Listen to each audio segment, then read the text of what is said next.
Exactly. So we have things going on the screen in terms of sponsors and a few other details that you can pick. At this point, I am going to request that we rise up, do the national anthem, and then the East African anthem, and then I will certainly give you the opening prayer, and then we'll dive into the program. I am going to request everyone to tap their neighbor and tell them we should rise up and start.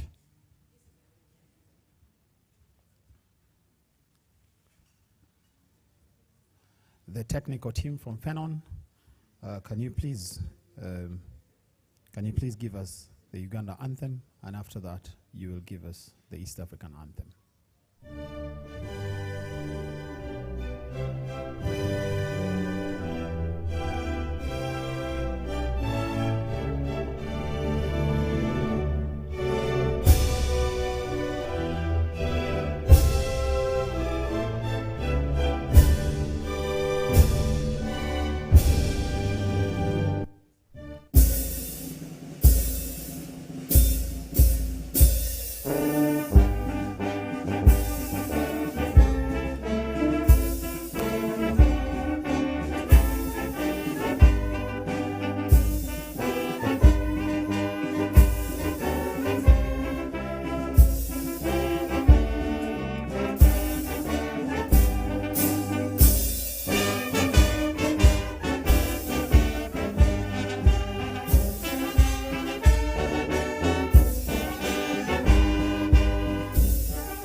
Thank you very much.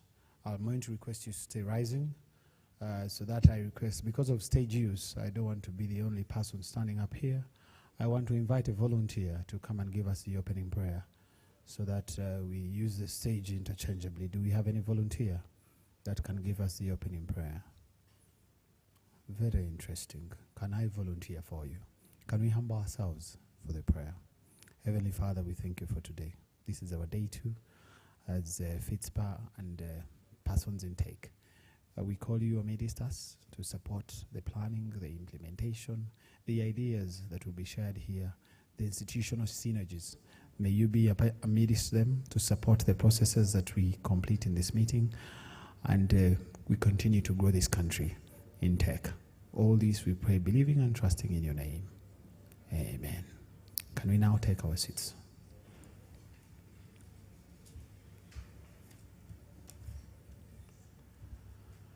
Ladies and gentlemen, once again, good morning. My name is Gava Ibrahim, and I'll be your host for the day 2. Allow me once again welcome you to the Fitspa Annual FinTech Conference, day 2. Yesterday was very interesting. We had a number of ideas that were being shared, a lot of learnings, a lot of networks, a lot of collaboration. And yesterday, because we were not very sure that people were collaborating, we first had a moment where everyone was greeting their neighbor and exchanging a business card. Because sometimes people just come and sit next to their neighbor and good morning, and they do a niceties and no further interaction shapes up. So can we have that moment now for everyone to greet their neighbor and welcome them personally to the conference, exchange a business card, where I am seeing it until I notice that people are greeting one another. Some of you have very few neighbors, but maybe as the conference goes on, you'll continue to have neighbors. And we'll also try to make sure that we switch up seats.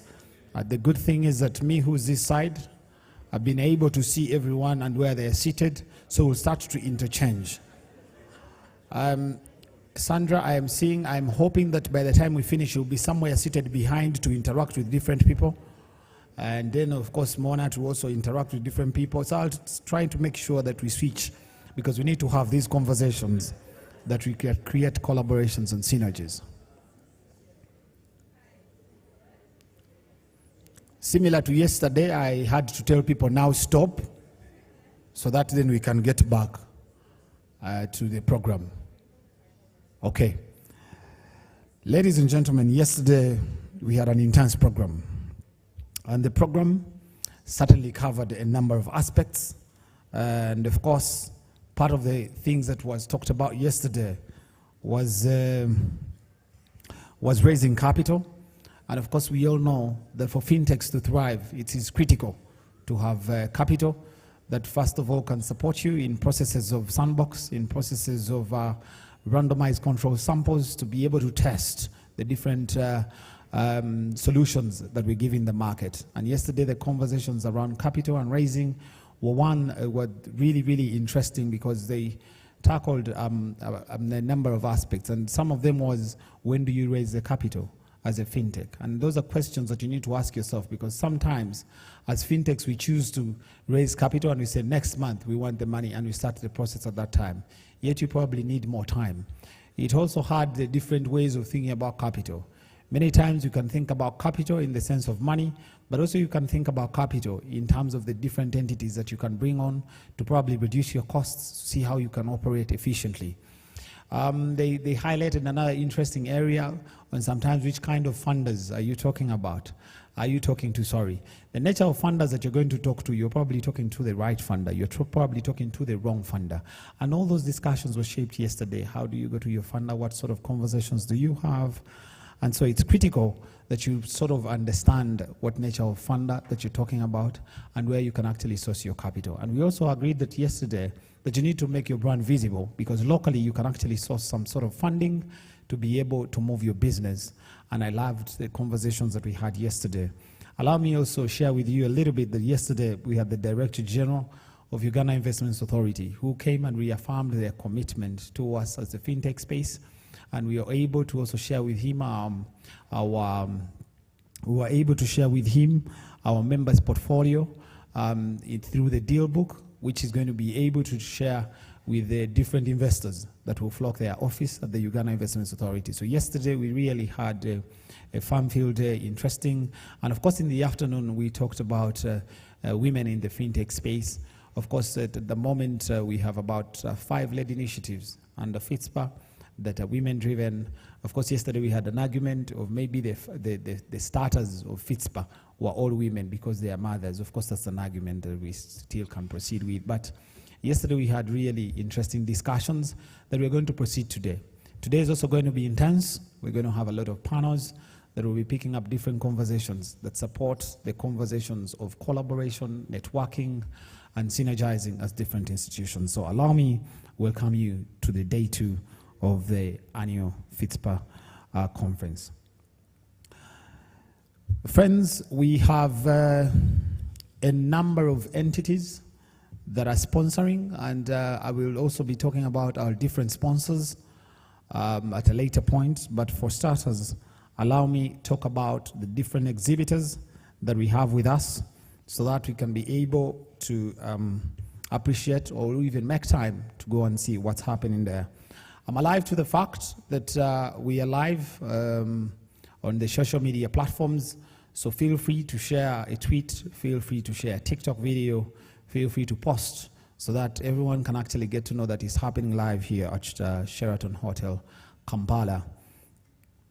Allow me to start with the exhibitors in probably what I'll call Lounge 1, that is outside. We have Zeno, and we all know that Zeno is an investment solution. They are key in unit trusts. We have MFS. It's a payments platform, bulk payments, so they also facilitate collections. We have AutoCheck. We have ChapChap, which is also a payment solution. We have Pesakit. We have Valve. We have Stanbic Bank. And we have YoPay. I think they deserve a big round of applause, the people, the exhibitors that are outside. On the exhibition lounge inside right here, we have over there in the corner, we have Rock Telecom, and Rock Telecom is big on internet. And allow me to inform you that for everything that we're going to be doing tonight, the internet has been provided by Rock Telecom to facilitate good speeds. I think they deserve a big round of applause. In the same spirit, we have Raxio, we have Yo, we have PayTota, which is also a payment solution. We have GNU Grid, we have Capilink, and Capilink is in supply chain management and procurement processes. We have Sente, who's still with us here, which is also a payment solution. and they've ably informed me that they have virtual and physical Visa cards to support your processes of payments, both indigenous payments, those are local payments, but also international payments. So feel free to reach out to those different exhibitors as I'm talking about them. We have Zofi Cash, we have Standard Chartered, and we have Momo Pay over there. Ladies and gentlemen, let's give our exhibitors a big round of applause. But as we are clapping for them, it's also critical that we make time to go and visit the nature of, to visit the different desks, to be able to understand what nature of solutions they are providing, and we share.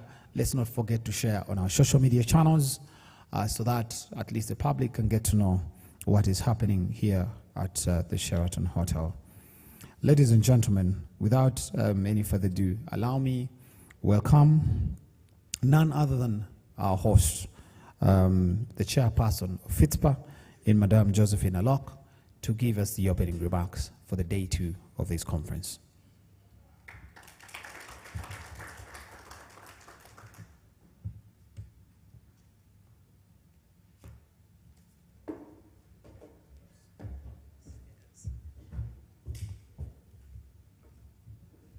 Is your phone?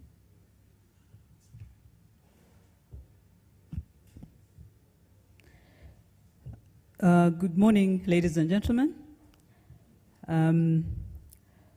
To all our esteemed guests, Bank of Uganda representative, Board and Secretariat of Fitspa, our industry partners and sponsors for this year's conference, and I'd like to name them, our diamond sponsors, ABI Finance, the Bill and Melinda Gates Foundation, MTN Mobile Money, our gold sponsors, InterSwitch, Smile Identity, Stanbic Bank, the Innovation Village, and Yo Uganda. Our silver sponsors, Bank of Uganda, the Deal Flow Facility, courtesy of Financial Sector Deepening Uganda, the International Trade Center, MasterCard Foundation, MFS Africa, Rogue Telecom, all our bronze sponsors, our keynote speaker, Mr. Jack Ngare, who's the Technical Director of Google Cloud, all our speakers and panelists of the day. Good morning to you, and you're welcome to this day 2. As Ibrahim said, my name is Josephine Olok, and I serve as the chair of the Fitspa board. I know that Ibrahim talked a lot about what happened in day 1, but I just want to go back and provide a recap, as well as to thank all our keynote speakers who are in the room today. And all of you, everyone who participated. We did have the session opened by Robert Mukiza, the Director General of Uganda Investment Authority. We're honored to have him. And I think he stressed the importance of partnerships and investments in enhancing Uganda's fintech ecosystem.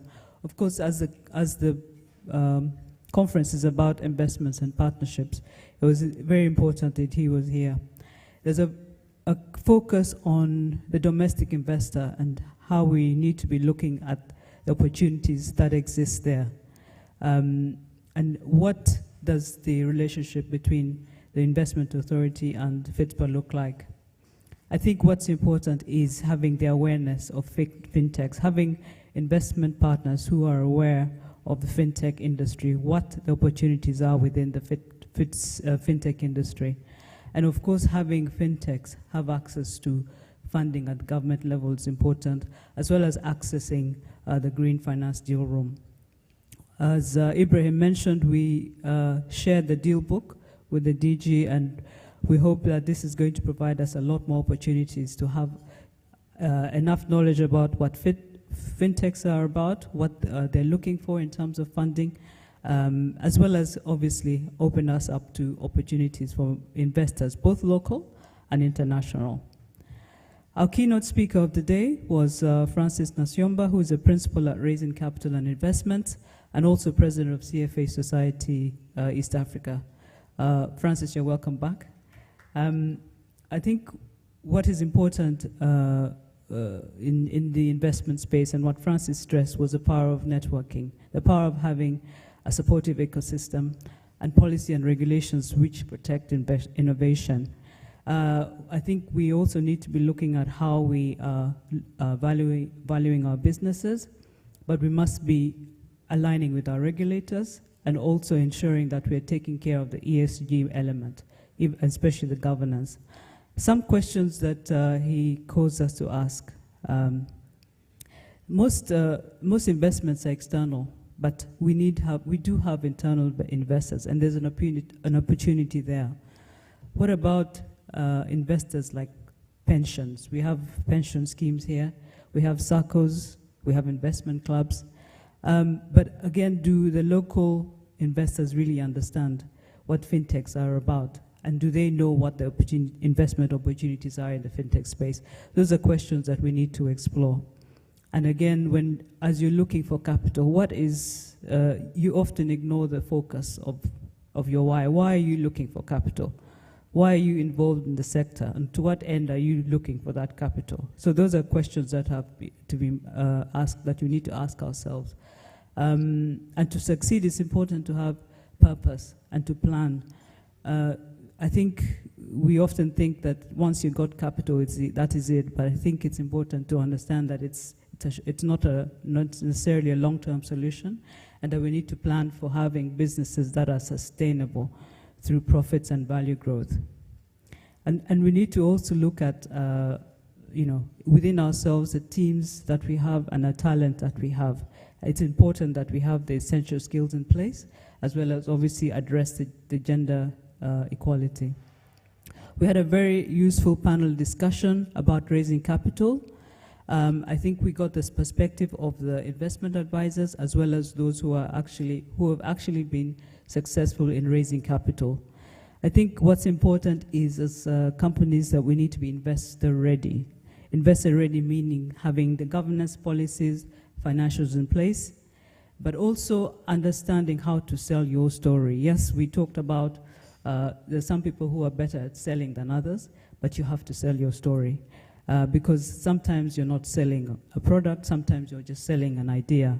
So it's important that you sell your story, but also understand and have that fact that investors understand the risk that's involved, but also the potential high returns. As investment advisors, we had the managing partner of Bid Capital, who talked to us about the different types of investors that are there. I think he talked about the different categories of investors. We have local partners. We also have who are individuals, but also institutional investors. I think you need to understand what is driving the different types of investors, and understand also that with the onset of COVID, investors have become more strategic, and they're more likely to look for, they're more likely to finance debt financing and working capital support. But also requirements have changed. We used to look at financials, but now they're much more interested in business continuity. What's your liquidity like? Your agility? And of course, the decisions can take long. But as companies and businesses that are looking for investment, that it's important to understand the language can be complicated, but it's important to understand what it is that you're looking for, what it is that you're being sold an investment. Educate yourself, understand your why, and it doesn't hurt, and it's important to also have investment advice. One of our members of Pivot Payments talked to us about their journey in investment and what it took to get capital. But before you look at raising investment, you must prepare. It's very important. Understand why you're raising capital and what is it covering. Is it covering compliance costs? Are you looking for technology support? Capital is not always about cash. What is it? Are you looking for working capital support? Because are you looking to have some flow to build trust for customers, etc. And also, is it the right time for you? And what stage of capital are you looking at? How are you going to value your business? She told us about how important it is to position yourselves. And who are you targeting? I think Ibrahim mentioned that, shouldn't just, there are some right investors and some wrong ones. So it's important that we know who you're targeting, what you're selling. But some of the tick boxes that I took away, understand also the goals and missions of your investors, that you must align their culture with your culture and their culture, as well as their products. That behind you, you must have people, the technical support, people with credibility. And you must have governance and compliance in place.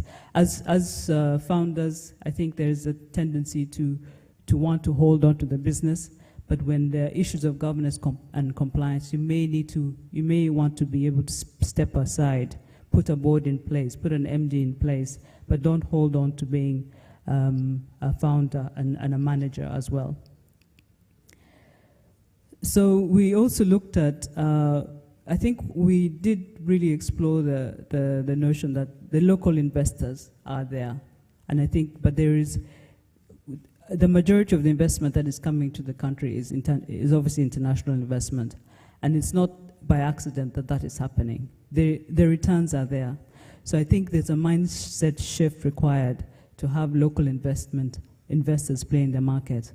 I think awareness and education for our local investors is important, and also creativity. I think there are large corporations which have capital which they can invest, and I think it's for us to have the conversations to make sure that we can tap into that market.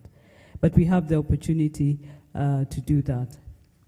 We had remarks from our diamond sponsor, Mrs. Mona Seboliba, and she also launched a feasibility study which is going to understand what the pain points are in the fintech sector, what are the funding requirements, and I think it's going to be able to provide us a lot of information that will give, which will enable us to have better access to capital.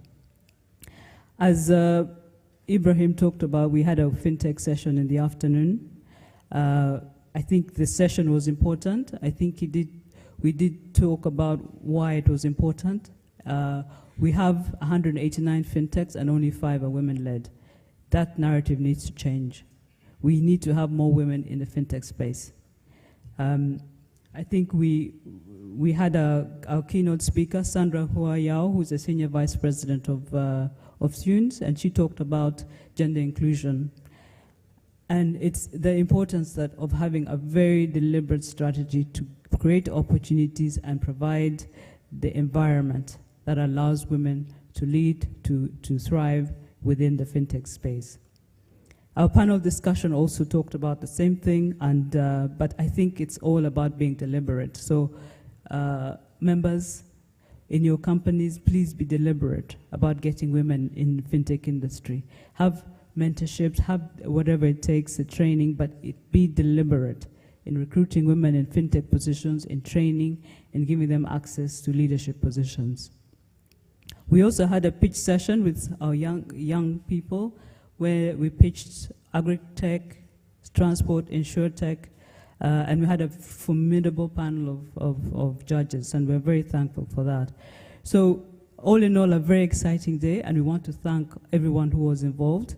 And I hope that that today will be as exciting as it was for yesterday. So today I know Ibrahim talked about it, but today our keynote speaker is Jack Ngari, as I mentioned, who's Technical Director of Google Cloud. And our panel sessions, we have 2 panel sessions.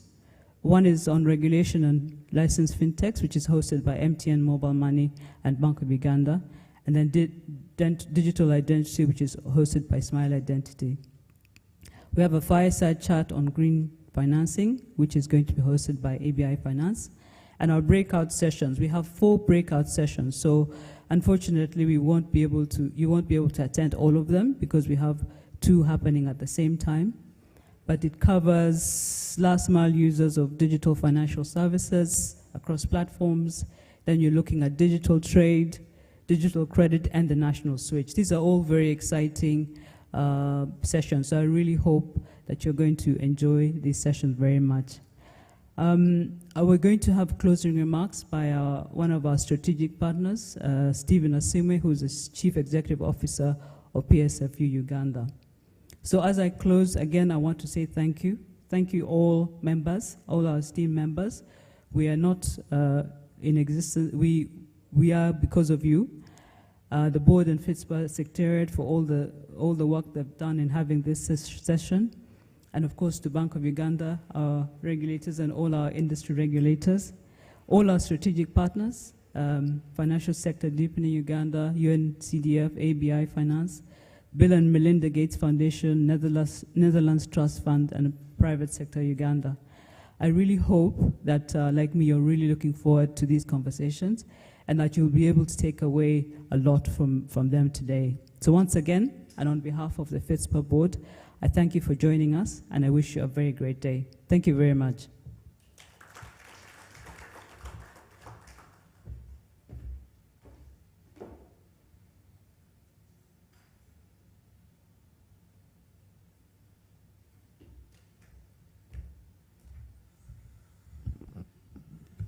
There's a saying that he who pays the piper calls the tune, and I'm sure that the applause you've given to our host is really good enough, so I'll not request you to clap again.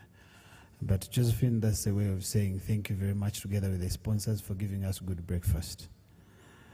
Okay, friends, if you're anywhere on social media, our hashtag is FinTech Conf 2022.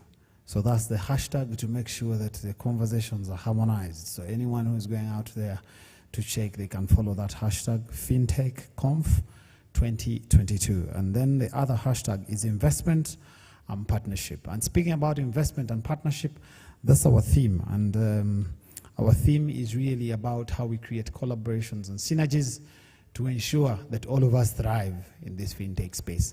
And that's the reason at a certain point you had Josephine talking about Private Sector Foundation as a strategic partner to just open up, the spaces into private sector, the different institutions, the different associations that are under PSFU, but in the private sector space. So it's critical for us as fintechs to start also thinking about what processes can we start to support. In particular, also allow me to welcome my very good friend, Alex Ochan from Bank of Uganda. Thank you very much, Alex, for making time. It's not that I've not recognized all of you, but I'll leave the other technicalities for Josephine and others to handle. But as we proceed, ladies and gentlemen, yesterday we had a very interesting discussion, and also Josephine hinted about it when we were trying to talk about the investor that a fintech is talking about. And there's a higher burnout rate when it comes to fintechs and discussing with the investors, because sometimes if you're not talking to the appropriate investor, you take a lot of time, and sometimes the investor in themselves, they probably don't have the funding or probably don't have the interest in the nature of projects. So there's a lot of KYC that has to be done. But as much as we're now trying to talk about the investor and them not being appropriate, we also discovered that we have some fintechs that are storytellers, then we have some fintechs, ngabafere. So yesterday, the discussion was difficult to create a line between a good storyteller and omufere. You need to ask your neighbor, are you a storyteller or omufere? So the discussion was purely about trying to make sure that even as members of Fitspa, we try to make sure we clear the line, to make sure we are professional, our levels of integrity, our character, to make sure that we are not the ones who will pick money from investors and then not deliver.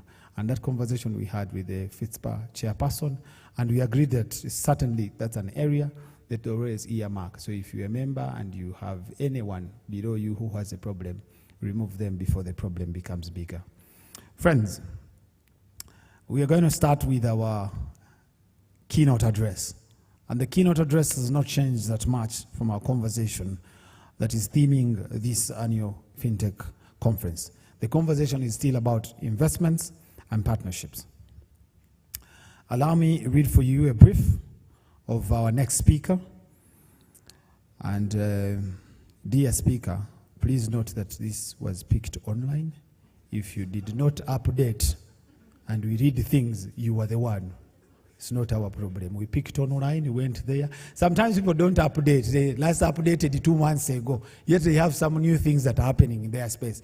We are picking as what you recently posted.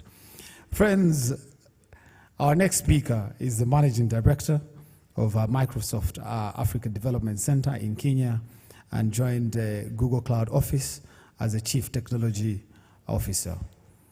Ngare has more than 15 years of experience in various business functions, including management, telecommunication, financial services, emerging technology, and prior to this, he was working with Microsoft ADC.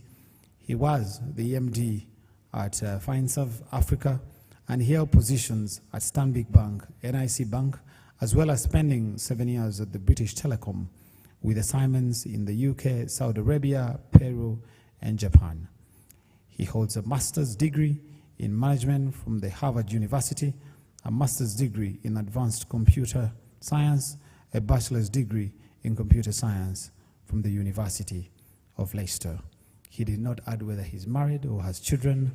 Ladies and gentlemen, let's make welcome for our keynote address, the Technical Director of Google Cloud, Jack Ngare.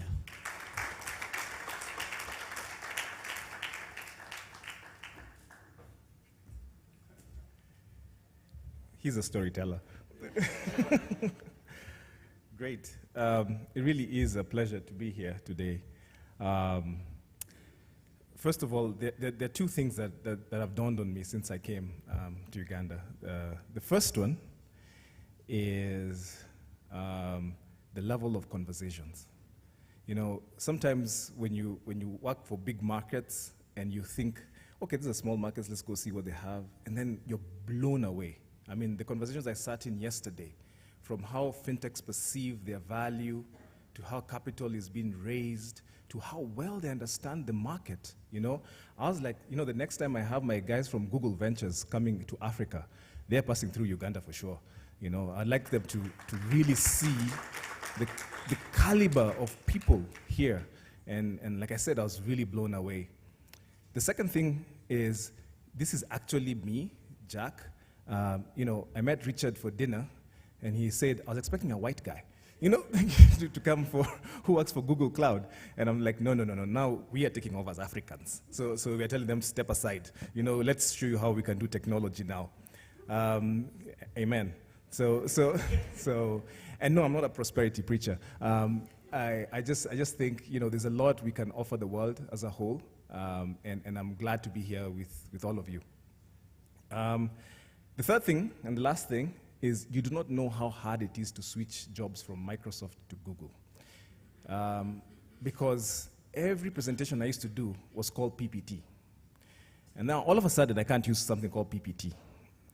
I have to use something called Google Slides. That's me advertising right there. And so it's so hard when the gentleman at the back there tells me, give me your PowerPoint. I'm like, what's that? You know, you know, it's really difficult, but I'll make do. Okay, let's see if this works. Okay, I won't talk about myself, but there's something I just wanted to just add to what he said. I think the thing I'm most proud about is the fact that I'm a 9 to 5, so meaning I work from 9 to 5 on a normal day, which is not true, because we work longer than that. But what I didn't say is that as a participant in the fintech and technology side of Africa, it's important, those of you who also work in these big companies, to be also an investor in these fintechs that we believe and trust and want to succeed.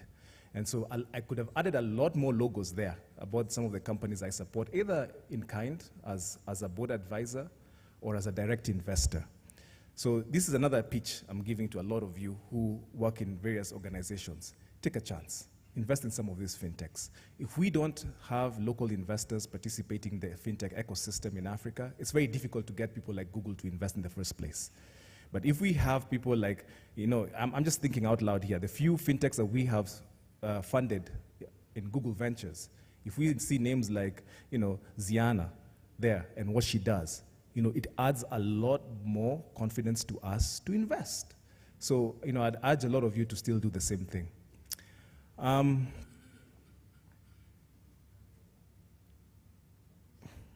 okay. See that? Okay, there you go.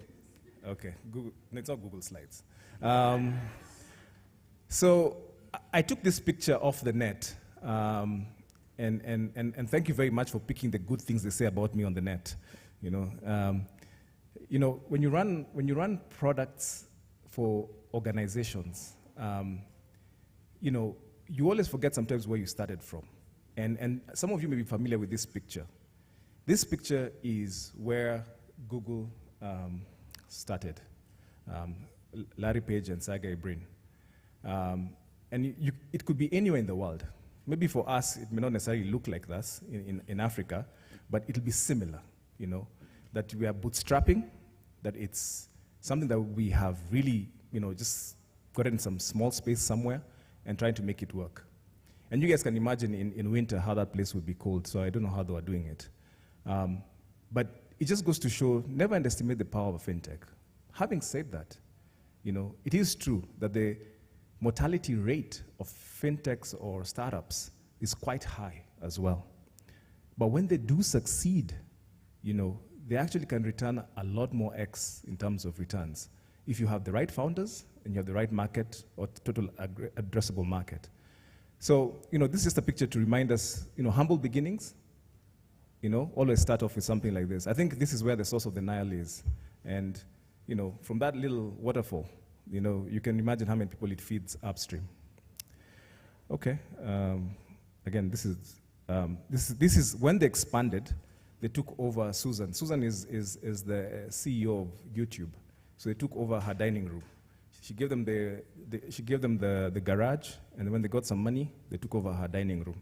And this is what it looked like thereafter. By the way, if any of you is traveling in California, this is available for you to actually go and tour. So you can actually go and see it yourself. So next time you're in the California Bay Area, feel free to stop by. Okay, so I'll just talk about the top industries in terms of capital raise and why it's really dear to us. So for when we look at, even as an organization, or speaking on behalf of a lot of investors in the fintech side of things, in 2021, the main contributors to capital raise were fintech businesses, number one. And it's not really hard to see why. I mean, obviously, there's a lot of gaps in the financial industry. You have, traditional players like banks, et cetera, who know how to do things that they've been doing for 200 years in the right way. But there are also new emerging technologies that come up. And so fintechs are able to make use of them. And so there's a promising field for a lot of investments to happen there. The next one is cybersecurity. And this, you'd be surprised, cybersecurity actually contributes close to 5% of Israel's GDP. Simply because they've really doubled down on cybersecurity. And one of the times I asked one of our chief scientists in Google, who's actually Israeli, why are you guys so good in cybersecurity? And it was quite an interesting answer he gave. He said, look, in Israel, all of us have to go into the military when we turn 18 or thereabouts, and we specialize in certain things, either cyber warfare or traditional warfare. But when we go to cyber warfare, anything we come up with in terms of our IP, the military allows us to go and monetize it. So they give us the funding, because you all know, it's very easy. It's easier. It's not very easy. It's easier to get funding for military type spending anywhere in the world than it is to get for private spending. So they double down on the investment there and allow these people to go out into industry and monetize it. And so you find a lot of things we consume, from Palo Alto networks to CyberRoam, et cetera, are all built from Israel. And so cybersecurity is a big thing. Healthcare is more and more becoming a big area of spending. Last year, Microsoft bought a company called Nuance that does a lot of AI imaging, and bought it for close to, it was huge. It was something like the orders of $5 billion. And this is a startup. They did, their revenue at that particular point in time was something like $450 million. So you can clearly see healthcare is moving on to in that direction. Speaking of which, I am also seeing a lot of these organizations coming to Africa to figure out how they can do a lot of this telemedicine and remote health work. Because if it works in Africa, I mean, it can work anywhere in the world. So a lot of them are doing this sort of thing. Retail and tech, mainly SaaS, which are the next ones. Now, why am I, as an individual, and why is Google excited to be here with Fitspa and Uganda? Well, one of the first reasons is we are very excited to be here because of the youthful population. You know, the median age for Uganda is how many? Does anyone know? 15.5. So all of you are grandparents, because there are as many people who are below 15 as there are above. You can imagine. So in a few years, all these young people will be turning 18. One of the main things I speak about is, say, how many people know how many kids will be turning 18 in Uganda this year? Take a guess. 1.1 million that we know of. And that's what that we know of. The question we always need to ask ourselves as an industry is, we all know the Industrial Revolution bypassed us in Africa, large parts of sub-Saharan Africa. How many people know someone who works for the Volkswagen factory, Toyota factory, Procter & Gamble factory, Unilever factory? We don't know them. We don't really know them because those industries were never set up here. So what's the next one for us? Technology. Fourth industrial revolution. And so it's incumbent. It's not hard to see why Microsoft, Google, Amazon, Meta are all coming to invest in Africa. My previous role in Microsoft, we had 500 engineers from Africa based here in 2 years.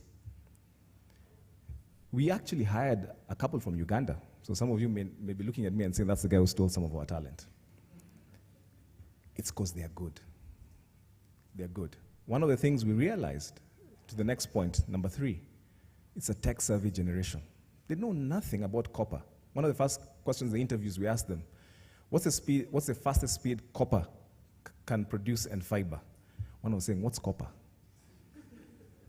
Yeah. I kind of put my age in there.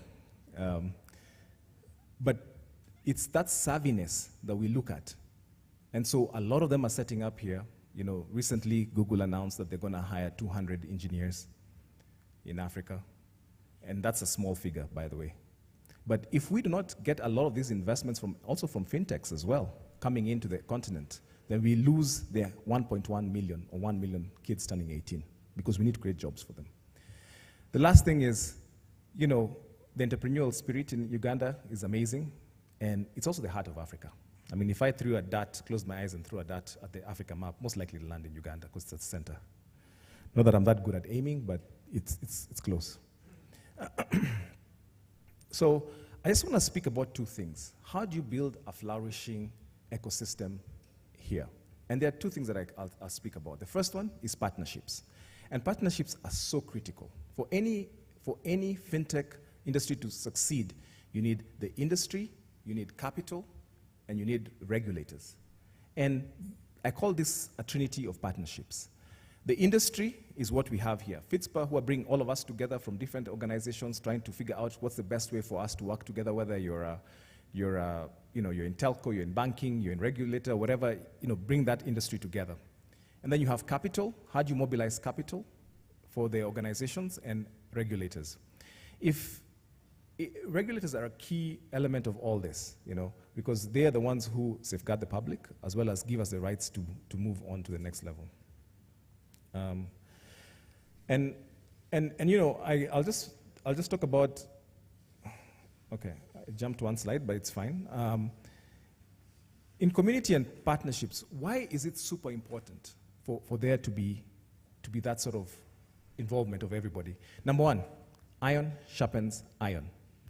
You can imagine if you had 2 players in the market and one was a monopoly, there really would be no competition. And you can talk about monopolies in all our countries.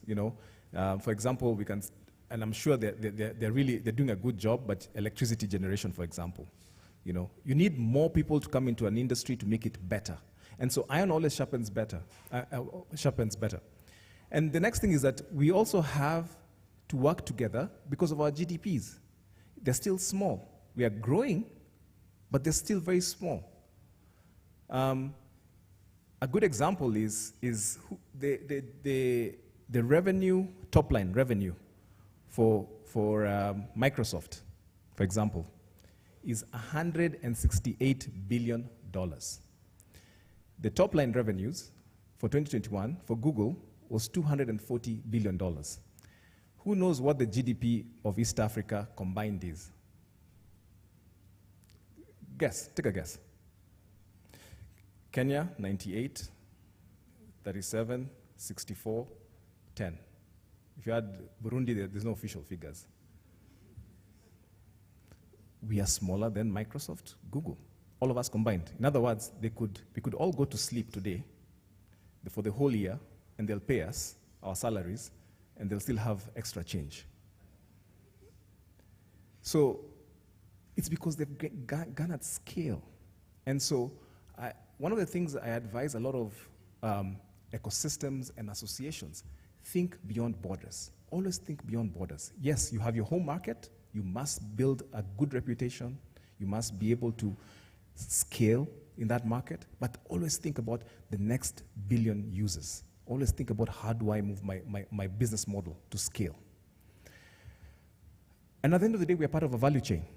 You know, what happens in one industry happens in another. Some of you may have read in the newspapers, there's a company called Sky Garden that went under, and there was this fintech that's actually founded by women in Nairobi that was trying to get funding.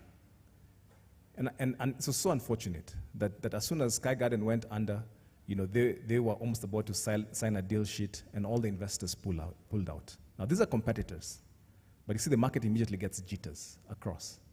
If one thing happens to one person in one industry, it will reverberate across the whole industry. So we are all interested in them all succeeding. The last thing is on capital partnerships. I won't talk about the FIs. I think yesterday I listened to a bit of the conversation that was held, and you've kind of talked a lot about FIs, capital partners. But I also just want to say, you know, the 9-to-5s, as I said earlier, in other words, the biggest capital mobilizer globally is not BlackRock, it's not Tiger Global, it's not those big venture capitalist firms. It's you and me.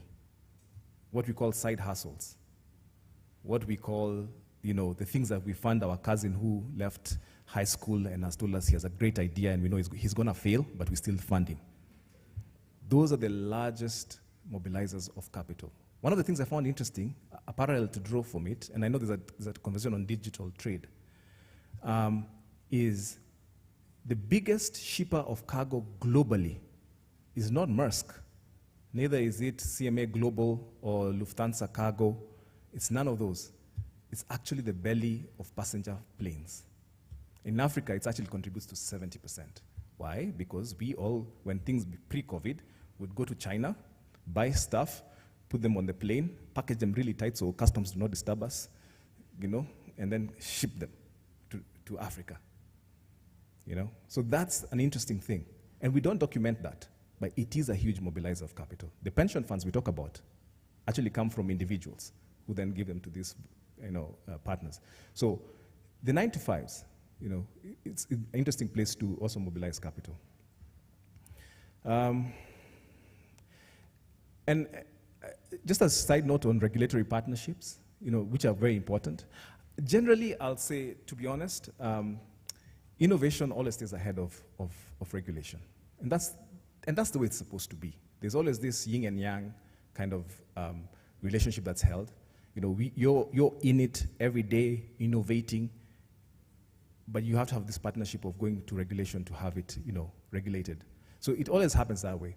But having said that, across Africa, from all the markets I've visited, I'm sure this is no exception.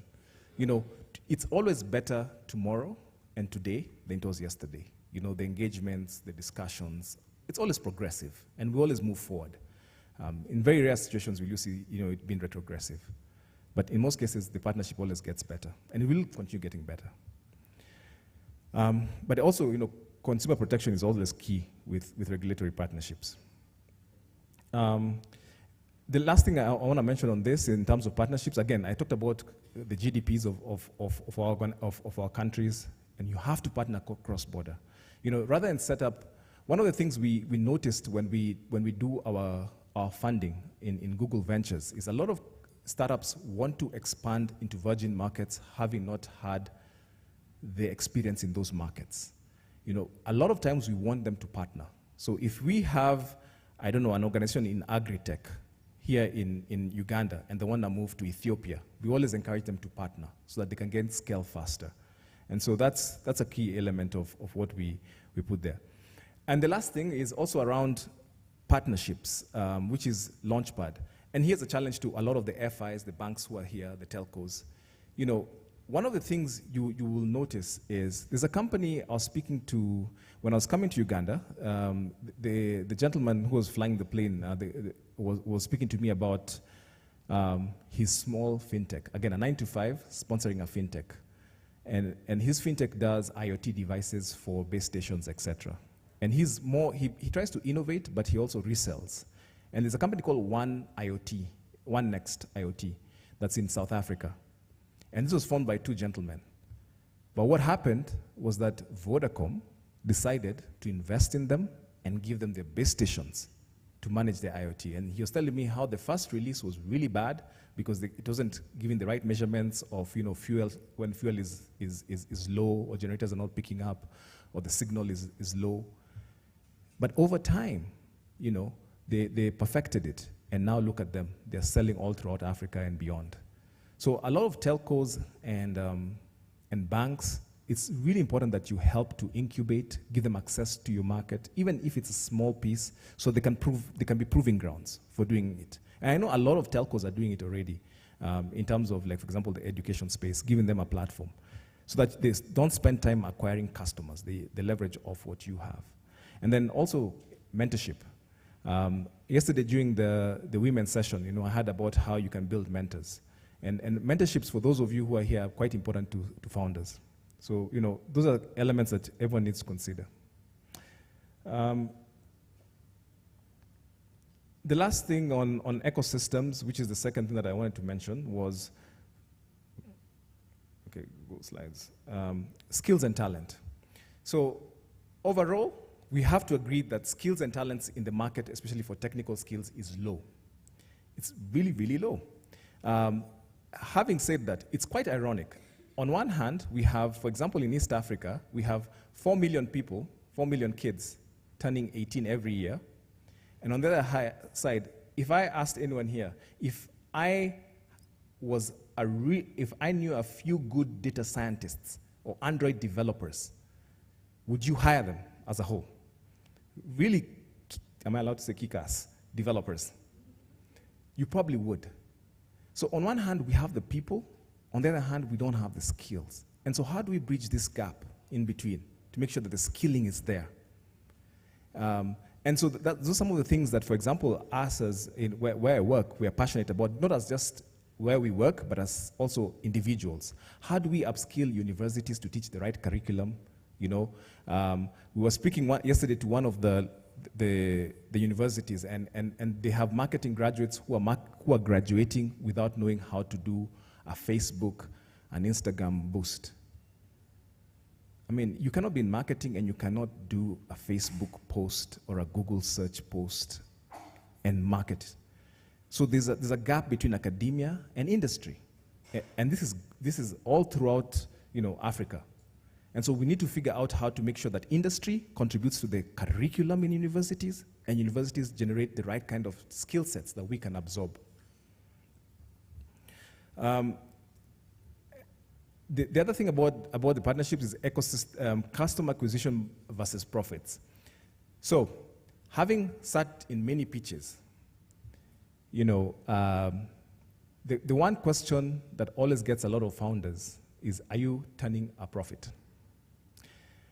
And they're like, no. The second question we ask is, what's your path to profitability? And they're like, okay, we have not thought about path to profitability yet. We are working on customer acquisition.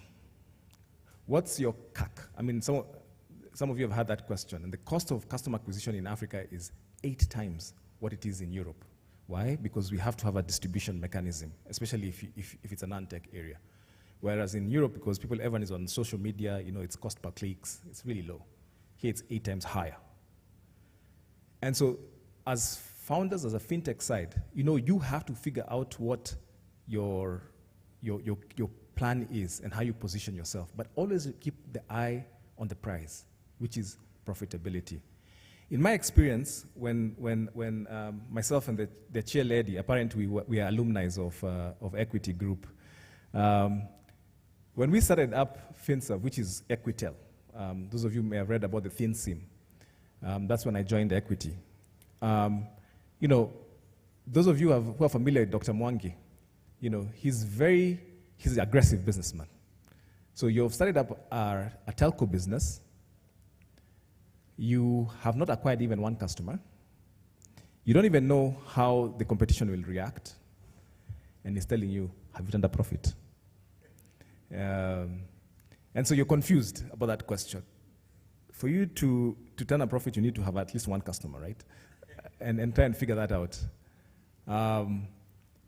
So lucky for us, we kind of was smart. We didn't go greenfield. So we didn't say we're going to go and acquire people in the market who are not Equity Bank customers. We said we'll go after Equity Bank customers and acquire those ones. So, we were lucky. In 2 years, we already had 3 million customers on the platform, and at least were profitable in 6 months. But the question always is, how do you build a path to profitability? That's a big question. And also, by the way, don't drink the Kool-Aid of Silicon Valley.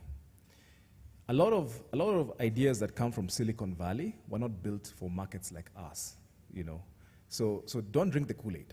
I know we read about this guy who had a startup and it almost failed, then he did some 800 pitches, and then he got $20 million, and now he's a runaway success. That is not the African story. The African story is you will hustle, and you'll be on the grind, and you will work. And even when you're successful, people don't believe you, right? That's the African story, right? You remember when you passed your high school and you showed your results, how many people believed you? Yeah. I remember when I did, my sister said, "But you cheated, right?" So always remember that. There's the African hustle that you have to get those ideas, for sure. Marry them with us. But remember there's the African hustle that has to be fulfilled for you to get your street cred, as you like to call it. The other thing I'd like to say is, as much as we're in love with the things we build, always remember the toothbrush story. And we use this in Google, and it was coined by Larry Page, who's one of our founders, is as much as possible, I know it's difficult, but think about a product that will be used at least twice a day by your consumers. That's super important to think about that. It's called the toothbrush test. I'm guessing everyone uses a toothbrush at least twice a day. Some of you are looking at me like, what is he talking about? So that's the thing. In closing, I'd just like to read this. I liked this quote from Chinua Achebe. I really liked it. And it says, people go to Africa to confirm what they already have in their heads. And they do so, in their heads, and do so, and so they fail to see what is right in front of them. This is what people have come to expect. It's not viewed as a serious continent. It's a place of strange, bizarre, and illogical things where people don't do what common sense demands. And I found it so interesting when I speak about mobile money, whether it's M-Pesa or Momo or Airtel Money, and they all say, "So you guys send money on SMS?" Why? Why do you do it? And I said, I could be having a smartphone, but I'll prefer to send on SMS. Very bizarre. Or why we'll always go on a taxi and cram ourselves in. Yeah? Or why we prefer to carry bags on our heads. So it's very bizarre. And you always see this expression of, it's a very bizarre place. But what they don't see in front of them is the opportunity that exists. And it's massive. And so, that is why a lot of organizations such as ours are really doubling down on all of you. Those of you who are here with startups, these are some of the programs that you can apply for. You don't have to be running Google platforms or whatever, but there's something called partnerships with Google. It's Black Founders Fund for Google. You can Google it, by the way. So, you see what I did there? I sold again. Yeah. So Black Founders Fund, sorry. And it has a couple of benefits for all of you. And I'd like to see more Ugandan startups there. I think last time we only had 1 or 2. Please apply. Nothing would do me more pleasure than the next time I'm here, it's because we are giving out checks to all of you. Thank you. And so what does it do for you? You get mentors. Some of us could possibly be your mentors. You get 100K in equity free at a minimum. That's minimum, 100K. And then you're also a part of a global community. And by the way, it's not written there, but sometimes if you've built some really good tech, there's a chance of being acquired by Google and the service has been used. So please, last year, they actually asked me to scope around Africa to see if there are any potential acquisitions. And unfortunately, I couldn't find that many. Because all the good fintech companies, either were building their services in India or China. They didn't have their own local developer teams. And even then, were borrowing too many. They were stitching up too many products. But if you genuinely believe, especially if you're a technical co-founder or founder, and you build your own tech, feel free to email me. I'll be really interested to see what you have. And perhaps the next time, we can add you to the program. Thank you. That's it for me.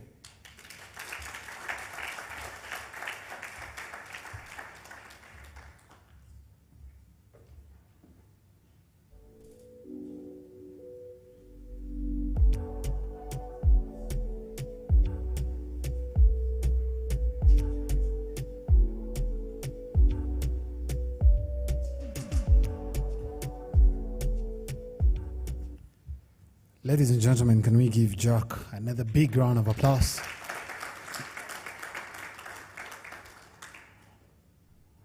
I'm sure that all of us have a picture we value in our lives. And that picture must be speaking a lot to you. Maybe it's your wedding picture. Maybe it's your picture when you started your hustle. And Jack, you really pointed out a number of facts that I'll probably hint about later. But allow me to request you to be that valuable picture that I'll talk about. Because for me, who's not in tech, the closest I've gotten to Google is by seeing you. So can I request a photographer? Can I request, guys, this is not on program. I'm just feeling sorry, but Jack, can I request you to come and have a picture with me? So I can go and post and share with my fiance to say that I was at Google. First wait. I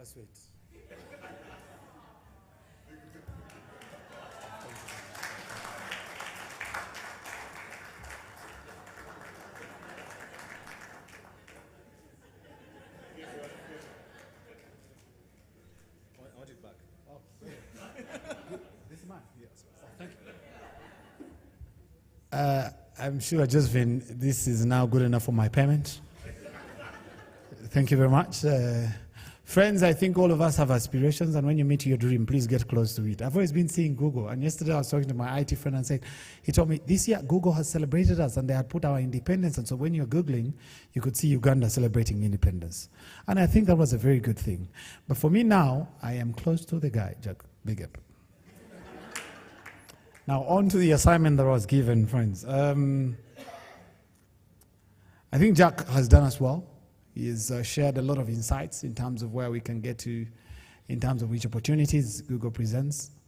And he also mentioned that we need to start applying so that the next time he comes back here, Josephine, the next time, out of the 189, we need to have some Ugandan people that are up there. So this has to be part of the things that we do. But he also talked about having the right solution for the right market. And certainly I agree with you, because for the market in Africa, it's totally different in other spaces. So as fintechs, I think it's very critical for us to ensure that we have the right solutions for this particular market. I like the fact that you gave some insights about the GDP contribution of Israel and the sort of implication it has for us. And these are sort of areas that the attendees of this conference, both physical and online, should be able to reflect about. I like the fact that you also talked about the different industries in the spaces of, say, Unilever, the big companies that you give, and we don't know about them. But certainly for the take, this is certainly where we must belong. And it's you guys in this room to change the conversation in this country, but also beyond this market. The discussion of building solutions for purely Uganda does not accrue. We need to build solutions for the East African market. And of course, I know that Fitspa should also be able to share with you what is happening in the East African community, so that in terms of adoption, technology does not become difficult. I know that there are certain countries, I'm not very sure, but I know that, for example, China has specific services that are locked to them alone. But I'm sure that we have to start thinking of solutions that can move beyond this market. Certainly, iron sharpens iron. You need to have a fine idea. And I like the fact that you agree that people should be able to share with you mails to sort of fine-tune their ideas. So guys, let's use the opportunities to make sure that we grow the fintech space in this country. Finally, for me, was specifically the story of the toothbrush. I think, for me, that was the takeaway. The story of the toothbrush, you need to think of a solution. Certainly, Jack, I'm among those who not necessarily use it twice a day, at least once a day. But I am sure that we get the story. The story is not on how often you brush, but the story is on the nature of product. And of course, really for the African market, our story is totally different. Our story is totally different. I know that I have a family that used to live in Europe, and of course certainly still lives in Europe, and they used to come down here. And there are certain things they will not understand. And I would give, when I take the siblings of that uncle of mine and take them around Kampala, they look at my light and see it in E. And they'll keep asking, why is always your light always on? And I'm like, oh, this is how this country is shaped. But of course, certain things, they never understand them. And at one point, I was driving a brand new car, and it was a Wish. I don't know, Jack, if you know a Wish. And when I put them in the car, they kept saying, what's this car? And I said, this is the Wish. It's brand new. And they couldn't understand it. And I said, you don't have a Mercedes-Benz? And I'm like, I don't have, but I have a Wish. So suddenly the conversations in this market are totally different. But we need to solution for this market, because this market is ours and this is where we be. So friends, once again, allow me to appreciate the presence of Jack. And of course, I'm very, very grateful for this offer. I haven't had it in many years, and I'll probably talk about you on Twitter, Facebook, so that people know that you're a generous man.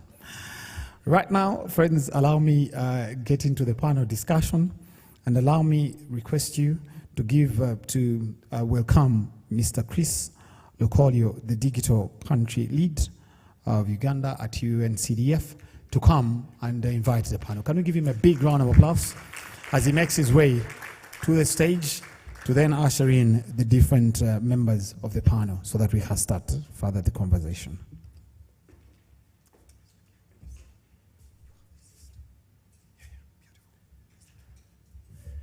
Thank you so much. A very good morning to you all. My name is Chris Lukolio. I'm honored to be hosting this panel, and I'm the Digital Country Lead for UNCDF in Uganda. We're working with public and private sector partners to try and build what we call an inclusive digital economy. And in order to do that, we need to have an enabling policy and regulatory environment. So it's a great pleasure for me to be hosting this panel, talking about policy. It's a fairly big panel, so let me ask, could we have another chair? I think there's 6 members. I see only 5 chairs. So kindly, let's get somebody to help us out with that. I'd like to invite Daniel Tumuramye from Chipa Cash. Daniel, please join us. Jackie Ochola from Wave Transfer. Albert Ntege, Bank of Uganda.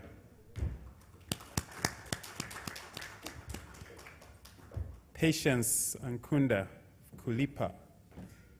Patience, are you with us? She's coming. There she is. Ronald Azaire from Pegasus. Yes, Ronald, welcome. And Richard Diego from MTN Mobile Money. We have quite a group with us this morning. So, colleagues, a very warm welcome to our panel. And many thanks. I think something that our keynote speaker mentioned was that innovation always goes ahead of regulation. It's how it is in most markets, okay?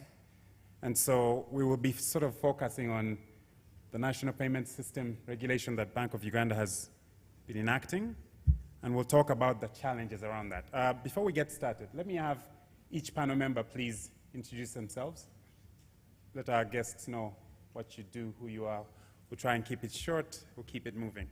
I'll start with Ronald on the extreme right. Over to you, Ronald. Thank you, Chris. I think I can project my voice. My name is Ronald Azire, Managing Director of Pegasus Technologies. We are into digitize involvement of payments in Uganda. Thank you, Ronald. Next, Albert. Thank you very much, Chris. My name is Albert Ntegi. I think I'm also old enough. I am the acting head of payment system oversight and policy, national payment system. You might want to use the mic. Albert Ntegi. Is it on? Apologies. Albert Ntegi, National Payment Systems Department at the Central Bank, acting head payment systems oversight and policy. Thank you very much, Chris. Thank you, Albert. Patience, over to you. Good morning. My name is Patience Ankunda. I am three things. One, I am a part-time lecturer at Uganda Christian University, teaching in the computer sciences. Two, I am a digital entrepreneur. I have a fitness business. I'm trying to grow an African fitness brand from Uganda called African Fit. And three, I am the co-founder of Kulipa, which is a fintech that is under the Sandbox license. So it's such a great opportunity to be up here on the panel to share my experience, but also to rub shoulders with representatives from some of the greatest companies here in Uganda. Thank you. Thank you, Patience. You heard about the side hustle earlier. You know? All right. Richard, over to you, please. Thank you, Chris. Good morning, ladies and gentlemen. Richard Diego is my name. I'm the MD of MTN Mobile Money. We are about a year and 2 months old, and we work with all the fintechs. Thank you. Good to have you here. Yes, Jackie, over to you, please. Good morning. My name is Jackie Ochola, the General Manager at Wave Mobile Money, Uganda. Nice to have you. And lastly, Daniel. Yeah, good morning, ladies and gentlemen. My name is Dan Tumrami. I'm the Managing Director of Cheaper Technologies Uganda. We are the proud owners of Cheaper Cash. Right. Well, thank you so much. It's really an honor to have you all. And let me get right into it. We don't have a lot of time. So, as you all know, Bank of Uganda has been implementing the National Payment System Regulation for about 2 years now. And we're all quite interested in, we would like to hear from you, how has this been going? It's good to know not just the good, but also where you struggled. Because we know, as we mentioned earlier, regulation follows innovation. But how does that regulator catch up? And I'm hoping that Bank of Uganda will give us insight and be honest as to where the challenges were. So Albert, I'll start with you. If you could give us those insights, and then after that, I'll go to our other panel members to share with us what their own experience has been. Where have you squeezed them? But where has it been smooth sailing, if there has been, so we can get a sense of how that's going. Over to you, Albert. Thank you very much, Chris. Time does fly so fast. I just remember the enactment in that was September 2020, 2 years down the line. Yes, we do have a National Payment Systems Act, and We as the central bank, of course, most of the people have been talking about innovation, and the regulator is playing catch up. It is a fact, and it's one that we have to go on and stomaching it. But you cannot stop, regulating in speculation. You can only regulate with what is already existing. So most of the panels already here that I have, I think, have been issued with what we call conditional licenses. They had March 3rd as a deadline for them to fill in their applications and file them to the central bank. Whether they were ready or not, Section 74 of the Act told them that they had a transition period of 6 months from September to March 3rd. So they did fill in their applications and brought them to the central bank. They've been issued with what we call conditional licenses. This conditional license have got some conditions attached to them, which are the pain points to the regulator and which you called challenges. I'll touch on that later. But so part of the conditions and that we've attached some kind of timelines, probably 3 to 6 months, in which they have to abide and make sure they regularize those gaps and inefficiencies from the regulatory perspective. Today, I think we have 20 of them with conditional licenses. Glad to have the rest of them here. Maybe Kulipa is in the sandbox, somewhere in the sandbox, and working hard towards regularizing the business as well. Then we have applicants totaling to about 50 plus, a couple in the sandbox, inclusive Kulipa. And all is well at the moment, of course, with the usual hassle with getting their evaluations and process flows as we guide them into the processes. Sure, no, that's really good to hear. And we at UNCDF were honored to be able to help review these policies as they came into play. But it'd be interesting to hear from the private sector. Where were those challenges, some of those financial thresholds? I think, Jackie, maybe I'll start with you because you are maybe newer in this market, but also you are fresh in this application process. Maybe you'll tell us, where did they do well, where did they do badly? A couple of minutes, Jackie. Over to you, please. Thank you, Chris. You are right that WAVE is relatively new in the market, and it's interesting that we went through the regulatory sandbox framework initially that lasted 6 months, and then moved into the formal NPS license, and that's where we are operating from now, coming to about a year. How did that go for us? I would like to say that looking at it from structure of fintech business, it is about financial services, about technology, and it's about regulation. And so what the regulatory sandbox enabled us to do was to have an relatively easy entry into this market ahead of other neighbors in this region. And the certainty of the legal framework meant that investors got confidence in investing into this market. The sandbox also enabled us to deploy a relatively new technology within this region. Our platform and solution is built around the QR card technology. So having the opportunity to introduce it into this market and successfully demonstrate that it could be an enabler for financial services was something that I thought was brilliant, but also created an opportunity for this market to move into another realm of technology. We always talk about innovations, but innovations are largely driven by technology. Technology and new business models, okay? So this regulatory framework enabled WAVE as a business to enter this market with a new business model that essentially sought to make financial services as inclusive as possible.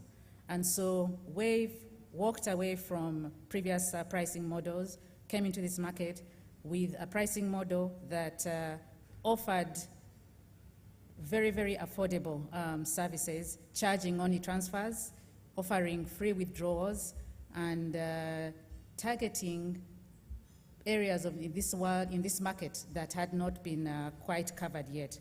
And so I think those were the really great aspects of the regulatory framework. In terms of what was challenging and yet at the same time got resolved when you have an environment in which progress moves in tandem for the entire ecosystem. An early requirement for us was to localize our data center. Now, being part of an organization that is playing in multiple countries, you always envision a world in which you can derive efficiencies from systems, from platforms that you have built in other markets. And so coming into this market, we had envisioned running on platforms that were running in other countries. I think our regulatory space was not yet ready for that level of technology revolution, and so we were required to localize. That's an expensive thing. Yeah. But like I said, when the ecosystem moves in tandem, then for almost every roadblock you face, there's possibly a solution around. And so we're able to do that relatively fast because of the Raxio data center. Oh. All right? And so, in a sense, yes, it is important for regulation move alongside or closely following onto technology, but the ecosystem must create that enabling environment so that roadblocks or things that we're not ready for as a market can be resolved by available solutions on the market. Partnerships enabled us to launch quite fast. It's not easy on day one to build all infrastructure and all integrations that you need to have in place. So we are partners with almost everybody on this platform today, but that is an enabler for business. That's good. Thank you. Thank you so much. No, and it's a really nice kind of map out of the road that was taken. So there are certain aspects that are attractive, obviously, and there are also certain aspects that allowed you to be innovative. How do you get past those roadblocks? Maybe let's go to one of our bigger players, MTN. I know that sometimes when you have a bigger player in the market, regulation can be seen to beat up on them. You're the richest here, let's have you comply and pay all the fees. So I'd like to hear from you, Richard. How did this go? What was your experience? I know that MTN had to segregate the two businesses. And so how has that gone? How has the compliance gone? Do you feel like you're taking all the beatings for the smaller fintechs coming behind you? Thank you, Chris. So I'll look back in 2021, I think that was March, when the central bank gave us a deadline to make the application for the two licenses, the payment system operator and payment service provider. Now, of course, we had been in business since 2009, so 12 years into business, operating under the guidelines of 2013. But the first 4 years, we were not operating under any guidelines, 2009 to 2013 when the guidelines came out. But yes, we did welcome it because there were quite a number of gray areas. And quite often, you heard the members of parliament talking about what happens to funds that for the deceased. I mean, that was a very contentious matter.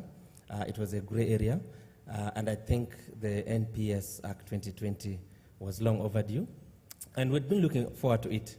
But the good news is that we participated actively as providers during that time, leading to the bill, right from the drafting of the bill, the 2019 bill, NPS bill.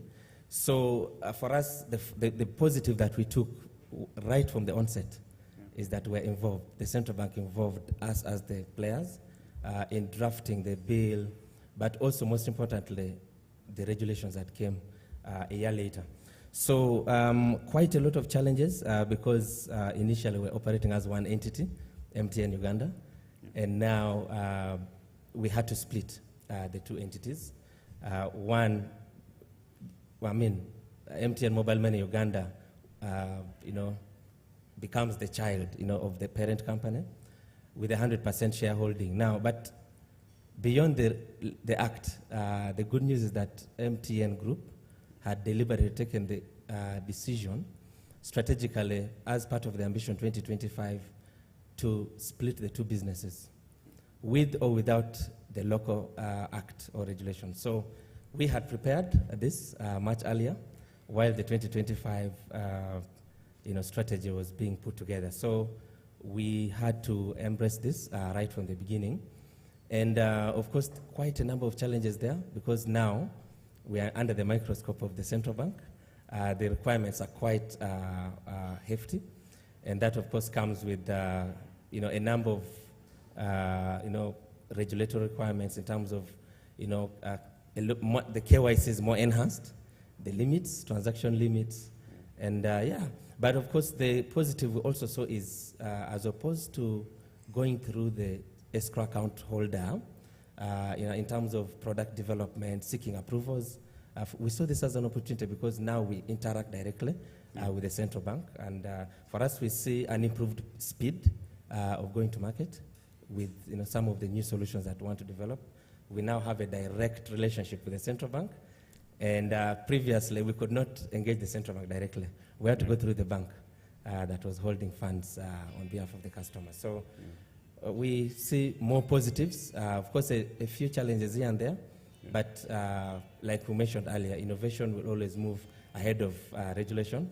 Sure. But overall, we see positives in this. But of course, one of the challenges that, something that had not been done in the past is interest payment. Interest payment to customers is one such thing that was quite a huge challenge, especially in terms of execution. And we all know the feedback that came out, So paying interest on a quarterly basis, I think, remains a huge challenge. Because the amounts are really low. And of course, it's also an opportunity to then re-engage and say, what can we do better? Can we probably do it once a year? Can we probably put the funds into maybe some kind of projects that would, benefit communities at large? So, I think that for us, that was the biggest challenge, really. Especially the element of interest, Thank you so much. For a minute there, I was worried that you wouldn't mention any challenges since the regulator is in the room. But I'm glad you went there. So I'd like to switch gears here for a second. It's really nice to hear that the regulator actually involved players in the market in the drafting of this regulation. I think that's to be applauded. And that the engagement with private sector, it evolves. The first ones in might struggle.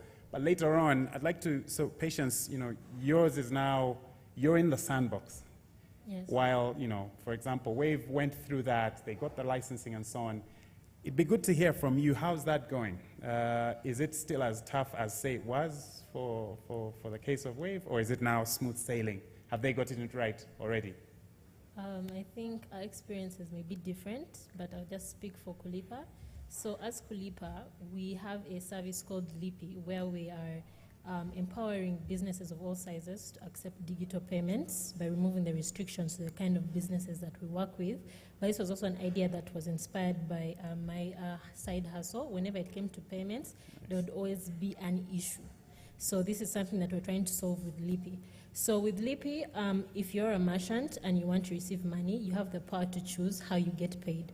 Be it MTN wallet or your Airtel wallet. We hope to also include other wallets such as Wave and Cheaper Cash and Safe Border as well. But you also give your customers the power to choose how they pay you. So think of it as just basically facilitating the movement of money from wallet to wallet. So this is not a wallet, yes. So getting into the sandbox, we did apply early this year in February after we had our product, after establishing the partnerships with MTN and Airtel, which we have so far. It was a bit of a hectic process in terms of duration. There was back and forth in regards to the requirements. There were more requirements than stated in the initial requirements we received. But we eventually got the license about 4 months later.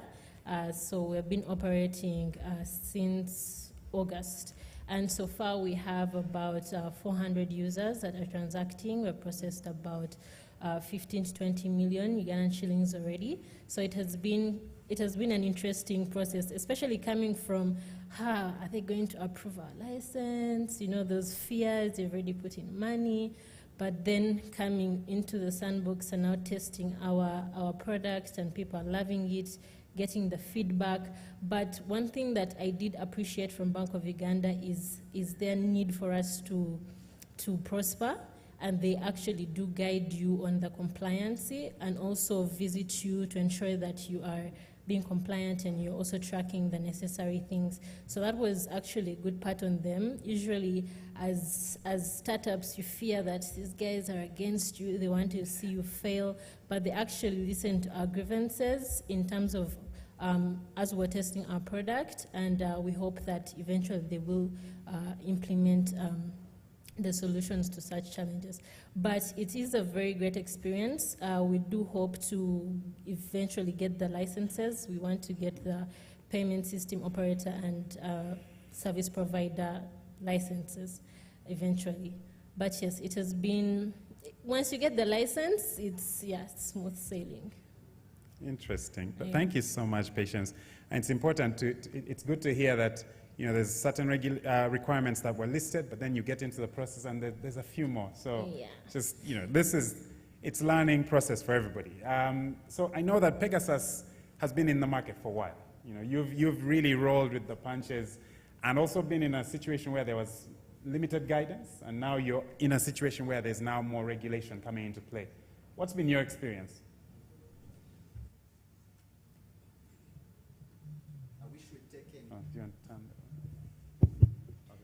I wish we'd taken pictures like Jack showed of Google when we started. It was certainly in much less dignified environment. To many of you who don't know, the entire bill payments of this country were Umeme and National Water were being run on a machine we had down Hotel Equatoria with people jumping over things on a small PC 15 years ago. So the picture, I wish we'd taken a picture, but maybe I wish we hadn't again.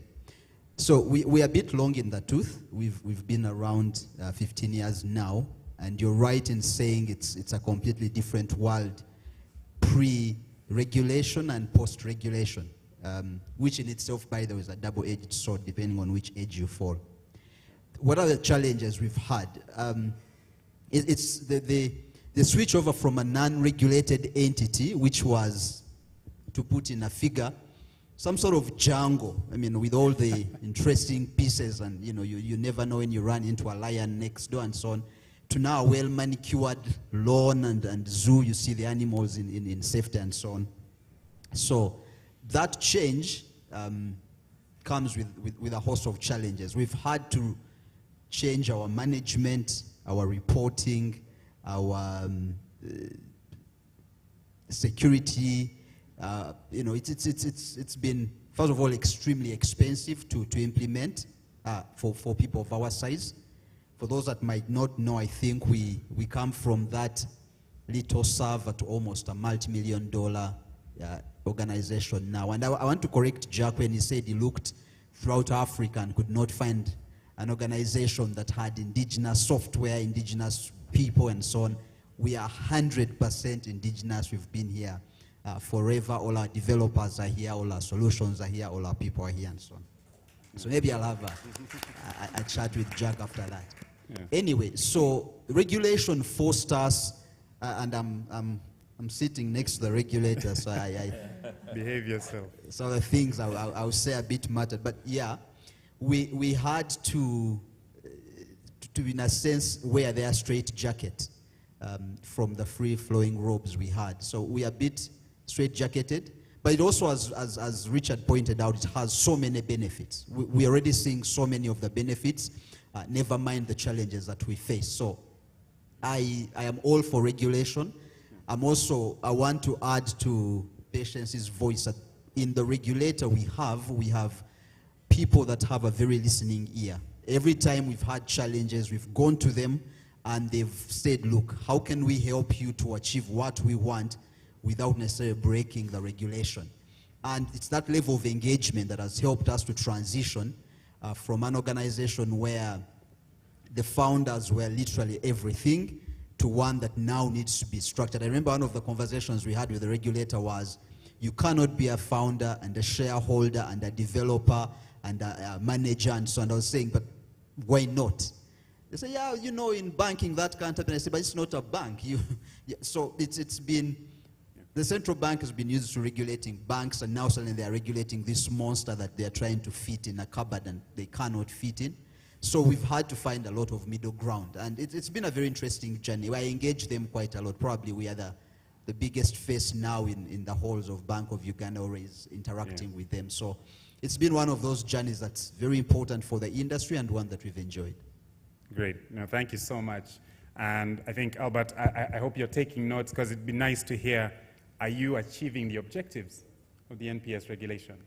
But let me go to Dan. So Chipper Cash, I mean, you're operating not just in Uganda, and I know several of our other colleagues here are also doing quite a lot in other countries, but you know, in your experience, with your cross-border transactions, with your experience with regulation elsewhere, what's been your experience with the NPS regulation here, but also with your other colleagues and officers across borders?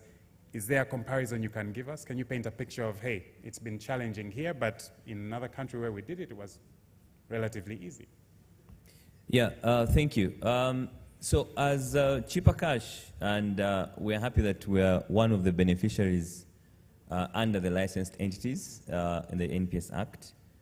So far we've gotten 3 licenses from the central bank, and we've gotten a PSP, PSO, and recently we got issuance of a payment instrument license for our virtual cards. Now, the experience, so we've been on the market in Uganda for 4 years, and Uganda was so fortunate that it is the market where we launched first. And going by the regulatory framework, we took a very bold decision to make sure that every product we launch in our 3 buckets. So our core competences are in cross-border money transfer. So we have a bucket for send, we have a bucket for spend, and we have a bucket for save. Now, we are so fortunate that we jumped into the train when the act was just released. And we really met the deadline as per the regulatory requirement. Comparing Bank of Uganda with other central banks, feedback coming from all other countries where we're present is that the Central Bank of Uganda is very geared up to really decrease and grow financial inclusion in this space. They're very supportive when it comes to the innovations, and they're very supportive when it comes to us that have investor funding for the business models that we operate. So Chipper Cash has been fortunate, and it still will be very fortunate for the products that we plan to launch. And Bank of Uganda is really taking very good credit from not only Chipper Cash, but with all the licensed entities. The last we checked, the licensed entities were 17, but good to know that Albert has mentioned that there are 20. So many are in the inbox. So to your question, yes, Uganda is proving to be one of our go-to markets under Chipper Cash, after, of course, Nigeria. Yeah. And this is because we have a very adaptive regulatory framework. Thank you. Thank you so much, Daniel. And it's really good to hear, you know, the varying experiences from our different colleagues here on stage. So, Albert, you know, there are certain objectives that you had. It's interesting, at UNCDF, as we talk about building an inclusive digital economy, obviously, several of these fintechs that you'll hear from over these 2 days, they're the means by which we get to last-mile communities. Those who are not even represented in this room, okay? So it's important that the regulatory environment is enabling for them to do business out there. But as they do, Albert, do you feel that you're achieving the objectives that were set up, that you set up this regulation for? As you hear this feedback, what's your take? I am glad to hear some of my panelists speak of the regulator the way they have spoken of the regulator. I pinch, the team that has endeavored to make sure that they give the best guidance to them whenever they came in for the application. So in terms of the regulatory objectives, quickly to touch on financial inclusion, I am agreeable to the panelists who have they have been very supportive to the regulator in a way that we have got now what we call the deputy governor set up a technical working group under the ones of the CEOs, CEO forum, where we meet quarterly and discuss matters for all those ones who have been regulated. Discuss matters relating to financial inclusion as one of our regulatory objectives. So in that particular meeting of those forums, I think some of my panelists here do attend those ones on a quarterly. We set up some baseline targets on which we basically appraise ourselves whether we are in sync or we are getting there and how far we are falling short, and which we do report on a quarterly to find out why we are short, what we can do better, and basically improve the financial inclusion as fair in that terms. Then quickly to touch on probably other regulatory objectives was the market development or business development in that of the payment ecosystem. Of course, new products are coming in. We see e-commerce, and the e-commerce wants to be embraced on those particular platforms. The National Payment Systems Act didn't really touch much on the e-commerce. So we see them trying to come into the e-commerce. Those are some of our agenda items into the amendment to see where we can fit in so that the e-commerce can now be broadly, to be more inclusive. So in terms of meeting, it is work in progress until we get there. It is a 5-year electronic payment strategy for us to get there. Oh, perfect. Thank you so much, Albert. And it's important to note that there are several fintechs, and you all might know this, that don't really start out intending to do payments. It's a ride-hailing company. Next thing you know, they have a wallet. And next thing you know, they have to come to Bank of Uganda to be licensed. And so that's some of, as Albert said, it's a learning process. The audience, I'd like you all to prepare a couple of questions, okay?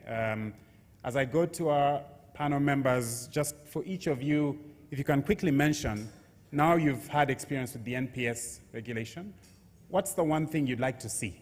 You know, Albert has said, look, this is a learning process. We're all learning. What's the one thing you'd like to see as this learning continues, as the engagement continues? It looks like they're very open, very supportive. I think that's been reiterated by many. So let's have, I think, Daniel, this time we'll start with you and then come down the line. And then the audience, please prepare a couple of questions, and then we'll come to a Q&A. Thank you so much. Over to you, Daniel. Yeah, thank you. So what I think we would love to see, and I think Google touched on it, are the opportunities of investment. Financial inclusion does not only involve money movement, whether P2P, whether cross-border. It involves innovating for the last mile in health, in investment, in education. So what I would love to see is that through the central bank, of course, which speaks for the government in this room, is that we need government to support private sector, in this case, the likes of Cheaper Cash. If we come with developments in those areas where we want financial inclusion, to be very supportive with the innovation. So once we achieve that, we shall be sure that we shall close on to the gap that Jack mentioned that we have when it comes to digital penetration in Uganda. Thanks. Thank you so much. Jackie? I would love to see strides being taken towards regulating anti-competitive behavior and enforcing that. That allows for newer, smaller players to have a chance at thriving in a market, or else you end up in a situation where you'll see consolidation happen, and then consolidation happens, then you end up at stifling innovation, and so you end up in a cycle that goes on and on and on. Yeah. Perfect. Thank you so much. Yes, Richard. Okay, so Chris, on my side, I think now that we have the NPS Act and the regulations, we want to look beyond Uganda. and part of that is making the cost of the transaction quite affordable.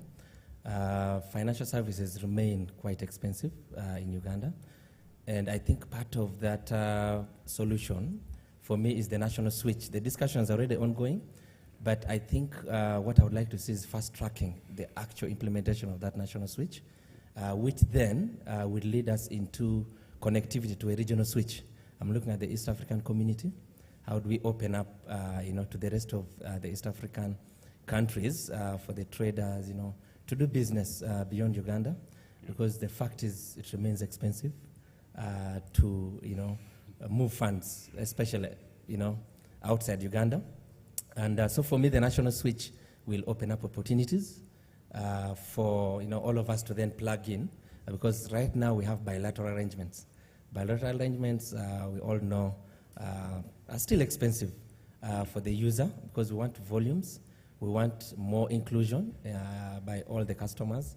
I'll just give you a quick snapshot. The customers who send funds between MTN and Airtel remains low. It's still less than 1 million. Yet we have about 11 million on our side, and Airtel probably has about 8.5. So I think there's a huge opportunity for us to ride onto that national switch and be able to include more users onto the ecosystems. I think that for me, that's a big one. Yeah, and then of course the other one is, Albert talked about e-commerce. We are very interested in e-commerce, and I think there's no clear framework that regulates e-commerce operations in Uganda. So I think we quickly need to, come up with probably a framework or a guideline around e-commerce operations, because I think there's a huge opportunity on e-commerce that I would like to get into. Yeah. Thank you so much. Yes, Patience, what are your thoughts? Thank you so much. For us, we would like to see maybe Bank of Uganda have a web page that lists all their licensees, including the sandbox, such that it could also give us credibility when we inform people that yes, we're under sandbox, but and approved by Bank of Uganda. So that would be very credible for us. And then also, if there could be an amendment to the regulation to add maybe some extra months to the sandbox, just for those businesses that would need extra time. Currently, it's 6 months, and you have an extension up to 1 year, but it could also prolong or have an allowance for that additional 1 year. But then also to mention the digital switch, having the transactions across the different platforms much cheaper would definitely really help us as a society and community. But one thing I'd also love to see is for the big players like MTN and Airtel to also work with us startups and also offer good and competitive pricings for what they charge us. Yeah. Let Bank of Uganda come with their big stick. Yeah. Yes, Ronald, what are your thoughts? Want to agree with the last two speakers. I think that's exactly what I would want to see. Now that regulation is in place, the inhibitor now for digital inclusion really is pricing and instant payment. So if we can get prices down, if we can have the central bank take a deliberate effort to foster interoperability between the different players, I think we'll pretty much close the loop. Perfect. Well, thank you so much to our panel members. I'd like to take a couple minutes and invite questions from our audience. I don't know how much time we have, maybe for 1 or 2. I can get guidance from our MC. But do we have a mic that can go around the room? Any thoughts, colleagues? I see one there. Another. There's a lady in the back. Yes. Do we have a mic that can be circulated? Ah, perfect. Yes, sir. Thank you. Morning, everyone. Thanks to the panelists. My name is Hamza Mtebi. I'm from Turako. We are in Ishwatech. Mine is really about learning. I just want to hear from the gentleman from Bank of Uganda. Where are we in terms of dispensation for digital currencies? And then number 2, and this can be taken by anybody from the panelists, in terms of sensitization of the public. It's nice to sit in these fancy rooms and do all these nice things. But if the ultimate user down there doesn't understand what we are building, we'll be wasting time. what are we doing about sensitization? Yeah. Thank you. Thank you so much. Should we take a couple and then have, so Albert, did you note that about learning and sensitization? And then let's have one more. Come on, it's a big room full of experienced folks. Yes, and then go over to you. Thank you.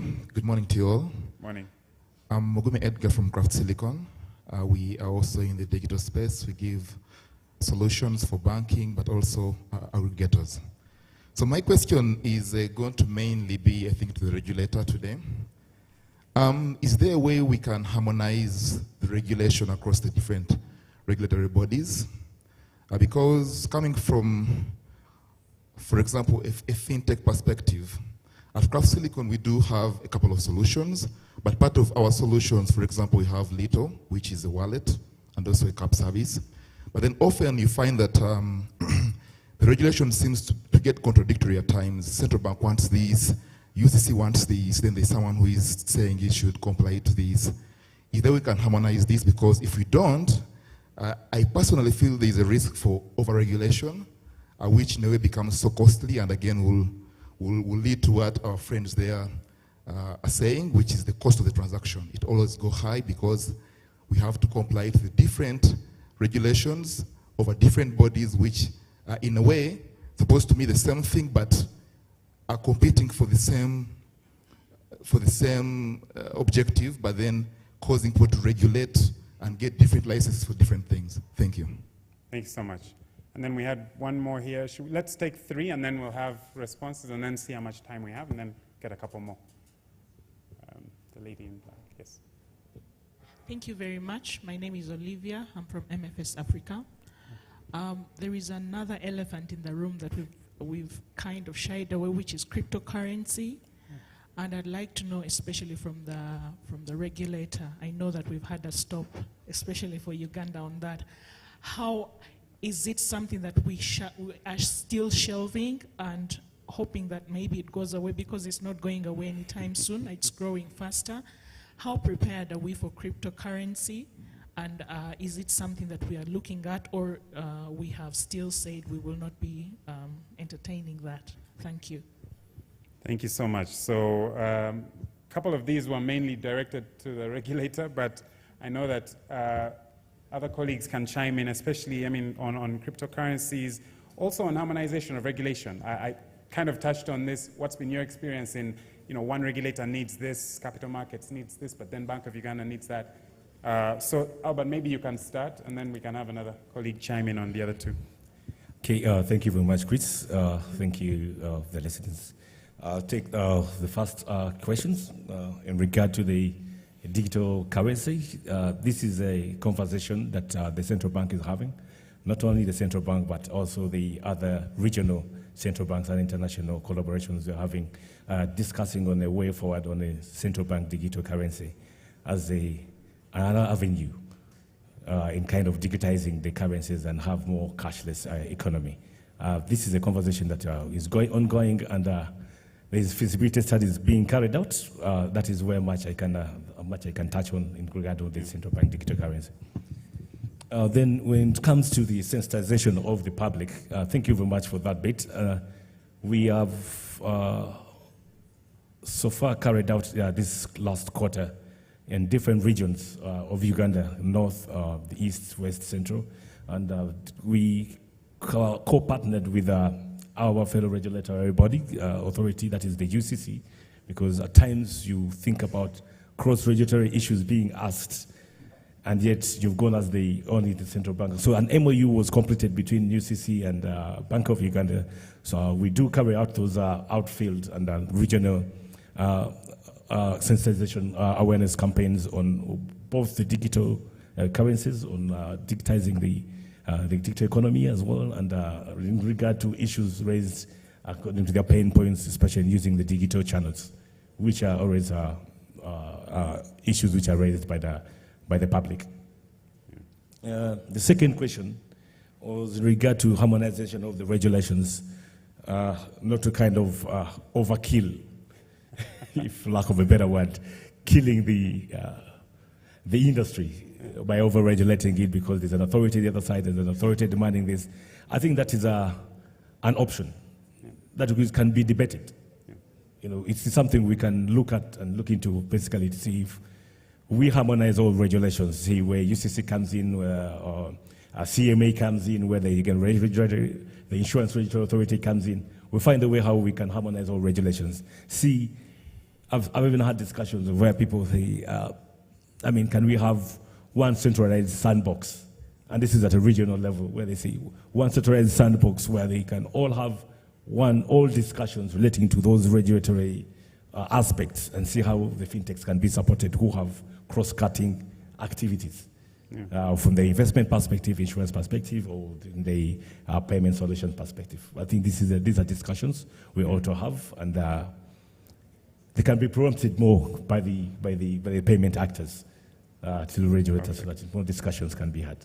Thank you so much. And I wonder, before we get one or two more questions, did any of our other panel members want to just chime in on regulatory synchronization as well as maybe sensitization of end beneficiaries? Anybody want to chime in on that? Okay, let me just yes, Richard. Add on some. So beyond what Albert has submitted, specific to the sensitization, we've actually partnered with Bank of Uganda, UCC, Airtel, as MTN, but also the Association of Payment Service Providers to really combat the fraud incidents that are happening in the market, because financial services will thrive with trust. If the customer doesn't trust the system, they will keep the money under their mattresses. So we have done quite a bit, I think, for the past 2 months now, aggressively pushing communication on radio in terms of the need to protect the customer's PIN. This has happened mainly through social engineering, the cases that we've got, but from the time we did that sensitization, the cases have significantly dropped, and I think that needs to be sustained. We don't want to do it for a short time and stop. It's going to be sustained throughout, as we offer these services. Whenever we roll out a new service, there are always fraudsters that will take advantage and dupe the customers. So I think that is very critical as a form of sensitization that we are continuously doing. But also, of course, there's huge need for digital literacy, digital literacy training, financial literacy, because the truth is we still have customers, quite a number of them, who will go to an agent and surrender their PIN and tell the agent, I want X amount, this is my PIN, do it for me. Sure. So I think that is very critical. How do you go through, how do you navigate the several platforms that we have? I think that's a huge challenge that we need to combat. MC, I don't know how we're doing on time. Do we have time for one or two more questions? Two more? All right, where's the mic? There was one question here. Chris? Yes. I think there was a question number 3 from a lady. On cryptocurrencies. I thought you had addressed that, but yeah, let's I just wanted to quickly, I don't know how she can end up joining there's a blockchain association, members who usually come into the central bank. They have pre-organized meetings where interactions are ongoing in regard to that aspect. Yeah. I don't want her to think that the central bank is just shying away or thinking this will go away. No one thinks that it's going to go away. We are having conversations in regard to that aspect. Thank you very much. Yeah, and as always, innovation precedes regulation. I mean, they will keep using them, right? So, all right, let's have 2 more questions. There was one here, and then I think one there. Where's the microphone? Good morning, everyone. Morning. Where are Chris you? here. Okay, go ahead. My name is Idlin Murunchi, and I'm a lawyer. One of my questions has been answered on a centralized sandbox, but my other question is to probably Albert. Do you think that the central bank is properly equipped to handle fintechs and innovations? And I ask this question because in most progressive economies we see there is a non-bank, non-financial regulatory authority. And central banks have historically handled banks, an industry which is 200 years old, like someone mentioned, and you find that most of their reporting requirements are very stringent and things like that. But whereas you find that most fintechs and innovations are nowhere near banks or do not even look like banks, it's just that they handle money. So in many economies, we have seen that there is a non-bank or non-financial regulatory authority that handles that. So do we see a movement to either I know there is an NPS office in the central bank, but a more vigorous office or a more vigorous authority that can handle this, that is more equipped, bigger, and much better, and does not necessarily have to go towards the way banking has been handled, but rather towards how fintechs and regulation should be handled, considering other progressive economies. Is there anything like that in the plan, or is that something we can discuss? Thank you. That's a great question. All right, another one. There was one here and one there. Okay, go ahead, please. Thank you, Chris. My name is Kwesiga Kenneth. I'm the co-founder and co-founder at IoTech Limited, co-founder and CEO. My question, I'll try to take the pressure away from Albert. I know he's the regulator here. So it will be to any of the fintechs. And I like that Richard talked about cybercrime and all the things that you'd like to be being done in the next phase of fintech. So I would like to know from any of the fintechs about the experience with Financial Intelligence Authority. I realize it's one of maybe so-called regulator that was kind of missed out on this panel, but what has been their role, what has been their experience, and how do they see that organization fit into the business that they're doing? So this goes to any of the fintechs. Thank you. Thank you so much. And then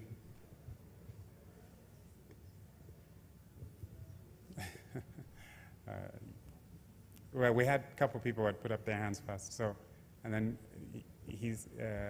Alex is also a very important colleague in the room, so we'll go to him after this, and then we'll finish up. Good morning. My name is Alex Laces. I represent Payway. My question would be to BOU, maybe not more like a question, but a suggestion. As all of us, we are working in IT and representing fintech. And sooner or later, we'll have to renew the licenses and reapply the documents. Would it be possible to organize the infrastructure where all these documents can be uploaded online and possibly signed with something like UG Pass or something? Thank you. Thank you so much. Let's take one more question from Alex. We've run out of time. Alex from you, and then apologies, colleagues. We've run out of time, but then we'll come back to the panel, and then we'll close. Yeah, thank you, Chris. Good morning, everyone. I'm Alex Ochan from the National Payment Systems Department. I'm actually not asking a question, but providing a backup to my colleague, Albert. We work in the same department. Yeah, I'm from a financial inclusion background, and I really like what the panelists have been talking about. I see it supporting what we're doing, and I've taken some of the comments that will go into the second National Financial Inclusion Strategy.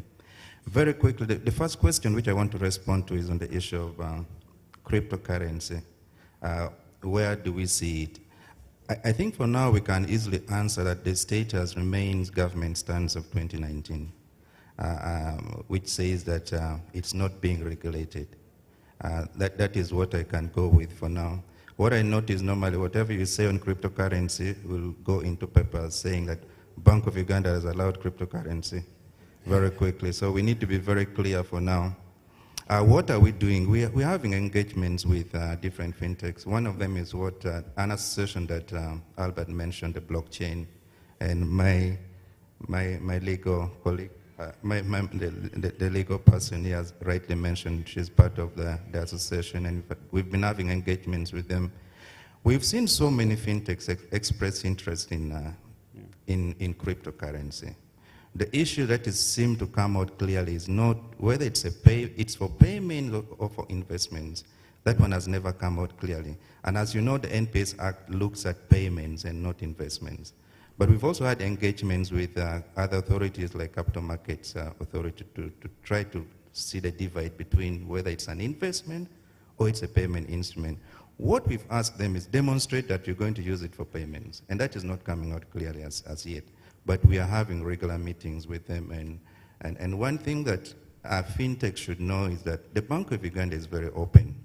Often what we see, there's a middleman that comes in to contact the bank, a legal representative or an advisor for that matter, that comes to the bank to get information, therefore take it to the fintech. We always say our lines are open. There's an email, fintechoffice@bou.or.ug. Whenever you write to us, we always respond. But there's that middle person in between. And fintechs believe that if you go to the central bank and you ask the wrong question, they may not give you the license. We are always open. That one should be very clear. Now, the second one is whether the central bank is ready for fintechs. Again, we need to be very clear. Fintechs are in different areas, not just in payments. Now, the central bank is only looking at payments, for that matter, and in particular, the National Payment Systems Department under the National Payment Systems Act. And I think we are ready. As to whether we're extremely ready is another question. It's always evolving. I also want to ask the fintechs, are you ready yourself? It's always evolving. New things are coming, and we learn together. All this information that we provide and also give it to us, I think we share a lot of information. Now, to say that in other countries it's non-bank authority licensing or regulating fintechs, that is an overkill. For payment systems, I think, at least for the information I have, most of them are in central banks. Yeah. So I still want to believe that fintechs that are in payments are in the right place, which is the central bank. Thank you. Thank you so much, Alex. And thank you so much so you tackled a couple of points. And indeed, I think this has been a very, very wonderful discussion. We won't get to all the questions. There was a question on cybercrime. I think that's an important one. I mean, we're seeing a rise in incidents, right? Many times almost coming from either outside actors or within. We also had about renewal, and I know that this is a constant conversation because, yes, you go through the process now, you're going to come back later on, and how is that evolving? How is that changing? In the interest of time, I'm going to stop this here. I know that there'll be opportunities for networking within the room, but I'm really thankful to our panelists. I'm thankful to our audience. Could we please give a round of applause? Thank you so much. And many thanks. I would like to call up Jack and Josephine so we can take a group photo.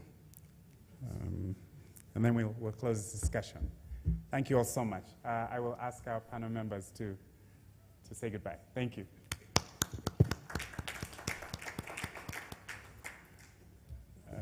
MC, where do you want us? Up here? Do you want to keep the panelists?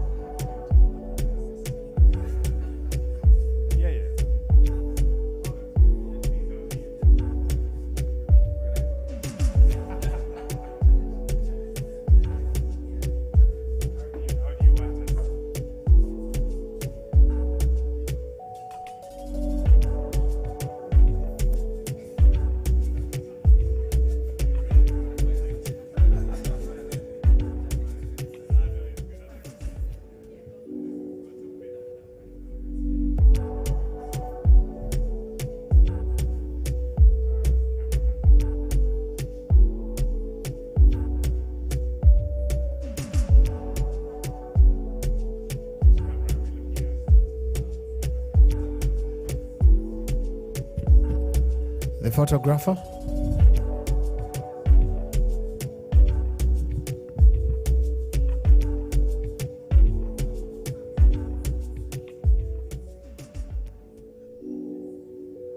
Just a minute, we need to get the photographer. If you're next to the photographer, please send them inside. Are they taking tea?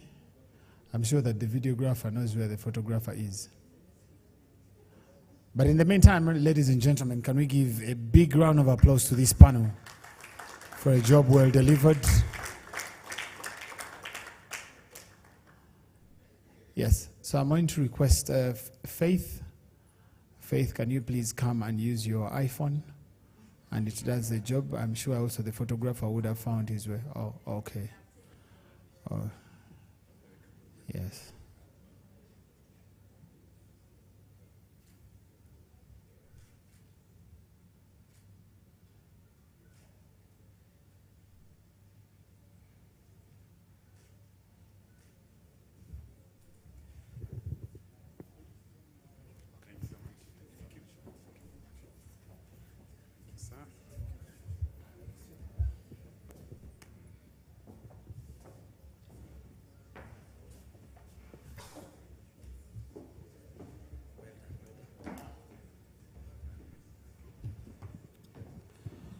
Okay.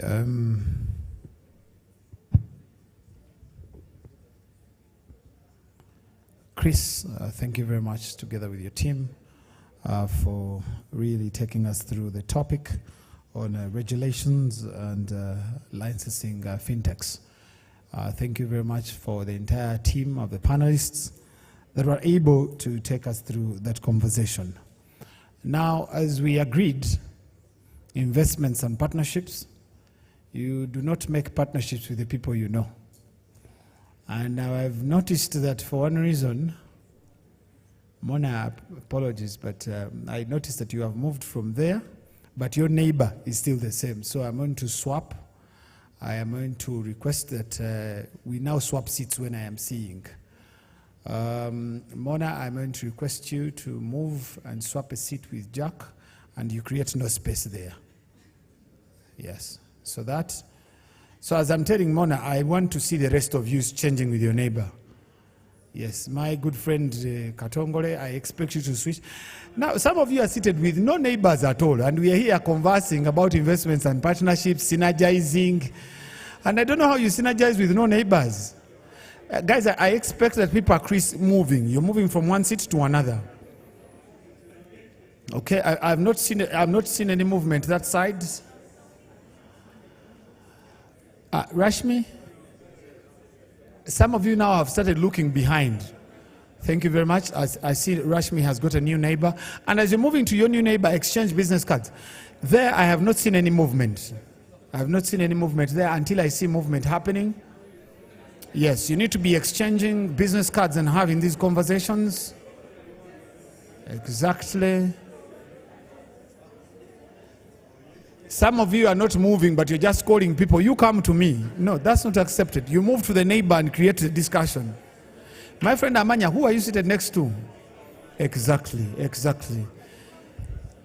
Now, can everyone start greeting their neighbor and exchanging a business card? Because that's what brought us here, to have these conversations.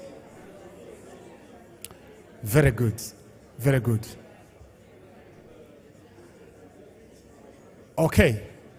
Now that you have changed positions, I am very, very sure the discussion is going to pick up. Now, can I request everyone to rise up? Can I request everyone to rise up? Can I request everyone to rise up?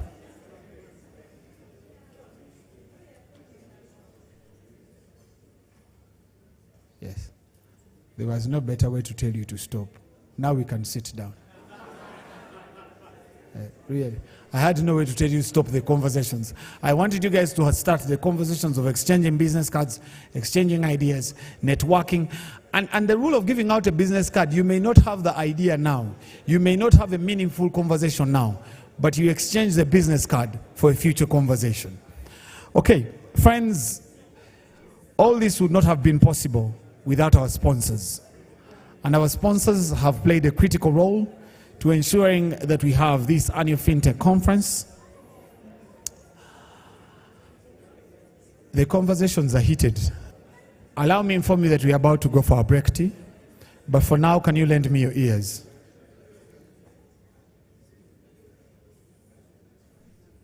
Thank you very much. Like I was saying, that all this would not have been possible without our sponsors. And we've had sponsors in different categories, as I'll be highlighting. But allow me start with our diamond sponsors. That is ABI And Mona, I'm going to request you, because you represent ABI, I'm going to request you to rise up and these people give you a big round of applause so that you're able to send the message that we are grateful. That's Mona from ABI. Mona, thank you very much for the resources, for the support that you have offered and rendered to this conference. In the same category, I am going to request that we clap for MTN Momo, who are also our platinum sponsors. Can we clap for them? Thank you very much, MTN. And I'll be going through the list, just like Josephine at the start of this conference talked about the different sponsors. I'll be highlighting the different sponsors. Allow me, request you or remind you that we have a conversation that is happening online, and we have different exhibitors. Now, for the different exhibitors, I see Raxio, I see Yo, I see Zofi. It's important, I'm also seeing Nsibuko over here. It's important that we also move around and see the different exhibitors within ourselves and see what sort of solutions each other's persons are creating, so that we have a discussion in terms of working together. At this point in time, friends, talking about sponsorship, we're going to have a presentation that should take us to our break tea from MTN Momo. And this is going to be given to us by their manager, products and APIs. Friends, there are some conversations that are now getting into marriages. They are difficult to stop. I need to... Exactly. Can we first hold on and we have this presentation, then we'll continue. If your neighbor is talking to you, tell them that you're stopping the progress of this conference. Very good. Friends, like I was saying, that this would not have been possible without our sponsors. ABI has done us well, but also MTN has done us well. I'll go on and on talking about the sponsors, but this particular sponsor, MTN Momo, is going to lead us to our tea break, and I'm sure that because of time it will be a working tea, so we come back here and move fast from the program. Allow me invite Mr. Mark Chivumbi, the manager of products and API from MTN Momo, to come and give us our next presentation. Can we give him a big round of applause?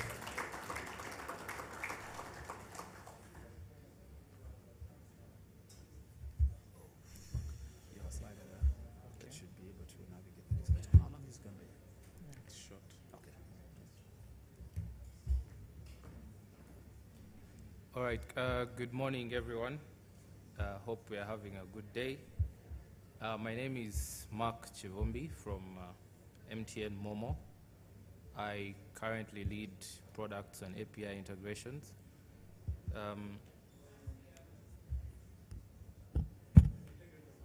Hello, better. So again, I'll go once again. My name is Mark Chivumbi. I currently lead products and API integrations within the MTN Mobile Money Uganda Limited. We call ourselves a startup because we were born, I think, a year and so a while back.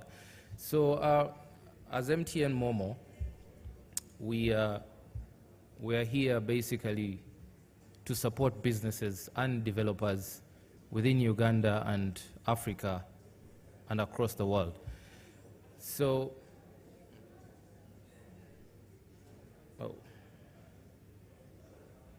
basically, maybe as technology is changing every day, MTN took a bold move around 2018 to allow or enable developers and businesses leverage on our platform to support various digital technologies. These digital technologies vary, and as a company, we've decided to encompass them into about 5, right? We have what we call the payments on the API, we have e-commerce, we have insurance, we have what we call the bank tech, and we also have what we call the remittance. So the API is here with 3 basic intentions or objectives: to drive digitization and innovation, to drive financial inclusion, and also to simplify onboarding. I think as part of the discussion today, I saw on the agenda for the Fitspa today is how we can leverage on technology to improve customer experience in regards to onboarding. Well, MTN Momo API is here to support with this, and with our platform, we reach out to beyond just Uganda again. We have, as part of our journey or part of our architecture and plans of the 2025 ambition, leveraged on our existing infrastructure and gone beyond just integrating with who we call the payment service providers or even digital fintechs that are just starting up, but we're going down to the roots to find out or to interest the masses about the API. I would like to hint on what we've been running this year, which was the Momo API Hackathon, where we partnered with local fintech hubs, because in Uganda, MTN thrives on collaboration. And in digitization as a whole, I believe, without collaboration, you cannot go beyond your final scope. So this year, we ran what we call the Momo API Hackathon with a theme to unlock economic growth through financial and digital inclusion. This journey started about July this year, and we closed around September 26th. We managed to reach out to fintech hubs. We worked with a fintech hub called Outbox, very brilliant in the market. It's good at nurturing local developers, and we've picked up so many ideas. And the purpose of engagements like the hackathon that we had this year is basically to move Ugandan developers and entrepreneurs from zero to hero. So MTN is here. We're going to hold the hand of these guys who we picked out as our top 3 and see them. I would like, basically what we would like to see tomorrow or in a few months or a few years is to have our top contestants of the hackathon stand in front of panels like today and give testimonies of what MTN has done in Uganda. So when we speak about the API, because luckily enough I'm speaking to a team or a congregation that is tech savvy, most of us. So the API basically is a short form of the application programming interface, which is a shorter or an easier way of leveraging onto platforms. So back in the day, if you wanted to integrate with MTN, you had to pay for a leased line, there's so many costs. Right now we are saying, no, if you want to make an integration with the Momo API, just have a standard or a reliable internet connection, and you will integrate and work perfectly. So what do we understand about Momo, and how does the Momo API help you accelerate your business? So the API basically is available globally, and we have a sandbox. The sandbox is available 24/7. If you would like to integrate with us, get onto momodeveloper.mtn.com, open an account, and look through our various APIs, test out your APIs, your responses, your sequence of events, your token generation, and etc., and then reach out to MTN through our customer support services.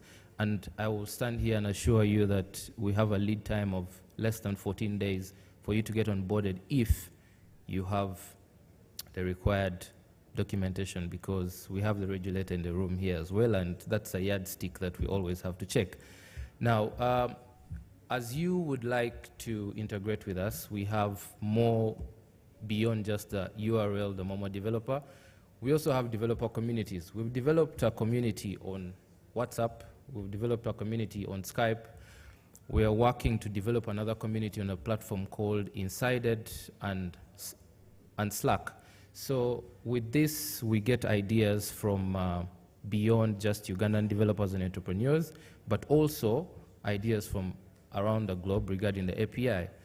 And we are working, because of the feedback we've gotten from these developer communities, MTN Momo is working to leverage the GSMA APIs on our platform so that we can have a globally acceptable standard for the API that is known to not only Ugandan and developers within the 22 operating countries of MTN as a group, but beyond that scope. So the GSMA, we believe, will give us scalability on the API and also interest more and more people on the API. So when you are ready to onboard with the API, it's simple. 3 steps: open, register with your email, select your country, upload your KYC, and then you can go live with the API. So briefly, I'll give you a product roadmap or a history of where we started around in 2018. The Momo API was launched with what we call the V1 or version 1 for the programmers, where we exposed 4 APIs basically: the collection, disbursement, the collection widget, and the remittance. We went on to add on to these APIs in the V2. We added the refund, the cash in and cash out. The cash in and cash out is the basic, what we call in the market, deposit and withdraw. When you walk to an agent and ask for a deposit, that's a cash in the programming language on the API. And when you walk to an agent and ask for a cash out, sorry, a withdraw, that is what we call a cash out. As we went through the times of the lockdowns and everything, we noticed that we needed to improve the API with what we call now the version 2.1. And we were adding things like notification as a service, KYC as a service, authentication as a service. I would like to hint on these 3 APIs in particular because we all know that every transaction has to end with what we call an instant payment notification, and today it's an SMS, right? When we sat down to brainstorm, we said a mobile money transaction has a default IPN, which is yellow. You have paid 20,000 for Umeme, for example, and this is your balance. But then, again, because of our developer communities, they said we want more beyond just an IPN. So notification as a service is an extra SMS or an extra communication to your customers on the API. So if I paid for example, DSTV, right? The first SMS that you can send out by the MTN platform is the IPN, your balance, your transaction amount, and etc. With notification as a service, you can add an advert, you can add a prospectus product that you want your clients to know about. So this is a service that we are pushing now with version 2.1, and the adoption is good. We have KYC as a service. KYC has become a very, very big issue in this country, and as Momo, we decided to say, okay, if you're making a payment, because it's working now. I remember when mobile money had just started, when you are sending money, you would just put in someone's number and send with the hope that it reaches, or you assume that that's the owner of the number. Again, the public had an outcry, and we developed the KYC API in between, meaning I input your number, and then we do what we call an account holder validation to validate that this number actually belongs to the intended recipient you want to send money to. This greatly helped the core functionalities of the Momo at the start of this business, which was P2P, cash in and cash out, the 3 core services of mobile money. Now, this also reduced our cost as a company because we didn't need to have as many members or agents in our call centers to pick up calls regarding mobile money sent wrongly.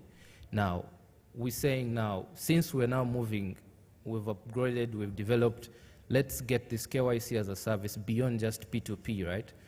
If you're doing, for example, SNL, the savings and lending products, you would like to know who your client is, right? So as you're borrowing, for example, from Mocash, if you're depositing money in your Mocash wallets, all our partners integrated via the API will, and for now, integrate with the KYC API. I'll give a clear example, which I think all of us use mostly. I love Cafe Javas. So on their app, when you log in, of course, you're going to input your number and a PIN, right? But as soon as you log into your app, it will tell you, welcome, Mr. Richard, welcome, Mr. Godfrey, right? these guys are leveraging on what we call the API. This goes beyond just normal transactions, but we go to understand our customers more and more.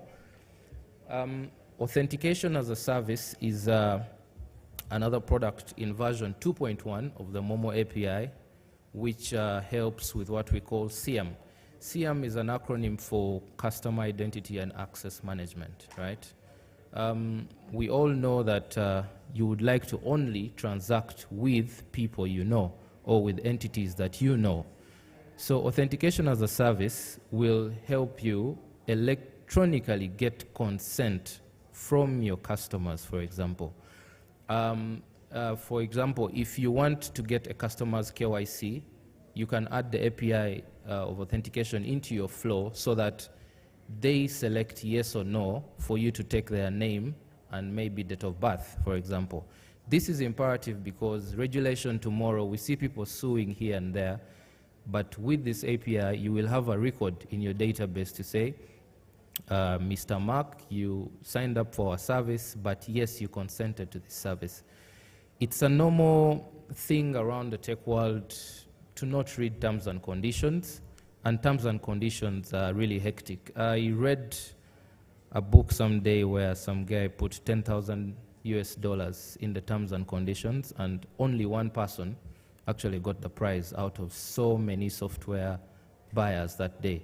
He developed a software and put a prize of $10,000 in the terms and conditions.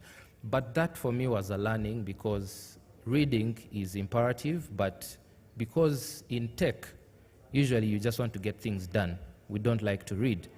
So authentication as a service is here to help in closing that gap. Currently, we are running version 2.2 of the Momo API, and we've recently deployed what we call channel as a service.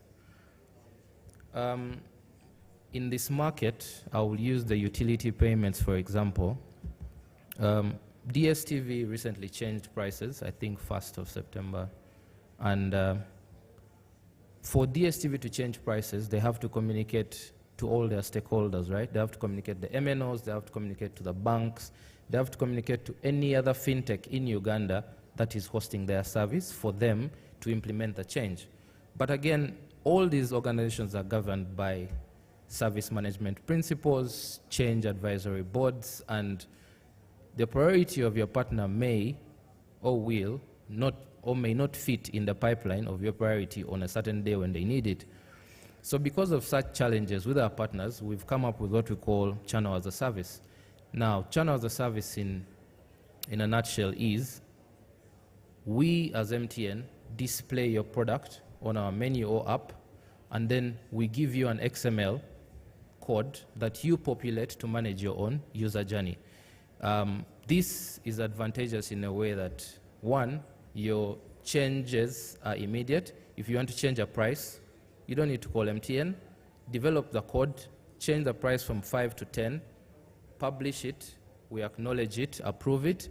You only call the MTN Momo platform for a debit or a transfer going forward.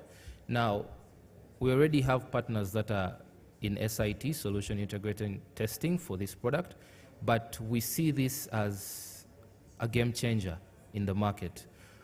Most of our partners who are stressing to pay for expensive USSD codes will have cheaper solutions or cheaper ways of exposing their products to the masses, and also have quicker and better speeds in change management going forward.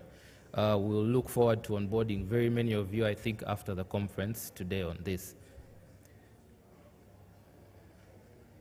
So I'll just dig deep into our core APIs, because in the digital literacy or digital fintech, there are basically two core functionalities. You are either collecting or you're paying, right? So in collections, we've leveraged on our Microsoft Azure as our partner to include what we call access tokens, which is a methodology or a security architecture that we use for requests that are coming to our platform. So you can get an access token for your API under the collections before you share, for example, a debit request. Then when you share the debit request, you can also proceed to do what we call a get debit request status. If you're not on the API and you're integrated using the legacy VPN and site-to-site connections, over what we call the partner orchestrator in mobile money, you will use what we call get transaction status API. But on the Momo API, we've changed this to say get debit request API for a collection, right? On top of your code, as you collect from a client, you can also validate the account holder. Now, the validation of account holder is what comes with things like KYC, because initially, the validation was, hi MTN, is the number 772122888 active, right? Then when we respond with a yes, you proceed to send a debit request. Now, as part of the validate account holder API, we're saying, validate, check the status of the number, but also know who you're talking to or who you're sending the debit request to. So we are expanding and scaling our API day in and day out. We can also leverage on the get balance API in collections, but this is only for your account as a partner or a service provider. You cannot leverage on the Momo API to check someone's balance, but only your API, because we all know that in digital finance, we run a pre-funded model, right? So for you to run any business on the Momo API, we run a pre-funded model, and we're leveraging this with our partners in the escrow banks. We are currently running about 10 escrow partners, and by the end of 2023, we want to have about 19 escrow partners to ease settlement, because one of the biggest issues in the fintech space right now is settlement. As we collect, we need to pay suppliers and we need to settle. So that is something we're trying to close out. Then the other functionality, again, which we leverage on, is the disbursement, again, which is the second core functionality in any digital fintech space.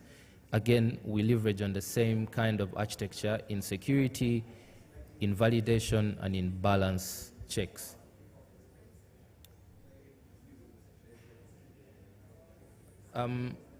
Before I maybe say thank you to all of you, I would just like to leave a little note to all of us with a principle that we run with as MTN Momo.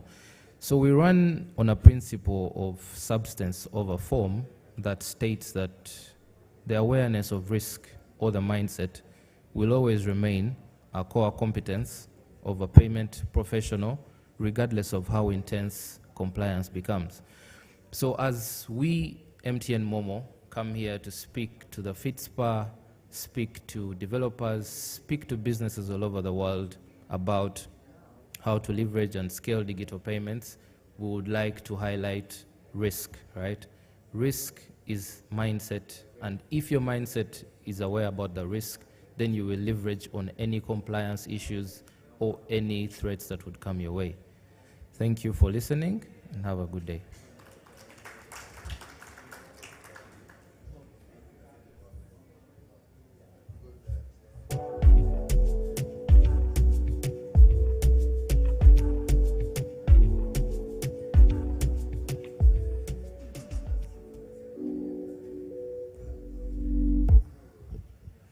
Friends, we've earned our break tea, and I'm going to request that everyone rises up, grabs a cup of coffee.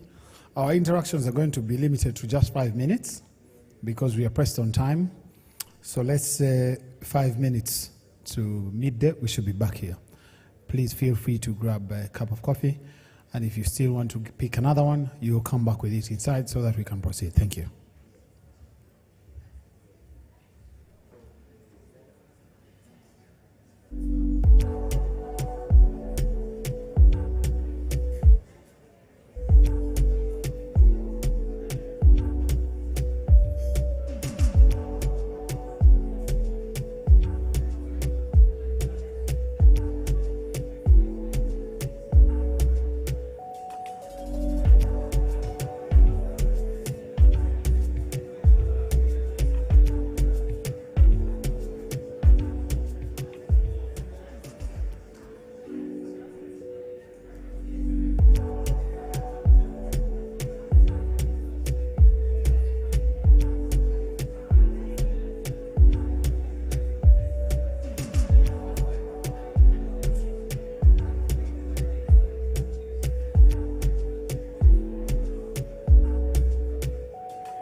We're a technology company that's improving how people in rural communities access banking services. For SACCOs and savings groups, Exhibitor is an essential partner. We provide a microfinance banking platform, and for 250,000 of their members, we enable them use their phones to access a digital savings account, a loan, and other kinds of financial services. Let's work together to redefine what banking services mean for millions of rural Ugandans.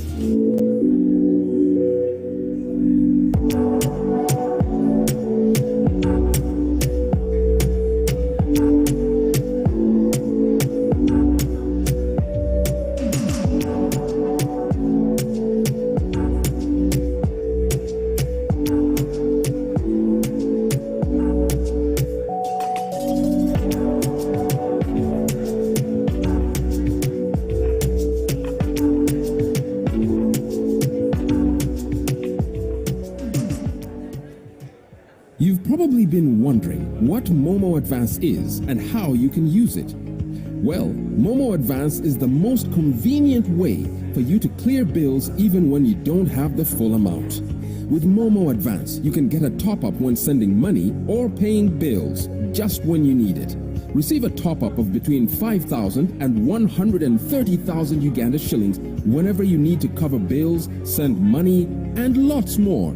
To use Momo Advance, all you have to do is dial *165*5*3#. Once you sign up for Momo Advance, you'll be charged a one-off access fee worth 2.75% of the borrowed amount, plus a daily interest fee of 0.5% of the outstanding amount.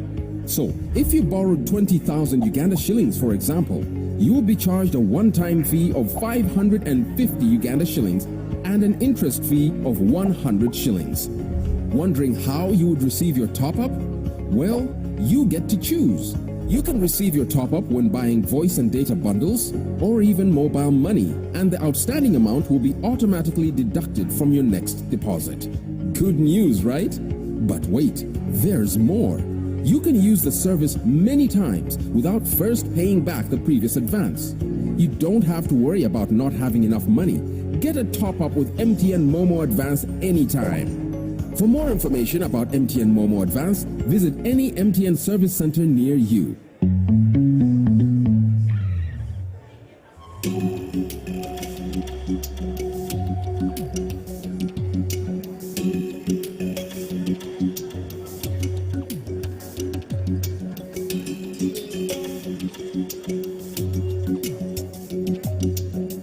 How do we turn every corner shop into an e-commerce platform so that we create a sustainable environment for the future?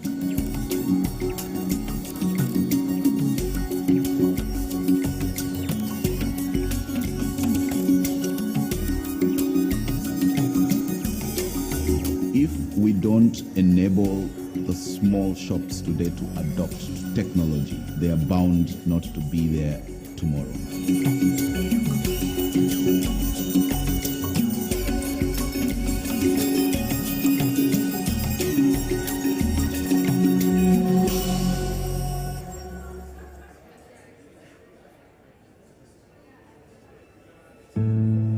He was born with no superpowers.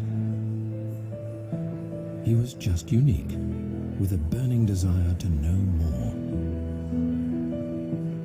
to question the answer, and then question the question.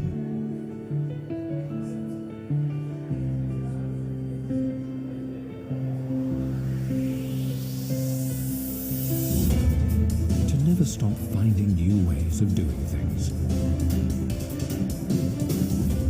Curiosity not only drives innovation, it shapes the future of businesses. So wherever it leads you, InterSwitch will be there, providing diverse digital payment solutions, insights, and opportunities. Because we are committed to finding better ways to ensure that your business runs efficiently. InterSwitch, transaction solutions you can depend on.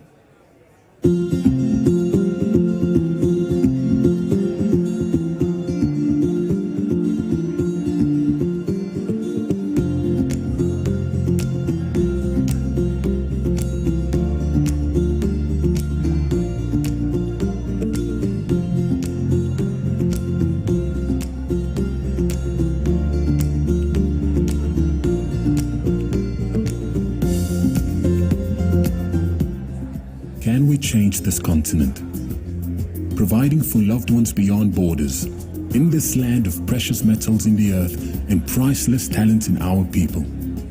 In Africa where the only currency is access. We are MFS Africa. Penicillin, ethanol, flour, sugar, glue, whiskey, corn silk, starch, oil, livestock feed, all from corn. You will discover endless opportunities when you search deeper, and to enjoy their full worth, you need an innovative payment solutions partner that creates value from the obvious and sees opportunity in the not so obvious. InterSwitch, transaction solutions you can depend on.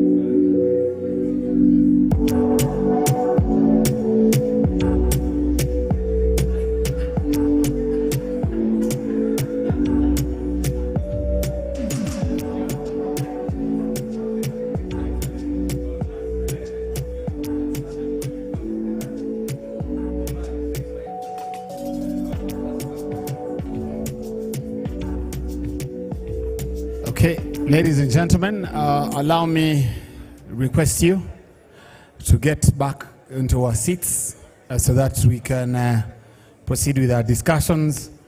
For those who are picking a cup of tea or bite from outside, please come back inside the agreed time so that we can be able to move the program. Thank you very much.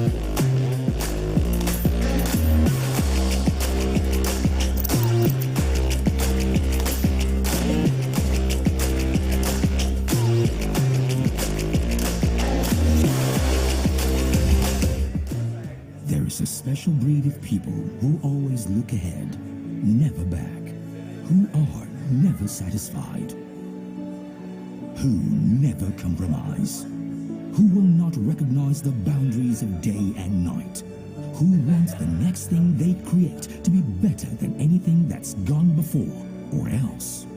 People like this aren't always easy to live with. At InterSwitch, we owe them everything. Because of them, we continue to create a range of payment solutions that are quick, safe, and easy to use for anyone from a big bank to a salon.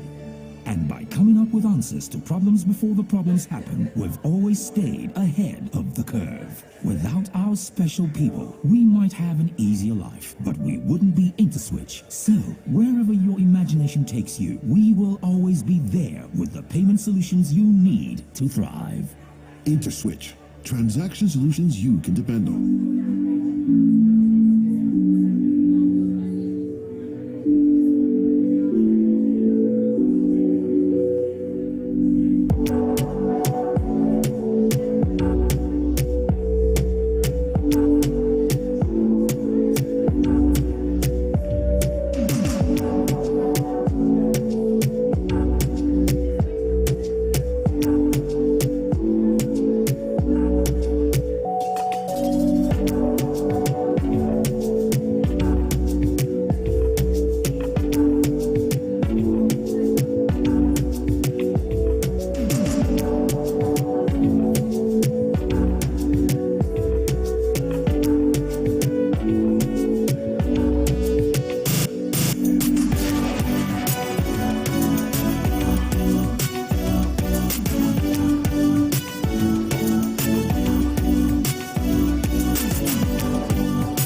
Across the border. Send money safely, securely, and conveniently across East Africa with MTN Mobile Money. Step 1. Dial *165 *1*2 hash. Step 2. Choose country to send to. Step 3. Enter recipient number. Step 4. Enter transfer amount in Uganda shillings. Step 5. Confirm transfer details and close the menu. Then wait to be prompted to confirm your PIN number. Once PIN is confirmed, the transaction will be completed. Standard rates will apply. It's that simple, and you can do it anytime. Terms and conditions apply.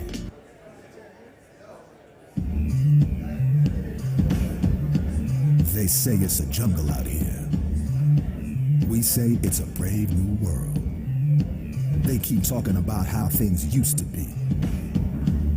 We only care about how we choose it to be.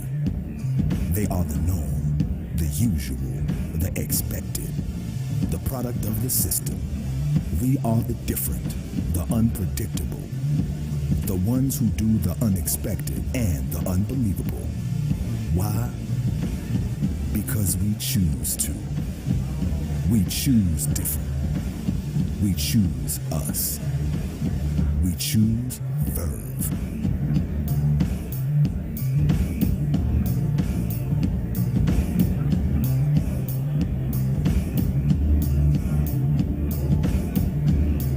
Verve, the rewarding way to make payments. This is John. He's a hard-working employee at a local company. He gets paid monthly for his hard work at the end of every month. However, this time he needs money on the 15th of the month. His daughter has fallen sick and he's in immediate need of money so that he can take her to the hospital. What could he possibly do? Who will he ask for help? He will approach Zophie Cash for money. Zophie Cash is an advanced salary app which gives you your salary in advance. All John needs to do is get the approval of his employer and Zophie Cash. Once approved, John gets the 30 to 50% of his salary immediately. He can repay Zophie Cash the money by the time he gets his full salary at the end of the month. No hassle, no trouble. Download the Zophie Cash app from the Play Store right now.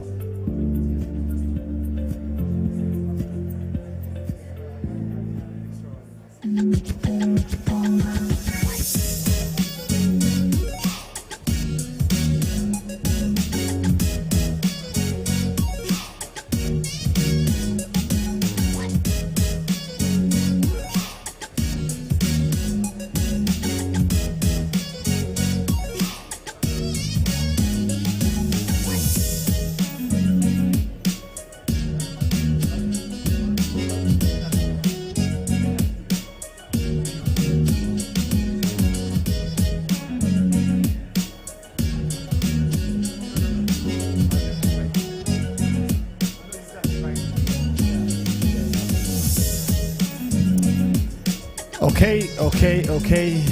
Fenon team, thank you very much. Can I request everyone to get back to their seats, please? People in rural communities access banking services. Fenon, can I request everyone to get back to their seats? We need to do this. And I don't want the conversations to drag into our lunchtime where I have to continue the deliberations. I'm going to request the persons that are at the exhibitors' points to come over and we take our seats so that we do not eat into our time to have further interactions at the lunchtime. Our next session is a panel, and our panelists are ready, and we would love them to speak to people and not seats. So I'll kindly request everyone to come inside so that we are able to proceed with this conference as the program lineup permits.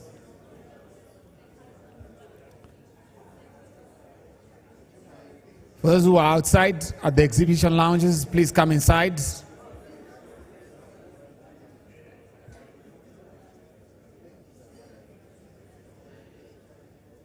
Yope and Peyota, I'm going to request you to send those people this side because there are a lot of conversations. Yet again, we want them to continue, but we also want to continue with this program.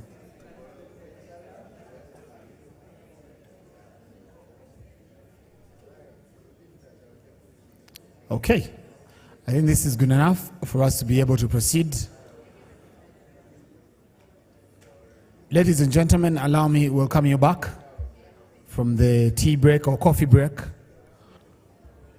We are going to continue with our program. And after the panel session and the MTN presentation, we are now going to have a panel to take us through green finance. And I'm sure that all of us are alive to the fact that now conversations that speak to lowering the carbon print, conversations that speak to climate change, conversations that speak to sustainable use of the environment are critical for us. So the panel that we are inviting is one that is going to handle green finance, leveraging digitalization to green financial services, the role of fintechs. And now, at this point, ladies and gentlemen, allow me to welcome Noah Owomgisha, the head of investment, BDS, Green Growth, to come and invite the panelists so that the conversation can shape up. Can we give Noah, the head of investments at BDS, a warm applause as he's making his way to the stage?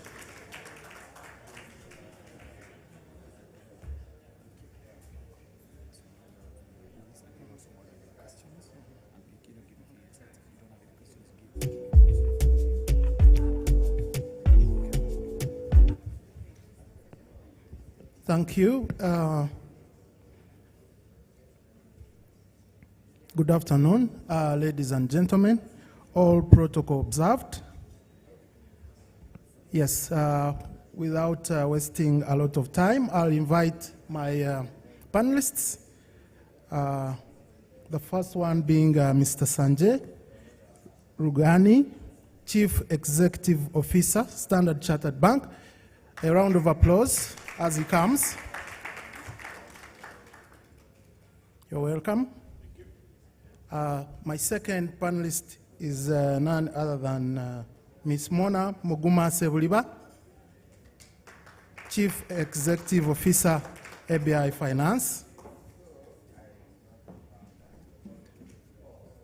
Yes, so like the MC has announced, this is a panel that is going to discuss how we utilize the resources that we have on our only continent where we live in a way that ensures that we are comfortable, that the earth is healthy, but then that we do not compromise opportunities for the next generations to also be able to thrive and enjoy our planet. So we believe fintechs are key to ensuring this happens, and that's what our discussion this afternoon is going to be. We'll try to make it as short as possible. We know we are in between the lunch, but we hope, yes, we'll be able to get insights from the panelists, but also to get feedback from you. Green growth, green finance, sustainability, impact finance are very common terms we use these days, but the definitions and understanding vary. We want to try through our panelists today to demystify that, so that as we do whatever we are doing, one, we know what we are contributing to in terms of our environmental management objectives, but we also know how to measure it and report it, because that is important. We have now a very, not very nice PR around greenwashing, institutions which claim more than they are doing in terms of greening. We want to see how we can avoid that, but we also want to see how we can use it for the benefit of the financial services sector, and how we can have fintechs again take us through the next phase of life on this planet as the key drivers for ensuring this happens. So the way this panel discussion is structured, we'll have submissions from the panelists, then we'll have a question and answer session, which will be followed by concluding remarks from the panelists again. So please, as we hear, from Mr. Sanjay and Ms. Mona, let's take note of issues we may want to get more feedback and information about, and then raise them during the question and answer session. That's it for now. We'll get into it. Yes, a round of applause again for our panel. And yes, let's learn more on how we can leverage fintechs to green the financial services sector. I'll start with Mr. Sanjay Rugani, Chief Executive Officer, Standard Chartered Bank. Standard Chartered Bank, right from the group level, is at the center of pushing the greening agenda, both from the side of ensuring that your operations as an institution are well aligned to minimizing emissions and ensuring that everything you do is well governed, is environmentally sensitive, and is socially inclusive. But we also know you have embarked on a serious agenda of mobilizing financing, not only to help you green your operations, but also to avail financing for investments in the market to be able to green. We also know that you are keen on using technology. And of course, when we talk technology, fintechs come in at the center of this. Kindly take us through what you're doing as an institution on leveraging technology, ICT, fintechs to improve resource efficiency, to improve resilience for your services, but also for the products you offer. Thank you. I hope I am audible. First of all, it's great to be here. I've just moved to Uganda. I'm a Tanzanian. Moved here 3.5 months ago. And I'm just loving the hospitality in Uganda. Other than the food, you can see my size, yeah? Great. So I guess what's important is asked about very many things. You asked about Standard Chartered Bank's sustainable finance framework.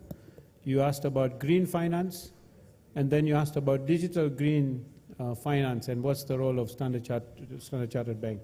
So let me just start by, sustainable finance framework. Globally, we've made a commitment. The bank is just 160 years old globally, 110 years old in Uganda. And our commitment is to be the world's most sustainable and responsible bank. So that's where it starts. When you talk about sustainable finance framework, we have three key pillars that we look at. The first is business. The sustainable finance framework looks at how much money we've given on projects or funded our corporates to create green transition. We also look at the amount of carbon emission that has been reduced. From a sustainable finance framework, we also enable microfinance organizations all the way through to the last mile, and certainly put a lot of efforts on SME. So that's on the business side. Then there is the whole internal operations. So our commitment is to be net zero by 2025 ourselves. We're also looking at, of course, reducing paper, water waste, managing waste well, really going technology, the way we use our own internal equipments, the behavior of our staff, how we've made our properties much more sustainable, and a lot of effort that goes into keeping ourselves healthy and fit, because we think that is part of sustainability. The third area is community. And Standard Chartered Bank, for many years, our brand promise is here for good. So when it comes to community, one of the biggest things we do is thought leadership. We think because of our global presence, we have a lot of insights and influence to do good things. So if you look at Africa, in most of the countries, we are involved in setting up the sustainable finance framework for the country, the whole green emission or green carbon strategies for the country, also becoming a big voice on matters like climate. But on community, we also do a lot of CSR work, where we look at employability and entrepreneurship. So our impact has been tremendous. 80% of our staff are doing volunteering services, and really we practice a very strong code of ethics which supports the community. So that's a big part of the sustainable finance framework. Now you talked about green finance. Green finance is beyond the digital tech finance, you know. So if you look at green finance, the bank has put up a global fund now. Our fund is $300 billion. That's how big we have committed. Again, we have three approaches to green finance. One is really just financing or lending. And we lend to projects or to corporates. And like I said, we've got a big fund ourselves. The second approach is, we call it co-creation. So we work with our corporates. You know, in this case, we've taken the top 2,000 carbon-emitting corporates that we have, top carbon-emitting corporates, and we've co-created a strategy so that we transition them to net zero. And we are providing them with much more competitive financing. The third thing really we do is in terms of thought leadership. So it is now where you do bulk initiatives. You know, let's say it's a community initiative and you do large-scale financing. Let's say for agriculture, you do solar interventions, etc. So that's how we provide green financing. Now the last thing which is more relevant to this conversation today is really about how does the bank partner with fintech or enable fintech.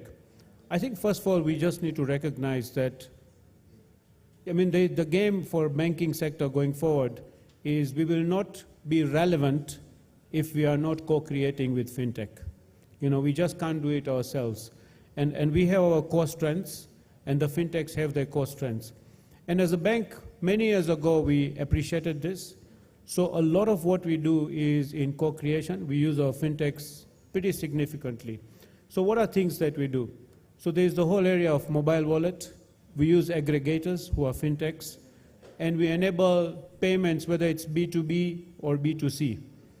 Those payments are linked to including very important issues like refugee financing, healthcare financing, blue-collar labor financing. So there's a lot of money that moves at a much more faster pace or speed, really to enable ultimately green financing. So it also goes to agriculture, and my friend here will talk about it. The other thing we do is, you know, we use data as an enabler, so data analytics. Again, we work with fintechs so that we get behavioral patterns. As a bank, we know the behavioral patterns of our clients, but when we collaborate with fintechs, we know a much more bigger subset of behavioral patterns. And we create solutions so that, you know, that behavioral pattern can be fully optimized. Then, you know, we just heard from MTN about APIs. I mean, as a bank also, we have got many APIs. Again, we've been able to serve them to our clients because we have, you know, collaborated with our fintechs. So our APIs do two things. One is, you know, it enables the transaction, you know, and the transaction can be multiple types of transaction. But two is, it's also a great repository of data. You know, so with time, you use data intelligence and use APIs. You know, a good case in point is we're working with a big pharmaceutical company and a healthcare company. On an ongoing basis, they use the API, which is integrated with the bank. And they are becoming so much more agile in their financing model because their stock levels are integrated in our API. So once a stock level goes down, our API sends the information to the supplier, and through our API, then the payment is made. So that is how we are practicing, you know, this whole thing. Then let's get to blockchain, which is very important. And I know we are talking about crypto. I'm not talking about crypto. But blockchain is a big enabler for us in trade finance. You know, trade finance has tons of documents. And what we are doing more and more, and this is something we are soon going to pilot in Uganda, we're doing it in other parts of the world, is we're going to bring in blockchain as a key enabler for trade. And finally, you know, we are also now investing in solutions. So we had a keynote speaker here today from Google. Actually, there is a fintech that we have co-created with other partners, and we've also invested into it. They have invested into it. It's called Solve. This is going to be the B2C model, where, because we know the whole, let's say we work with breweries, so we have a whole analysis of the supplier chain, who buys, who supplies products, etc. So we create cheaper financing models for the whole supplier chain model through Solve. So these are different approaches that the bank uses. I also want to tell everyone here that as a bank, being 110 years old, we only have 3 branches in Uganda, but we serve 98% of our customers, 98% of our transactions are done through technology. We have over 70,000 customers, we have over 6,000 corporates. 83% of our transactions on the corporate happen through technology. 35% of all the international payments in Uganda happen through Standard Chartered Bank, again, through collaboration. We collect about 30% of the taxes in the nation, again, through fintech. So that's how important, and we've got 4,000 agencies. So we're really working with the last mile, which is very important to us, again, using fintech. So I think this is really our role when it comes to digital fintech, working with fintechs. Thank you. If I may, I could just vouch for how happy a client I am of yours. I don't think I've been to a Standard Chartered branch, I think for the last 4 years or thereabouts, and yet I still get served quite efficiently on my phone. So kudos to you and your team. Thank you. Thank you, Sanjay and Mona. Yes, Mona, indeed, we appreciate fintechs and digitalization. One, from the point of convenience, in terms of how we are at least able to transact without the normal usual hassle of how it was before fintechs came. But specifically for the greening agenda and the pressure around saving as much of the resources, especially the non-renewable ones.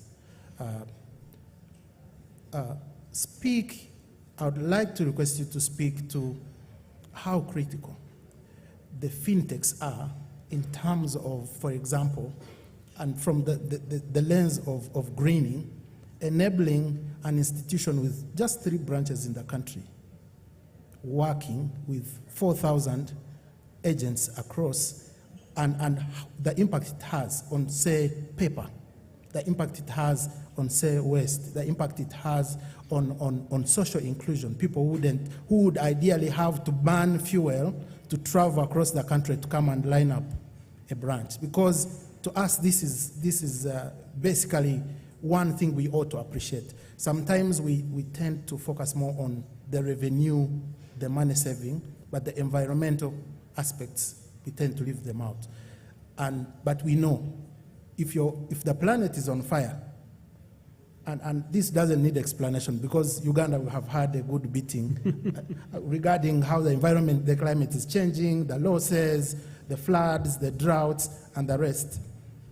I would like Mona to speak to how this is an asset in terms of the fintechs, how they are an asset to enabling us be responsible about our environment, be inclusive, and therefore make the planet a better place.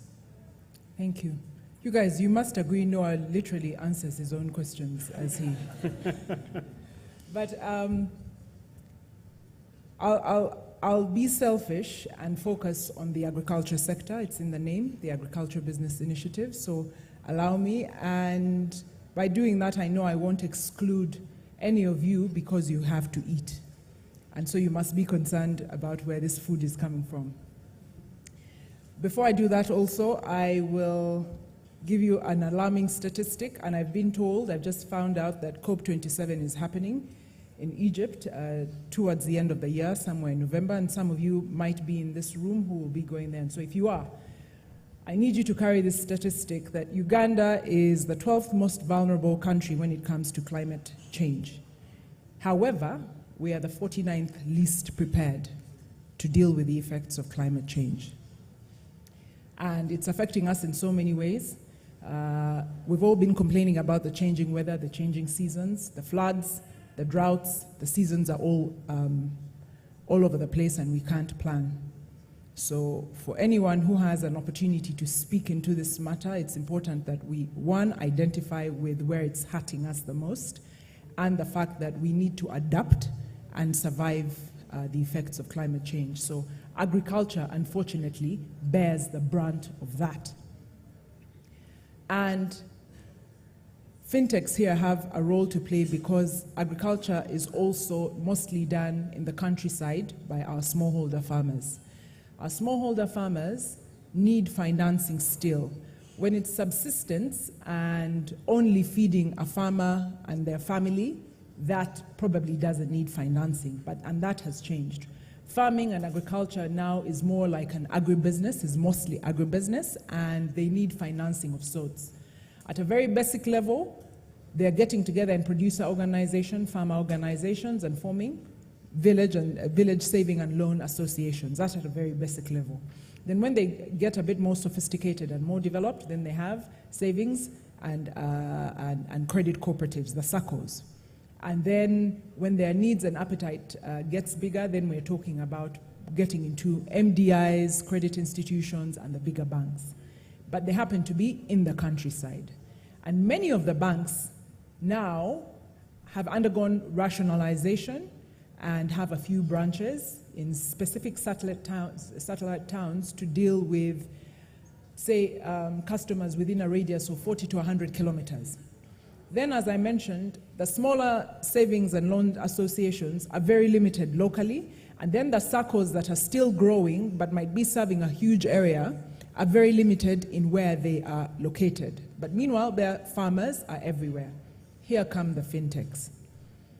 One major silver lining that we saw out of COVID was it accelerated, it made the need for digitization of financial institutions become that much more apparent. We'd been talking about this for a while, and we'd been pushing the agenda, and indeed adoption was ongoing, but never before COVID, not until COVID was here, did it come alive as to why. Now here's where fintechs and the digitization agenda come in. Part of being green, part of being sustainable is inclusion. I'll start with the inclusion.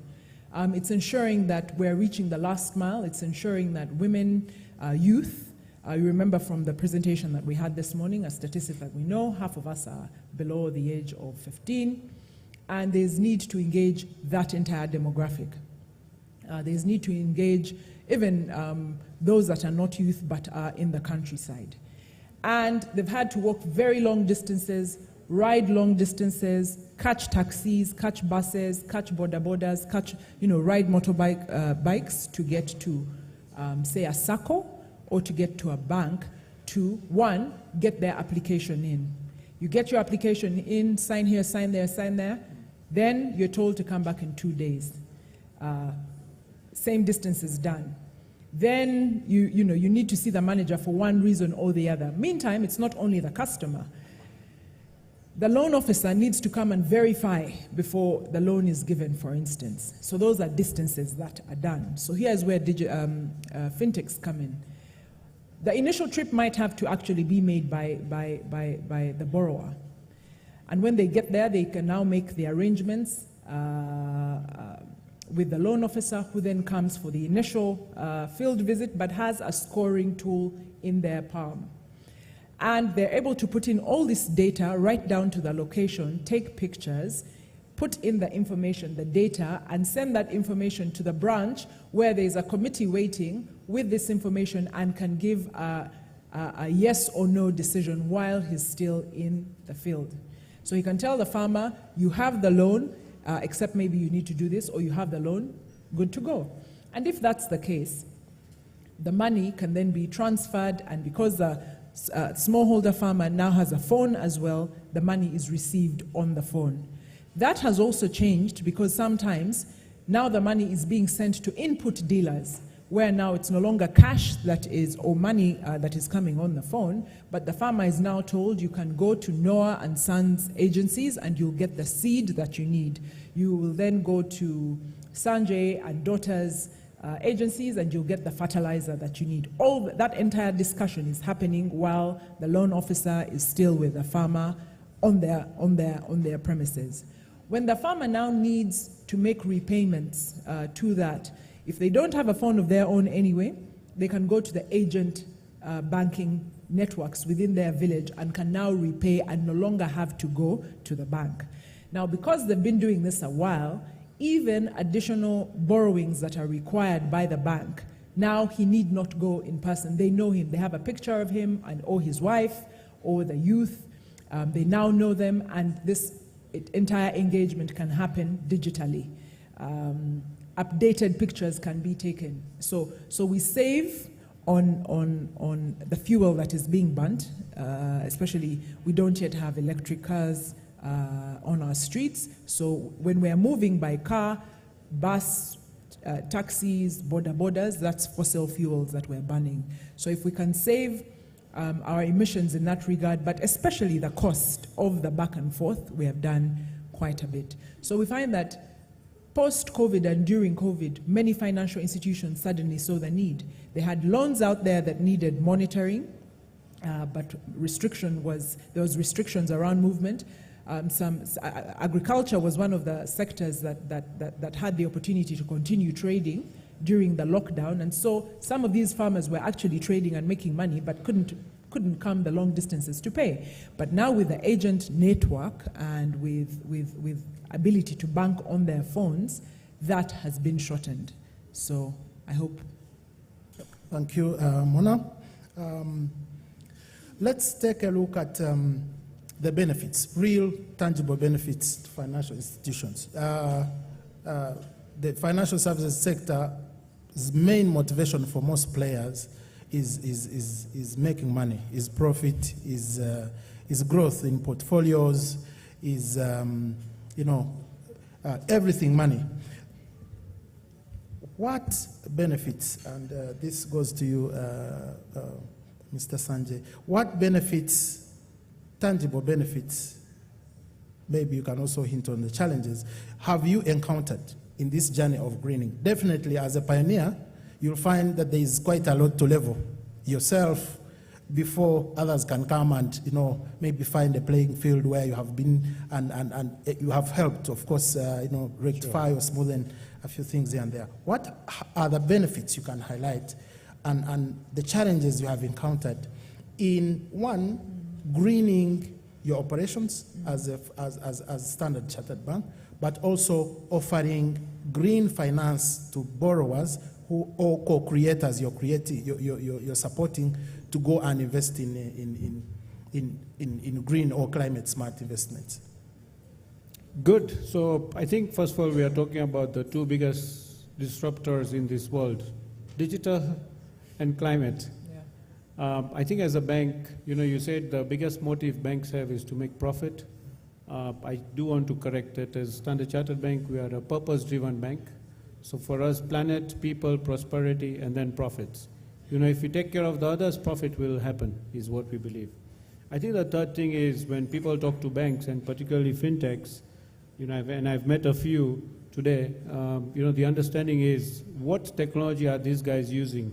So maybe just to correct, we use AI, we use automation, we do chatbots, we do blockchain, we are in Internet of Things, machine learning, RPA.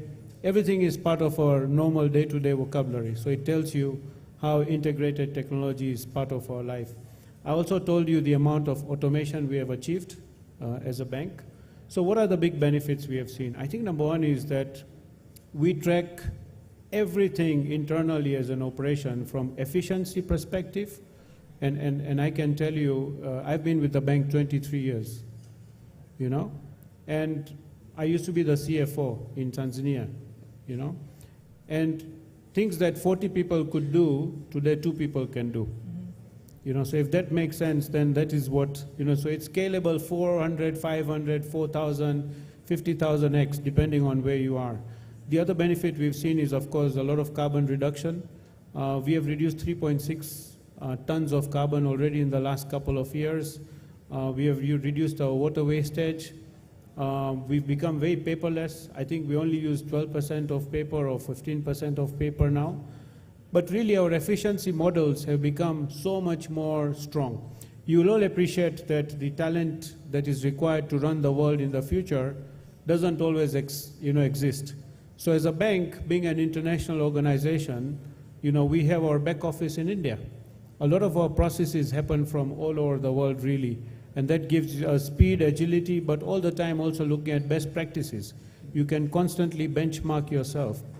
So with all this, you know, the whole green agenda for us has also given us new products.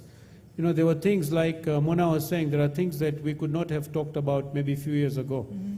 But today, you know, when we are financing our clients, you know, green solutions are becoming a very big part of our discussion. I think the other benefit we have is really information and insight, you know, things like data. So our decision making has become so much more agile. Now, your question was, what are the challenges we face? I think Mona gave us a very startling figure. You know, everybody in this country talks about climate being important.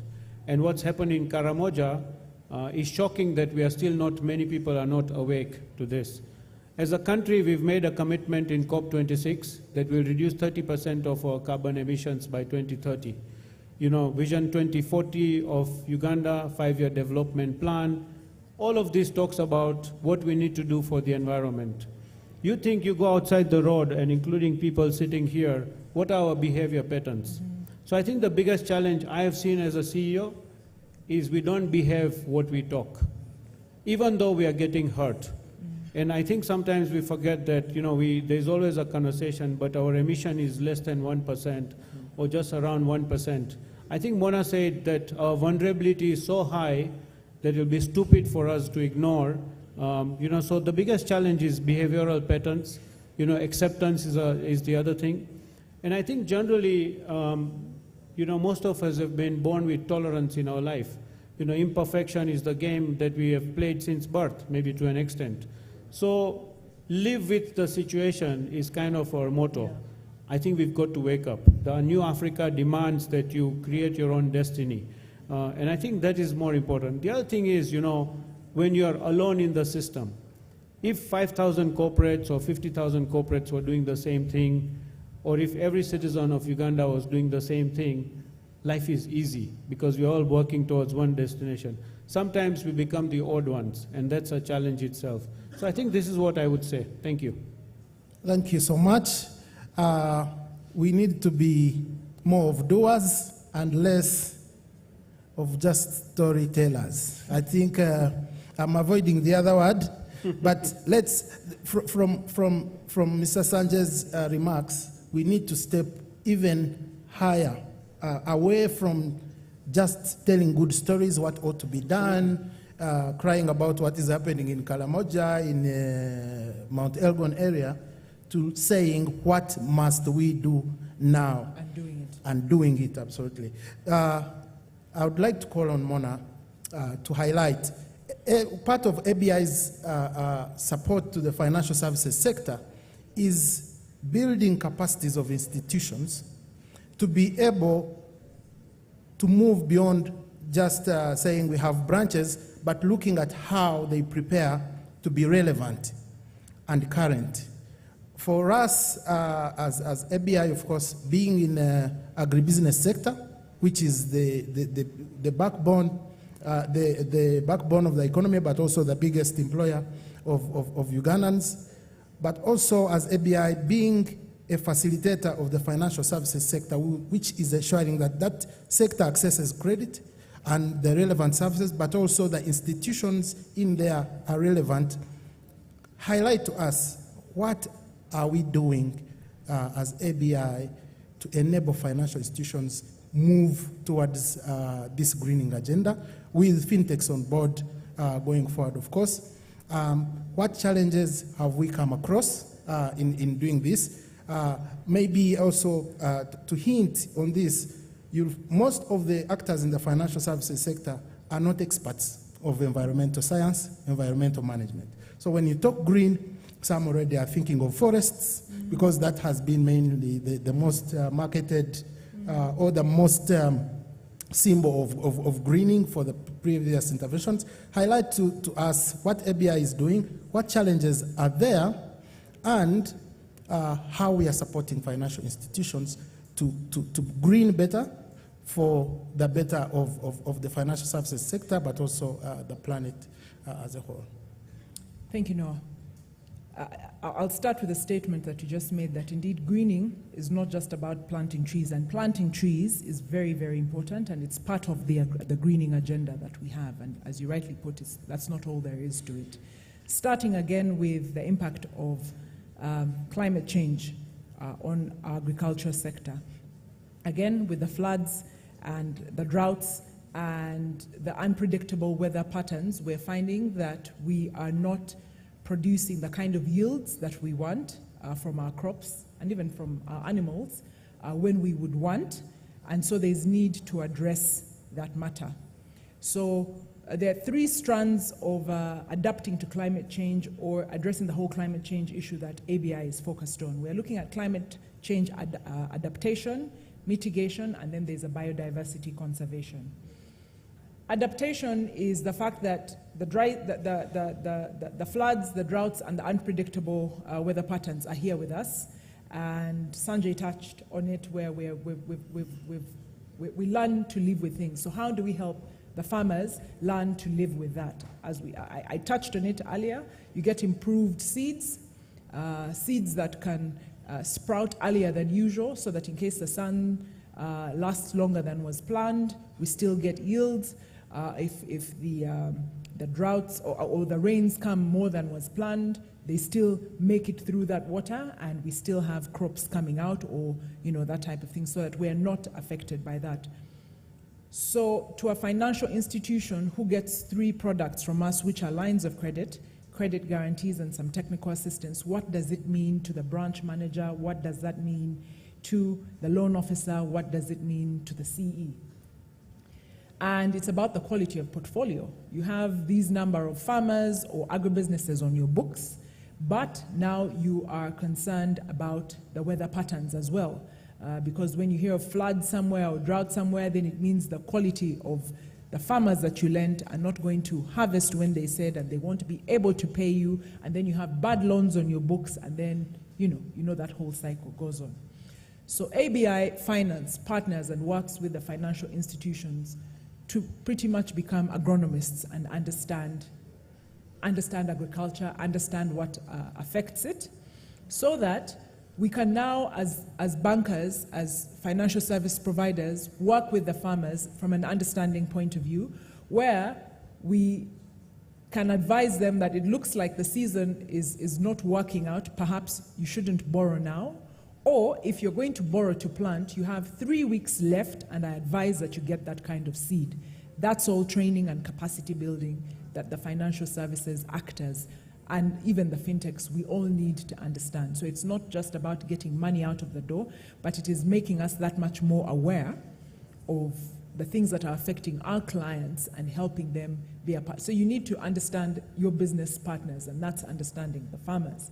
So the kind of lines of credit that we're giving are now green. We want to understand you're not just giving them out per business as usual, but have you understood what the soil quality is like in the area that you're working? Do you need to invest some time and some research and some technology to help you and the farmers understand what is good for that region, what fertilizers that they need? And now with the biodiversity conservation, we're looking to move towards organic fertilizers, because we must conserve the earth. And it can't be done all haphazardly. We can't have knee-jerk reactions. We need to make a slow transition from synthetic fertilizers and get towards organic. So you need a savvy financier, so to speak. You need a savvy fintech to understand those nuances, agri-techs to understand those nuances. There's a whole thing about access to market. How are we getting that information to the farmers in the easiest and best way possible? So we're partnering with different financial institutions that have these solutions that, well, I have financed this group of farmers, but I need to get them market. I need them to know where the best prices are, because you have a thriving farmer, you have a thriving off-taker, you are then able to have a thriving customer who then pays you back, and you have a thriving business. So it's thinking with your business partner and using the instruments that you have. So that's a line of credit. Then with the technical assistance that we have, we get into training, we get into financial literacy training, as well as good agronomic practice training to the farmers. So the service doesn't stop at lending them the money.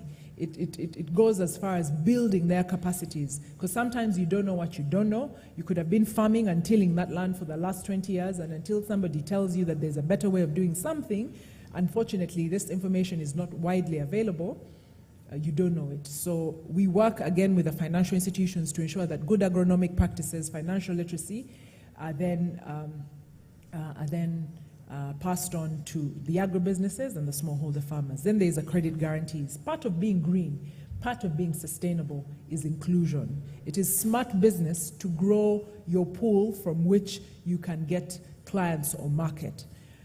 We have a youthful population, and we also have women as part of especially the agricultural ecosystem, but we all know that they don't have easy access or access to the assets that they need in order to access financing.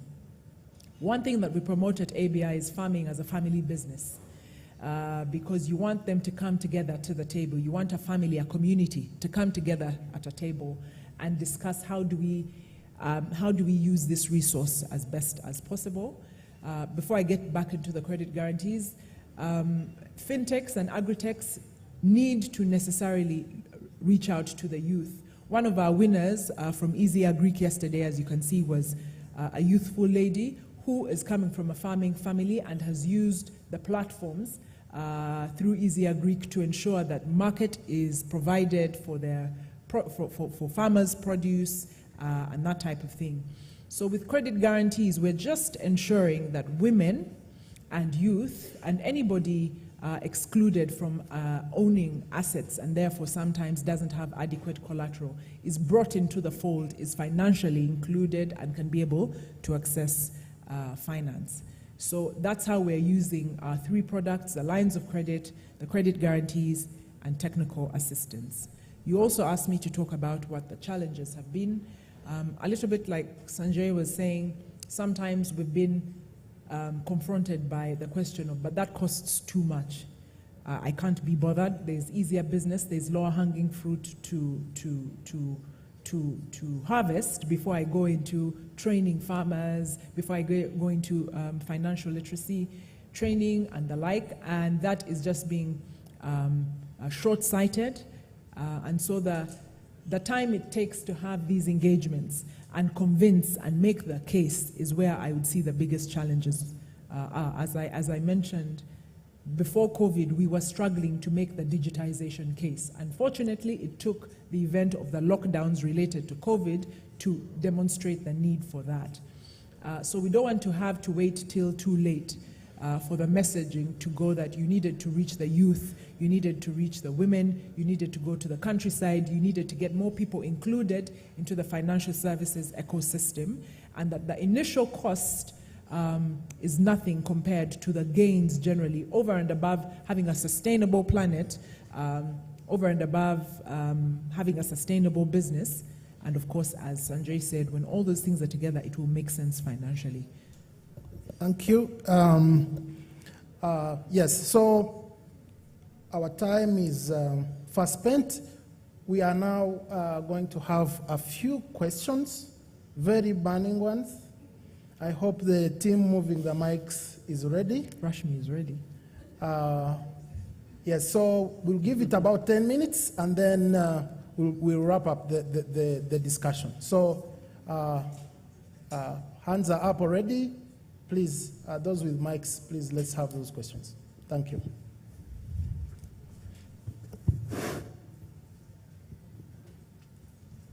Hi, thank you for a great panel. Both panelists, you were amazing, so thank you for your contributions. I have a couple of comments and then moving into, there's a lot that you both said that I think it would be helpful because you're the best institutions to talk about it because of the commitments that you've made.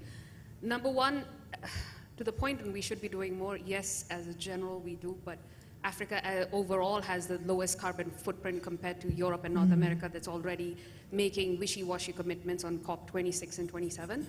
That aside, we are facing one of the highest vulnerability because of those commitments, And in the form of Uganda, which has been the breadbasket of East Africa, it's coming in the form of food security, which is what you were talking about.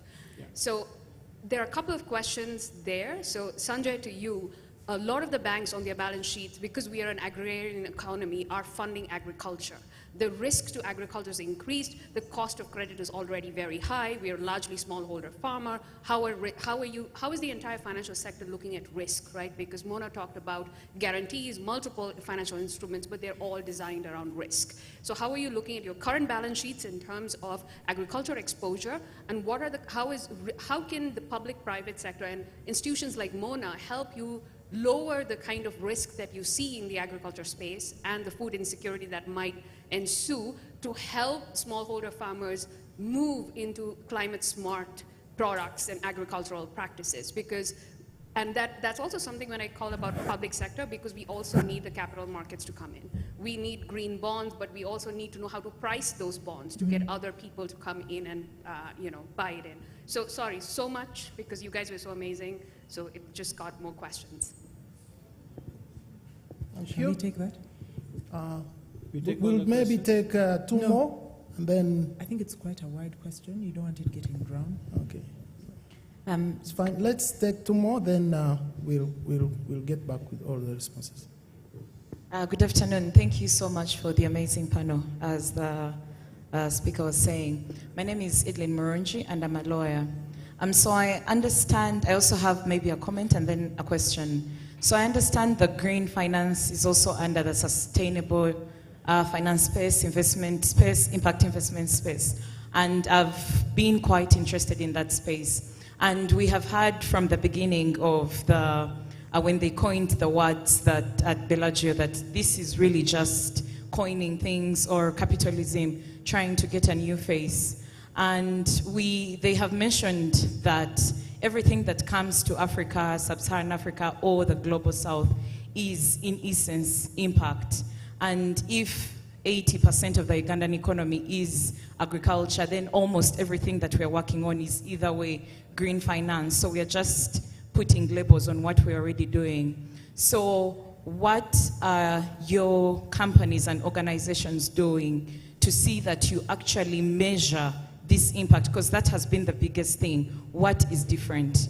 We have been seeing financing from traditional banking institutions to agriculture, traditional banking institutions on seed financing. So what is the difference this time? How are you measuring that impact? Because that has been one of the things that we have not seen.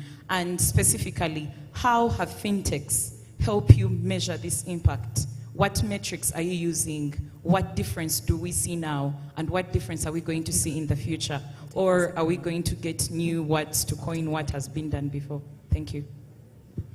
Thank you for that. I think we don't have other hands yet. So Sanjay, you can go take the first question, and then Mona will take the second question. Thanks. This is yeah, it's working. Great, thanks. And thanks, Rashmi, for your acknowledgement about our organizations. The reality is that, I guess you talked about agriculture. I think that's the most fundamental, and I think the lawyer also talked about 80%. So where I sit, I think there needs to be a much more bigger, there's a necessity of a leadership collaboration.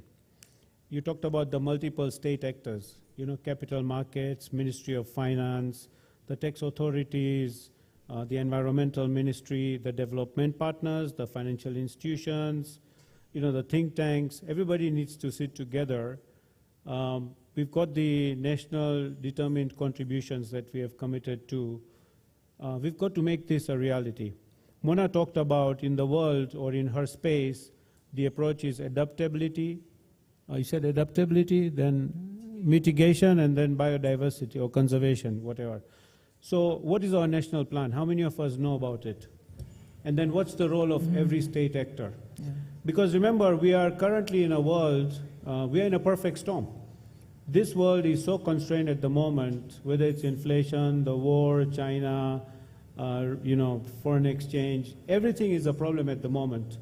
So we are all living a life of trade-offs. And in a life of trade-off, survival is the most important thing at the moment. So if we have to commit a lot much more, it will require a movement. And that movement requires coming to a real national sustainable finance framework, which we all should know. And then we all should know what effort we make, whether it's a fintech, whether it's a business, whether it's a bank, and how do we enable that. So my role is working with the Bankers Association. I've been talking about this. We'll work with the ministry, we'll work with the central bank, but please let's become more bold to demand that a stakeholder, whether it's a think tank, sits together and we create a framework. When you have a framework, we have direction. And our commitments become more measured. Now, you talked about, agri lending becoming more expensive. I think many of us don't know agri as financial institutions. And our current regulations are not that explicit on agri lending, unless something that is being collateralized. Mm-hmm. Now, how do you collateralize agri? It's very difficult, especially when there are so many multiple small farmers. So you take risk, and one climate calamity happens, and then you've all burnt your hands. And suddenly you also have the central bank telling you, how do you have NPLs that are so high? So really, you have to come up with a framework where you also have, let's look at Uganda. There are the big corporates, there are the agriculturists. If we have guaranteed buy of the produce, then you can actually create a framework that can be tied up. And this is where Standard Chartered works. So we don't know agri, so we provide a lot of microfinance funding, and the microfinance organizations that know how to do it actually do it. But like I said, using Solve, we work with, let's say, the breweries. They have 15,000 farmers who provide barley to them. That is something I can track and I can enable. But for a national framework, it requires a much more determined model. I just want to add one more thing on the lawyer. She talked about how do you measure data, and I'm going to say that what we do in using fintech is where we provide financing explicitly for green matters. For bottling companies, we've done that. For agriculture, we've done that. Then data is the biggest thing that fintechs helps us, because you can collect data on the ground every day using mobile technology, APIs, etc. So that's been a big enabler. But I think that's Mona's question. Thanks. Thank you. Thank you, Edith. Very good comment and question you made, that for sure we've been doing these things, and towards the end of last year we actually did a survey of our financial institution partners and found they've actually been engaging in climate change adaptation or mitigation products. And I'm just going to give you examples of what they are, and then you see that they actually do these things, know these things, just don't classify them as such.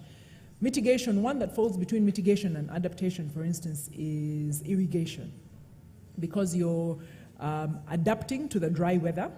And so when you lend out equipment, irrigation equipment, you are helping that farmer mitigate against dry weather, but then you're also adapting to a situation that is not changing in the short term.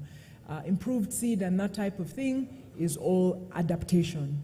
And so when it comes to measuring, and this is where fintechs come in, we do it at various levels. You do it at the financial institutional level, and we do it also at the smallholder farmer level. And for sure, fintechs and digital platforms are going to be necessary for making the collection of that data easy, but as well as synthesizing it and making it easily interpretable so that it informs our decisions. An example, we're able to do that quick scan with financial institutions in under 2 weeks because we were able to look at their portfolios, know who's lending what, to which regions, to specifically what products, and we're able to say that this person is lending out more solar products or irrigation products or fertilizer and that type of thing, and we're able to classify. But it requires management information systems, digital systems, where they're sending information to you monthly and aggregating that. Fintechs. So we can't run away from that. And now those financial institutions, the fintechs such as you, need to go farmer to farmer. Remember that loan officer that I told you goes to the garden to verify that indeed this person is going to plant. We start with a baseline. How many kilos of coffee were you getting from this tree? 1.5 kilos. You have borrowed money to get this improved fertilizer. So I'm coming back in 6 months' time, after you have applied the fertilizer, and then, this is a true story, I saw the difference. That tree was now yielding 3.5 kilos. So you have the yield on a coffee plant going from 1.5 kilos per tree to 3.5 kilos per tree. That information, now you've got to make it easy and convenient for that farmer to input that information while they're still in the garden, while they still have their attention for it, on a very easy, and it's not going to be smartphone. So we need to get the information in by some sort of USSD code so that the information comes through to the loan officer as well, so that when they're putting together their matrices over and above, now the smart financiers now want to see the impact, and that's how we start to measure what type of impact we're having. So for sure, fintechs are at the heart of our solutions because it cannot be paper and pen, and it needs to be real time, it needs to be quick, and the information needs to make sense immediately. So we need it to be synthesized and for it to help make decisions, because then it means we then promote, say, improved fertilizers or organic fertilizers or improved seed and that type of thing. So yes, we've been doing it, but we need support of fintechs to help us do baseline surveys and follow-up surveys so that we have the information coming through.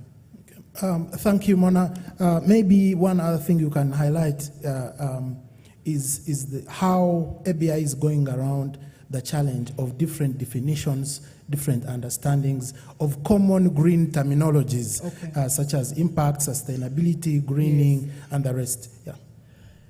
Thank you. We're in the process of developing a taxonomy, and now that we're working with fintechs, we're definitely going to include you in that discussion so that we are working with the financial institutions, the regulators as well. What Sanjay was talking about, can we all understand this issue in the same way? When we talk about climate change, what are we talking about? When we talk about, you mentioned sustainability, somebody says ESG, somebody says climate change, what are we talking about? Somebody says inclusion and diversity, all one and the same thing. So we're bringing all these definitions together so that we have common definitions that are understood right from the regulator to the financiers, to the borrowers, to the fintechs, to the farmer organizations who can then pass this information on so that we're speaking the same language, appreciating the risks that come with it, and then also going backwards to develop the right products that are required by the financial institutions. So we're developing a taxonomy in partnership with IFAD and the Global Green Growth Initiative and Institute rather, and we'll be engaging you towards the end of this month into November so that we are defining these things, defining our risk, defining the causal inputs into the risk, and so that we come up with, yes, similar language, similar definition, similar products, so that we can tackle this thing head on, and we're not doing the whitewashing, so that Edith is satisfied that we're not just recycling the language and sounding smart and clever and just doing what needs to be talked about in certain forums to get our foot in the doorway. No, so that it really makes sense and that it's tangible and that we can work with it. Thank you so much, Mona. Yes, I don't see any more arms. Do we have any other burning question? Okay, we seem not to be having any more questions. Yes, so we need to wind this up. Like I said at the beginning, this panel is standing in between yes, the team and the participants here and lunch. But quickly, in your final remarks, Sanjay, what are your views on regarding what should be done, especially from the financial services side? Of course, we've discussed a lot from the regulation side, BOU side, and the other institutions. What should be done to arouse commitment by the financial services sector actors to make greening happen, to make it a nice thing, a sweet thing that anyone would really love to be part of? And then, yes, then you can also give us any take-homes both for banks and fintechs. Good, so I'm going to combine the two. I hope I had a magic wand to say what should happen. Yeah. But I'm hoping the lunch is green today, after a green conversation.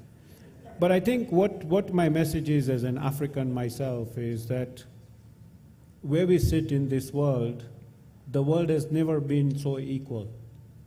If we talk about technology or we talk about environment, everybody in this world is facing the same evolution. It's not industrial time where companies or factories were born in America or somewhere else. Technology that can be born here can be born anywhere else in the world. So we are equally equipped. It is just putting investment in ourselves. Don't think somebody is going to bring solutions or going to make sure that your opportunities are used. We have to make it happen. And similarly, on the green space or ESG space, we have to take responsibility because the world is equal. You can do something, and that's more important. I think the second thing for me is that please take this personally. As every African citizen, take this personally. It's your life, it's our life. Until we become personal, things are not going to change. I really like that a lot of learnings we've taken from the pandemic where we suddenly started taking care of each other.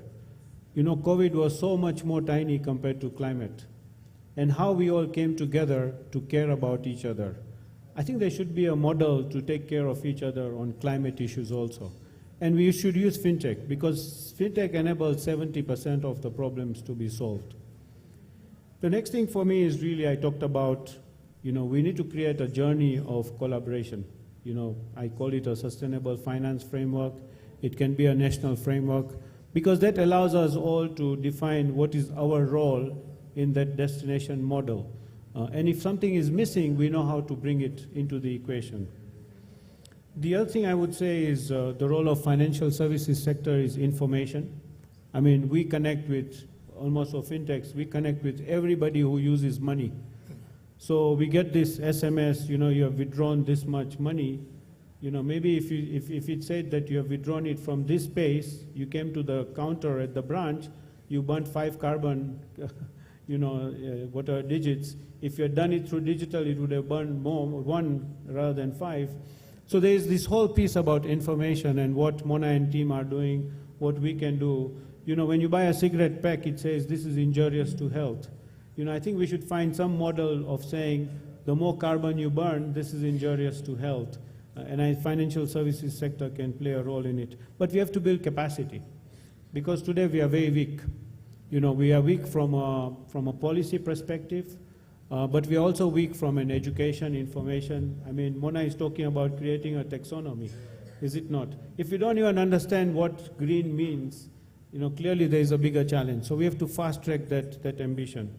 I think the final thing for financial services sector, when you are giving money, you have the right to respect. You have the right to respect behavior. And if people don't behave, you have the right to demand. So use your money to influence. Influence behavior of everybody who is borrowing so that they become more climate conscious is what I would say. But thank you for the opportunity. Yeah. Thank you, Sanjay. Mona, ABI is mandated to support actors in sectors where we intervene to ensure that they are sustainable, they are competitive, they are profitable, and at the end of the day, the social welfare of the people who are benefiting or participating in the agribusiness and financial services sector is better. They are thriving.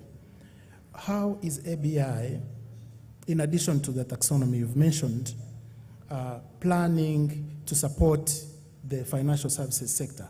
Indeed, we have gaps in knowledge, we have gaps in capitalization, we have gaps in infrastructure, we have gaps in even, from the governance perspective or the governance level. How is ABI, planning to support the financial services sector actors to enable greening to happen? I like what Sanjay said, that COVID was of a lesser threat than climate change, and then we rallied around it more than we are with climate change. And so what we're doing at ABI is drawing attention to this issue of climate change, especially because, as I said, it is impacting the sector in which we work, the sector that affects us.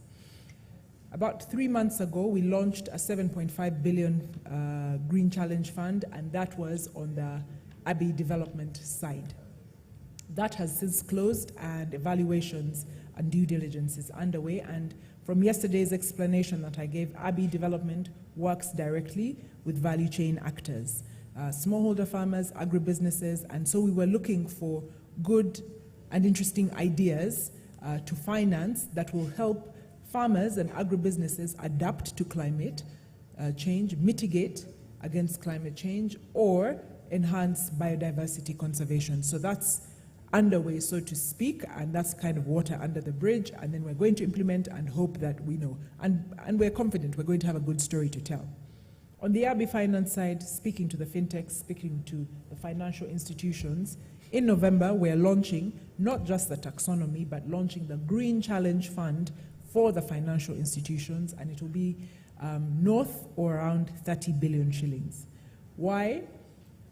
Whatever we're doing needs to be matched by lines of credit, needs to be matched with credit guarantees and technical assistance for, say, the fintechs to develop the right products that we were saying that will work in the financial institutions to do the baselines and that type of thing. The financial institutions, after having those baselines, or if there's some fintechs that are lending, need the money to lend to the improved seed, need the money to lend for irrigation. So that's where that money is going. The credit guarantee is non-cash backed, but it makes a case for, it is getting harder and harder to get women, youth, or people in the countryside to be able to borrow. They don't have the right collateral. We come in there to back them up with that. So I'd say the one biggest thing that we're trying to do, putting our money where our mouth is supporting the industry to adapt, to mitigate, and to conserve against climate change through the Green Challenge Fund. I'm very glad we have our feasibility study going on with Fitspa, so it gives us a mechanism on how to partner, and you will be more than welcome to that Green Challenge Fund, along with the financial services sector in general. So that's what we're doing. Okay, thank you. Yes, a round of applause for the panelists. Yes, my takeaways from Sanjay is take greening, take climate change, take sustainability personal. Yes. Greening is the process, sustainability is the result. So some people name their products as sustainability products because the naming is focusing on the result. But what they are actually doing on a daily basis is greening, of reducing the waste, reducing the energy, switching energy sources from the non-clean to clean. All that is greening. Greening is a process. It is a lifestyle. It is an approach to doing business. The result is sustainability. And sustainability is denoted by various indicators of impact. You'll meet people saying, I'm an impact financer.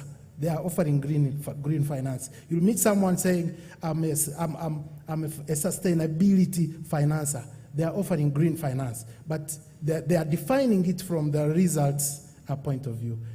From the actions, processes, and activities point of view, what you're actually doing is greening. That's one important take. I think the other one important take from Mona is to look out for these two things. The taxonomy, all of us need to know. The one borrowing needs to know whether what they are investing in is green or not green. You cannot pay school fees to a different school from where your kids study from. That's how you go personal. Yeah. Yeah. When you're taking a loan, you cannot just take any loan. If greening is being taken personal, you'll ask the loan officer, I need a loan that is designed to enable me achieve this on my farm, to enable me be climate smart, to enable my enterprise be climate proof. That's how we take greening personal. So look to the taxonomy. It is definitely going to define for us what is green, and therefore what is also non-green, what makes us sustainable, or what makes us non-sustainable. Yeah, yes, and non-sustainable. The other one is for financial institutions. It is again a call to look forward to the stakeholder engagements that are coming up for promoting the Green Challenge Fund initiatives, and also to prepare yourselves to participate, both financial institutions and fintechs. With that, this brings us to the end of our panel session today. And again, a round of applause. Oscar, I think everybody needs to also acknowledge your green tie today. Can we clap for Oscar also? Thank you. A round of applause. Thank you. For the green tie and me as well. Thank you so much. A round of applause to all of you for being a wonderful audience. We thank you so much. And back to you, MC. Thank you very much, Noah. I'm going to invite Josephine, as been the norm. We take a group picture for our fire chat as we finalize, and I give the final comments before we head into our lunch.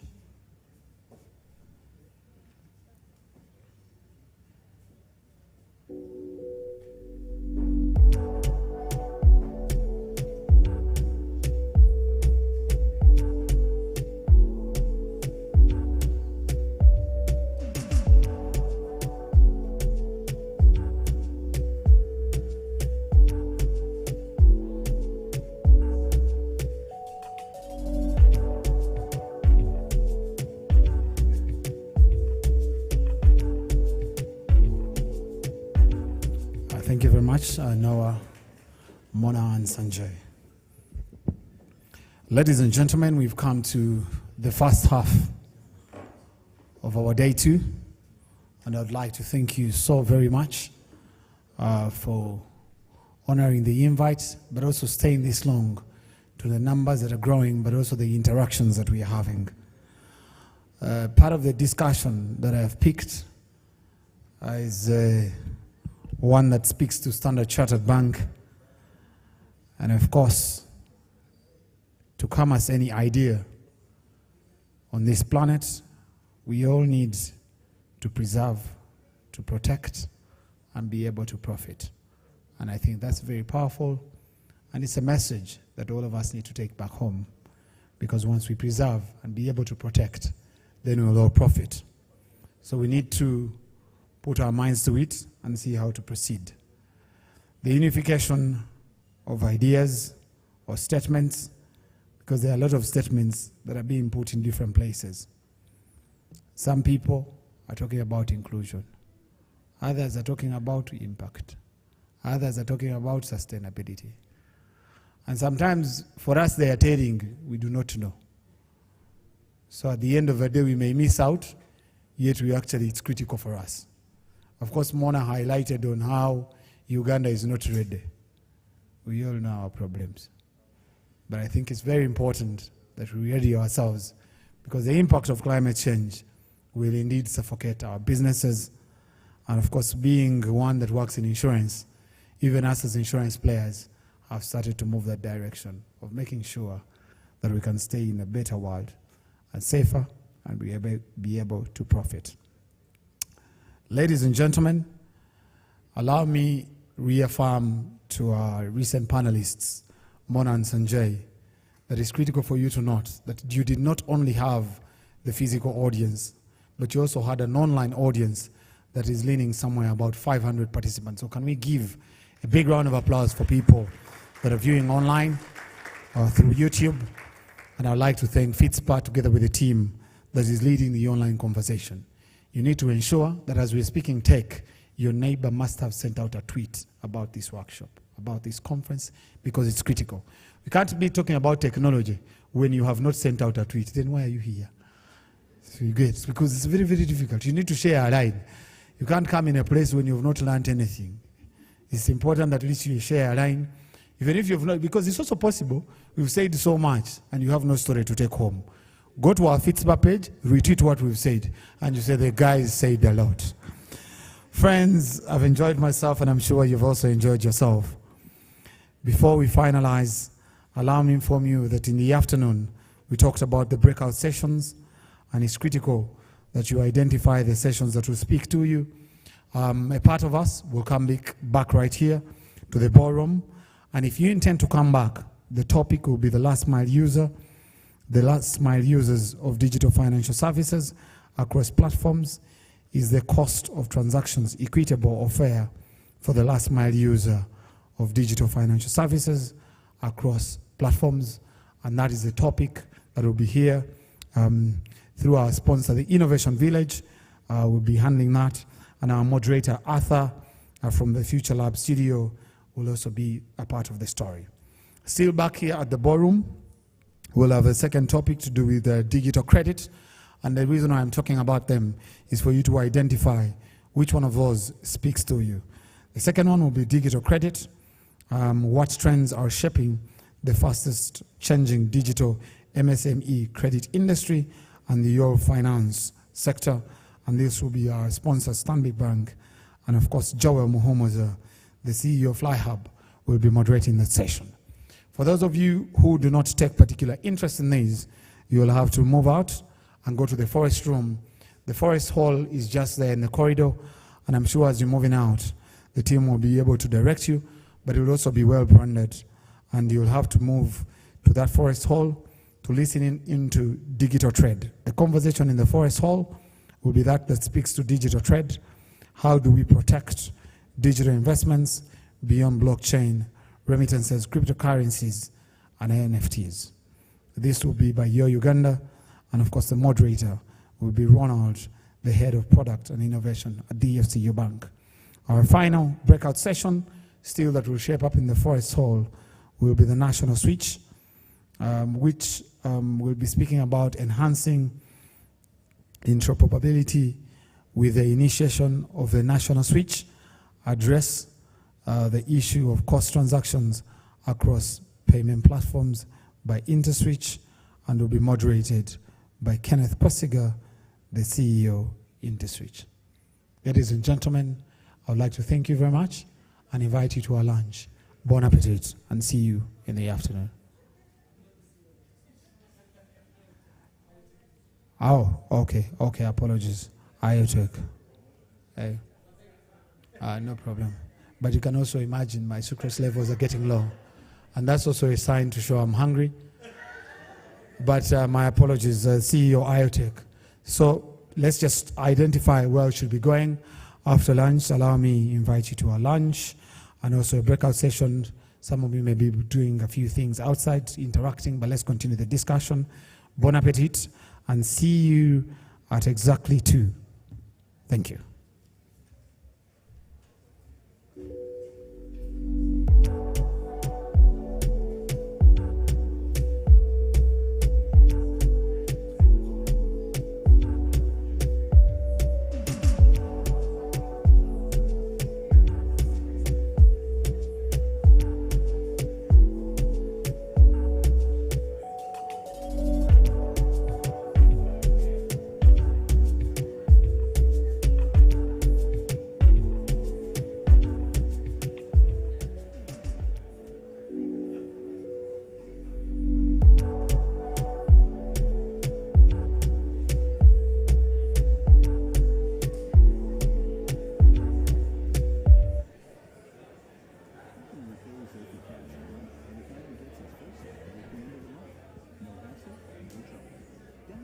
Zophie Cash app from the Play Store right now.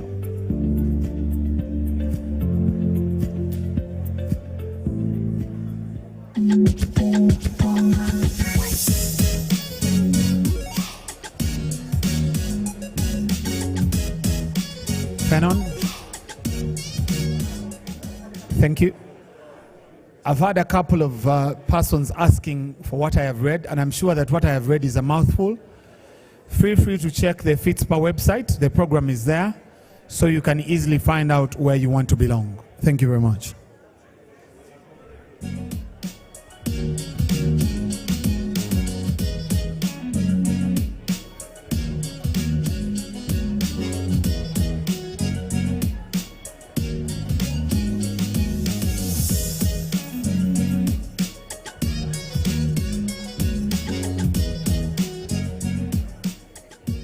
technology company that's improving how people in rural communities access banking services. For SACCOs and savings groups, Exhibitor is an essential partner. We provide a microfinance banking platform, and for 250,000 of their members, we enable them use their phones to access a digital savings account, a loan, and other kinds of financial services. Let's work together to redefine what banking services mean for millions of rural Ugandans.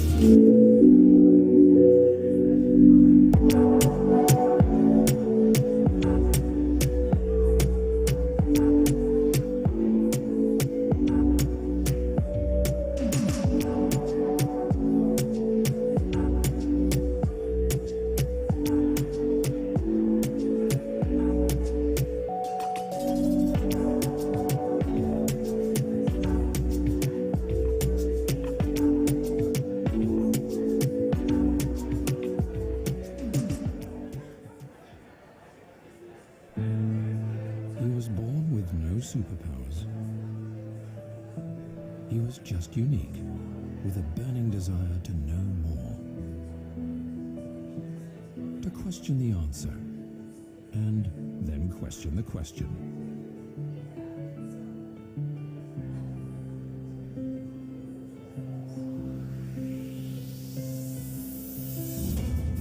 To never stop finding new ways of doing things. Curiosity not only drives innovation, it shapes the future of businesses.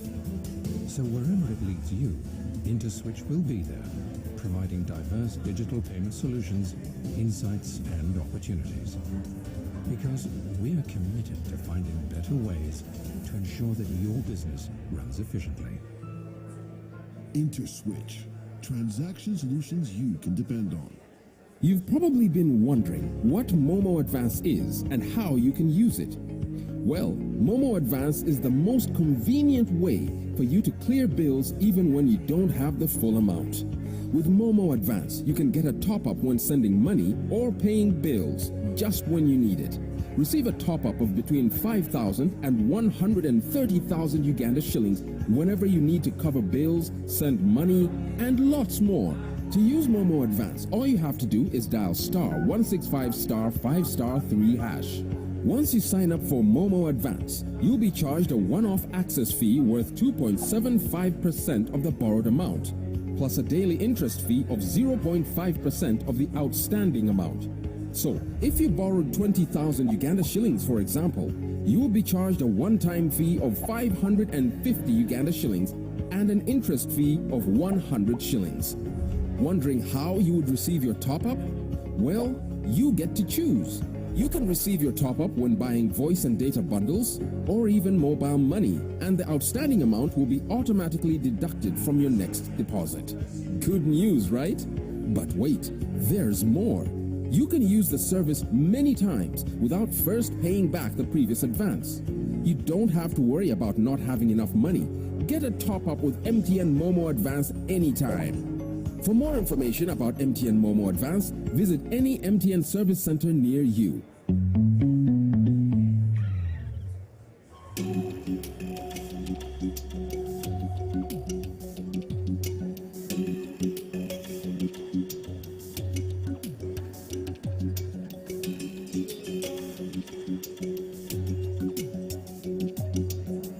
How do we turn every corner shop into an e-commerce platform so that we create a sustainable environment for the future?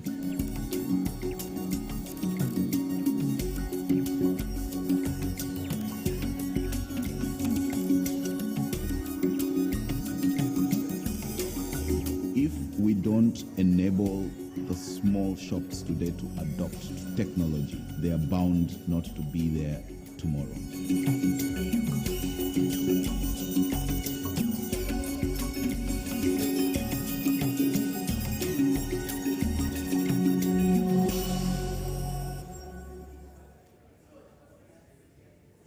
Can we change this continent? Providing for loved ones beyond borders, in this land of precious metals in the earth and priceless talent in our people. In Africa where the only currency is access. We are MFS Africa.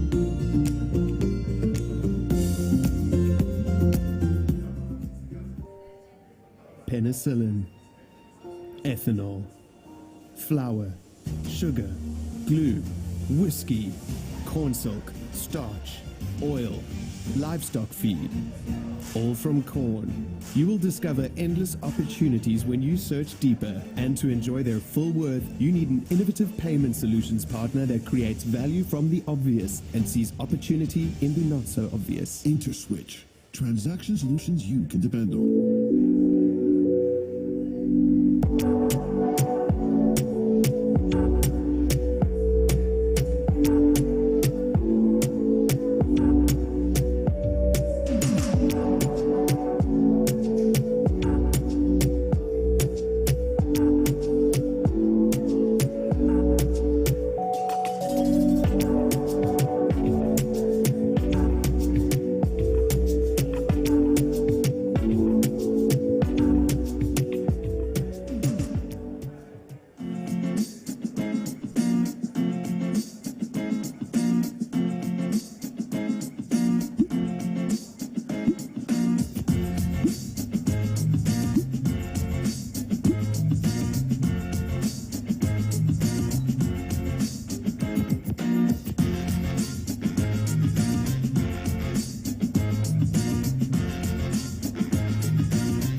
A special breed of people who always look ahead, never back, who are never satisfied, who never compromise, who will not recognize the boundaries of day and night, who want the next thing they create to be better than anything that's gone before or else.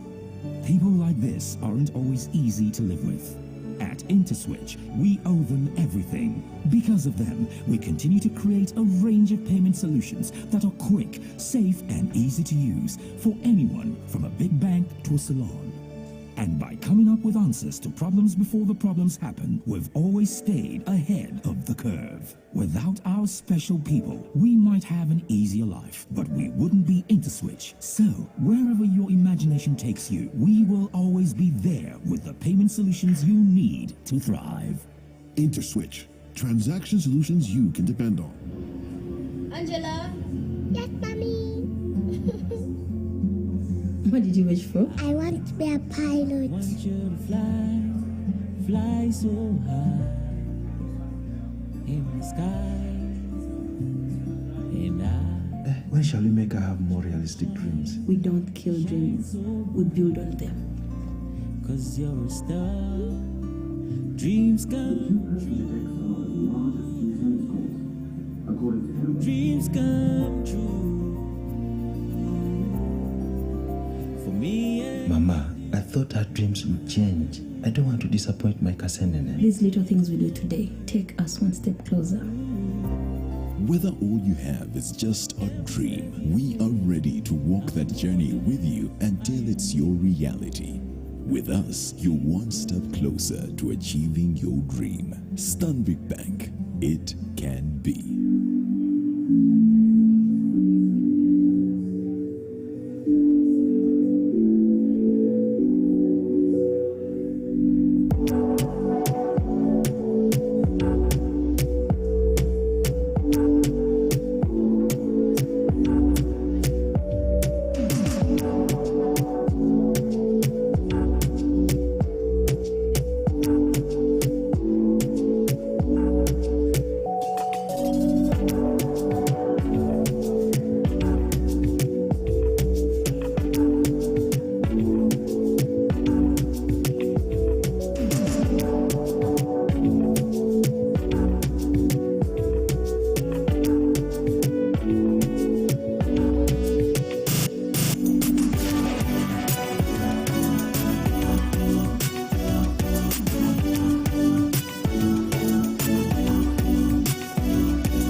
can go across the border. Send money safely, securely, and conveniently across East Africa with MTN Mobile Money. Step 1. Dial *165*1*2#. Step 2. Choose country to send to. Step 3. Enter recipient number.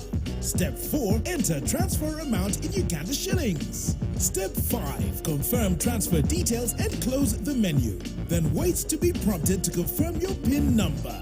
Once PIN is confirmed, the transaction will be completed. Standard rates will apply. It's that simple, and you can do it anytime. Terms and conditions apply.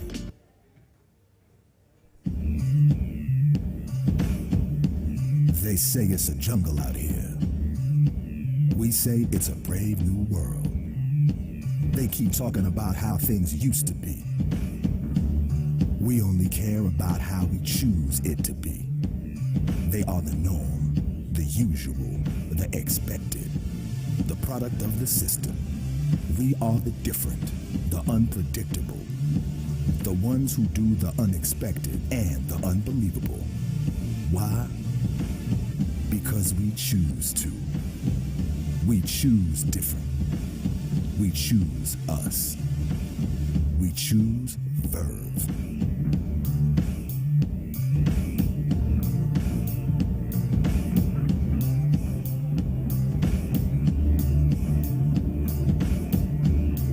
Verve, the rewarding way to make payments. This is John. He's a hard-working employee at a local company. He gets paid monthly for his hard work at the end of every month. However, this time he needs money on the 15th of the month. His daughter has fallen sick and he's in immediate need of money so that he can take her to the hospital. What could he possibly do? Who will he ask for help? He will approach Zophie Cash for money. Zophie Cash is an advanced salary app which gives you your salary in advance. All John needs to do is get the approval of his employer and Zophie Cash. Once approved, John gets the 30 to 50% of his salary immediately. He can repay Zophie Cash the money by the time he gets his full salary at the end of the month. No hassle, no trouble. Download the Zophie Cash app from the Play Store right now.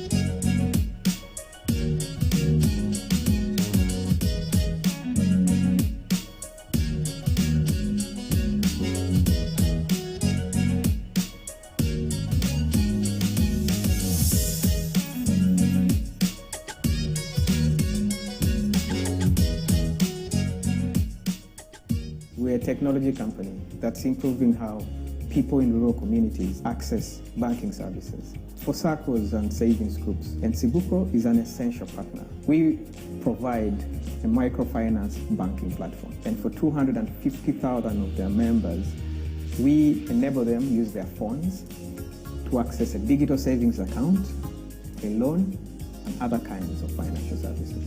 Let's work together to redefine what banking services mean for millions of rural Ugandans.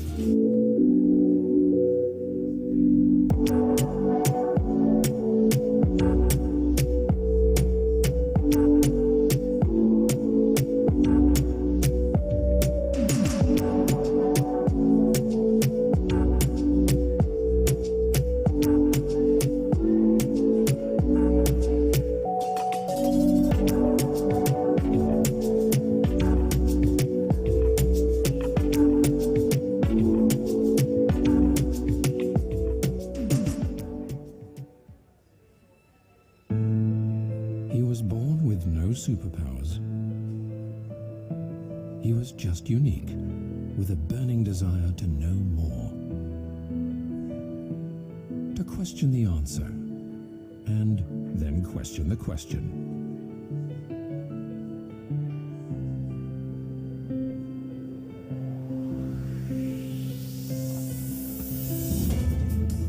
never stop finding new ways of doing things.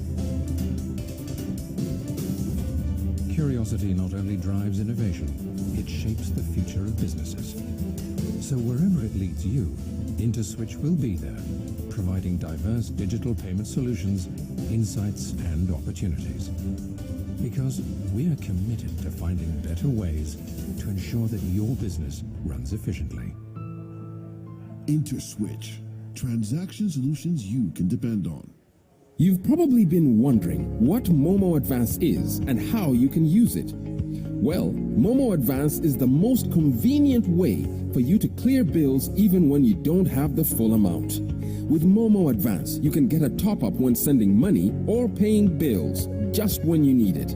Receive a top-up of between 5,000 and 130,000 Uganda shillings whenever you need to cover bills, send money, and lots more. To use Momo Advance, all you have to do is dial *165*5*3#. Once you sign up for Momo Advance, you'll be charged a one-off access fee worth 2.75% of the borrowed amount, plus a daily interest fee of 0.5% of the outstanding amount. So, if you borrowed 20,000 Uganda shillings, for example, you will be charged a one-time fee of 550 Uganda shillings and an interest fee of 100 shillings. Wondering how you would receive your top-up? Well, you get to choose. You can receive your top-up when buying voice and data bundles or even mobile money, and the outstanding amount will be automatically deducted from your next deposit. Good news, right? But wait, there's more. You can use the service many times without first paying back the previous advance. You don't have to worry about not having enough money. Get a top-up with MTN Momo Advance anytime. For more information about MTN Momo Advance, visit any MTN service center near you.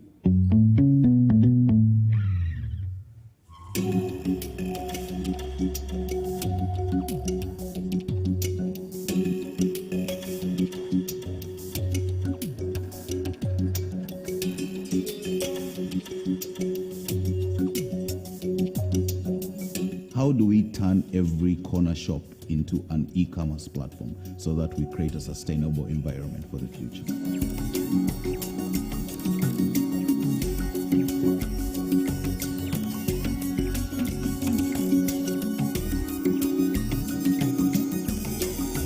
If we don't enable the small shops today to adopt technology, they are bound not to be there tomorrow.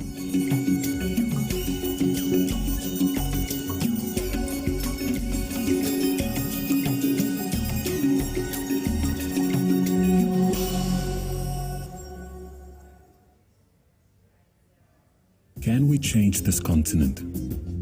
Providing for loved ones beyond borders, in this land of precious metals in the earth and priceless talent in our people. An Africa where the only currency is access. We are MFS Africa.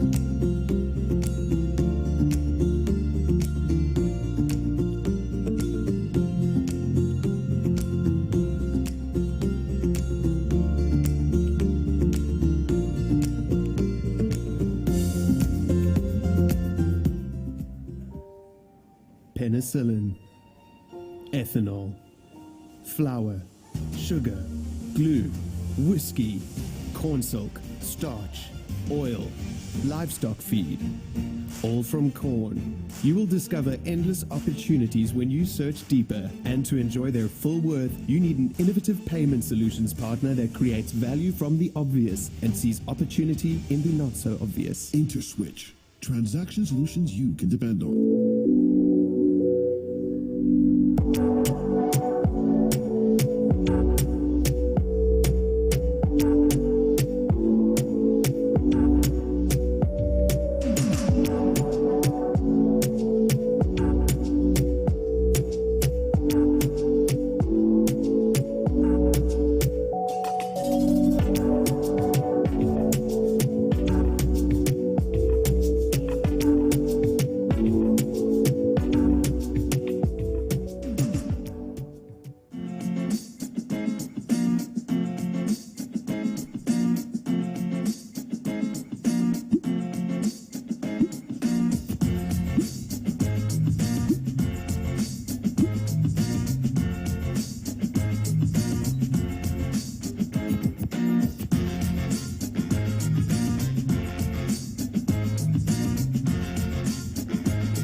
There's a special breed of people who always look ahead, never back, who are never satisfied, who never compromise, who will not recognize the boundaries of day and night, who want the next thing they create to be better than anything that's gone before or else. People like this aren't always easy to live with. At InterSwitch, we owe them everything. Because of them, we continue to create a range of payment solutions that are quick, safe, and easy to use for anyone from a big bank to a salon. And by coming up with answers to problems before the problems happen, we've always stayed ahead of the curve. Without our special people, we might have an easier life, but we wouldn't be InterSwitch. So, wherever your imagination takes you, we will always be there with the payment solutions you need to thrive. InterSwitch. Transaction solutions you can depend on. Angela? Yes, mommy.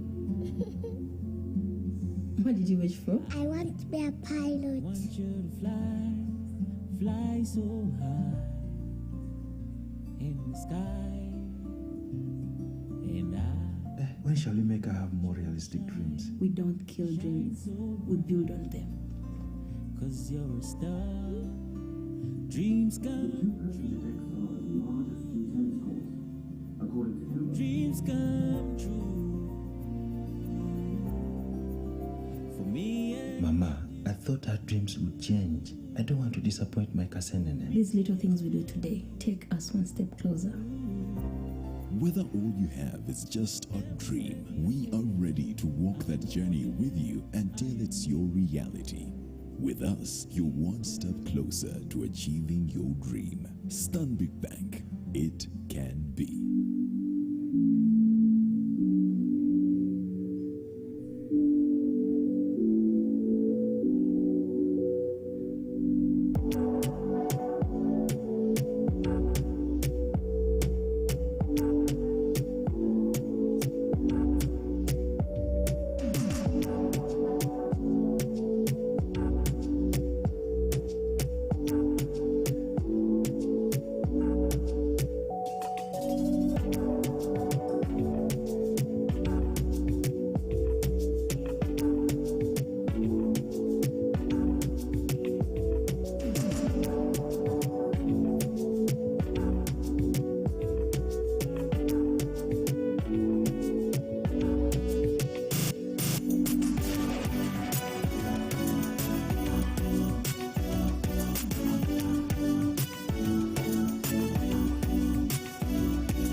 Across the border. Send money safely, securely, and conveniently across East Africa with MTN Mobile Money. Step 1. Dial *165 *1*2#. Step 2. Choose country to send to. Step 3. Enter recipient number. Step 4. Enter transfer amount in Uganda shillings. Step 5. Confirm transfer details and close the menu. Then wait to be prompted to confirm your PIN number. Once PIN is confirmed, the transaction will be completed. Standard rates will apply. It's that simple, and you can do it anytime. Terms and conditions apply.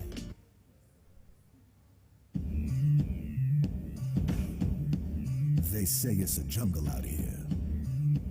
We say it's a brave new world. They keep talking about how things used to be. We only care about how we choose it to be. They are the norm, the usual, the expected, the product of the system.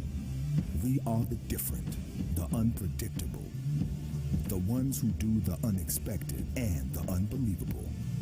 Why? Because we choose to. We choose different. We choose us. We choose Verve.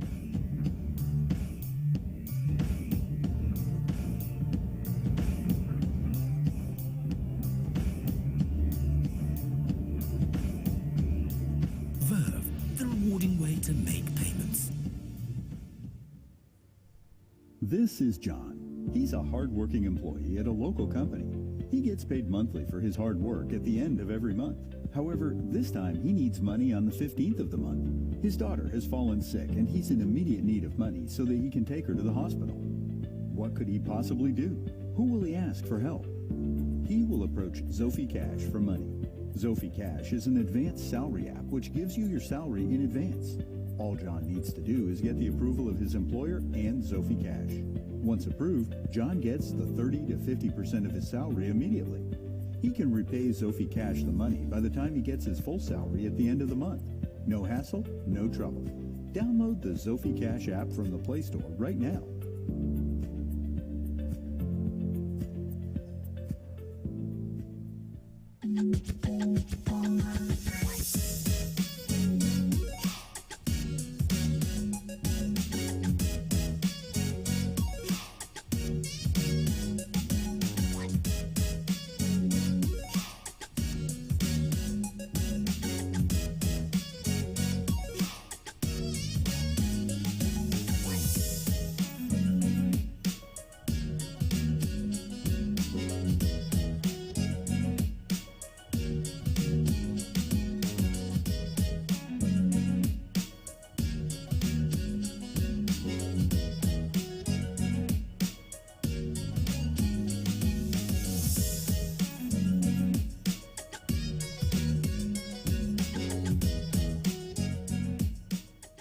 We're a technology company that's improving how people in rural communities access banking services.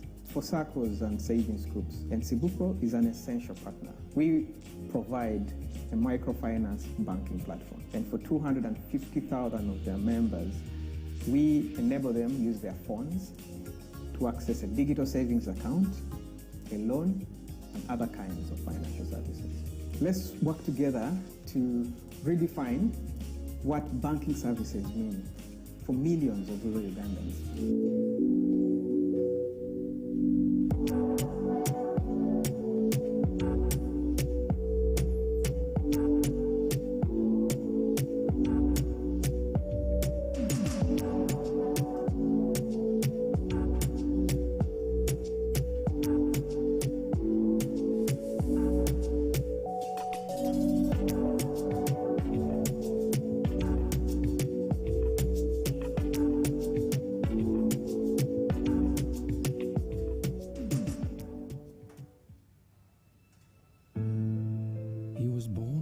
Superpowers.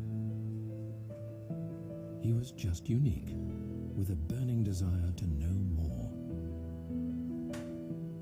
to question the answer, and then question the question.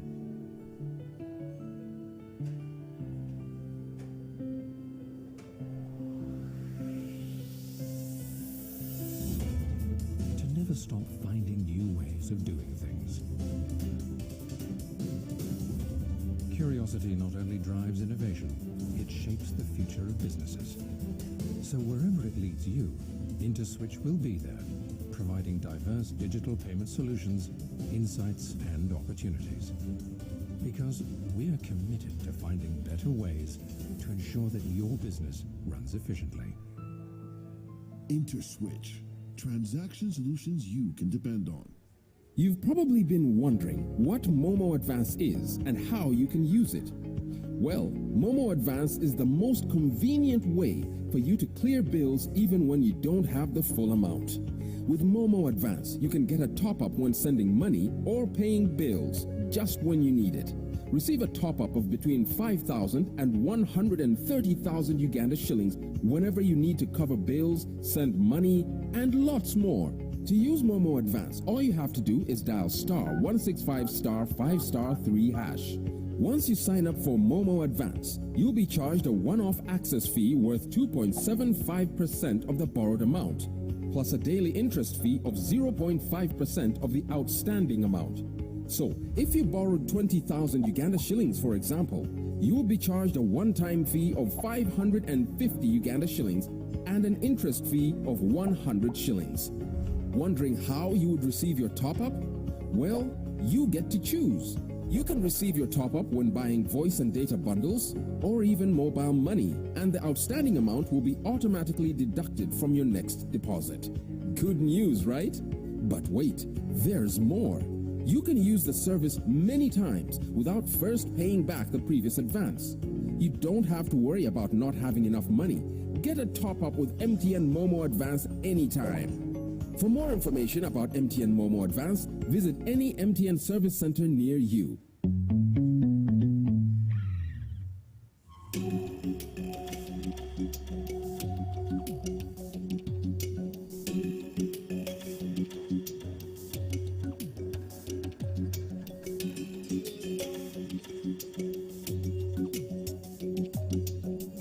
How do we turn every corner shop into an e-commerce platform so that we create a sustainable environment for the future?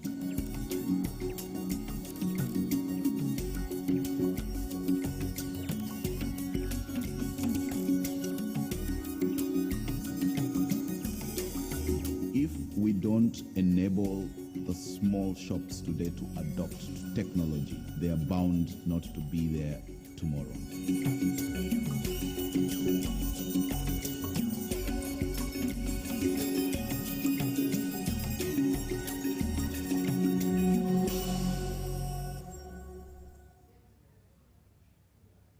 Can we change this continent? Providing for loved ones beyond borders, in this land of precious metals in the earth and priceless talent in our people.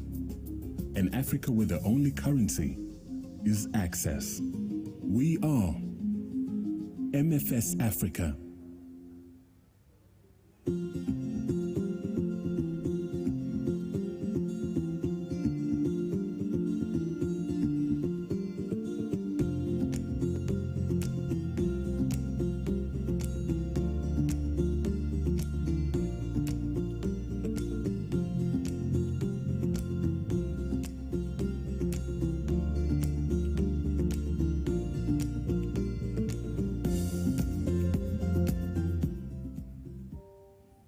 Penicillin, ethanol, flour, sugar, glue, whiskey, cornstalk, starch, oil, livestock feed, all from corn. You will discover endless opportunities when you search deeper, and to enjoy their full worth, you need an innovative payment solutions partner that creates value from the obvious and sees opportunity in the not so obvious. InterSwitch, transaction solutions you can depend on.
A special breed of people who always look ahead, never back, who are never satisfied, who never compromise, who will not recognize the boundaries of day and night, who want the next thing they create to be better than anything that's gone before or else.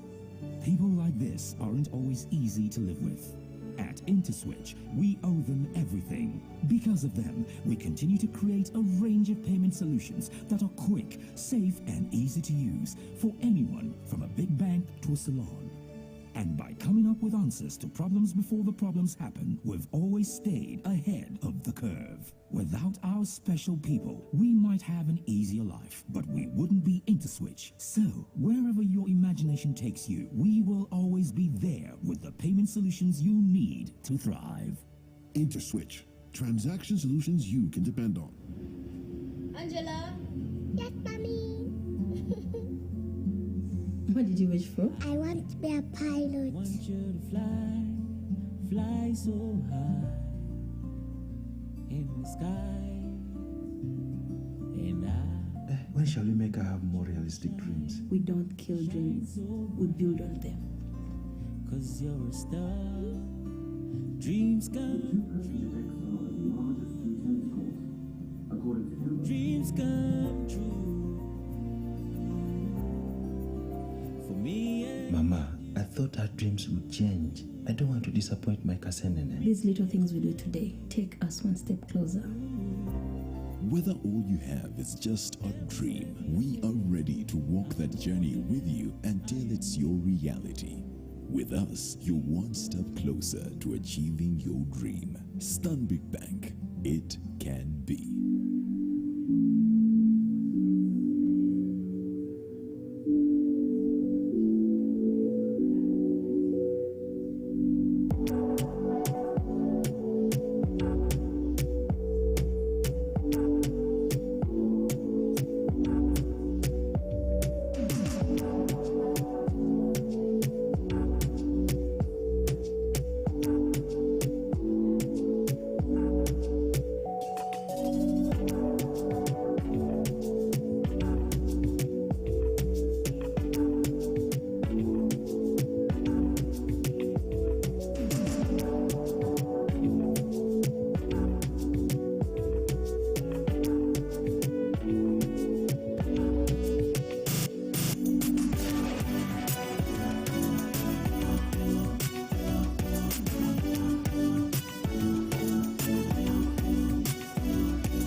Across the border.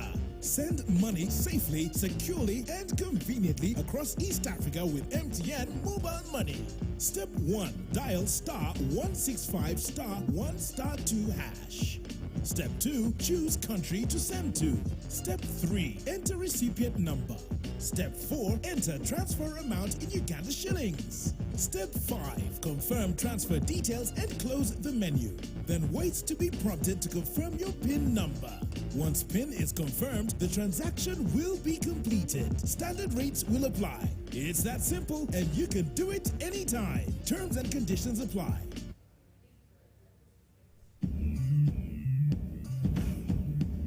They say it's a jungle out here. We say it's a brave new world. They keep talking about how things used to be. We only care about how we choose it to be. They are the norm, the usual, the expected, the product of the system. We are the different, the unpredictable, the ones who do the unexpected and the unbelievable. Why? Because we choose to. We choose different. We choose us. We choose Verve.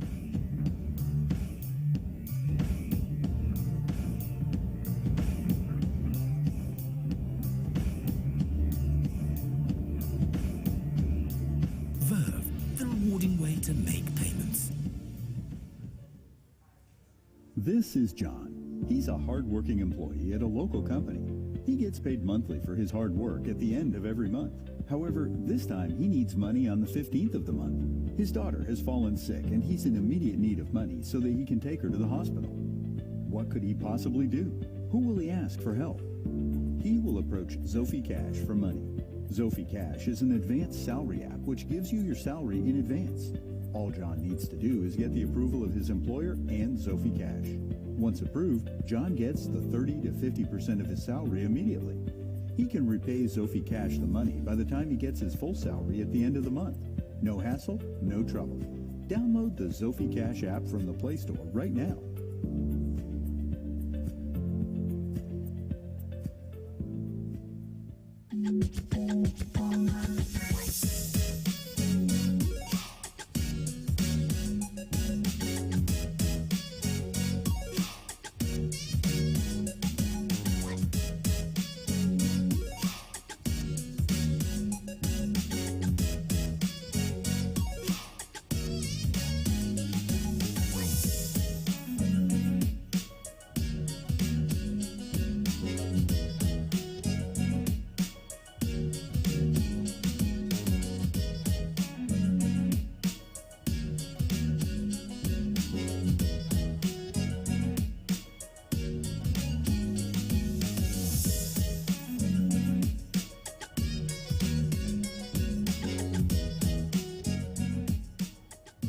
Technology company that's improving how people in rural communities access banking services. For SACCOs and savings groups, Exhibitor is an essential partner. We provide a microfinance banking platform, and for 250,000 of their members, we enable them use their phones to access a digital savings account, a loan, and other kinds of financial services.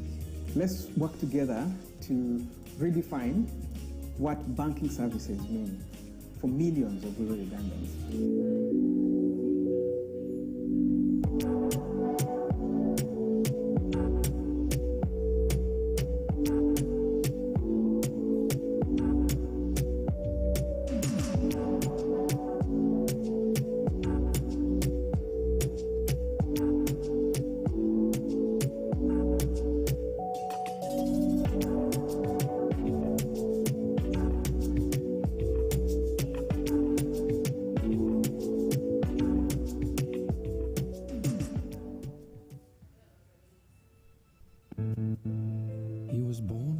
Superpowers. He was just unique, with a burning desire to know more, to question the answer, and then question the question.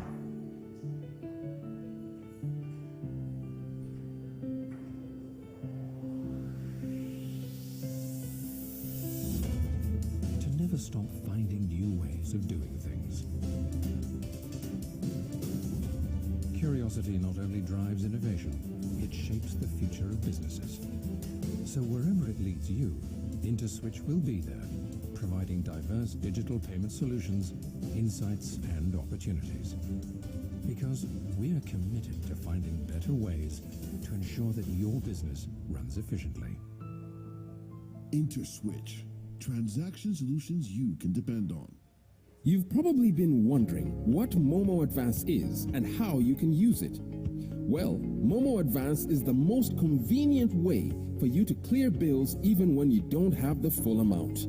With Momo Advance, you can get a top-up when sending money or paying bills just when you need it. Receive a top-up of between 5,000 and 130,000 Uganda shillings whenever you need to cover bills, send money, and lots more. To use Momo Advance, all you have to do is dial *165*5*3#. Once you sign up for Momo Advance, you'll be charged a one-off access fee worth 2.75% of the borrowed amount, plus a daily interest fee of 0.5% of the outstanding amount. So, if you borrowed 20,000 Uganda shillings, for example, you will be charged a one-time fee of 550 Uganda shillings and an interest fee of 100 shillings. Wondering how you would receive your top-up? Well, you get to choose.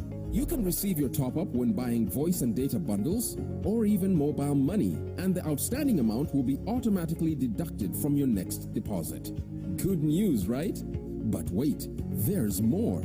You can use the service many times without first paying back the previous advance.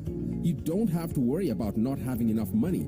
Get a top-up with MTN Momo Advance anytime. For more information about MTN Momo Advance, visit any MTN service center near you.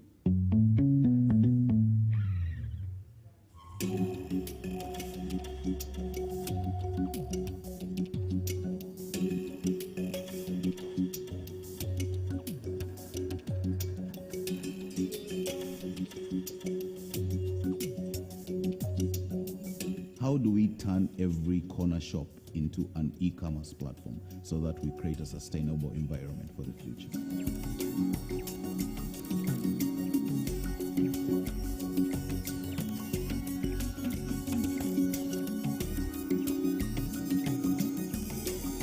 If we don't enable the small shops today to adopt technology, they are bound not to be there tomorrow.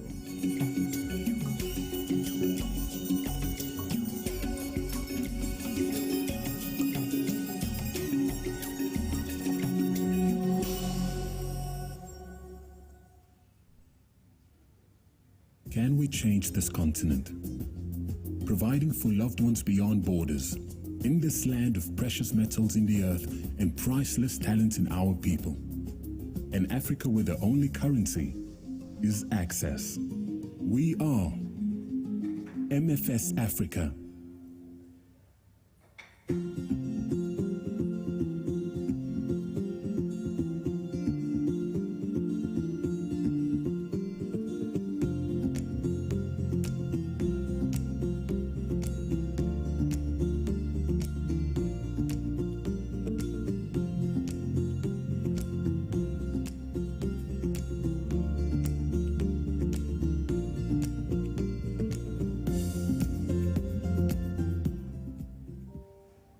Penicillin, ethanol, flour, sugar, glue, whiskey, cornstalk, starch, oil, livestock feed, all from corn. You will discover endless opportunities when you search deeper, and to enjoy their full worth, you need an innovative payment solutions partner that creates value from the obvious and sees opportunity in the not so obvious. InterSwitch, transaction solutions you can depend on.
A special breed of people who always look ahead, never back, who are never satisfied, who never compromise, who will not recognize the boundaries of day and night, who want the next thing they create to be better than anything that's gone before or else.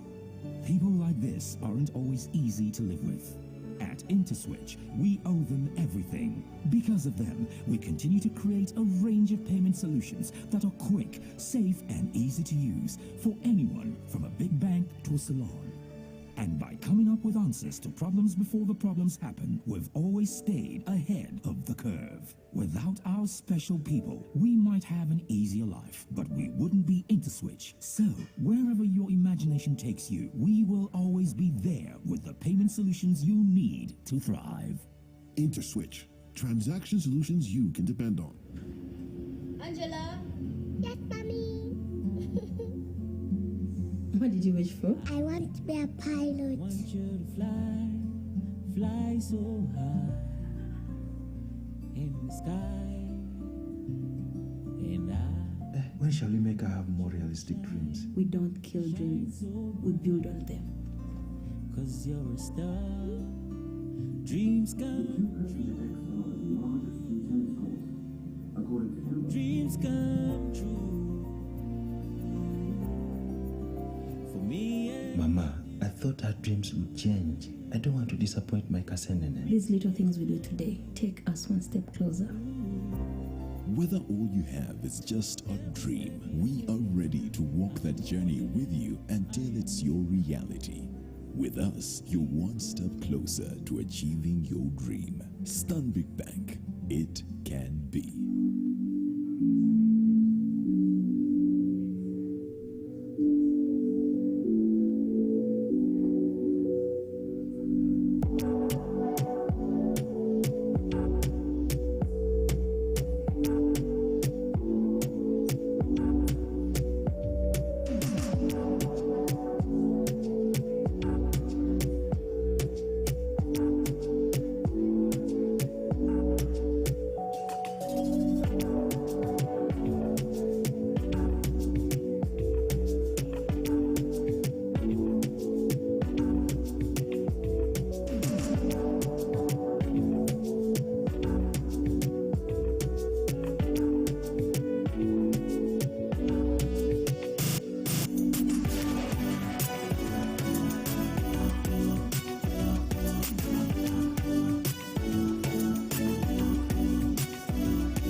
Across the border.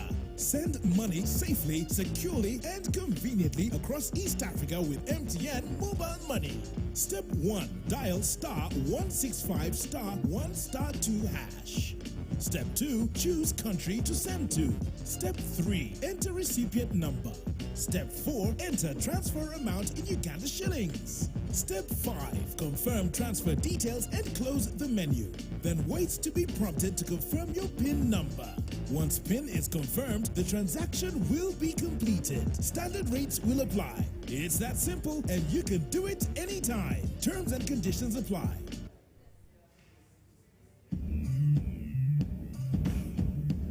They say it's a jungle out here. We say it's a brave new world.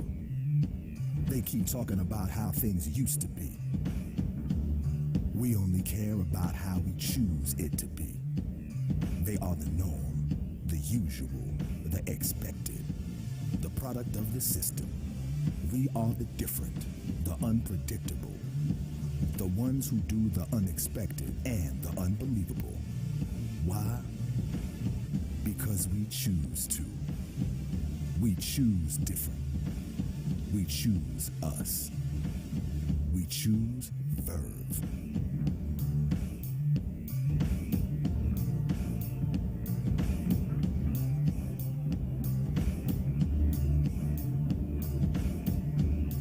Verve, the rewarding way to make payments. This is John. He's a hard-working employee at a local company. He gets paid monthly for his hard work at the end of every month. However, this time he needs money on the 15th of the month. His daughter has fallen sick and he's in immediate need of money so that he can take her to the hospital. What could he possibly do? Who will he ask for help? He will approach Zophie Cash for money. Zofi Cash is an advanced salary app which gives you your salary in advance. All John needs to do is get the approval of his employer and Zofi Cash. Once approved, John gets the 30 to 50% of his salary immediately. He can repay Zofi Cash the money by the time he gets his full salary at the end of the month. No hassle, no trouble. Download the Zofi Cash app from the Play Store right now.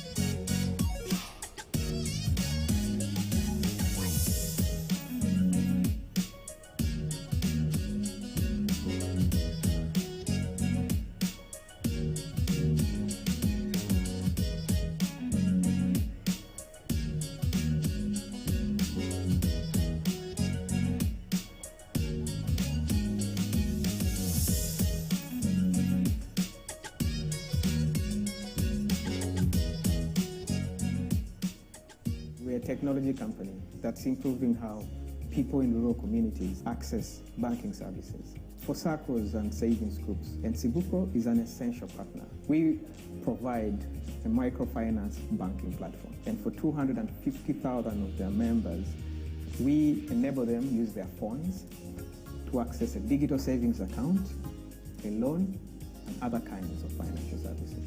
Let's work together to redefine what banking services mean for millions of rural Ugandans.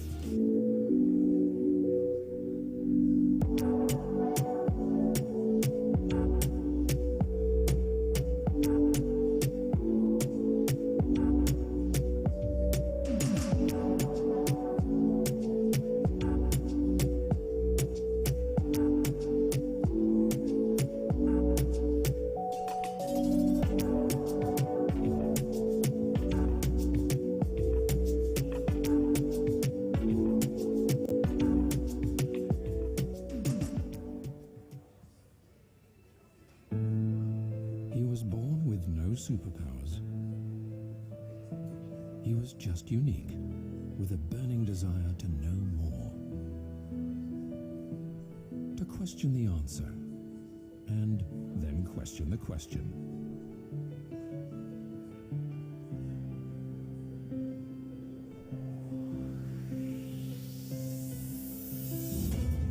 To never stop finding new ways of doing things. Curiosity not only drives innovation, it shapes the future of businesses. So wherever it leads you, InterSwitch will be there, providing diverse digital payment solutions, insights, and opportunities. Because we are committed to finding better ways to ensure that your business runs efficiently. InterSwitch. Transaction solutions you can depend on. You've probably been wondering what Momo Advance is and how you can use it. Well, Momo Advance is the most convenient way for you to clear bills even when you don't have the full amount. With Momo Advance, you can get a top-up when sending money or paying bills just when you need it. Receive a top-up of between 5,000 and 130,000 Uganda shillings whenever you need to cover bills, send money, and lots more. To use Momo Advance, all you have to do is dial *165*5*3#. Once you sign up for Momo Advance, you'll be charged a one-off access fee worth 2.75% of the borrowed amount, plus a daily interest fee of 0.5% of the outstanding amount. So, if you borrowed 20,000 Uganda shillings, for example, you will be charged a one-time fee of 550 Uganda shillings and an interest fee of 100 shillings. Wondering how you would receive your top-up? Well, you get to choose. You can receive your top-up when buying voice and data bundles or even mobile money, and the outstanding amount will be automatically deducted from your next deposit. Good news, right? But wait, there's more. You can use the service many times without first paying back the previous advance. You don't have to worry about not having enough money. Get a top-up with MTN Momo Advance anytime. For more information about MTN Momo Advance, visit any MTN service center near you.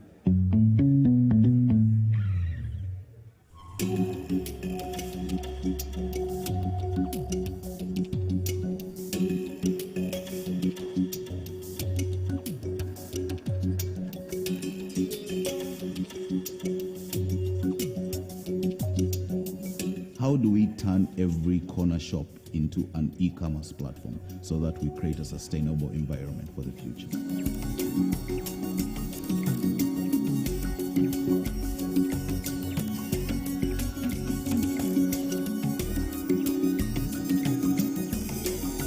If we don't enable the small shops today to adopt technology, they are bound not to be there tomorrow.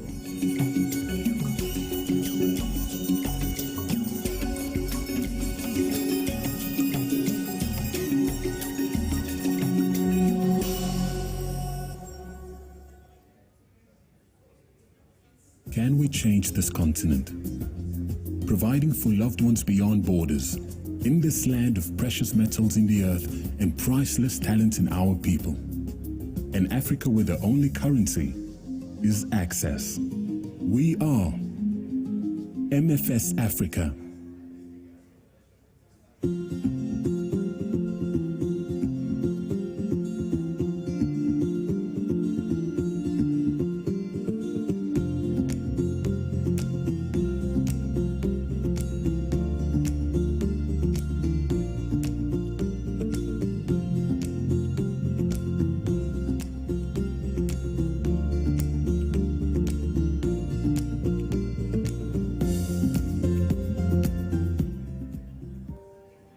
Penicillin, ethanol, flour, sugar, glue, whiskey, cornstalk, starch, oil, livestock feed, all from corn. You will discover endless opportunities when you search deeper, and to enjoy their full worth, you need an innovative payment solutions partner that creates value from the obvious and sees opportunity in the not so obvious. InterSwitch. Transaction solutions you can depend on.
A special breed of people who always look ahead, never back, who are never satisfied, who never compromise, who will not recognize the boundaries of day and night, who want the next thing they create to be better than anything that's gone before or else. People like this aren't always easy to live with. At InterSwitch, we owe them everything. Because of them, we continue to create a range of payment solutions that are quick, safe, and easy to use for anyone from a big bank to a salon. And by coming up with answers to problems before the problems happen, we've always stayed ahead of the curve. Without our special people, we might have an easier life, but we wouldn't be InterSwitch. So, wherever your imagination takes you, we will always be there with the payment solutions you need to thrive. InterSwitch. Transaction solutions you can depend on. Angela? Yes, Mommy. What did you wish for? I want to be a pilot. Want you to fly, fly so high in the sky. And When shall we make her have more realistic dreams? We don't kill dreams, we build on them. 'Cause you're a star, dreams come true. Dreams come true. For me and Mama, I thought our dreams would change. I don't want to disappoint my cousin. These little things we do today take us one step closer. Whether all you have is just a dream, we are ready to walk that journey with you until it's your reality. With us, you're one step closer to achieving your dream. Stanbic Bank, it can be.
Across the border.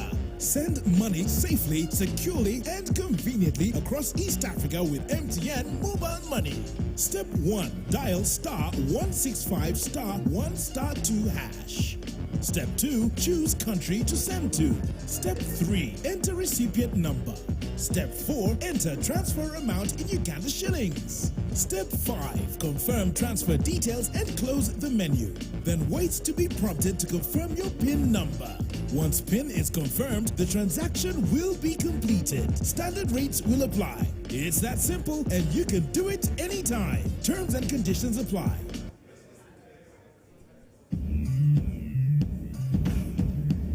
They say it's a jungle out here. We say it's a brave new world. They keep talking about how things used to be. We only care about how we choose it to be. They are the norm, the usual, the expected, the product of the system. We are the different, the unpredictable, the ones who do the unexpected and the unbelievable. Why? Because we choose to. We choose different. We choose us. We choose Verve.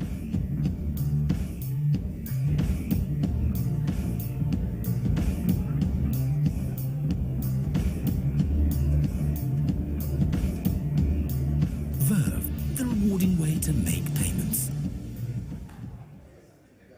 This is John. He's a hard-working employee at a local company. He gets paid monthly for his hard work at the end of every month. However, this time he needs money on the 15th of the month. His daughter has fallen sick and he's in immediate need of money so that he can take her to the hospital. What could he possibly do? Who will he ask for help? He will approach Zophie Cash for money. Zophie Cash is an advanced salary app which gives you your salary in advance. All John needs to do is get the approval of his employer and Zophie Cash. Once approved, John gets the 30 to 50% of his salary immediately. He can repay Zophie Cash the money by the time he gets his full salary at the end of the month. No hassle, no trouble. Download the Zophie Cash app from the Play Store right now.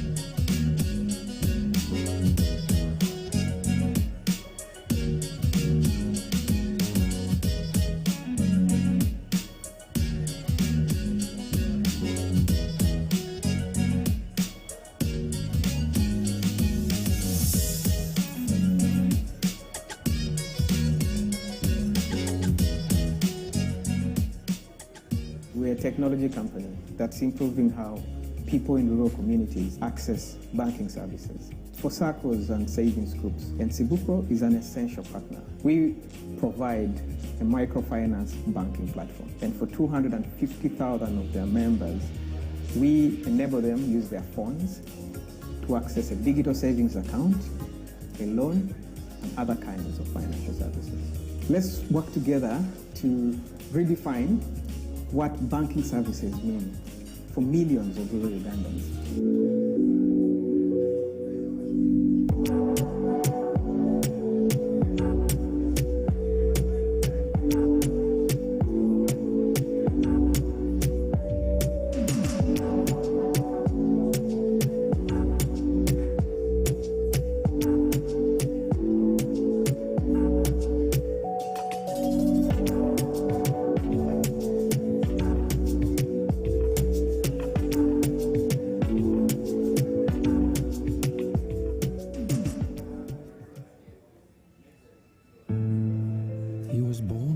Superpowers. He was just unique, with a burning desire to know more, to question the answer, and then question the question.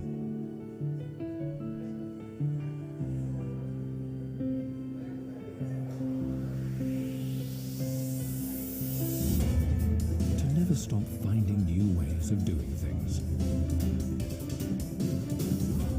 Curiosity not only drives innovation, it shapes the future of businesses.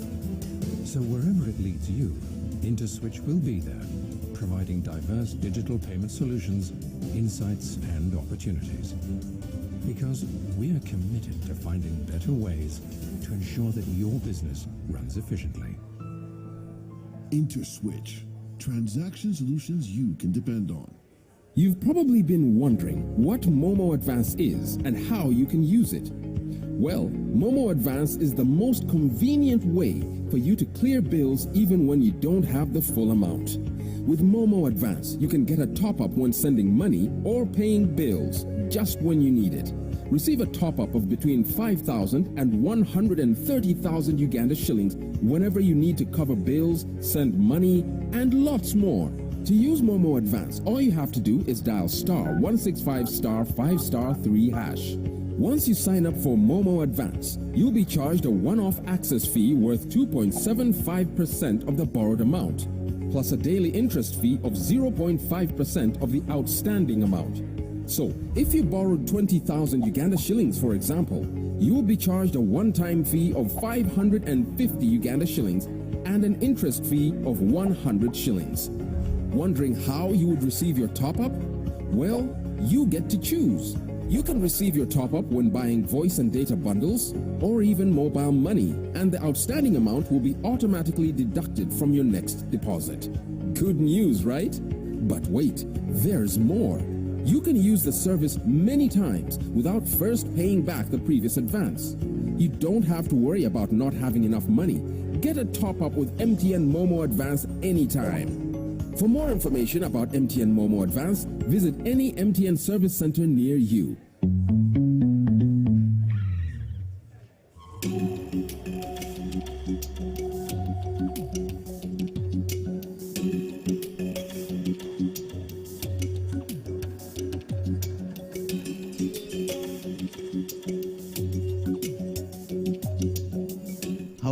turn every corner shop into an e-commerce platform so that we create a sustainable environment for the future.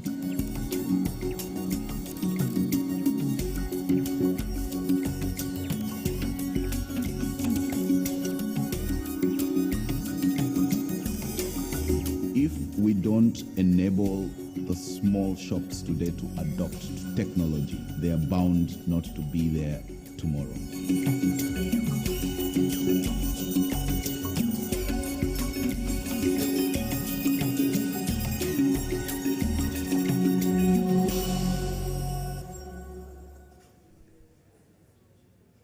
Can we change this continent? Providing for loved ones beyond borders, in this land of precious metals in the earth and priceless talent in our people. An Africa where the only currency is access. We are MFS Africa.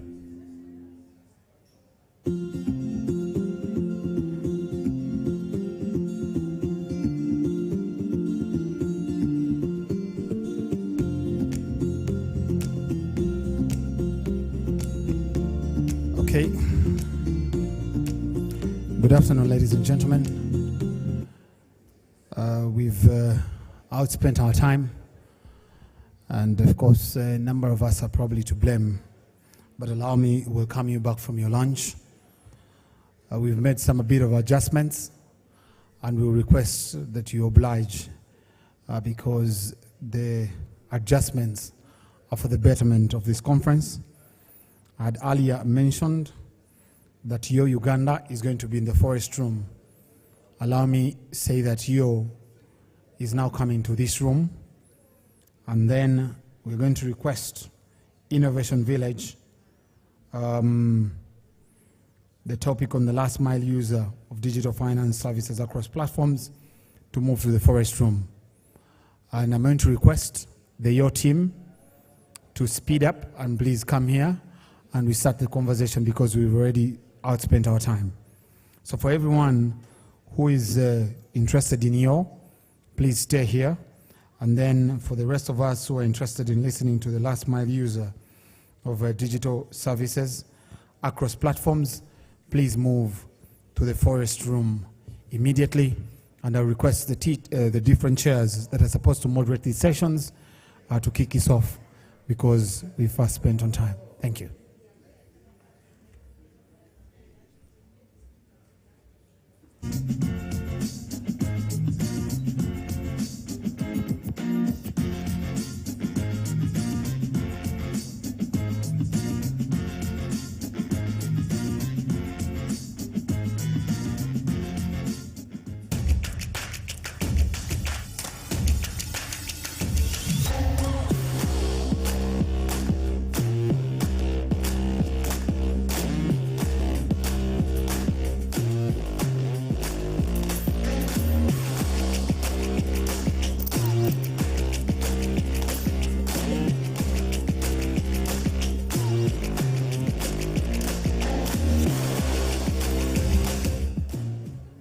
A special breed of people who always look ahead, never back, who are never satisfied, who never compromise, who will not recognize the boundaries of day and night, who want the next thing they create to be better than anything that's gone before or else. People like this aren't always easy to live with. At InterSwitch, we owe them everything. Because of them, we continue to create a range of payment solutions that are quick, safe, and easy to use for anyone from a big bank to a salon.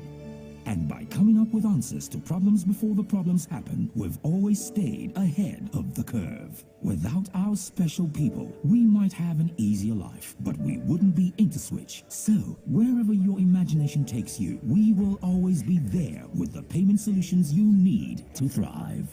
InterSwitch, transaction solutions you can depend on. Angela? Yes, mommy. What did you wish for? I want to be a pilot. Want you to fly so high in the sky. And When shall we make her have more realistic dreams? We don't kill dreams, we build on them. 'cause you're a star. Dreams come true. Good afternoon, ladies and gentlemen.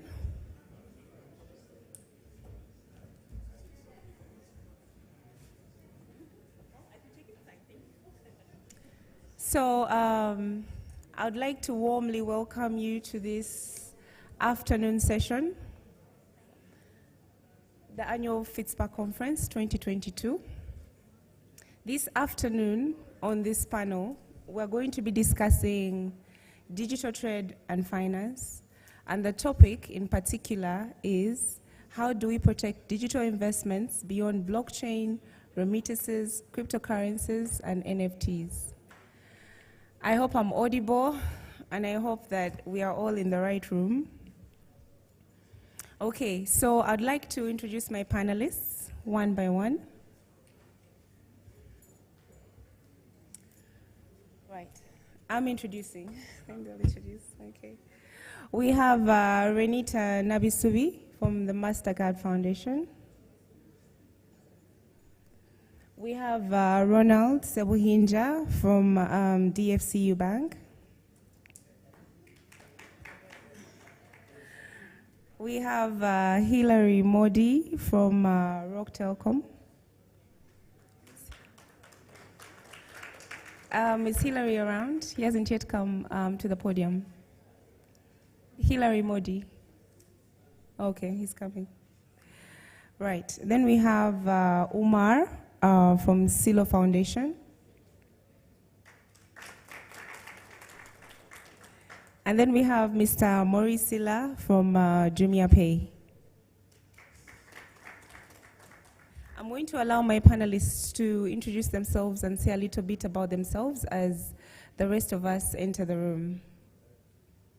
Just a little bit about where you work and what your position is there, so we can get familiar.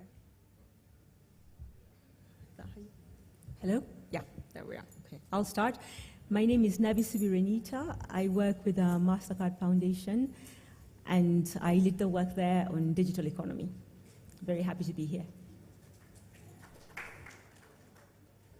Good afternoon, everyone. Can you hear me? Yeah. My name is Maurice Silla. I'm the country manager for Jumia Pay in Uganda, and I'm very happy to discuss the subject.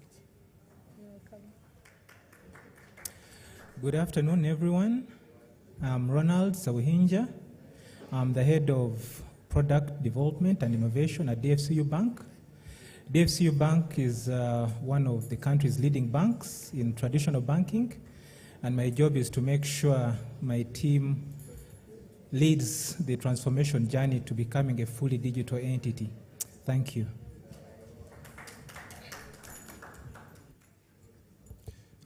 Good afternoon, everyone. My name is Umar Sebiala. I work with the Celo Foundation as the ecosystem lead for Uganda. Celo is a blockchain platform on a mission to create the conditions for prosperity for everyone, and we're trying to change finance for the better using blockchain technology. So my role here is to bring the aspect of blockchain, crypto, and Web3 to this panel discussion. And actually, right now, I'm in the capacity of the Blockchain Association of Uganda. So happy to be here.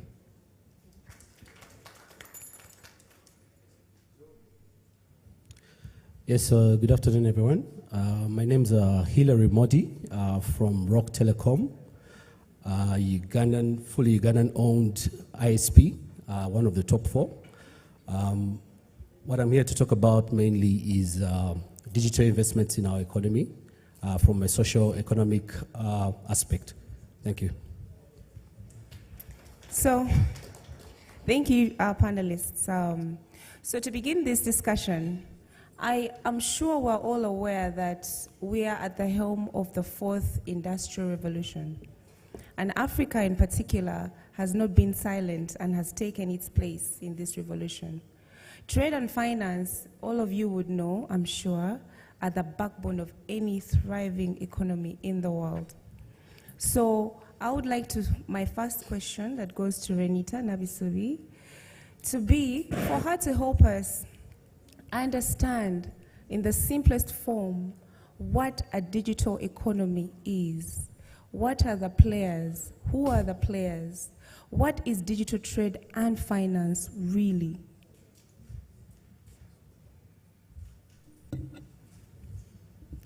I forgot to greet. Good afternoon, everyone.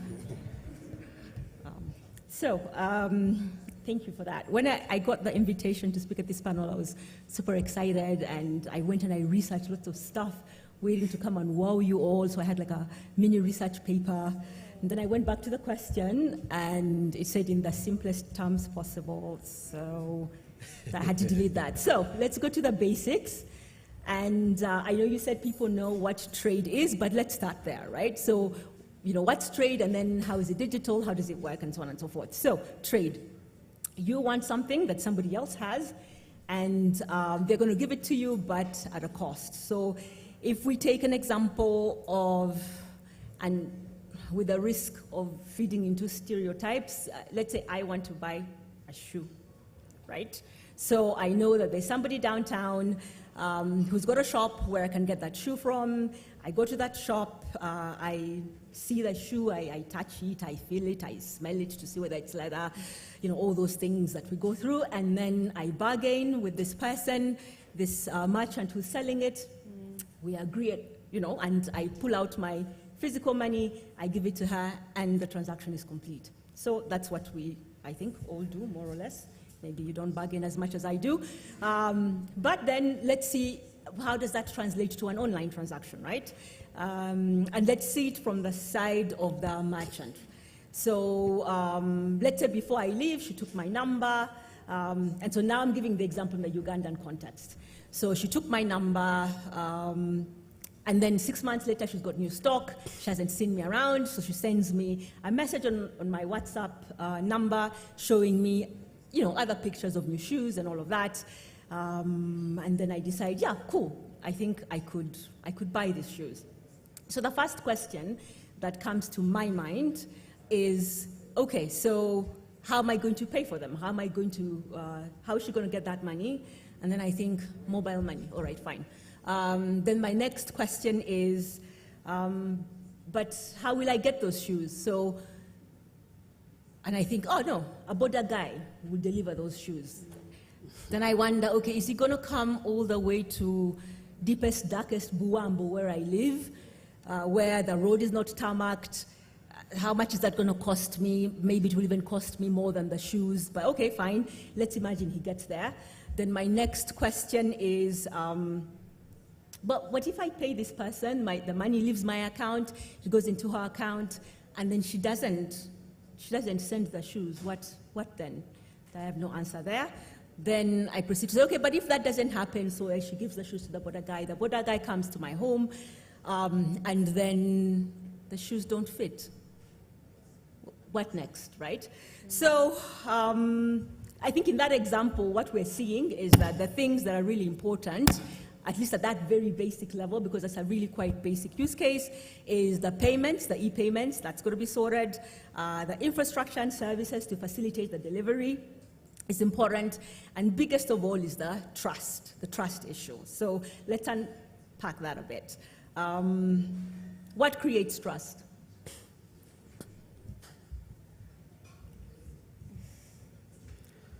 Sorry? Knowledge? Okay. Anyone else? What would create trust for you? Okay, I'll talk about me now. So you want to go? Yeah. I think first is a feeling. It's emotional.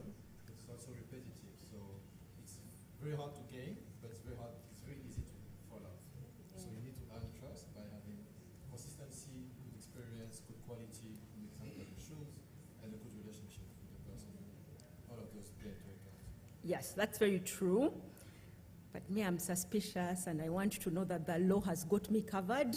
So for me, I agree with you, that's all true, and that's relying on, if you were here yesterday, there was a discussion about the storytellers and the baferes and whatever. So that all works out well when you want to promote your business. But if you're in it not for the long haul, I could get cheated. So I would like to know that there's a legal framework that would protect me and that it's implemented properly, right? So, you know, there could be policies, but if those are not implemented, that's not helpful. But okay, so And let's now add some complexity to that use case, right? So I talked about the shoes being downtown, but what if the merchant is all the way in a different country? So we'll take the stereotype and say, let's say they're all the way in China, right? So now we complicate that a little bit further, and then now we start talking about tariffs and import duties and so on, right?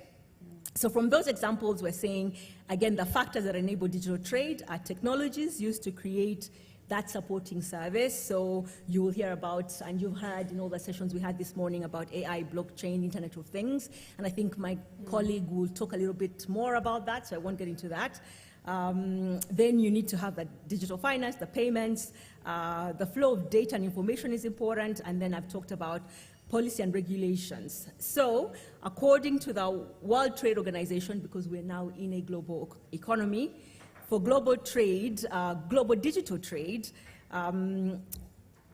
we need to address these issues from a policy perspective. So this is my research coming into play now. So they talk about data transmission and liability frameworks, because trade is not only about the goods moving, there's also information and data that moves along with that. So we need to know, do we have the right frameworks between the countries for that to happen?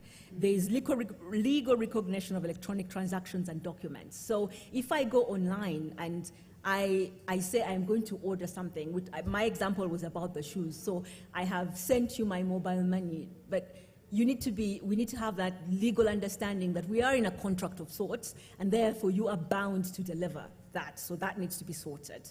And then we need the digital identity of persons and objects. So, and I think maybe the bankers will also tell us, where you're talking about payments, you're moving monies, you need to know you need to know your customer. Where is this? If everything is digital, we're no longer seeing each other. You need to know, this person, who are they, how did they get their money, where it's going, what is it going to fund, and things like that. So that's a lot about that credibility. Yeah? And then we've got interoperability of data models for trade documents and platforms. And finally, global trade rules, global trade rules access and computational law. I don't really know what that means, but I think it's got to do with the fact that so I do say digital expert, but take it with a pinch of salt. So my interpretation of that is, if we're trading across countries and then I don't meet my obligation, what does it mean in that country? Where is the recourse? Can I take you to court here? Is it there? And if there are any lawyers in the room, please feel free to educate us further down the road. Anyway, so what we're saying is that from a local and global policy perspective, we need to have all of those things implemented, and also we must address consumer protection to drive trust and deepen that. And so one of the things that, again, in my research, so in countries that are way ahead of us, that are involved in global digital trade, some of the issues that their MSMEs face are, again, things related to tariffs, quotas, and import duties, data localization issues. I don't know if you were here this morning on the panel when Jackie from Wave was talking about the fact that they had to have their data situated in Uganda, and yet they had invested infrastructure elsewhere, and they talked about Raxio and how that was helpful. So that's an issue for them. They have online payment issues, data protection, fraud, cybercrime, also that was discussed this morning, and restrictions on transferring information and data, which is what we're talking about. So that's from the global perspective. We're not quite there yet globally, but then let's focus then on the Ugandan perspective. So we talked about digital finance, and I think there, to a certain level, we are there. There are lots of players in this room that are offering those sorts of services, the basic payment services, but also now they have gone to another level, offering savings, digital credit. There are other panels going on about that. And also we're beginning to see wealth management services. So that's where we are. Then we're talking about technologies, and we've got many X-Techs that have developed services. And I think I will not go into that. My colleague will talk about that a bit more. And then from a policy and regulation front, the United Nations Commission for Africa on Digital Trade, more research coming your way, did an analysis on the regulatory framework in Uganda for integration of digital trade. And what they did say was that we are somewhere, we've got the National Payment Systems Act that was discussed earlier this morning that is permitting payment service providers to provide their services to people. And then we've got the Electronic Transactions Act that regulates online sales and transactions, enabling the use of e-signatures. We were talking about the fact that you're getting into some sort of contract with someone else, so that's legally, it is when you say yes on your phone and you order, then you are bound, that person supplying the service is bound. Then we have Data Protection and the Privacy Act, which regulates the collection and processing of personal data. And in that act as well, it does require the consent of the subject of the data to the collection and processing of it, of personal data, and also that the data must not be retained any longer than is necessary to achieve the purpose for which it has been collected. It did mention that we do have things that we need to fix to get there to enable digital trade, and it talked about the fact that we have the withdrawal tax on mobile money, and we have had incidences of shutting down of social media platforms and the internet, and that doesn't create, we talked about trust, it doesn't create a lot of trust in the service if I can't access it when I need it. We have a less than optimal delivery and addressing infrastructure. I mean, when I'm sending things to my home, I've got to say, you look for the little signpost that says Mama Lopez Hair Salon, opposite Mama Lopez, near the mango tree, sorts of things. So we do need to work on that if we need these goods to move. And you will notice that I have focused on physical goods, but digital trade doesn't stop there. We also have other goods that are, I think maybe you will touch on that, the non-touchable things. Like, so for, I could just take an example of music. If I'm buying a song, you know, I don't need to go and pay for I was going to say tape, the disc on which the music, you know, has been recorded. Now I can buy that offline, and it's a digital file that is moving. So I think I will, I was getting the look. I will summarize and say that there's a lot of opportunity for us to grow, serve the ecosystem in which we are, but grow it to the international level where other people are, in other countries where they are. There's lots of opportunities for work, because we see that if digital trade is global, and that's where we're going, you're opening up wider markets for merchants to sell their services, for service providers like the payment service providers, and so lots of opportunity there for everyone. Thank you so much, Renita, for that. So after we have understood this untouchable, intangible space where there is trade and finance and transactions that is thriving, once we have understood that, we understand that investment only goes where there is trade, finance, and profit. But how then does the ordinary man invest in something intangible? Way back when we were growing up, we knew that you get a job, you make money, you buy a house, or you invest in a business, something you can see, touch, and evidently say exists, right? Nowadays, what we hear about is cryptocurrencies, cyberspace, big data, all these amazing, interesting things that people are actually thriving off of. Investing in what is comfortable is rarely profitable. So many times the spaces you can make profit from are not necessarily the most comfortable, concrete spaces.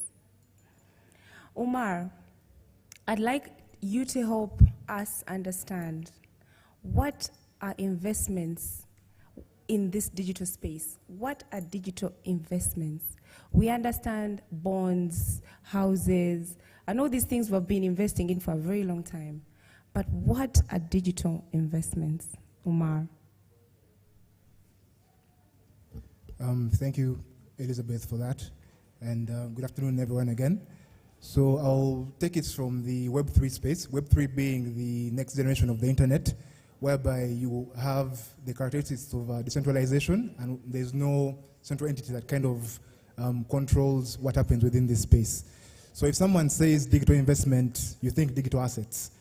And before 2009, anything that was existing in digital media, say a media file, say a photo, say an email, say a company logo, that was a digital asset if it had value and it could be, there was established ownership.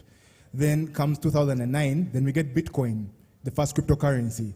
And with Bitcoin comes distributed ledger technology, specifically blockchain. So that has been able to widen the understanding of what a digital asset is.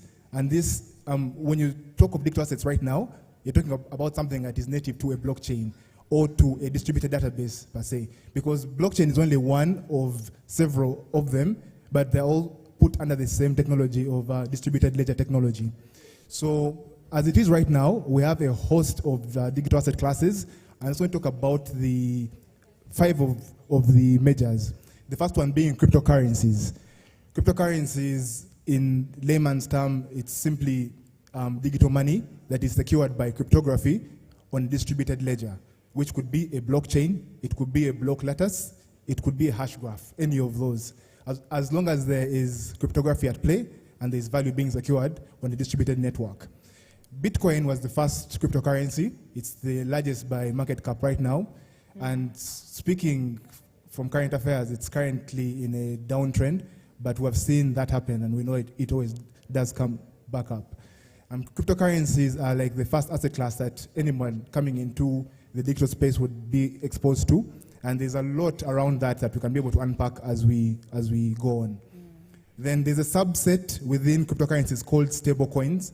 Stablecoins are essentially cryptocurrencies that are pegged to a stable underlying asset. Say it could be a fiat currency like the US dollar, like the Ugandan shilling, could be a basket of commodities, it could be an asset like gold. Stablecoins are categorized as stablecoins because they kind of attract different stances from the regulators because they kind of mimic what a central bank can do. They can be able to have more money in circulation than they would actually intend. So there's always questions around monetary policy and risks to the wider economy. So we kind of have that as a subset. Then we have the non-fungible tokens, which is the second category here.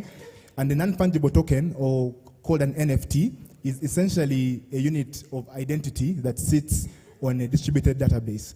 It could be a media file, it could be an RF tag, anything that is unique, non-fungible, as in there's only one of it, that is a non-fungible token. And we saw this come to the fore in 2021 when there was a huge spike in trading volume across the non-fungible token market space, whereby we saw record sales like the first tweet from Jack Dorsey of Twitter that was sold for $2.9 million on OpenSea. And this really brought in a lot of interest from the general public into that.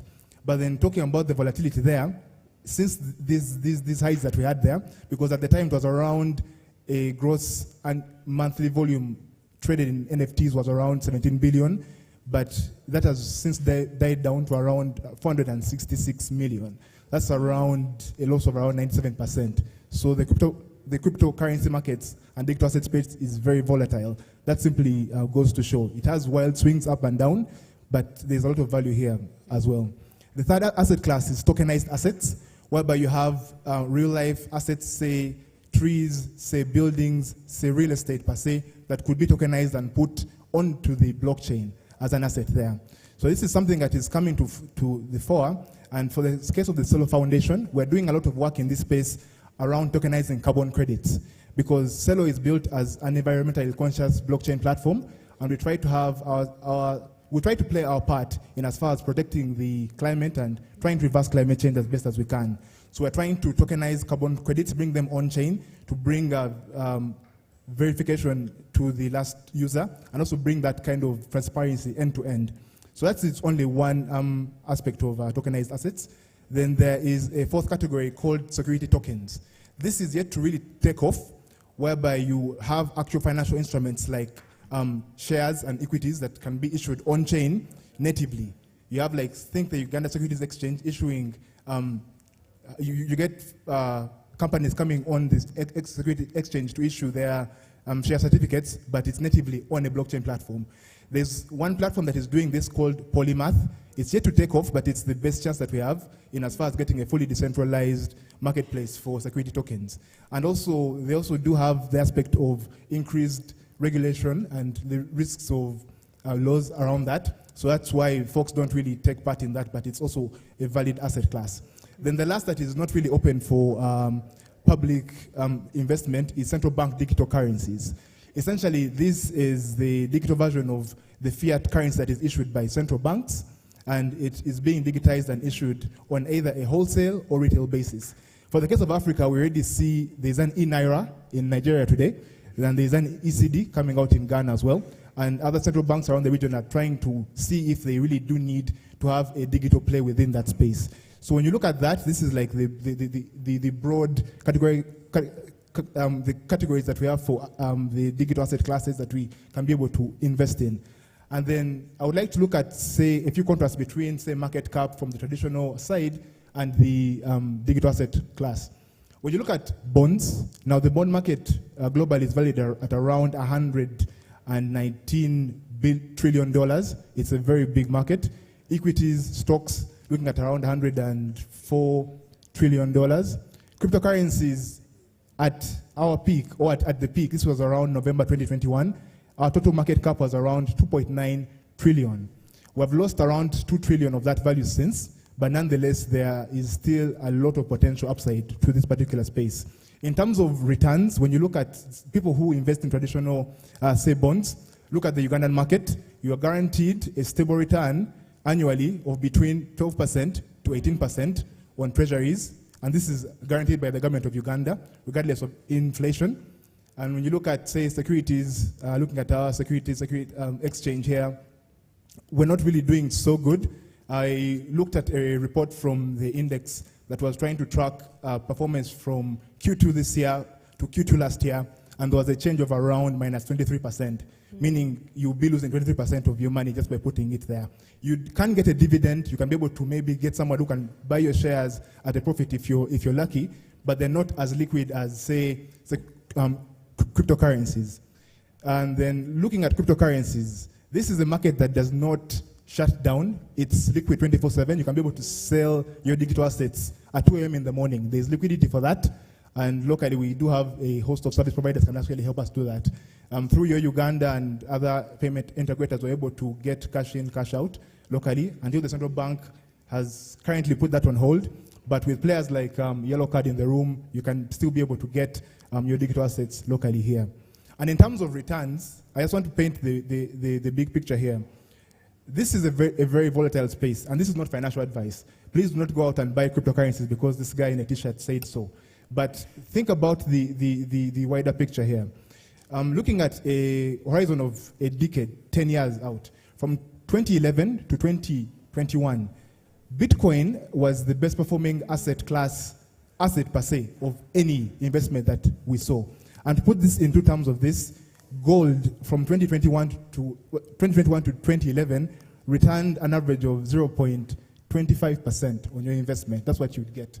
If you invested in the S&P 500, which is a collection of the biggest stocks in the US, 500 of them, you'd get a return of 227%. This is 2021. Bitcoin, if you were lucky enough to get in at around 2011, you would have a return of 437,000%. There's nothing like that in terms of value investing or any of this, which speaks to the volatility and also the risk in there. So there is value in this asset group, and I would like people to kind of think widely around this, regulators and fintechs alike, see how we can be able to use this technology to be able to better our lives and also get us to like the next mile in that. And yeah, I think thinking about like the local market here, the most popular investments around this cryptocurrencies and non-fungible tokens. The local community is very vibrant in buying cryptocurrencies. Back in the day before we had the injunction to stop mobile money to crypto transactions, we had daily volumes of upwards of $2 to $3 million locally here within our local exchanges, between Yellow Card, Muda, Binuso.com, Bit2Big. This is daily volume that was going through these ecosystems. So there's real value here, and it gives you an opportunity to actually tap into a global marketplace that you cannot easily get into.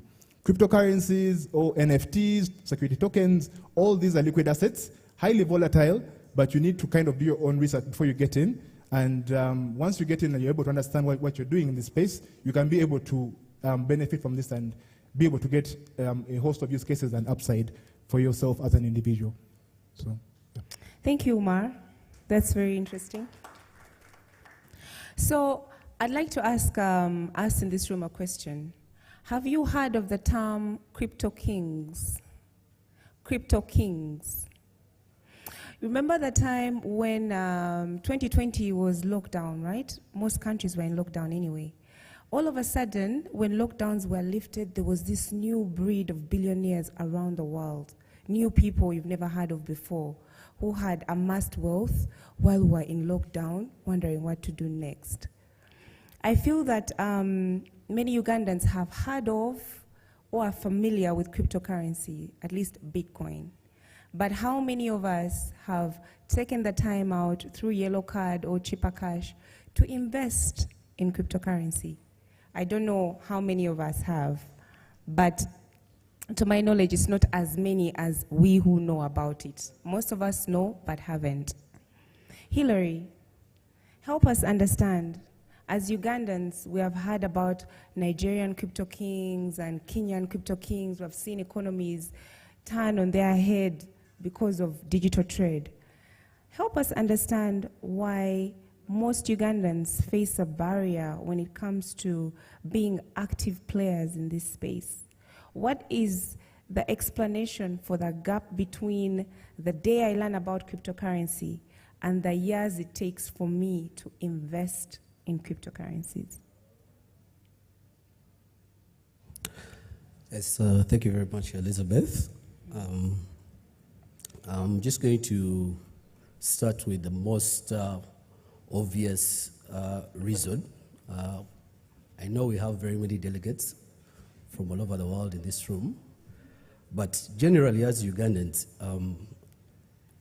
we like investing, but we like investing in things that we understand, which is something that Elizabeth mentioned in your earlier sentiments, and we are tuned that way to think that to be successful, when you get your first 20 million, the first thing you need to do is buy a piece of land.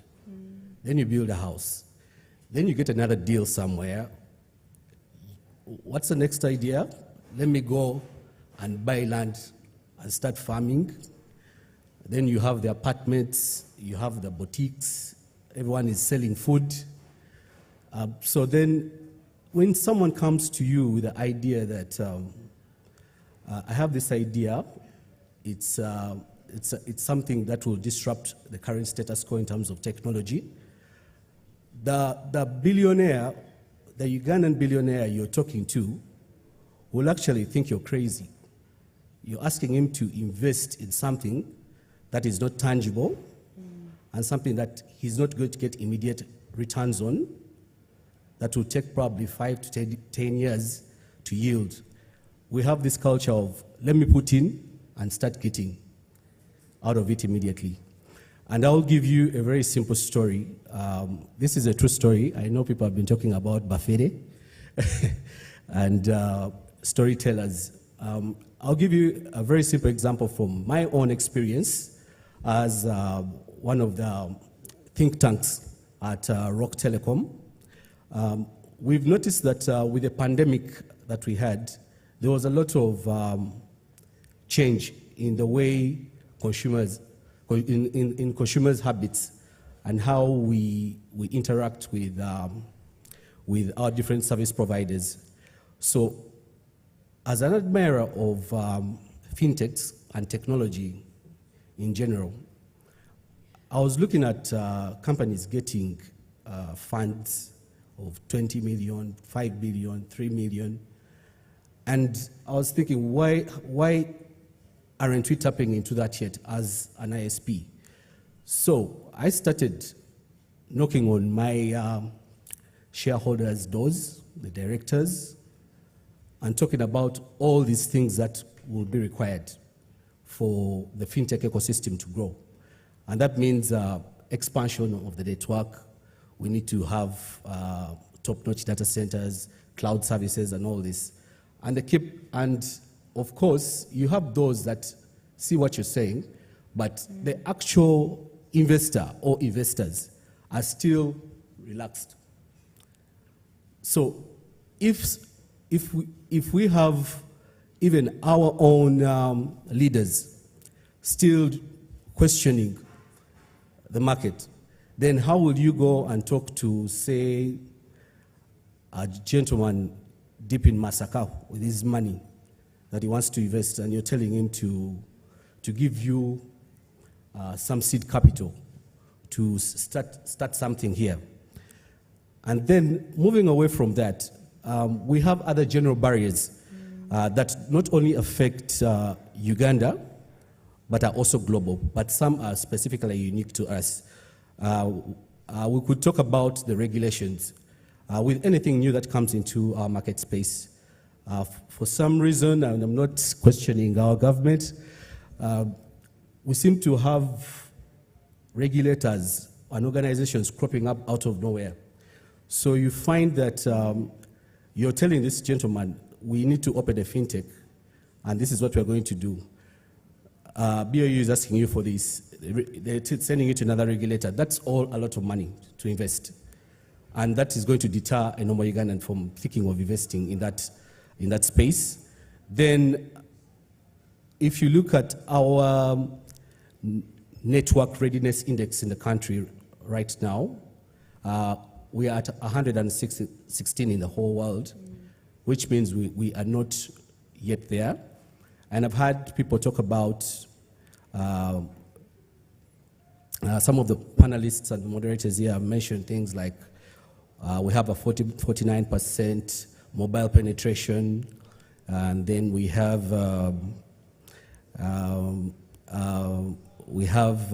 people using mobile phones. The numbers have gone up. Yes, that is very true. During the pandemic, it gave a rise to the payments sector in the fintech ecosystem.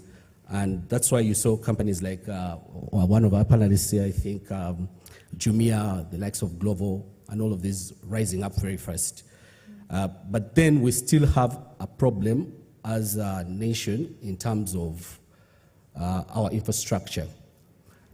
And that means we've not yet really expanded our network enough to support the fintechs that are cropping up. Because if I remember, it's about 189 right now. Yes. And the biggest consumers of the technology that is coming out is the CBD, which totals up to about 27%. So you still have the 71% up country that you have not yet tapped into. And the infrastructure over there is a little outdated compared to our competitors, where we're still using Visa technology, we're still using backward wireless technology. So fiber penetration is not yet fully fledged. And that's something that us as Rock Telecom, again, is something we are aggressively addressing right now in terms of expanding our networks and ensuring that we get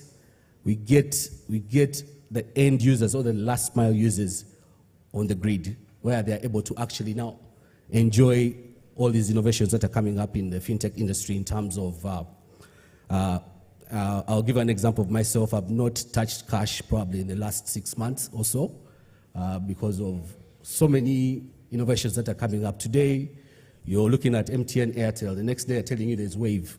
Next day, your relationship manager's bank telling you that, oh, we have FlexiPay, by the way. You can do this. So you find yourself, and all this is only possible if you have the right infrastructure in place that is affordable.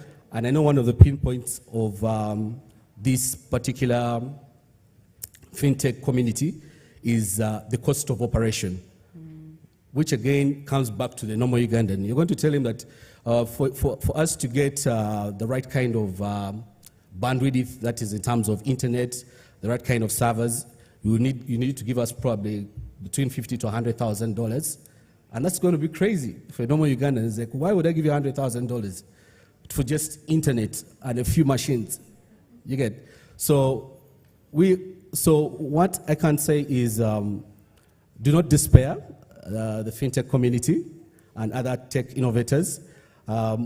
Internet prices are going down, and I believe in the next 2 to 3 years, being that it has become a necessity, not only in the CBD, but even up country, we are getting so many requests from the customers over there complaining that, why is it that in Kampala, when I come there, we are able to enjoy the full functionalities of my simple entry smartphone. But when I'm over here, I can even barely look at what's happening in terms of e-commerce and all these things. So these are all things that, as an ISP, as Rock Telecom, I won't speak for the others, we are trying to address. We're trying to address that gap that you're facing with infrastructure, whereby we are setting up, or we've already set up a fully fledged cloud service. We're able to offer you virtual private servers and cloud storage, so you do not have to take 70% on your capital investing in equipment right now. You can use that to look at the other areas that you need to address that have been ignored, like sensitization, marketing, getting the right data scientists and software developers, which in turn will help the fintech industry move up a little faster. And if I'm being honest, we are not really doing badly as a country. I was looking at actually the Fitspa report as recent as last week.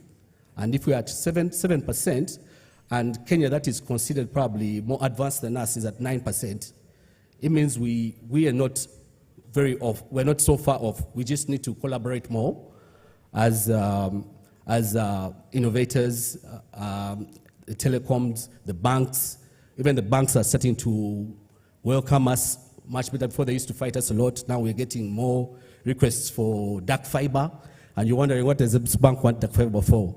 And it's because of the pressure that the fintechs is putting on them. So I believe if we address these things, and not just from the aspect of just us as the innovators and the fintech tanks, we also need to put the government to task in this regard, because yes, 80% of our GDP or economy depends on agriculture, but there's more we can do where the digital, these digital technologies that can contribute more to the economy. So the government also needs to come in more in terms of grassroots, because this starts from the current generation that we have, which is, majority of them are between 12 to 25.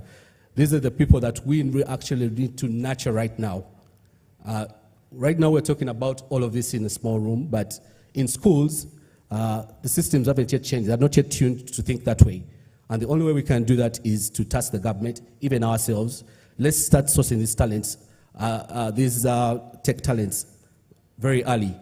Like my old man used to tell me back in the day, for them, they would handpick them or headhunt them from university.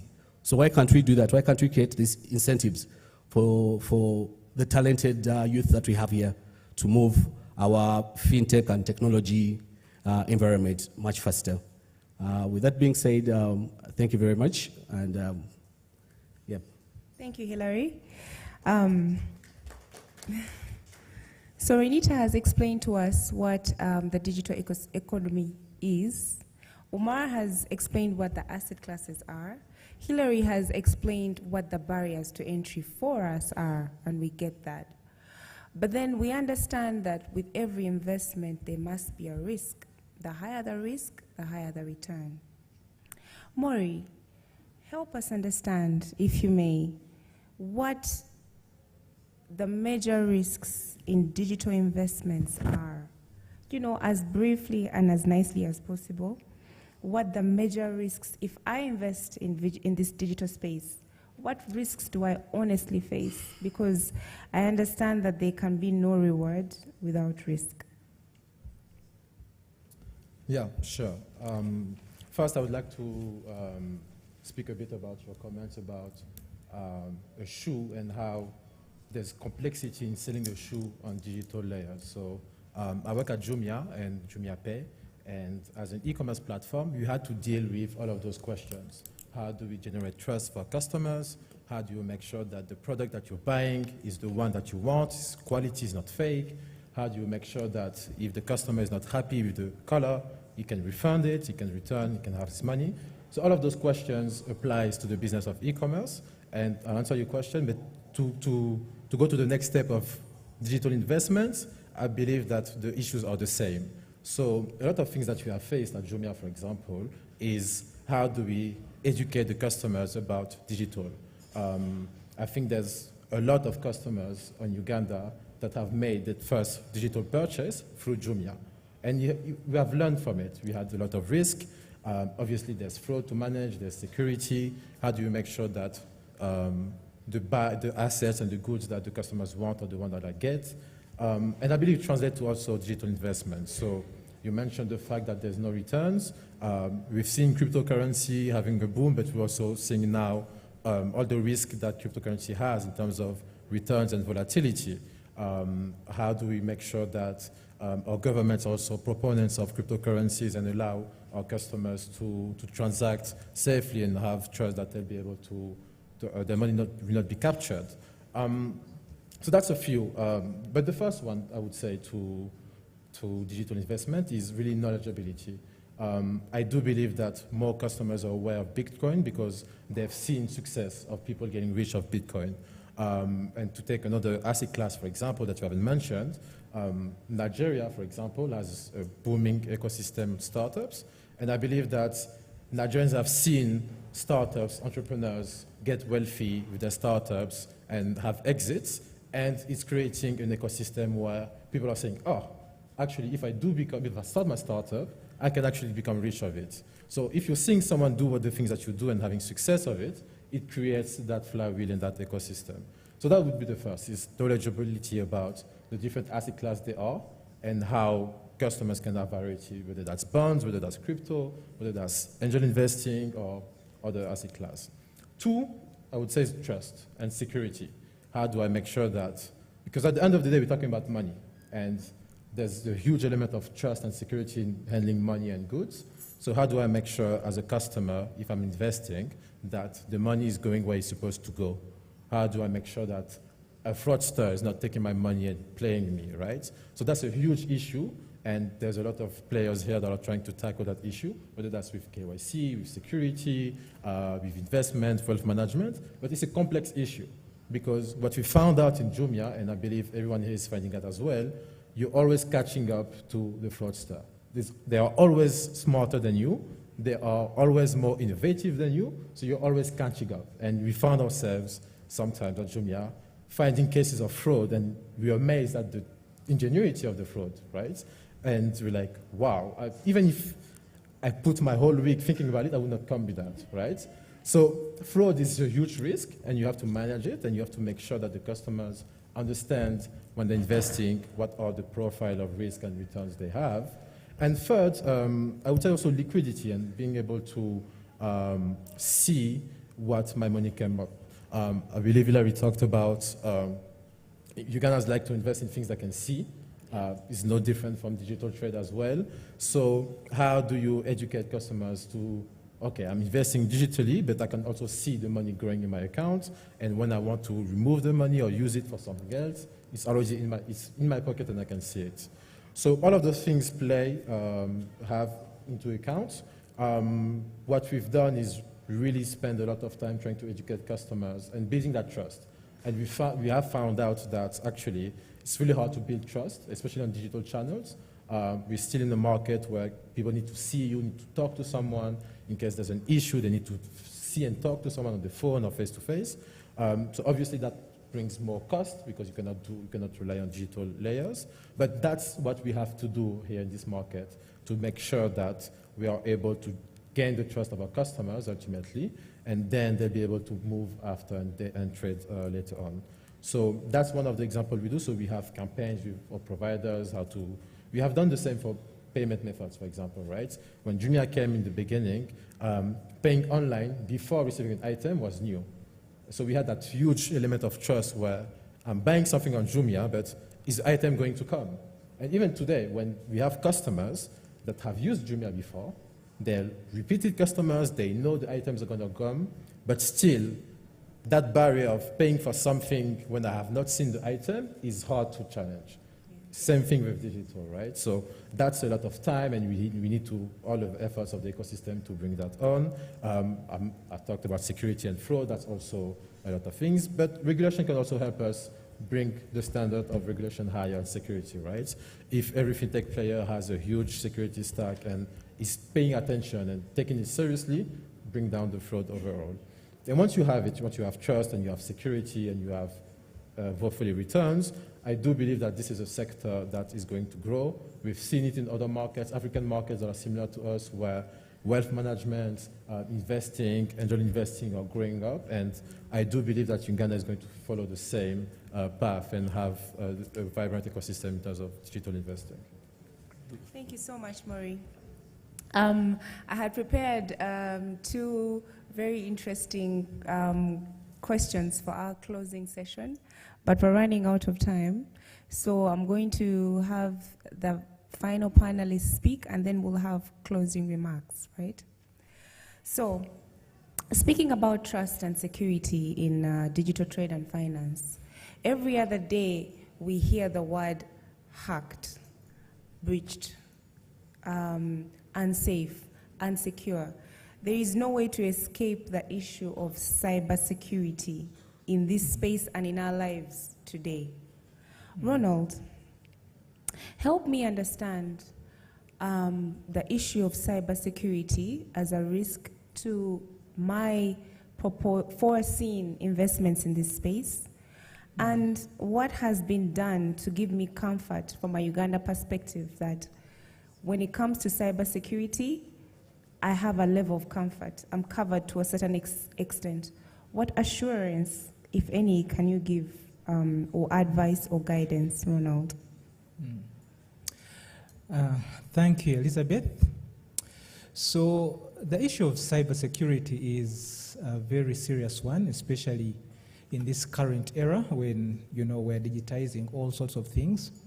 And I'd want to look at this from a broader perspective, not just looking at digital assets as being, crypto, NFTs, and so on that we invest in, but look at it from the fact that every single merchant or business person that uses any digital channel actually is invested in those digital channels. So those are his digital assets. An example is if you sell clothes and you use your Facebook page for advertising, and you advertise the payment channel through that page, then that is a digital asset for you. And indeed, if it were compromised, if I was able to get into your Facebook profile and change the, maybe the payment number. You've told people if you want to buy this, pay through this merchant code. If I change it to mine, then I'll be able to siphon off some of your earnings before you get to notice. So every single person that relies on digital channels, either to buy or sell something, needs to take cybersecurity seriously. Now, of course, nowadays it's complicated because these channels we're talking about, these investments and assets we're talking about, are complicated. They are not as simple as they look on the surface. Many times when someone transacts, it looks simple because they enter a PIN, click a button, and the item is delivered. But behind the scenes, there's so many things going on. There's so many different parts interacting, and each layer presents a surface for attack by malicious people. Now, let's look at it from the perspective of the two categories of users. They are the consumers, the people that are actually buying and investing using these digital channels. And then there are the merchants or business entities. And I think most of the entities in this room, fintechs and players in the ecosystem, belong to the merchant side, but your users belong to the first category. Now, for end users, we can't emphasize the need for education enough. Most of the times when there's a breach, there's been some exploitation of some ignorance or some other factors, But a lot of people that fall prey to the scams that we hear about simply fall to those scams because of ignorance. So someone calls you and tells you, we're going to deactivate your mobile money account, and you panic and give them your PIN. Why do people do that? That's because they simply do not know that that's not the way things are done. So education of end users is critical. I think it's even hard to pin down whose responsibility that is. Many of us may say it's the responsibility of the end user, but all the service providers in this space need to do a better job of educating end users. End users themselves also have to put in a lot more effort in learning how things work and understanding what they need to do to protect themselves.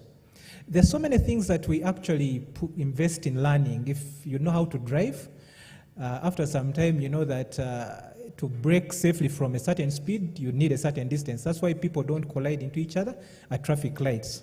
Obviously, there are exceptions, but our borders have their own way of thinking. But we learn so many other things, but we don't put the same effort into learning how to protect ourselves online in an increasingly digital world. We have to do better as consumers. There was a case recently in court, one of the banks, a certain elderly lady deposited a lot of money on her account. She opened an account and deposited a lot of money. Then a couple of months later, when she went to withdraw to buy a piece of land or something, the account was empty. And it turned out money had been siphoned out using mobile banking, and she signed up for the mobile banking option. Her daughter was there helping her interpret all that stuff. And the bank said, we have no case, these were legitimate withdrawals. And it went all the way to court, and it caused uproar on social media. But when you look at the facts of the case, the bank actually had no case. So we need to protect ourselves. Now, turning over to the side of the merchants and service providers. Now, for us, the responsibility is even much bigger because the risk is much greater. It's one thing a consumer losing 1 million shillings. It's another if your business's capital is wiped out because of a hack. So there is now no excuse for not taking security seriously. It's no longer a luxury to have a full-fledged security unit, people that actually understand what the state of security is, that understand all the things that interlink in providing your service, the underlying infrastructure, the different partners, the vulnerabilities at each layer. You have to have a team that takes care of all those things. There are best practices. On the user side, I didn't mention there are certain things that we all should be doing, things like multi-factor authentication, things like strong passwords, things like not taking trust for granted. Don't share your PIN with anyone just because you trust them, because it will come back to bite you. Now, on the service provider side, you need to understand what kind of partners you're working with, what kind of technology you're using, the risks, the appetite for risk, the scope of exposure. All these are things that you cannot take for granted anymore. Now, finally, Elizabeth, in our country, there have been certain steps taken to try and actually improve the security situation. I know NITA runs an initiative called, Computer Emergency Response Unit and so on, and they've been doing some work publicizing initiatives about security, educating the public and so on. But I think on this, we all have to take responsibility. We have to educate our users, our consumers. We have to make sure that we comply with the regulations and the laws in place and not just take them for granted, especially those meant to protect our investments in digital assets. Thank you. Thank you so much, Ronald. So our time is up, and in closing, I wanted to ask each of our panelists to make a statement on what they believe the future of digital investments is in Uganda as we come to a close. I apologize if any of you had questions that you had wanted to forward to the panel. What we'll do is the panelists are going to be around in the room, so kindly feel free to approach them with any of your questions. So, Renita, would you like to give us a last word on what you believe the future of digital investments is in Uganda? So I think that the future is bright when I think about how digital technologies are empowering the financial space and our day-to-day space. I don't know about the brightness of crypto, though. I was hoping we'd have more time to discuss that. I think that for that future to be super bright, I am speaking from the perspective of a very, very, very risk-averse person. I would really, I like to invest in things where I know someone has got my back. And I feel that with crypto, because in its very essence, it's about breaking free from regulation and the central banks and all of that. I feel that you are at the mercy of the market, and that's why it's so volatile. If you take the example of when the value of the pound was plummeting because the cost of the bonds in the UK was plummeting, the UK government stepped in, the central bank stepped in and acquired more of the government bonds, and they stabilized and they grew. So future of crypto, I think until you assure me, I don't know about that, but indeed I think the fact that digital trade can open markets globally, we have opportunities with the Africa free trade area coming up. So it's going to power those sorts of things, more jobs for everyone. Yeah. Maury? Yeah, I totally agree with the optimism of the sector. I think this event is a testament of the dynamism of fintech in Uganda as an industry, and because a lot of players here have done the groundwork of building the first layer of infrastructure, whether that's payments, wallets, peer-to-peer exchanges, etc., etc. So we've built the rails for enabling trade already, right? And some of us are still doing it better. The next step is obviously investment, right? I do believe that customers will ask for those tools if they're not asking it for already. Some of us here are solving that problem already of enabling investment in the Ugandan context specifically, right? We don't have to always copy what's going on in other markets. So I'm incredibly optimistic about the sector, about the industry, and I do believe that combine that dynamism of fintech in Uganda with the local solution here, we'll have great solution and great partners here to enable things for Ugandans. Ronald? Yes, so being from a traditional banking player, you know, we're looking at this transformation with interest. We're looking at the new developments coming up, and obviously our role as it is right now is to fund, you know, ideas and things like that. But then we don't have the freedom to pursue everything that comes up simply because we are highly regulated. But that notwithstanding, nearly every bank in this country and across the world is keenly looking at the developments in fintech and seeing what will actually be applicable in the future for their own, you know, for their own way of doing business, and we are no exception. So we're looking on with interest, and hopefully we'll be able to develop the sector and play a part. Thank you. Omar. Thank you, Elizabeth, for this. And to quickly just talk about what Renita said, the blockchain and crypto space is a very young industry, only 13 years old. It's growing as it is. There are innovations happening every single day. And where we are right now, compared to where we were 10 years ago, is not comparable. We have a lot of stakeholder engagement. Governments are taking the industry more serious, and there's a lot of thought processes that is going into this space. So hopefully, once we're able to refine what the offering is, we can be able to have a tiered structure that can be able to cater for even the very, very risk-averse people like yourself. Looking at the Ugandan ecosystem, I think it's very bright for digital trade and commerce, and blockchain has a very key role in that particular future. For the case of the Blockchain Association of Uganda, we're currently being rebranded, and we have a host of events such as meetups at the Innovation Village on every single last Friday of the month. Pass by, grab a coffee, talk about trends in the ecosystem. And also specifically for the fintechs in this room, we're running a workshop next month that is titled the Celo Africa Web3 Fund, whereby we're trying to interest founders in the Web2 space who want to have a play in the blockchain space. If you wanted to get involved, check out africa.celoecosystem.com, or just come to me and have a chat. We can see how we can be able to collaborate on that. Otherwise, thank you so much for the opportunity. Finally, Hillary, thank you. Yes, thank you, Elizabeth. My final remarks, I think my fellow panelists have said everything that I would have said. My only submission on this is we all know this is the future. We cannot hide away from it. And there's nothing as good as getting everything you need at the convenience of your house. There's nothing as good as that, where I do not have to make calls constantly. Where has my package reached? I have to call an insurance company. I'm at the hospital.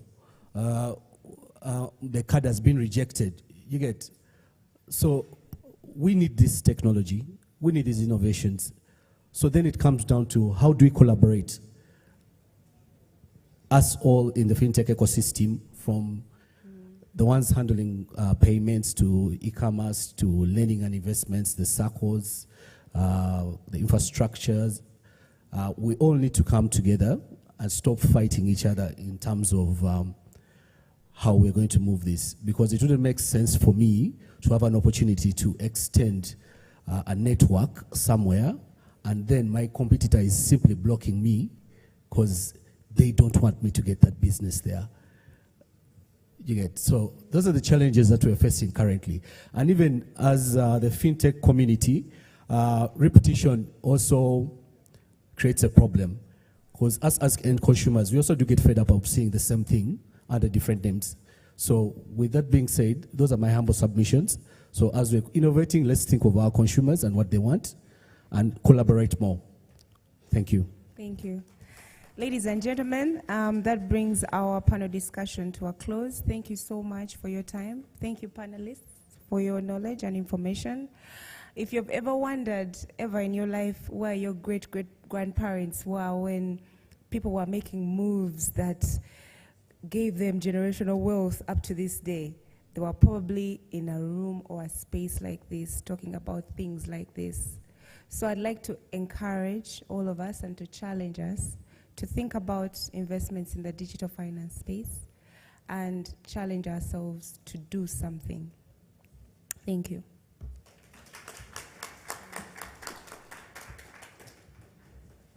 Right. Yeah. But I'm already in trouble.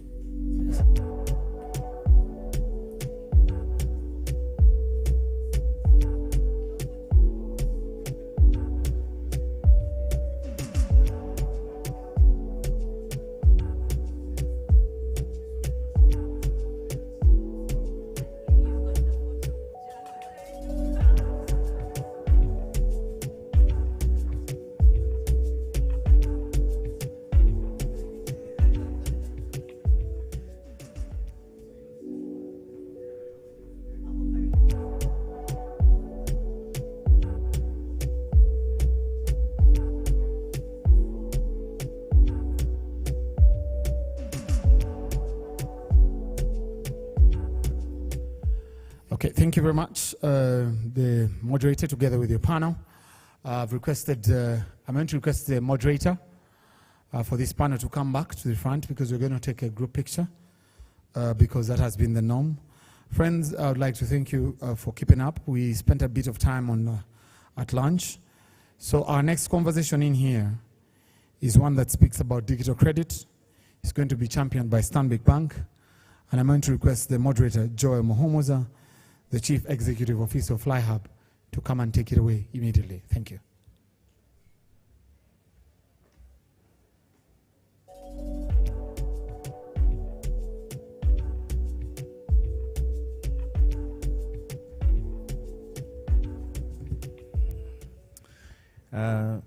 I'm used to getting a round of applause when I come up, so can you guys act accordingly?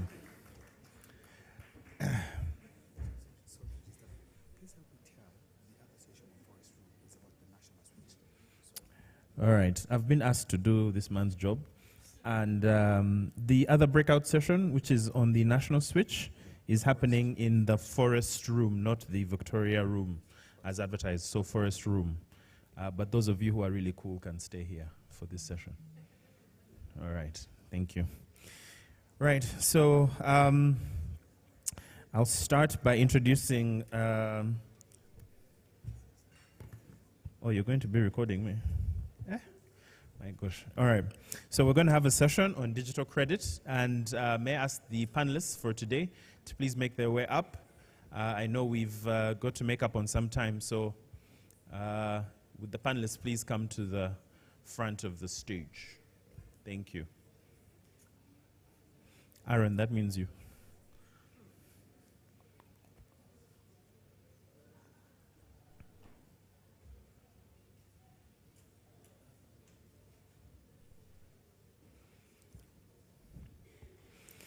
Would you please give them a warm round of applause as they make their way to the front of the stage?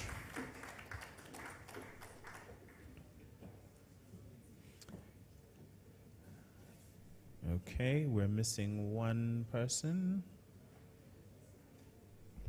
All right, as he makes his way up, today's topic is going to be digital credit, what trends are shaping the fast-changing digital MSME credit industry and the overall finance sector.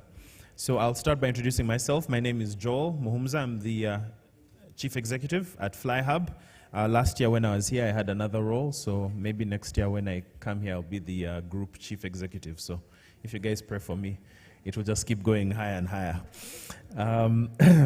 Oh, yeah. Hi, Max. How are you?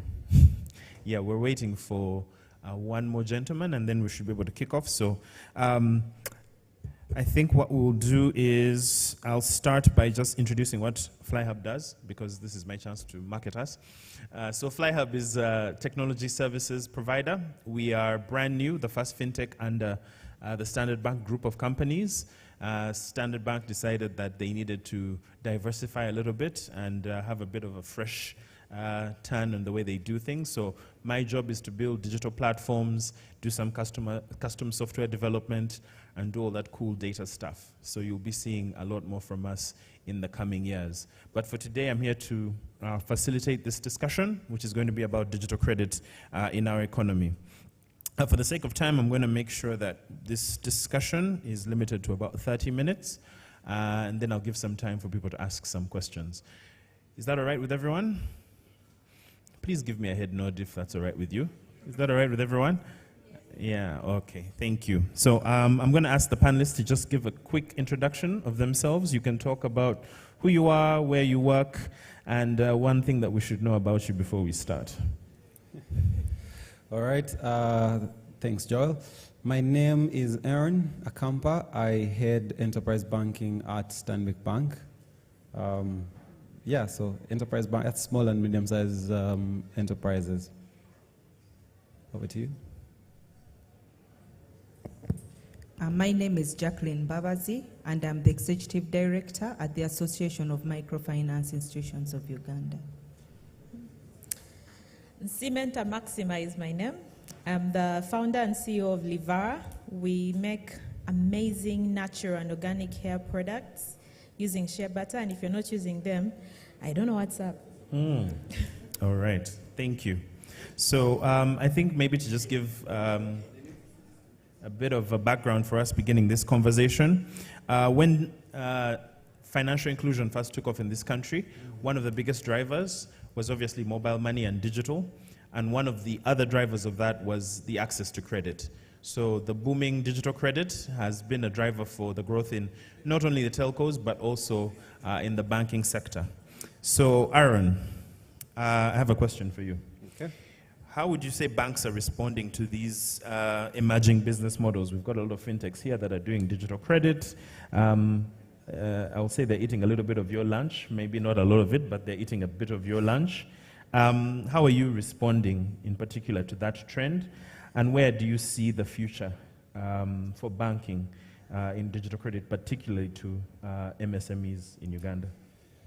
Well, first and foremost, we do welcome the challenge of the fintechs. They have helped us wake up to what is actually possible in an ability to reach everybody, to reach this massive market that we find ourselves in.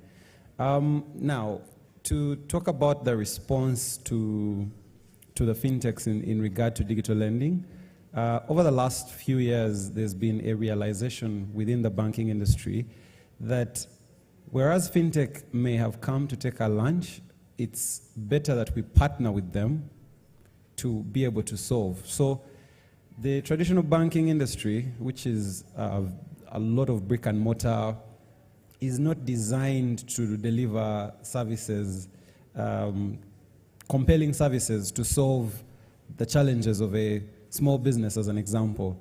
And I'm sure that's why someone like Joel has been brought in to help rethink some of this mindset. So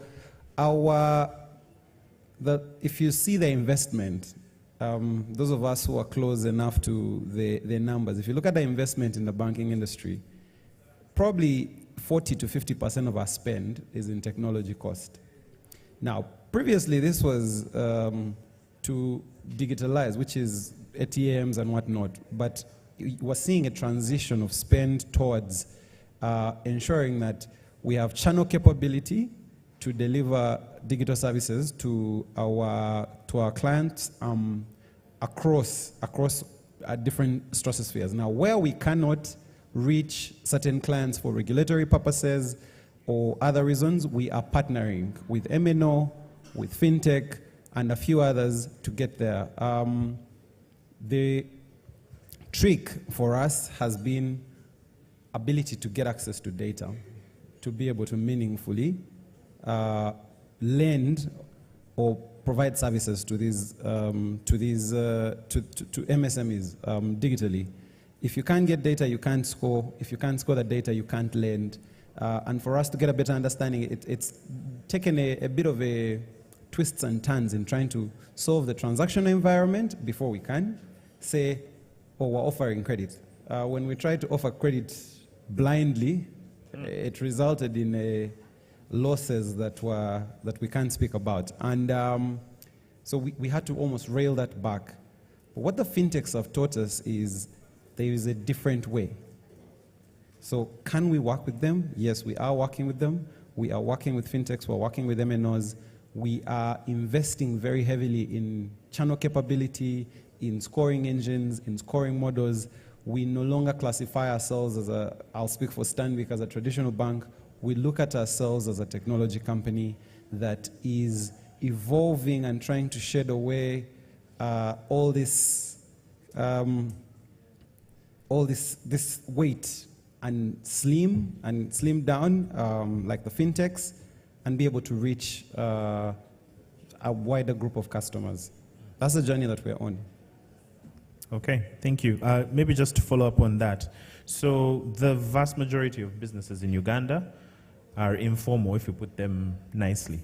So they probably don't have all the certification that you would traditionally need in order for you to be able to deal with them. Could you talk about that challenge and how you think you can start to bridge that divide? So we cannot be seen to facilitate, say, evasion of tax or the like. So ultimately, a bank is guided by a regulatory framework. We do have a regulator. Bank of Uganda will, we have to make sure that we're doing right by the country that we serve in every way. However, KYC can be as light as a national ID. I want to believe that most of our business owners have at least a national ID.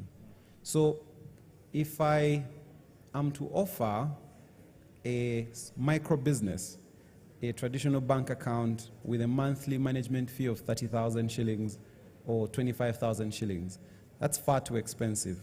So where we're going is towards a wallet environment. Low cost, relatively free, banking off the success of the MNOs, who we have to work with. Yes, Japhet, we do have to work with you, and we are, to then reach this category of people or this group of people. we have to be responsible as we go about it. We are using your money to do this, so we can't just risk losing everybody's money. So it's working with the MNOs and some of the fintechs in here to get just basic access to just a national ID. Do I know who you are? And then you should be able to get into the financial sector. All right, thank you. Ladies and gentlemen, please help me welcome Mr. Japhet Arito. He's the Managing Director of Airtel Money. Thank you for joining us, sir. I shall first speak with the ladies, so in this instance it will be gentleman last. To Jacqueline. So, as Executive Director of the Association of Microfinance Institutions, could you talk about the enabling environment for us to be able to get MSMEs access to productive credit, responsible credit? I mean, Aaron has been talking about some of the things that are required in order for him to be able to even have a relationship with an MSME. Could you talk about, from your perspective as an industry, what are some of those trends that you see that are either enabling or hurting the growth of MSME credit in Uganda? Okay, so thank you very much.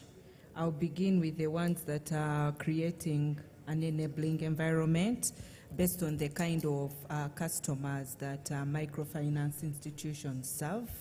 And these, some are just in progress, and while others we've seen their impact. So I'll begin with, for instance, the online registry for movable collateral, for movable securities. That enables the microfinance institutions to be able to lend to their customers with more confidence. So having such a platform that gives confidence to the financial institution that the movable collateral that the customer has taken is actually available and it's only with them, not with anyone else, will kind of de-risk that customer and give confidence to the financial institution to lend. The kind of customers that we deal with will not have the titled land and so on, and to go and do the online appraisal, to go and do the physical appraisals, go to their shops, to their homes, write how many tables are inside and you know how many chairs and have those as collateral, was a very big hassle for most of the financial institutions and a big cost really. So if you have an online registry that these financial institutions can just, you know, look at and know that if I'm lending to someone, of course most of our loans do not require collateral, but where the collateral is required and it's a movable asset, that has helped a lot some of these institutions to be able to lend to the customers more comfortably. We've had quite a number of institutions also establish mobile banking to support rural-based women, not just their customers who, for instance, if I'm at my stall and I can receive my loan and repay it from my stall without having to go to a group meeting to pay or to the bank branch. So that has also made it a little easier. And there are more channels of access. We've seen some circles that have gone onto the card system, so meaning that their members can be able to access their savings on ATM and so on. So that gives the customers more confidence to be able to bank with a circle, put their savings in a circle. We've had innovations around training micro-entrepreneurs, because in most cases for us, the type we deal with, you need to first build their skills in order to, for them to be able to actually start up a business. Then you can lend to them. So we've had most of these trainings digitized because the physical trainings were, you know, like very difficult and costly and institutions would not like to invest. So this is, you're able to scale the training and have more people, you know, get the training and then be able to access a credit. So we've had a lot of technology interventions in the sector that have led to more people being able to access credit just because they have adopted these technology solutions. In terms of the barriers, quite a number of them still exist. And I'll begin with the mindset barrier. To go and tell a customer in the rural area that you can pay your loan using your mobile phone is an uphill task. She will want to take their cash to the bank branch, to the MFI branch or the SACCO and get a receipt and know that, I have evidence to show that I paid. And so the question always, what if I've sent my money and I don't get feedback on my phone that I have paid and they come back and want their money, what will I do? Or it will not work. It's for educated people. I don't understand all those commands. So the need for the institutions to be able to handhold and mentor the client and have this first experience with them. If you sit with them and go through that first transaction with them and they see that it is possible, they come to the realization that this makes my work much easier. It is actually there to facilitate what I do. Then that first experience makes them be able to continue and continue using the technology. Otherwise, this whole thing is like it's coming from the cloud. These are con men. They want to cheat us. So you have to deal with that mindset and attitude first before you think of anything else. And then, of course, there is affordability. You find in a family they've contributed money and it's the husband who will hold that mobile phone, or like 4 women, 5 women in a group are sharing one phone, and so that the whole dynamics around how to use it is another issue. So also that penetration is important. And of course, all these other consumer protection issues, over-indebtedness. You get a prompt that you can actually borrow without going to the bank. You don't need collateral. You're free to borrow 100,000 right now.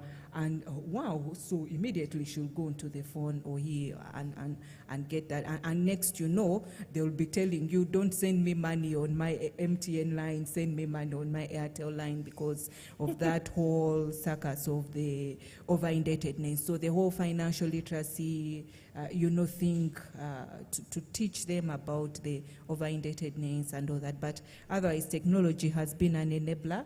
It is still in the nascent stages. I wouldn't say that it's moved so far in our sector, but that is the trend, and we think that it is presenting quite a lot of opportunities that can actually help to reach the bottom of the pyramid. All right, thank you for that really comprehensive answer. Just to follow up a little bit, it sounds like the players are doing a lot of groundwork.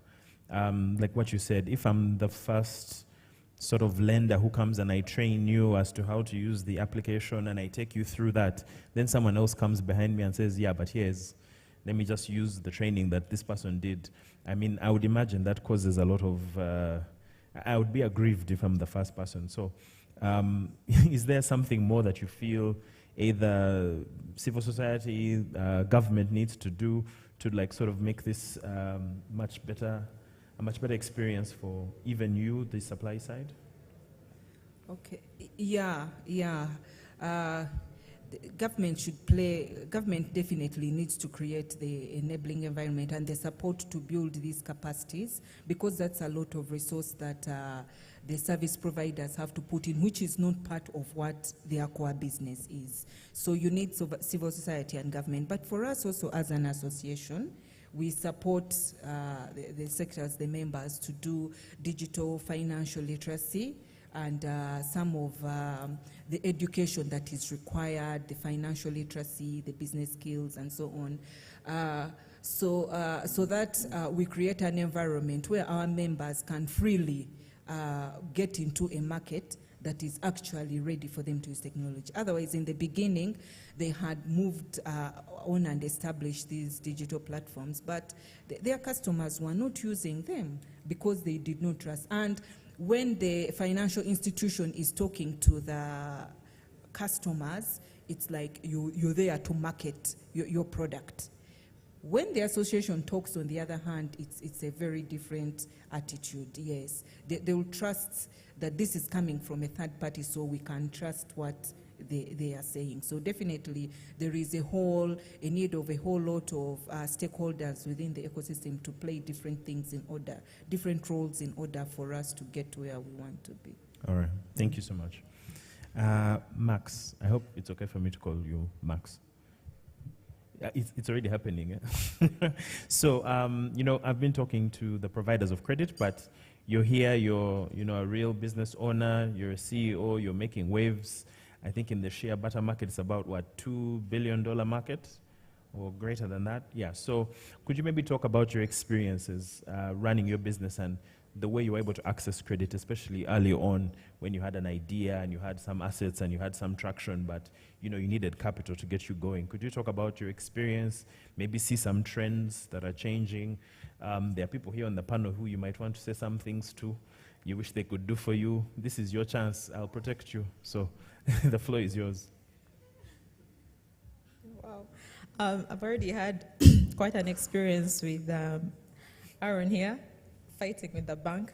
So I was privileged, I must say, to have saved up money to start back in 2015.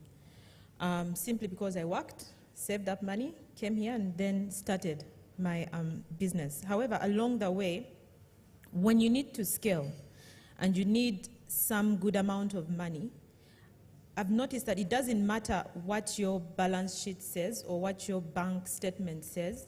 The bank back then, before a very recent past, before the bank could give you any extra money, they needed some sort of collateral, which is a rather archaic way of banking and making sure that businesses thrive and prosper. But then in digging deeper, I came to find that there are several business owners just like me who default quite a lot and run away with bank money. I didn't know that that was actually a fact, but it is a reality. So there needs to strike a balance. The bank needs to treat each individual uniquely. If someone has a good, balance sheet and they have a proven way of doing business, then the bank should be welcoming enough to actually advance them credit based off their statement instead of asking for collateral this, collateral that. Yet without that money, businesses cannot grow. Now, I find myself also in a very tight situation currently. We have this project where we need to improve the lives of the shea farmers because we are going to get into a process of buying lots of shea nuts from them. So profiling the farmers. These farmers previously do not have a track record of business. So getting to package that and actually get someone to fund them so that they get access to credit that they can use to thrive. The bank, with its abnormally high interest rates compared to the others in the region, unfortunately cannot support such people. So you end up having to deal with other players who are also middlemen who just keep on increasing, the interest rates, even if they can give a farmer or an MSME owner money, but it's always at a very high interest simply because they don't have the, the books, the collateral and all. So you end up finding businesses in a cycle of poverty and stress, and it's difficult to break out of that cycle. So my experience, if banks could come in, develop some sort of package for the different level players, and then work with firms with a track record of the bank statement, because that's really the best proof you have.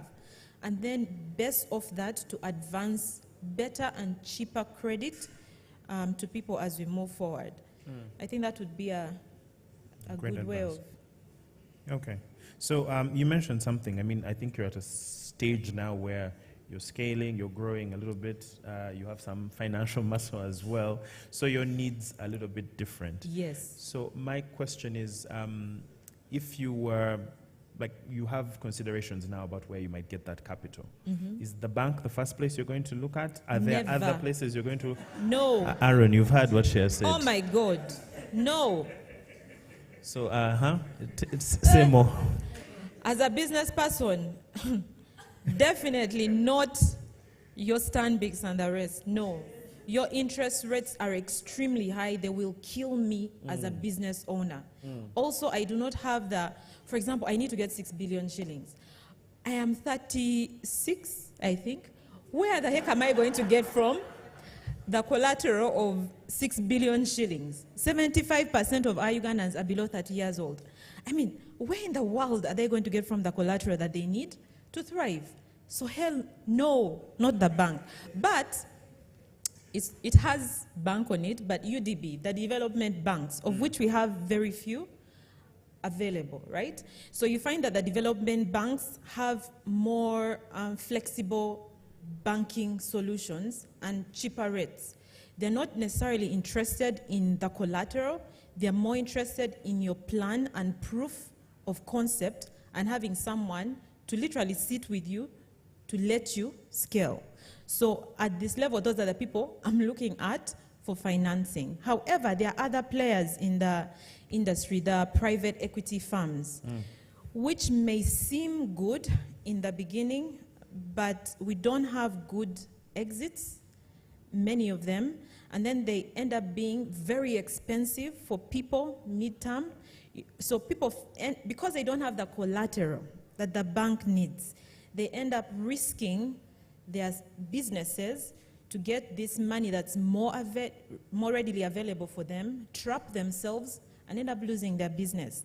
So at what point will the banks come in and, save people and help people grow?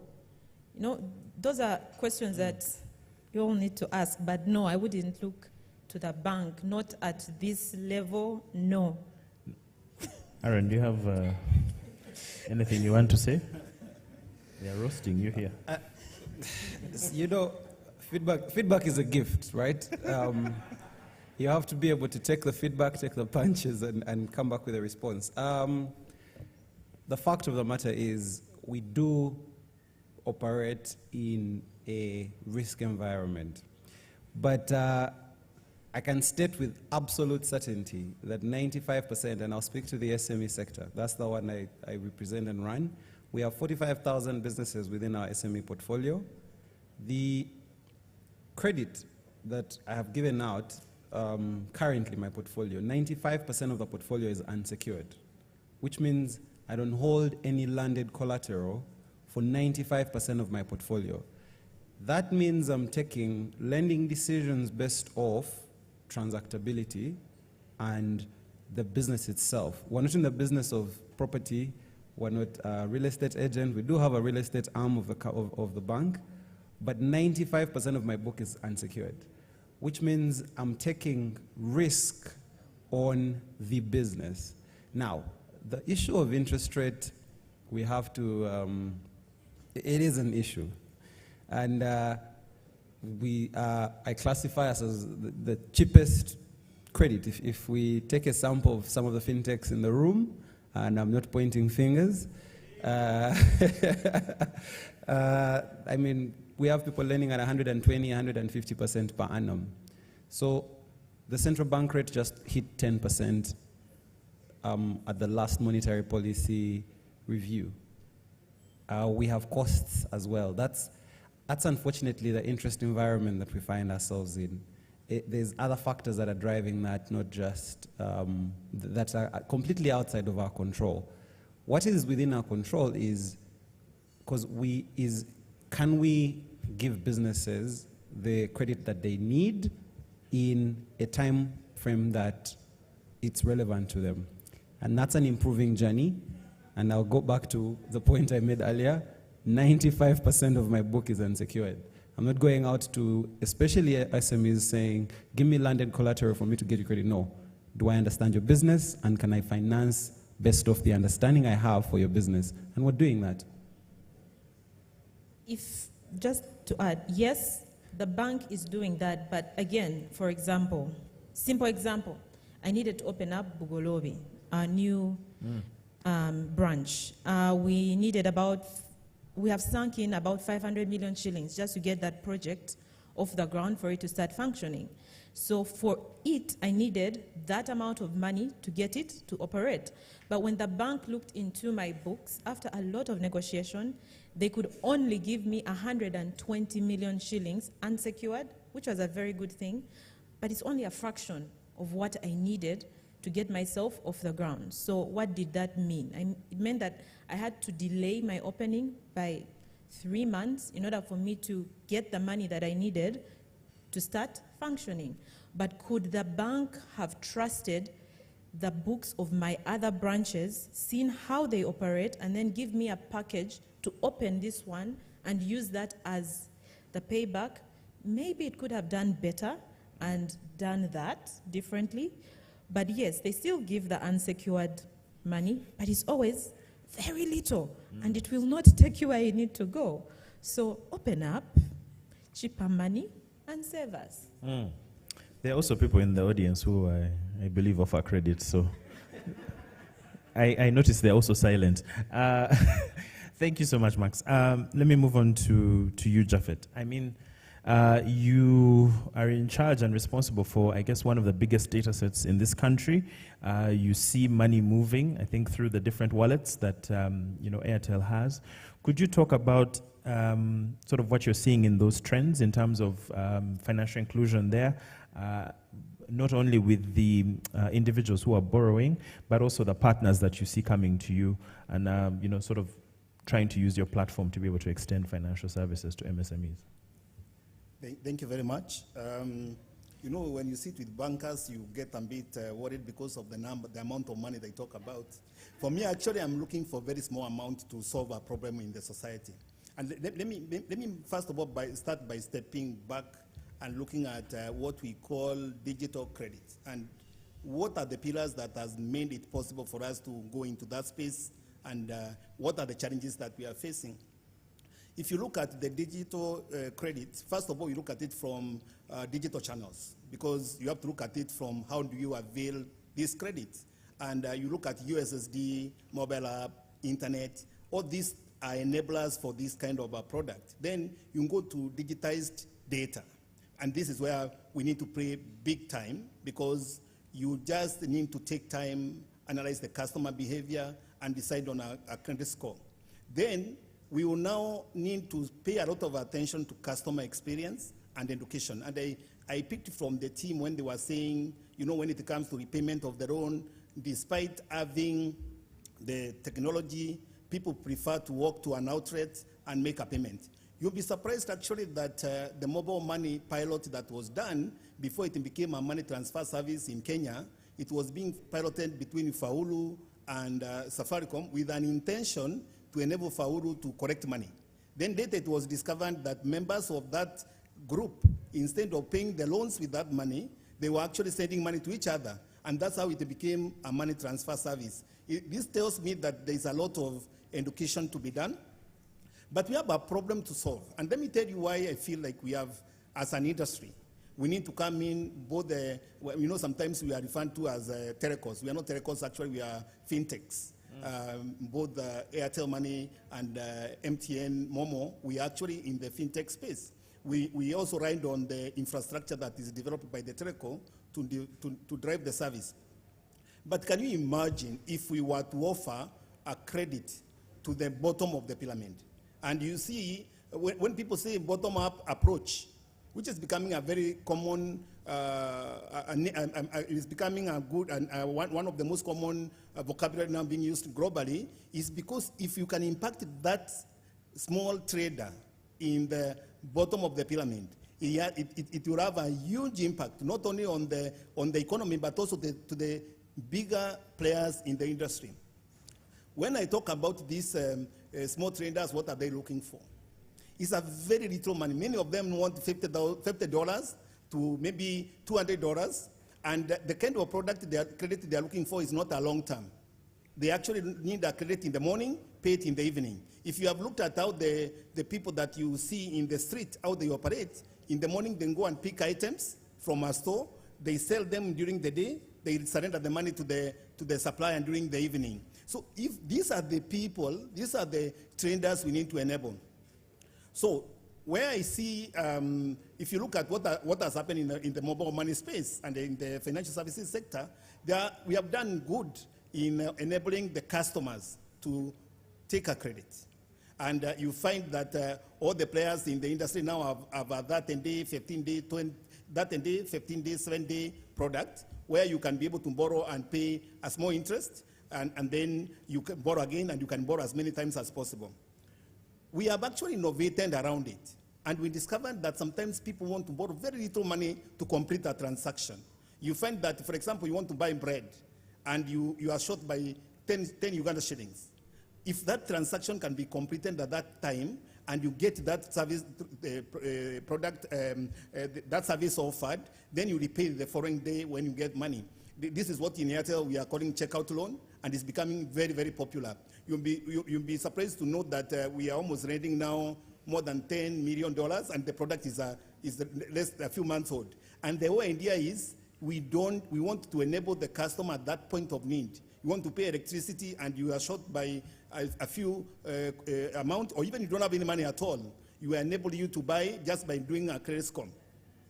Where we feel that we need now to impact the society, and where I want to see financial banks bring the money into the ecosystem, because as we are not around to lend our money, fintechs come up with your innovation, and us who have been having these customers, you come and plug into our ecosystem, and we are able to solve a problem. Is actually in the MSMEs, and especially the small traders who are initially, if you look at them, they were not digitized. Sometimes they use P2P for accepting payment. If you look at the effort we have made, and this year we decided to take a very painful task, which has not been done anywhere else, to say that we want this person who is a owner-operator, running a salon, riding a bike, doing small businesses, to digitize their payment. The intention of digitizing their payment is not to enable government to collect tax. And the problem is actually where we suffer is immediately we start now enabling this, then government come in. And they wanted to collect the tax from them, then they kill the entire innovation. Our intention is actually to make sure that we first of all digitize them, we profile them so that we can now go to the financiers who have money and say you can offer this ecosystem some credit to improve their businesses. And we feel if we can take that approach, we are going to have very big impact, not only in the lives of the people, but also in the economy of this country. That's what I wanted to share at the moment. Thank you, thank you. That's highly commendable. Maybe let me just pick up on that last point you're talking about in terms of digitization. So what does that journey look like? I mean, if I'm a business and you're coming to me to say, do your transactions like this. I mean, I'll give you an example of the dairy value chain that has had efforts to try and digitize it. It makes sense for the off-taker to say, let me pay you into your wallet. But at the farmer point, several farmers just end up cashing out because the people they're going to pay don't take it as mobile money, or they'll say add on the transaction fee. So I imagine there's still a bit of a barrier in terms of the users, the customers of those of those small stalls. Could you talk about what else you could add, what value-added services you're enhancing to make it possible for them to take up that offer? You see, there is a dilemma we are in our space. And there was a lot of discussion whether we should do B2B to C. That is starting from business accepting mobile money, then pushing the customer to pay to the retailers. That's what I'm calling B2B to C. There is also a lot of debate on whether we should do C to B to B. Okay, both models none of them seem to have worked. But I think we have to make efforts, and I will tell you some of the things that we are doing. Today we are trying to digitize the Lato milk so that the value chain is digitized. At the beginning, when we do that, it will be a bit painful because retailers might not have enough value, float or e-money to pay the supplier or the delivery van. So because of that, we are building a capability whereby as much as we wouldn't like a merchant or a retailer to cash in at an agent, we are building that. Why are we doing this? Is because we saw Kenyan breweries partner with M-Pesa Kenya, and they made a decision that they will not take cash anywhere. So when they go to the retailers and retailers don't have money, they are forced to look for float from an agent, cash in and pay. The challenge will always be the cost at the early stages, because you see the margin that that value chain is willing to pay maybe is 0.25%. Our cost of money is slightly higher than that. But this is an effort that we have to make as an industry. So I think there is no answer to it, but there is a lot of effort and investment that we have to do for us to make it happen. For us, we are taking both the approach. Currently, we are driving a lot of C2B with our plan to build the B part, so that now when the retailers start receiving money from the customers, they're able also to pay the suppliers, but also we are taking it for big value chains like Uganda breweries, Lato Milk, Coca-Cola, to build also an entire ecosystem around it, so that we accelerate the digitization of that industry or that area. Thank you. All right, thank you. Ladies and gentlemen, I think I need us to be able to have a two-way conversation. So could I just see by show of hands people who have some questions? 1, 2, 3, and 4, the lady in red. So please just mention who your question is for, and also introduce yourself before you ask, and have at it. No, they need to know if you're a regulator, you know, so that when they answer. Of course. Am I the one to start or something? Yes. Let me go first. Oh, no, you can start, but we'll go 2, 1, 3, 4. All right, thank you so much. My name is Yeho Joseph. I'm the founder and the CEO of a startup called Gope, trying to digitize payments within the public transport sector. Going directly to the banker there, my question goes directly to him. I'm trying to look into the perspective of how difficult, a startup, faces, the difficulty in the early stage when you're trying to get investment or other credit from the bank. When you try to look into the Western world, what is happening maybe within the Silicon Valley or stuff like that, the early stage innovations that have proven to be working, and then when you look at the big investors in the world, they trust, some of the early stage companies in the early stage, and they get their rope, within the results, maybe some time, 5 years or 10 years. So was it so much difficult in Africa, and particularly Uganda, when you try to approach different banks, they're like, no. Why is it not any program there to support that kind of system? Running something that can help, reduce all these challenges, address all these factors to make sure that these people who are actually proving to be something in 5 or 10 years to come, I want you to highlight about that. Thank you so much. All right. This question, do you want to answer that? I think since we have 4 questions, we can just answer them directly. All right. It's not that we do not want to finance early stage startups, but it's how we de-risk our financing to early stage startups.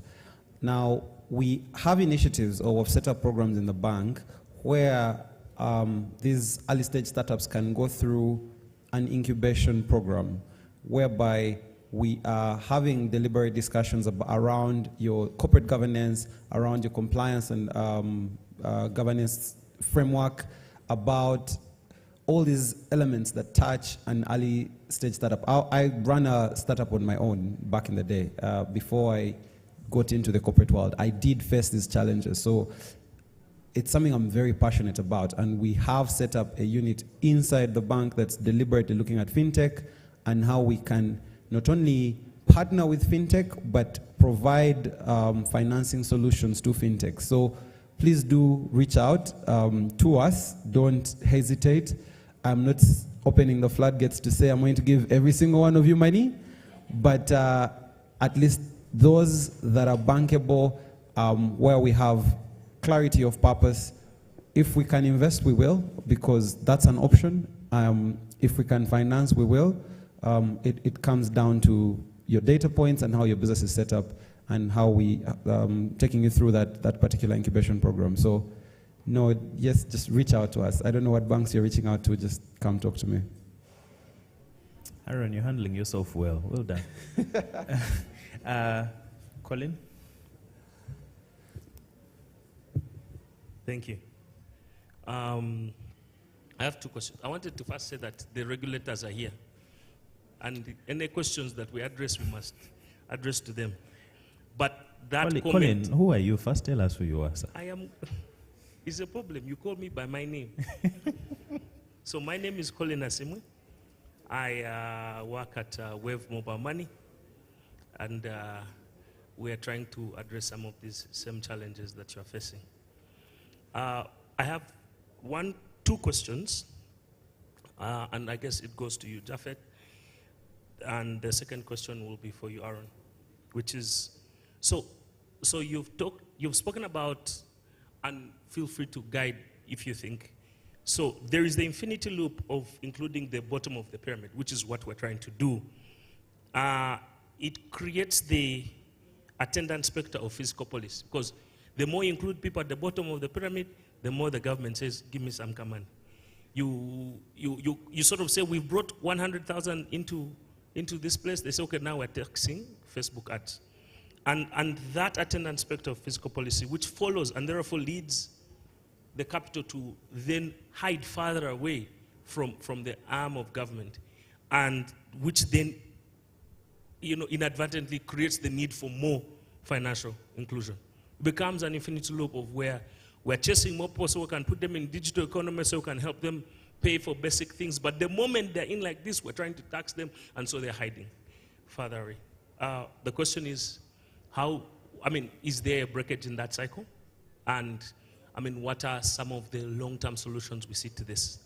The second question is to Aaron is, when you talk about digital credit, and I think Maxima sort of spoke about this, it's also the changing nature of KYC and how we evaluate. So just give me 1 second. KYC and data privacy, and how that's changing how we evaluate customer credit worthiness. So, and I think the lady was talking about movable assets. And I don't mean to make light of this matter, but if I live in Waise, today I have a saucepan and it rains, and tomorrow I don't have a saucepan. And I guess you think about things like that. The question then is, are we taking all the data that's available to us and incorporating that in our new models of how we evaluate KYC and creditworthiness for customers? We know that it's been done in other communities when you look at different banking models. And I'm not saying we should go and use Joel's Instagram account and his 25 followers. That's not what we're saying. But we're saying there's other ways to evaluate. How did they get in the crosshairs here now? It's the bankers. It's the bankers. All right. So those are my two questions. Thank you, Colin. Japhet, I think Aaron, but Jackie, I don't know if you have a response to that. But Japhet, go ahead. Let me take the first one about taxation. I think what we need to do is we need to engage openly with the regulator. One thing that I want to appreciate is Uganda has very good and listening regulators who really will not enforce something without engaging the stakeholders. And that for me is commendable. Actually, my appeal for the regulators is to give us some space for that sector of informal market so that we digitize it. And even when we start taxing, because definitely the government revenue is required, and the more they widen, actually one day maybe I'm hoping they widen that tax bracket so that they can be able to reduce the cash out 0.5 tax, which is also very painful for us in the sector. My appeal is at that point we need to do what I would call responsible taxation at the time when that has to be done. And obviously, as long as the regulators engage with us and also they pick from our how much also what it means to digitize, I think that will be an area that we can solve as an industry. The challenge is this actually. The moment we scare that informal sector by taxation, even when it's very small, sometimes when the tax is very small, because they are not used to paying taxes, it becomes quite complex. It becomes actually a barrier, and most of them, they start rejecting the service. So my appeal to the regulators, because I understand they are also present, is should they decide to do anything around that sector, we need to do a lot of stakeholder engagement and see how can we then tax it responsibly. It is also at this point that I need to ask the regulators, because I know they are here. There are some regulations that have been there in the market that are prohibitive, which maybe we need again to discuss. Like I discovered for you to do a loan, to offer a micro loan of about 500,000, you need to have a CRB clearance. For that kind of a product, then when it becomes like that, it becomes a barrier again, especially when you are looking at the informal sector. So I know we are all venturing into this space. It's a space that will require to do a lot of engagement and lobbying with the regulator so that we come up with some guidelines that are going to promote this sector. Thank you. Thank you. I'm glad I didn't have to answer the regulatory questions around taxation. It's something that we are looking at and concerned about every day. With regards to alternative data, I think we've got to a point in time where we must take alternative data into credit decisioning, into our ability. And I spoke about partnering with fintechs earlier, right? There is an interesting fintech that we have a partnership with called Numida, who does lending to micro SMEs. What interested me with Numida and what really excited me about working with them is they are able to score clients or their client base without any transactional data, just leveraging off leveraging off other data points, alternative data points, your location, your pictures of your business, how long you have been in operation. The phone model that you use may have a bearing on your ability to repay or not pay a loan. So they're not taking mobile money messages, or they're not taking banking records, and they've still been able to maintain their loss ratios at a comfortable rate. So that excites me. That means that we have an ability to refine our scoring models, because the truth of the matter is where we're going with, in my space, within the SME lending for any of our transaction, or for the bank at least, is scored data. Every single customer within my portfolio has a credit score. That credit score is a factor of currently mostly transactions and your credit history and the industry you're in. We are moving away and moving that forward to now include what is other behavior elements, other data points. Take some of the learnings from a fintech like that, some of the learnings from the other fintechs in this to enhance that credit score. So yes, it's something that we work on every day. I can't disclose 100% of my trade secrets, but be assured that we will get access to our MSMEs. We will partner with the MNOs, Airtel in a room, to ensure that credit gets to this category of people, not at the exorbitant 120% per annum, but something manageable for our businesses. All right, thank you, Aaron. My apologies to the other questions. I think we've run out of time, but if you can just put up your hand. The panel members have seen you, so if they don't talk to you, tell me, I'll beat them up. Thank you, ladies and gentlemen, for your time. I think this was a very productive conversation, some uncomfortable moments, but that's how you know we're getting to the truth of the matter. So please, would you give them a hand? Thank you all so much. I will now hand over back to the moderator of the entire session. Thank you for your time. Oh, we're going to take a picture, guys, so you can stay on the stage.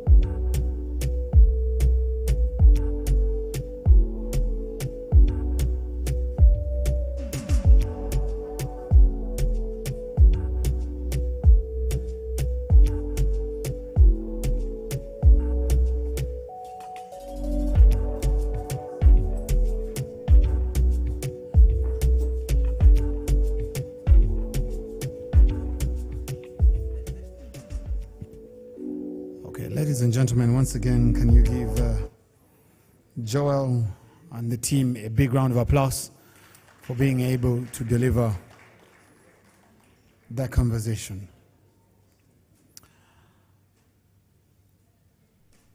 We all have partners, but allow me to inform you that Fitspa has a strategic partner, and that strategic partner is none other than the Private Sector Foundation. And ladies and gentlemen, let's put our hands together for the presence of Mr. Stephen Esimwe, the CEO of PSFU. Sir, if you could stand up for recognition, these people will clap better for you. I just wanted them to know that you are around. So if they can give you a big round of applause, that's Mr. Stephen Esimwe. Thank you very much for making time. At this point in time, ladies and gentlemen, allow me immediately invite our final panel, which should take a maximum of 25 minutes, so that then we usher in PSFU to give the closing remarks for the day. Allow me to invite the moderator, Fona Luswata, from Digital Finance and the Innovation Analyst from UNCDF, to be able to invite the rest of the panel. Because of gender sensitivity, it's important that we clap for Fona as she makes her way to the podium. You have the rest of the team with you? Yeah. Oh, beautiful. So you just invite them. I'll bring the rest of the team out immediately. Hello. Pronounced my name Fona. I'm called Fiona. I was wondering who that was. But I'm glad to be here. I will quickly invite the rest of the panel to please come on stage. We've been given exactly 20 minutes, 25 minutes. Please come on stage. In the interest of time,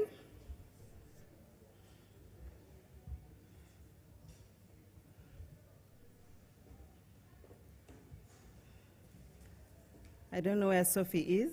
Maybe she's waiting for a special call out.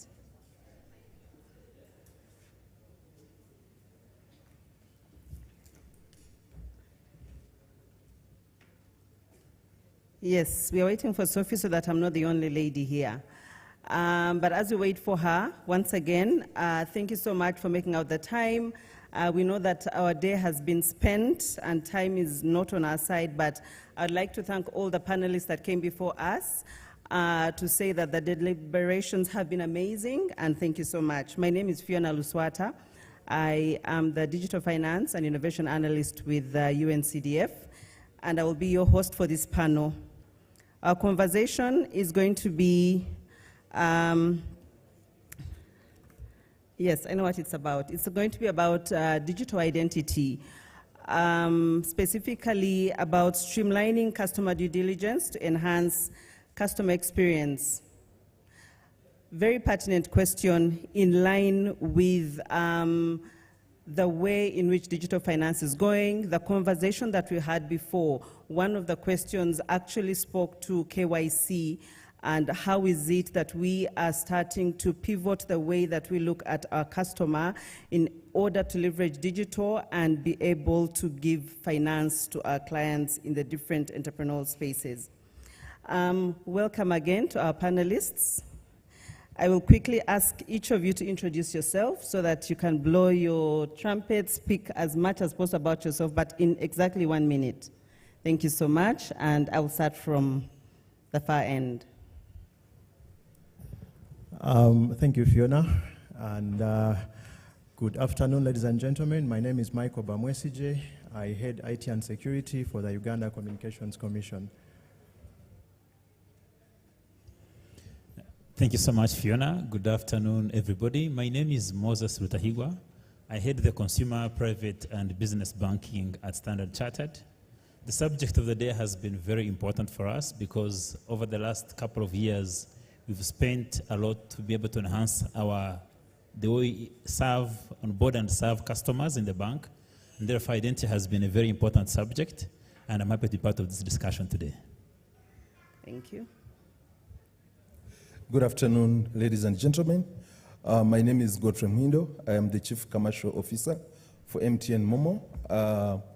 My work, I'm basically in charge of the go-to-market execution for MTN. I make sure that after MTN has innovated, I roll out to the market, serve the consumer, and ensure that we lead the market. Thank you.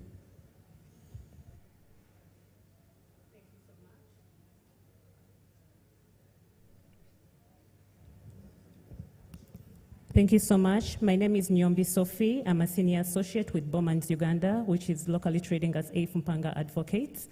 And my main area of practice is TMT, which is technology, media, telecommunication, e-commerce, as well as data protection. Thank you. Hello, I'm Mugabe Manuel. I do governance and risk at National IT Authority Uganda. With Fitspa, we work with them a lot, licensing fintechs under the Electronic Transactions Act. And today, specifically around digital identity, there are two products that I'll talk about that we're bringing at the market to allow most of you do your digital KYC and also to allow your customers to sign electronically using a trusted identity. I'm happy to be here. Thank you so much. So digital identity, speaking to that footprint that we have that is used by the different service providers, and it can range from the photos we put on social media. It can range from your date of birth, from your bank records. Anything that you enter into the system starts to become your digital identity. Today we are saying, how do we then streamline customer due diligence to give us or to enhance customer experience? Of course, when we look at the audience that we have today, we have different partners here. So when we say customer experience for us, it speaks to how we are able to leverage the different opportunities, and I'm sure our panelists will talk about those opportunities. Opportunities from the people that are participating here in the different spaces of payment solutions, to investors, to financiers, even to the regulators. So I'll dive right into the questions, and again, I'll ask our panelists to make it really precise, but please don't leave out the key points, right? I will first ask Michael. And I will say, we talk about digital footprint or digital identity. We talk about KYC. What does that even mean in Uganda? Before we start to refine what it should be, how it can give us experience, let us understand from a regulatory perspective, what should it be anyway? Thank you, Fiona. Now, from where we sit, KYC ideally is supposed to be data about you that easily identifies who you are, that at any one instant, if I look at that data, I know this is Fiona. And I know you know the journey that we have taken over the years to ensure that our KYC is prim and proper. Of course, coming from the times where we had a lot of crime that was done over either telephones or SIM cards and so on. And when we try to trace, you would never find who the SIM card belongs to. So one of the things that we've done then is to ensure that the telecos comply with ensuring that who they register for a SIM card is indeed who they are. But of course, alongside or in that ecosystem where the commission sits, they don't sit alone in terms of ensuring that that happens. Of course, then we partner with agencies like NIRA, who keep the National Identity Register for the country, to help us in that quest. And we have all sorts of linkages with them to ensure that if I walk to a telecom company right now with my national ID, they're able to use certain parameters to verify that it is who I am. What we have also seen along the way is, of course, KYC is something that is needed across different sectors, banking, telecom, and so on and so forth. The other thing we need to be doing is probably then standardizing. What is it that defines a person for the different sectors, as opposed to the bank is collecting this, the telco is collecting this, the market is collecting this, and so on and so forth. And also probably move into things like open data initiatives, where KYC is a shared commodity that can be used across different market segments. Thank you. Thank you so much. I will move on to Standard Chartered Bank. Moses. So when you look at KYC particularly, that has been something that existed in the banking sector. Traditionally, some of us who have been in the banking sector for a long time, there's always KYC. But with digital comes a new perspective of what you need to look out for. Standard Chartered Bank, I believe now, you said, has only 3 branches.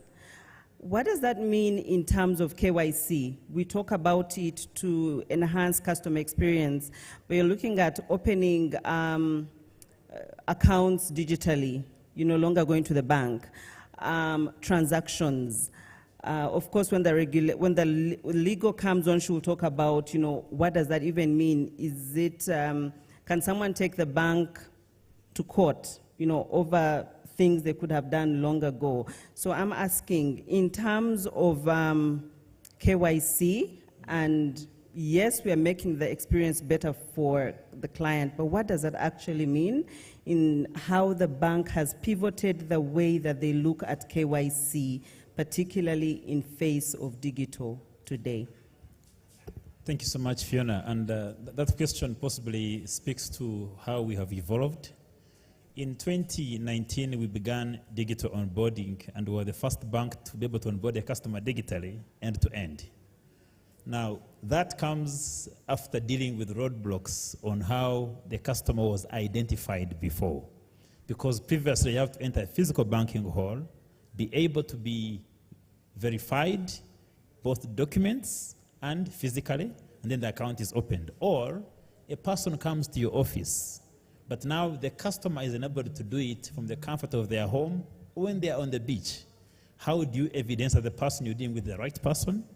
But not only do you onboard them, but you also go to ensure they can get their card wherever they are, they will access their account wherever they are, and they'll be able to perform transactions securely. To be able to do that, you have to look at what sources of data are available on that customer. It could be their national ID. It could be how can you ensure that the ID is secure, not necessarily compromised. So we've had to use technology to be able to, for example, read the face, connect with the ID, match the two, create a person who is the real character who has the ID. That takes being able to use technology together with the verification available in the different databases and have the right customer. What it does for us then means that the customer no longer has to look for a physical location, but can be onboarded anywhere. Today, our pride is that across the industry now, many other players are now doing it, and we know the telcos and other players showed this to us long ago, but in some of our legacy models, it was difficult to switch. But we are happy with the journey that we've taken so far. I think the key element that comes up that is very important for all of us to think through is that the customer that we have has many ways in which you can evidence and identify who they are. And as an institution that has that data, how you think through it and challenge some of your old existing systems will be very important. And what we've done as a bank. But the final comment I would like to make that I believe will be in line, then how does that simplify how we serve them? It means that the customer who had previously walked to a nearby shop or a branch or a location can now be served wherever they are in a much more convenient manner. And this will continue to evolve and transform, but we are happy that as an industry and as a bank, we've been at the forefront of driving that particular change, and we believe this journey can only get better. Thank you. But I'll follow on that very quickly and say that with the upcoming of fintechs into the space, we know that there are models right now where the banks are lending through fintechs. How then does KYC come in here? How are you sure that the third party that you are relying on is actually following the processes and doing the proper due diligence and not cutting corners in order to meet their targets as a fintech? I think, first of all, the biggest breakthrough has been on regulation.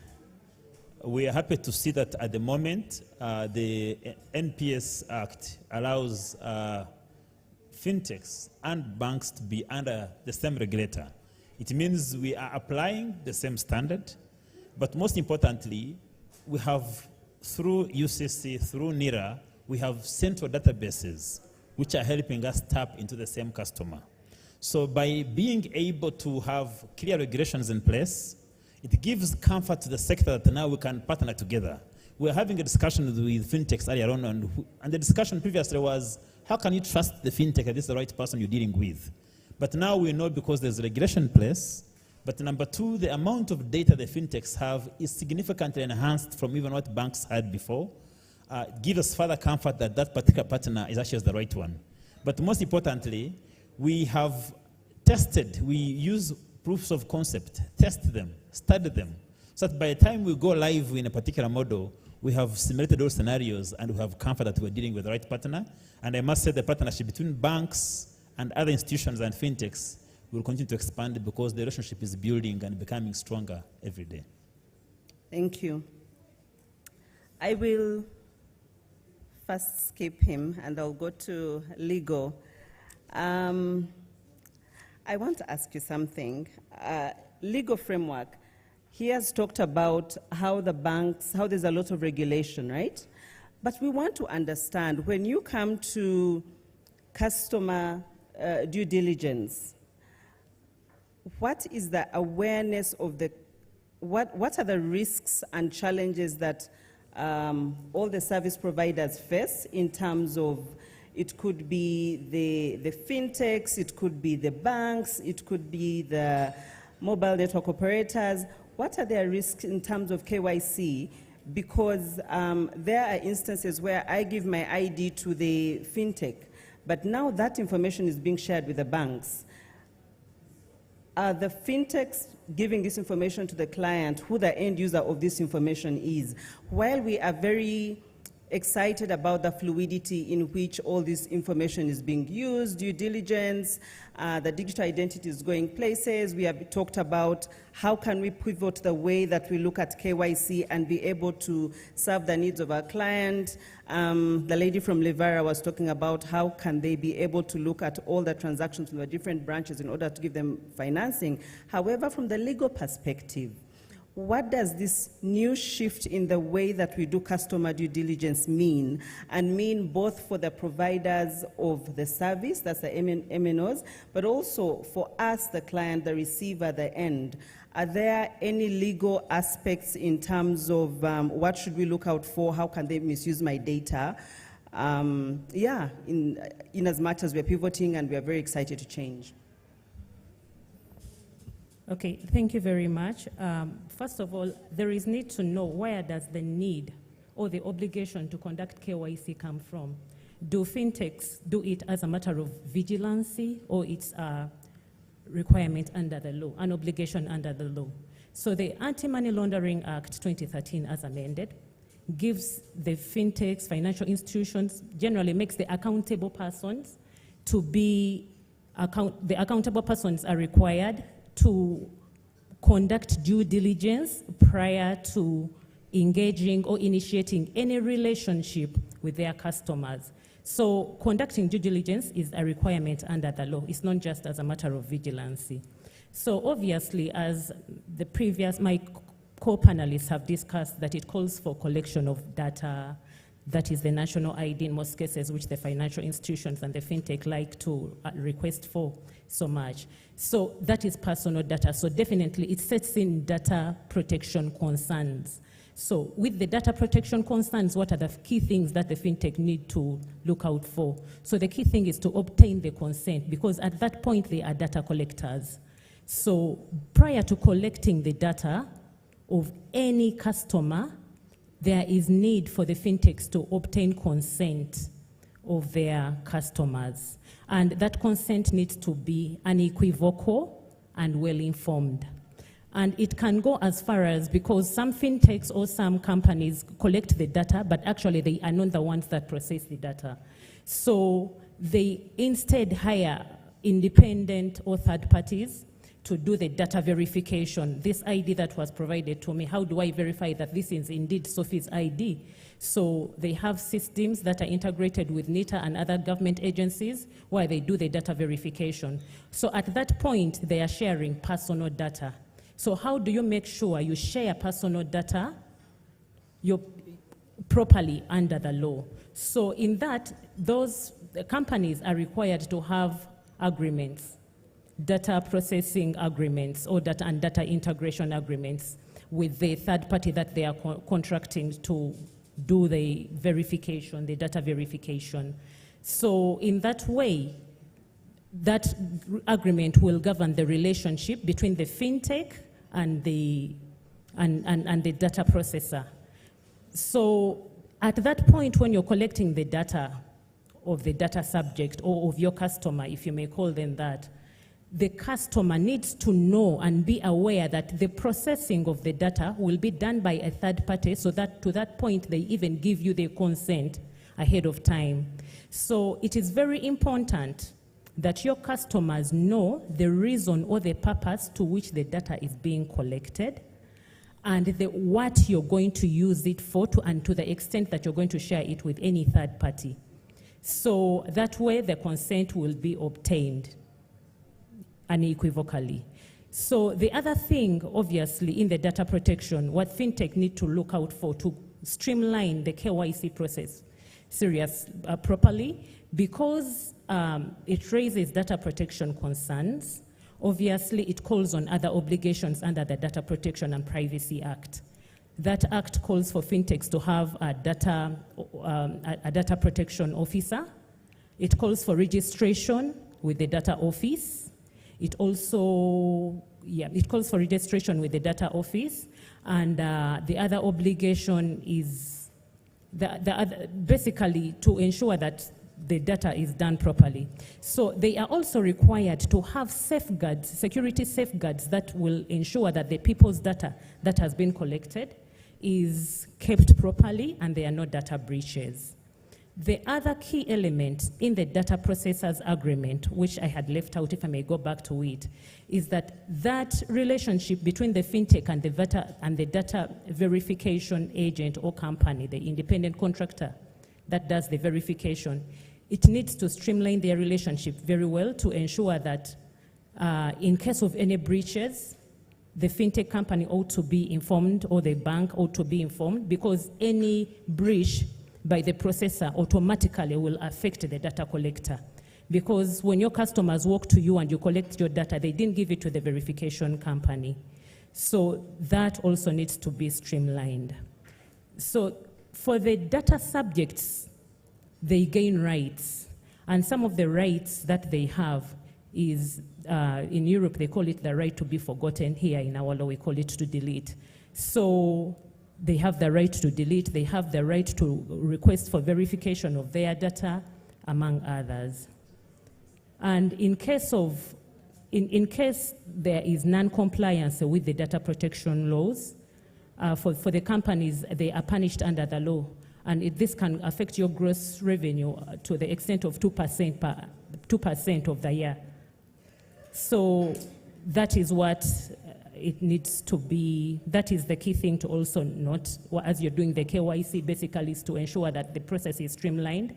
And it doesn't really matter whether the company has presence in Uganda or not, as long as it is collecting data of Ugandan citizens.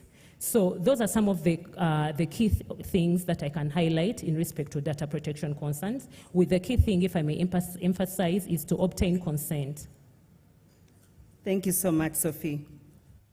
I will now come to Godfrey. MTN. I'm not speaking just MTN, but if you could just answer this question in light of telcos. So we look at how the telecoms have pivoted from just providing telecommunication services, and now they're providing financial services. So there's been a lot of evolving over the years. While at the beginning you were not regulated, now there's a lot of regulation. So the KYC space is a space that became new to you and continues to evolve. While all the ways in which you have evolved do bring a lot of opportunities for your clients in terms of access to finance. Right now we are getting interest on our phone, but I haven't yet got mine. I hope that after this the message will come. What I want to know is, how do we streamline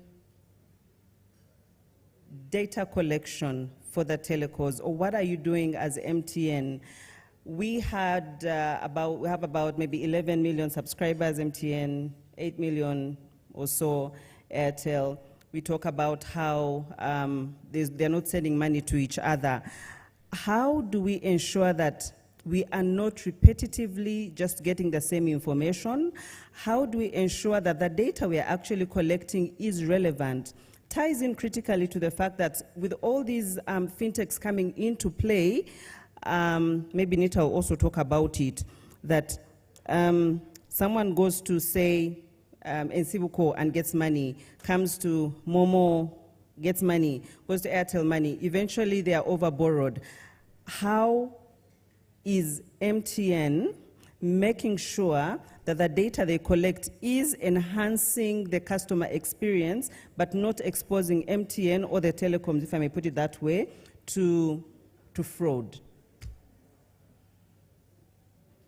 Okay, so thank you, Fiona. Quite a long question with so many facets. First of all, about your interest. You will be sorted after here. Thank you. Just a little bit of clarification about how MTN looks at data, and specifically about the identity of the customer. I know we will quite often look at the identity of a person in terms of the credentials, Godfrey Muhindo, date of birth, this, and all the other credentials that we all know about. What is becoming clear with the digital world is that it's more than that, and I would like to add that the social attributes, in addition to the normal credentials, add to someone's identity. So as MTN, we try to act very responsibly with our customer data. I will tell you that actually we subscribe to a number of regulations locally and globally. I think we have also a data protection office here, where we have a very key stakeholder, global data protection rules and the others.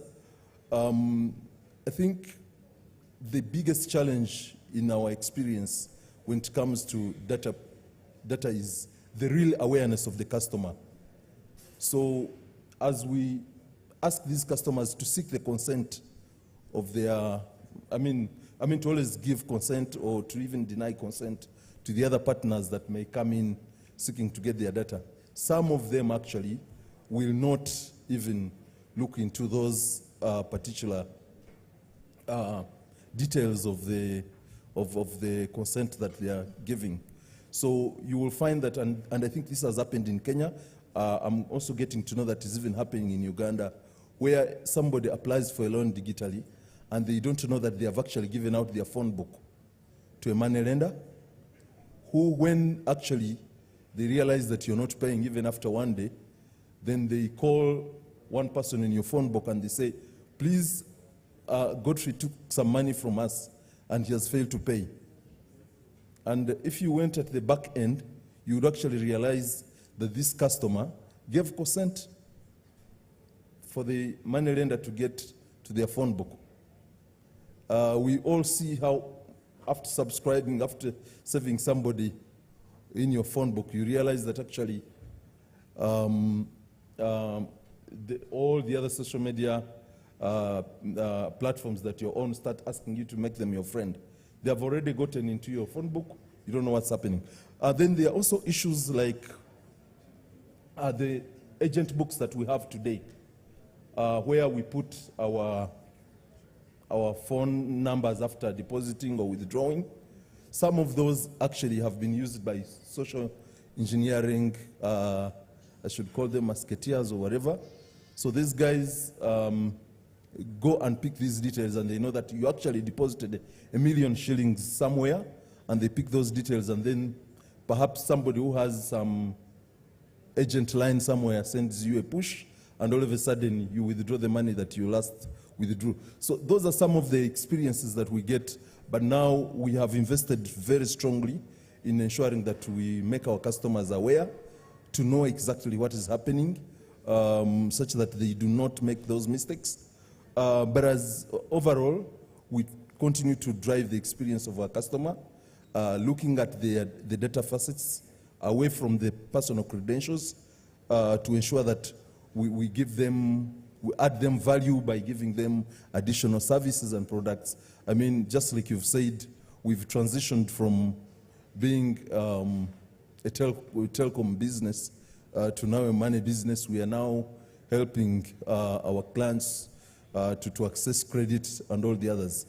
That the challenge is notwithstanding, that has not deterred us from serving our customers well. Thank you. Thank you.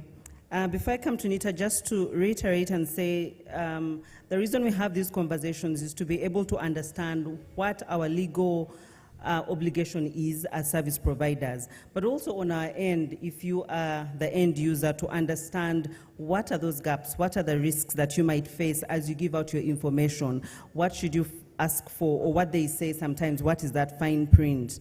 But also to understand that when our regulators talk about streamlining customer due diligence, it is not because they're very interested in just the words, it's that it is for our own protection indeed. So we thank our regulators for all those initiatives that they bring forward. Thank you, Godfrey. So Emmanuel from NITA, that's the last question.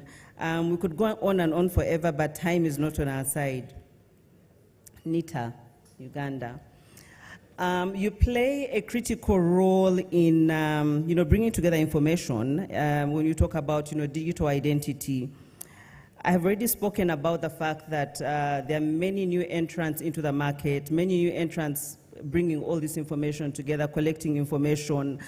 What I'd like to understand though, and I'm sure also our fellow participants here today would like to understand, is how are we going to bring this data together to ensure that it is collective data? I give an example of like how if you go to the banks and the Credit Reference Bureau is a center for all information. Right now we have all these fintechs coming up that are already diving into giving credit. What happens, is there a mechanism where we are able to identify and say, I have gotten money from Fiona Fintech, I've gotten money from Encivico, I've gotten money from Sente, I've gotten money from, or we are going to have a situation where different people go to different fintechs because there's no collective platform and are able to get different financial services, and then that again creates a challenge in itself. What is NITA doing to ensure that we have a collective portal for information that is collected so that we can streamline digital identity, but also to address the new wave of fintechs and entering into the financial space? Thank you. Thank you so much. I will need 1 hour to answer the question. Okay, I'm joking. But I wanted to quickly say, when it comes to digital identity and streamlining that process, we do have levels of assurance that are accepted globally from the likes of the global players like Stanchart, Stanbic, wherever. There's a standard that describes identity. So it has 3 levels of assurance. Level 1 of assurance is where you give someone an identity and you don't have to prove who they are. Just like you go to Google and open up a Gmail, you can give whatever email, whatever names you've given, even if it's not your name. I could create an email address as if I'm her, and Google will issue me the email address and I will use that. So level 1 of assurance, there is no effort to verify who you are. A level 2 of assurance takes it a notch higher, where I as a provider have to do a little extra to verify that you are who you say you are. So if I'm Mugabe Manuel, maybe they'll ask me for a phone number, then they'll send an OTP to that and I'll get a code to verify that at least this might be Emma, but I'm not very sure that you are who you say you are. A level 3 of assurance is the highest when it comes to identity. This is where you do all means possible to verify that the person is who they say they are. So the person has to show up in person. You don't want to give an identity to a bot or anything else. Number 2, you have to do biometrics. So you take the 5-finger biometric, you take a photo, and then you also talk to someone. So at the end of the day, I'm sure that Mugabe Emmanuel walked into this room. I took his biometrics. I checked his identity. I had a chat with him. It was a human being. So we have that Most of us have gone through that. If you have a passport, that was a level 3 assurance. If you have a national ID, that's a level 3 assurance. If you have a driving permit, that's a level 3 assurance. Now, before that, people are giving financial services. They would take a range of identity, either had a university card, a passport, driving permit, anything could fly.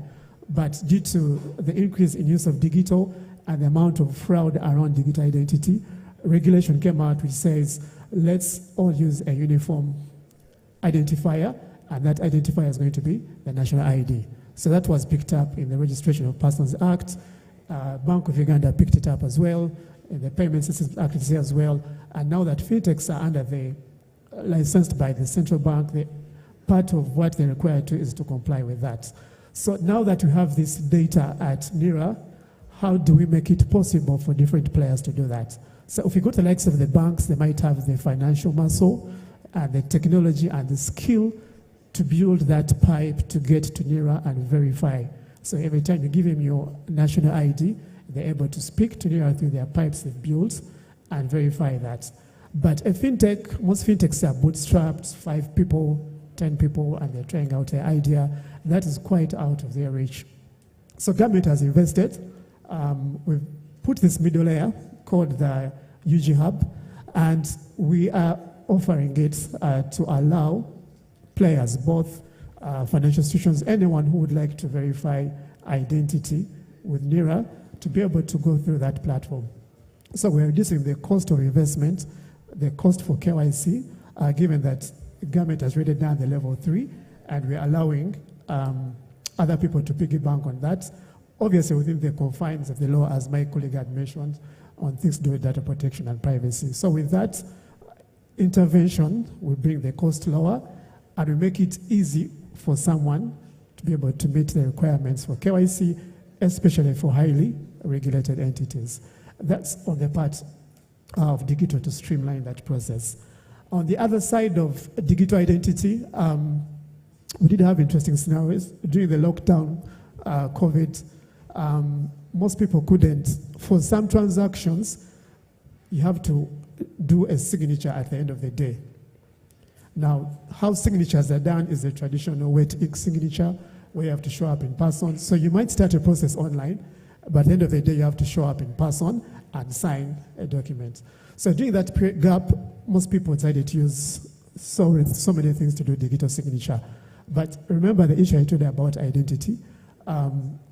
You could go to Adobe, someone can scan your signature and place it on a document and sign. So it's not, someone didn't forge it, but they could have cut it out somewhere and pasted it in a document and submitted it. So again, how do I know that it's actually Mugabe Mart has actually signed this document as not a scanned signature?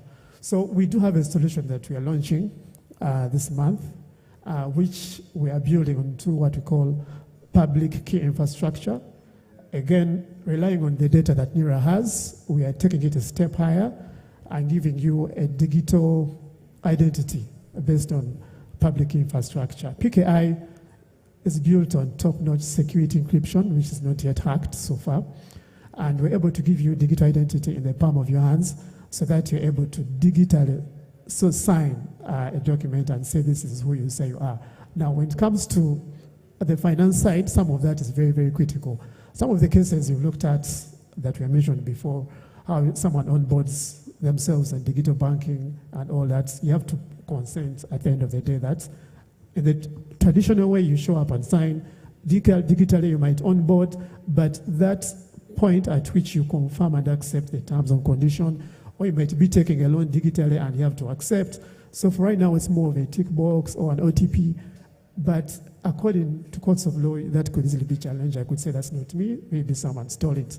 So that's the gap that we're now coming into, and also going to provide that as a streamlined identity for anyone to ride on and make it possible for a truly end-to-end experience.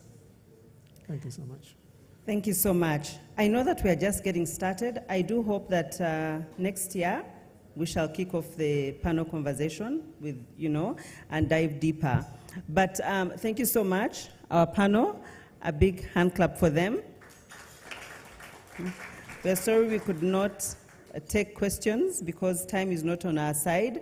But we do hope that you've got some insights, in as much as the conversation was very short, but some insights on what streamlining customer due diligence is actually for, and that it enables us as the service providers to be able to enhance customer experience. Thank you so much, and have a good rest of the evening.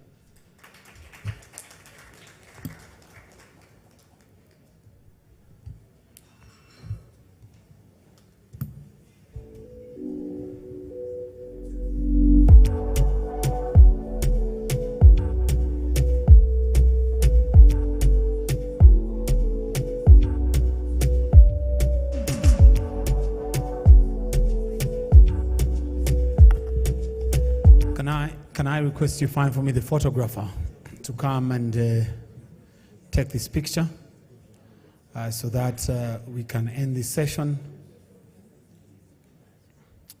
But in the meantime, ladies and gentlemen, can we put our hands once again for this team and what they've been able to share with us this year.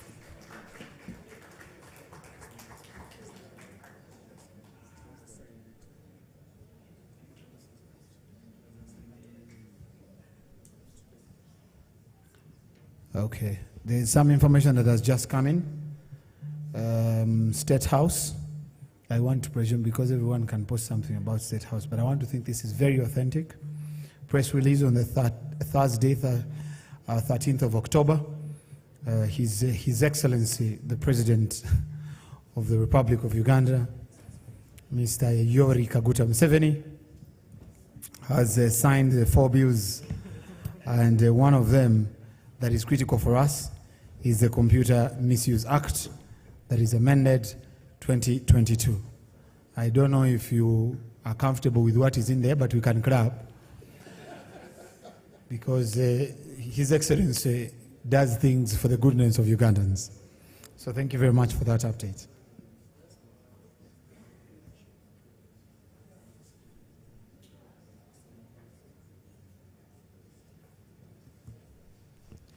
So this gentleman over here has also informed me that on Radio 1 under Kabozi, so Radio 1 is the English version, and then for Omuntu Wawansi, someone needs to help me with this gentleman to tell them what Omuntu Wawansi means. I'm going to send your neighbors to tell you what Omuntu Wawansi means.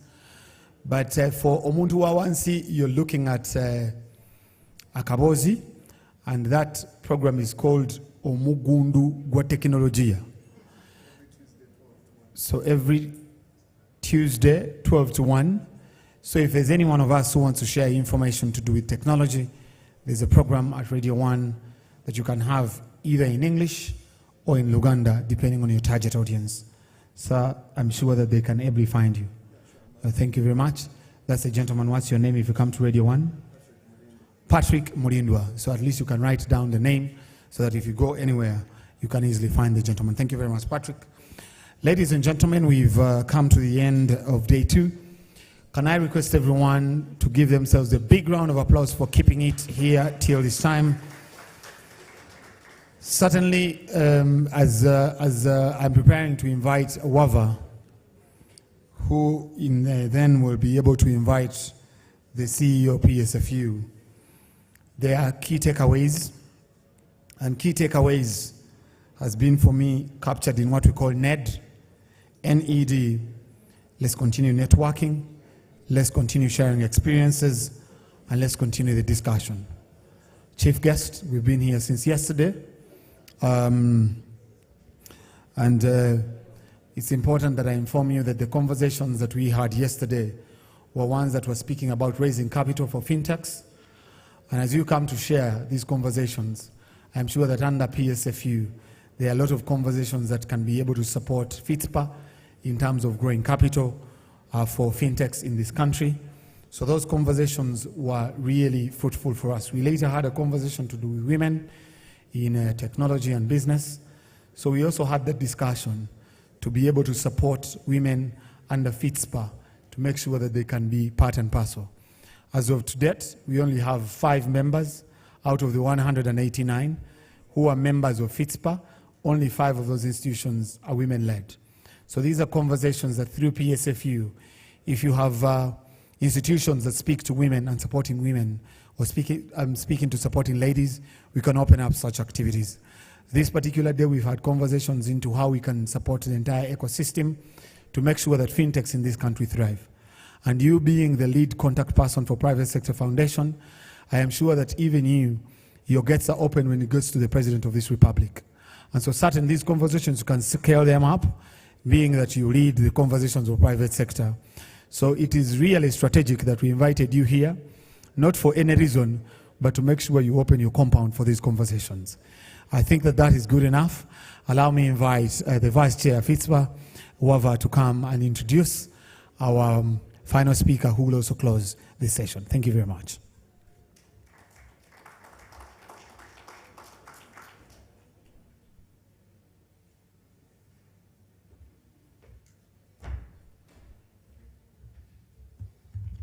Thank you, Ibra, and for all the panel speakers today, and also our chair for the board for steering these last 2 days for us, and also for our secretariat, most importantly, our members as well.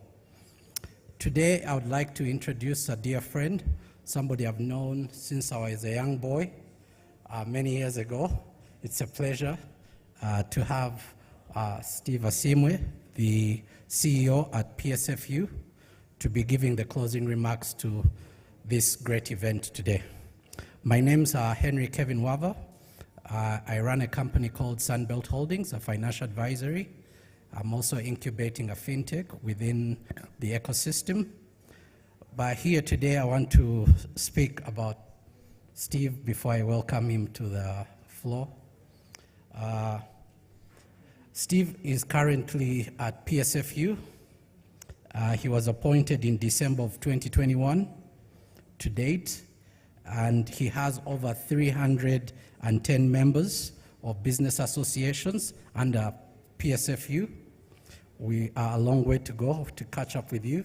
We're at 180 something at the moment, but on our side, I think it's a good starting point for the last 5 years of what we have achieved. In 2004 to 2014, Steve was the co-founder and editor-in-chief of the East African Business Week that circulated regionally, exclusively to the business media houses, branches in Uganda, Kenya, Tanzania, Rwanda, Burundi, and Ethiopia. He honed his journalistic skills and media management skills at New Vision in '93 through to 2004 at that time. For his role and experience in media and development and promotion, he has been awarded a honorary doctorate of literature of letters from the United Graduate College Seminary in Tennessee University in US in 2008. Steve has crisscrossed and a deep network of regional and global networks of which he has been engaging in with over 30 private sectors across the world. At a regional level, he represents and focuses responsibility at the Private Sector Foundation, at the East African Business Council, at COMASA, CBC. Also, he's a visiting fellow and lecturer at the US-based institute in Hawaii, the US. On corporate governance, Steve sits on multiple boards. One of them is Uganda Development Corporation with an investment portfolio of over 10 billion. He's also a board member of the East African Tourism Platform, an apex body of the East African Tourism, where he has served as a private sector association. He also represents Uganda in 6 member states, and he's also a board member of the Uganda Energy Credit Capitalization Company. He's also sitting on another board of the National Council of Sports, NCS. He also sits on the Presidential Investor Roundtable, where he's also a board member. Last but not least, He's also on the African Business Council. I'm glad to say that Steve has a resume that I think we can spend another 2 hours here going through. But most especially, I want to welcome here to the floor to give us our closing remarks, especially the theme of today and yesterday, investment and partnership. And as the head of at private sector, this is what you deal with every day. So we want to learn from you, what is it you're doing at PSFU, so you can guide us as we come through. I'm glad to welcome my friend and the CEO to the stage. Thank you.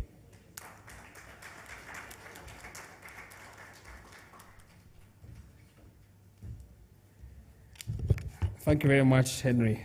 Please give him a big hand clap. I notice the hall is less saturated. Maybe they feared an old man to have come here. But allow me to quickly thank the chairperson, my sister Josephine, and my brother Henry, and for all of you, the organizers of this fantastic conference. I had come with a prepared speech, but I preferred to come earlier and just listen in. And when I came in, I became a student. I had so much information that I felt I should have been here earlier as a delegate, because I got so much information that I think I was just sharing with Josephine and Henry that I wish this conference could be replicated in other parts of the country where more than 75% of the population lives. So it was very, very educative, very informative, and very impactful. I'll go back with very good information. So just quickly, first of all, on behalf of the Private Sector Foundation, the PSFU, I don't know whether Z is here. Yes, thank you. She pulled me out of, she convinced me, coerced me, and coaxed me to come here last week until I caved in. We are in the middle of preparing for a new board, which changes tenure every 3 years. So it's a little bit pressing on time. So I'll leave my talking points. You know, the speeches have protocols and, you know, but allow me first of all to thank all of you, especially the organizers, the board, obviously, for a fantastic conference. Please clap for yourselves. And why am I asking you, why am I asking the audience and the people, I'm told there's a group online, to thank you, because I probably am the oldest, one of the oldest people in this room. How many of you are older than 50? Let me see my show of hands. How many are over 55? This is a lie. Maybe 55 months. But I'll give you just two perspectives why I'm excited. In 1990, when I was just about halfway in my university, the US and a couple of countries, 35 in all, invaded the country of Iraq. And there was a man called Norman Schwarzkopf. Those of you who know Desert Storm and Desert Shield. So when they announced the war at that time, they announced it was such a highly built attack that these guys stood with their military fatigues and stuff, and they were talking about this new technology, and there was this huge satellite dish in the background. And we were young university students, and just beyond just discussing the fact that they were going to attack Iraq was the big discussion about this big dish that was going to coordinate the technology and the missiles and stuff that they were going to use to invade Iraq. It was very exciting. And of course, it was the in thing. 10 years later, which was about 2003, the same US with the Allied group decided to invade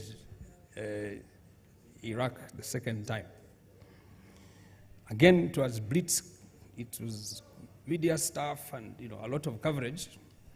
But something I noticed at the time was that yes, they came with the fatigues and stuff, but this time they announced with a small satellite dish.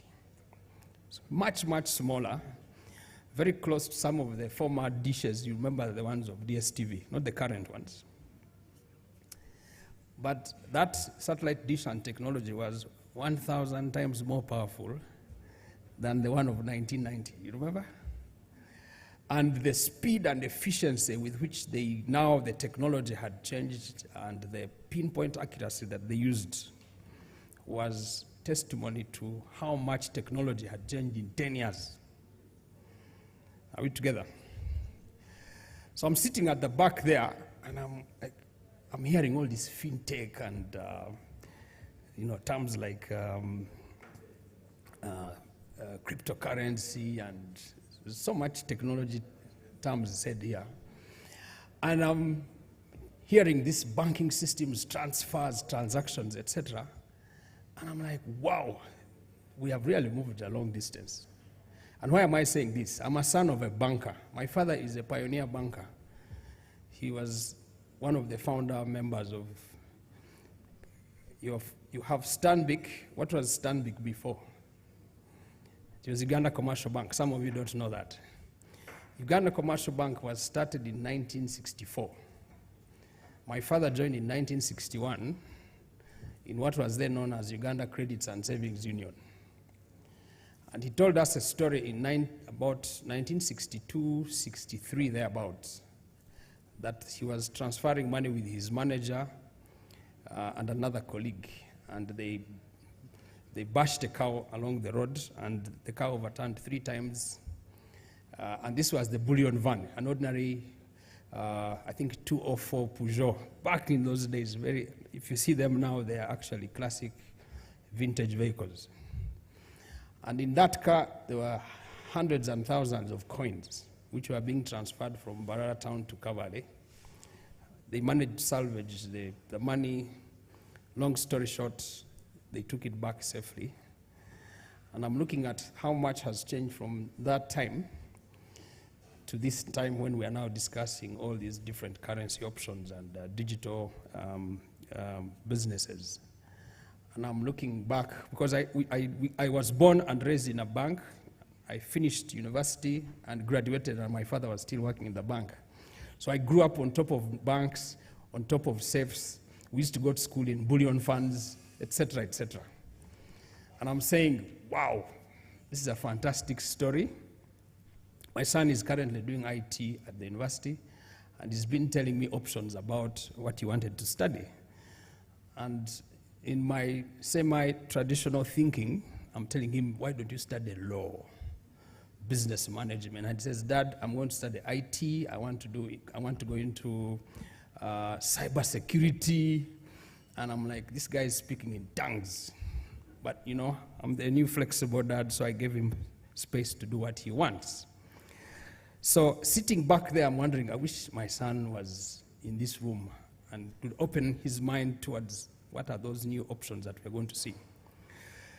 So why am I giving you this story? I'm giving you this story because I'm thinking that in 2032, what is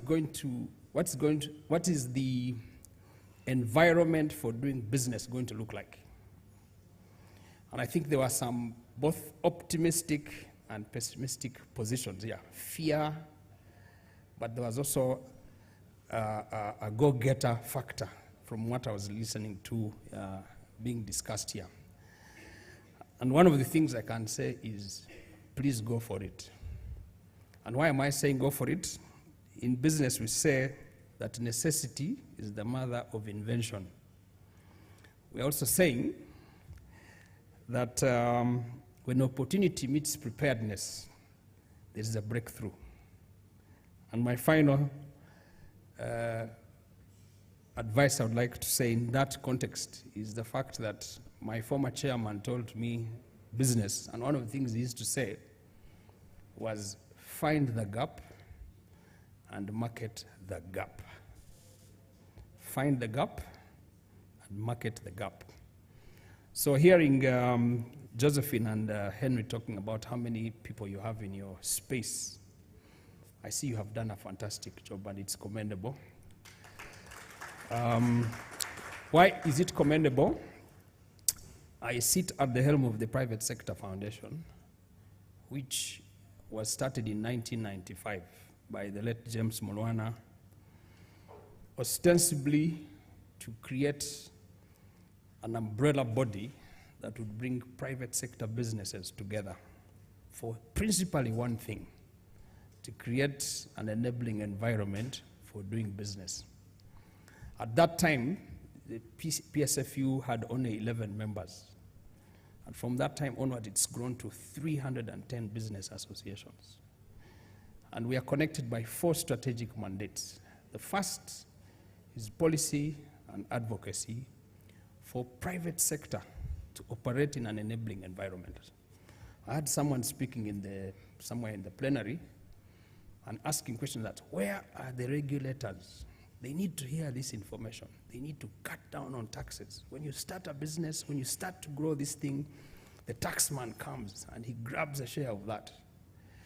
The PSFU is here to come and tell you, we will hold your hand, go to parliament, go to cabinet, if necessary, go to the judiciary, and legislate and create a policy position that will create an enabling environment for you.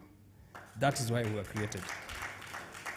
So mandate number 1 is policy and advocacy. And as a member of PSFU, you have a seat on the board of PSFU under the ICT sector.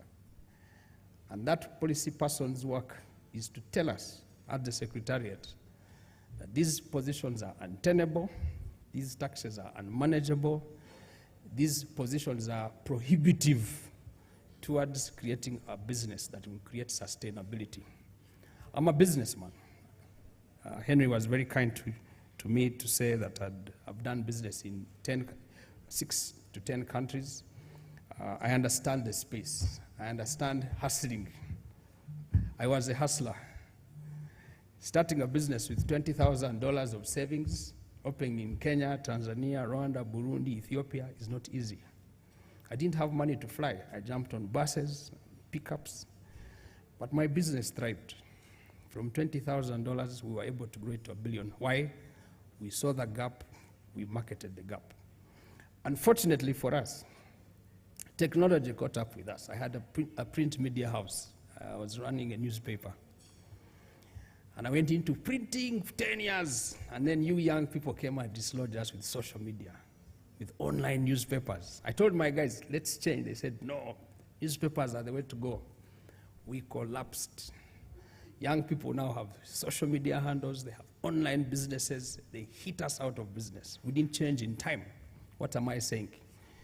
You need to learn to recreate and develop new technologies, new business designs, learn to co-create and move out. And that's what COVID-19 taught us. That if you depend on one thing and put all your eggs in one basket, you'll crash.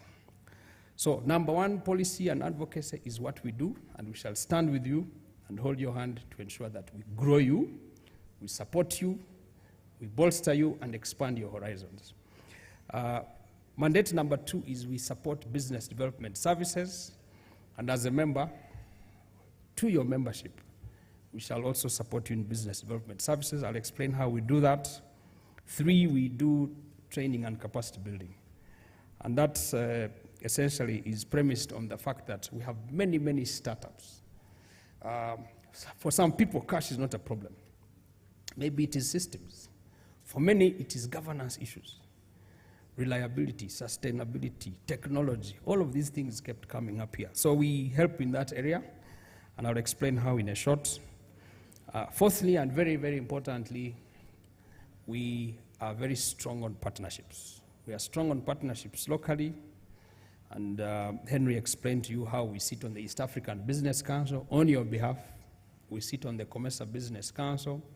We now sit on the African Business Council, where we are now discussing the Africa Continental Free Trade Area. Now let's pause there for a second. The ACFTA was ratified last year, the Africa Continental Free Trade Area. It's premised on the fact that we have 1.3 billion people. Fantastic. For once, population means business. The lowest common denominator is each one of those 1.3 billion people is a consumer. However much you like it, we may be a poor continent, but statistics have shown that Africa is on the rise. 1.3 billion people with resources. We now have over 500 universities. At independence, we had less than 100. Uganda currently commands over 55 universities and tertiary institutions. So we have an educated workforce. We are approaching the 50 million people mark. Over 75% of that is young. The average age of a Ugandan, median age, is 16.7 years. So we now have technology. We are getting resources. We have oil coming out of the ground. As a matter of fact, the portfolio that we have that's going to come out from the pipeline and refinery is going to bring in anywhere between $15 and $20 billion. The refinery alone is going to bring us $20 billion. We are going to become a net exporter of refined crude oil, petrol, diesel, paraffin, jet air fuel. We're going to have some minimum gas that is going to come out as a byproduct. The refinery is going to require lots and lots of human resource, IT, banks, financial institutions, food, transport, logistics, name it. So the opportunities are immense. Uganda is not standing alone. We are a land-linked country. We've just been joined by the DRC, which has brought on board 100 million people. It's the largest French-speaking country in the world. Kinshasa alone has 18 million people. We were there about 4 or 5 months ago. Big, big opportunity. I want to invite you to Kinshasa. We need to start exporting our services, and PSFU is at the forefront of that. Southern Sudan, fantastic. Tanzania is coming to almost 62 million. Kenya is approaching 60 or 52 thereabout, if you like. So East Africa alone, as the East African community, is 300 million people and growing.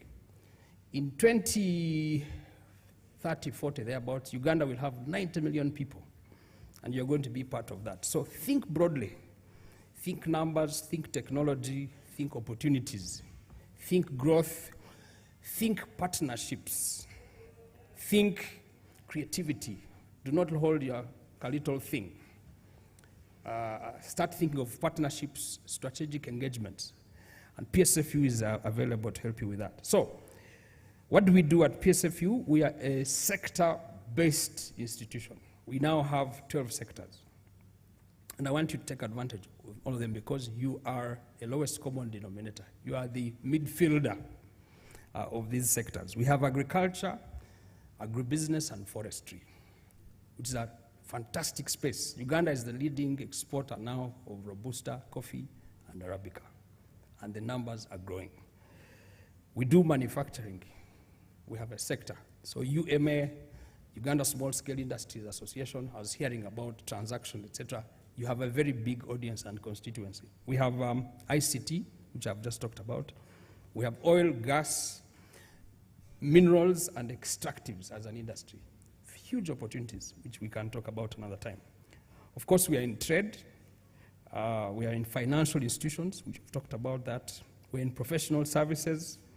We do logistics and transport, tourism and hospitality.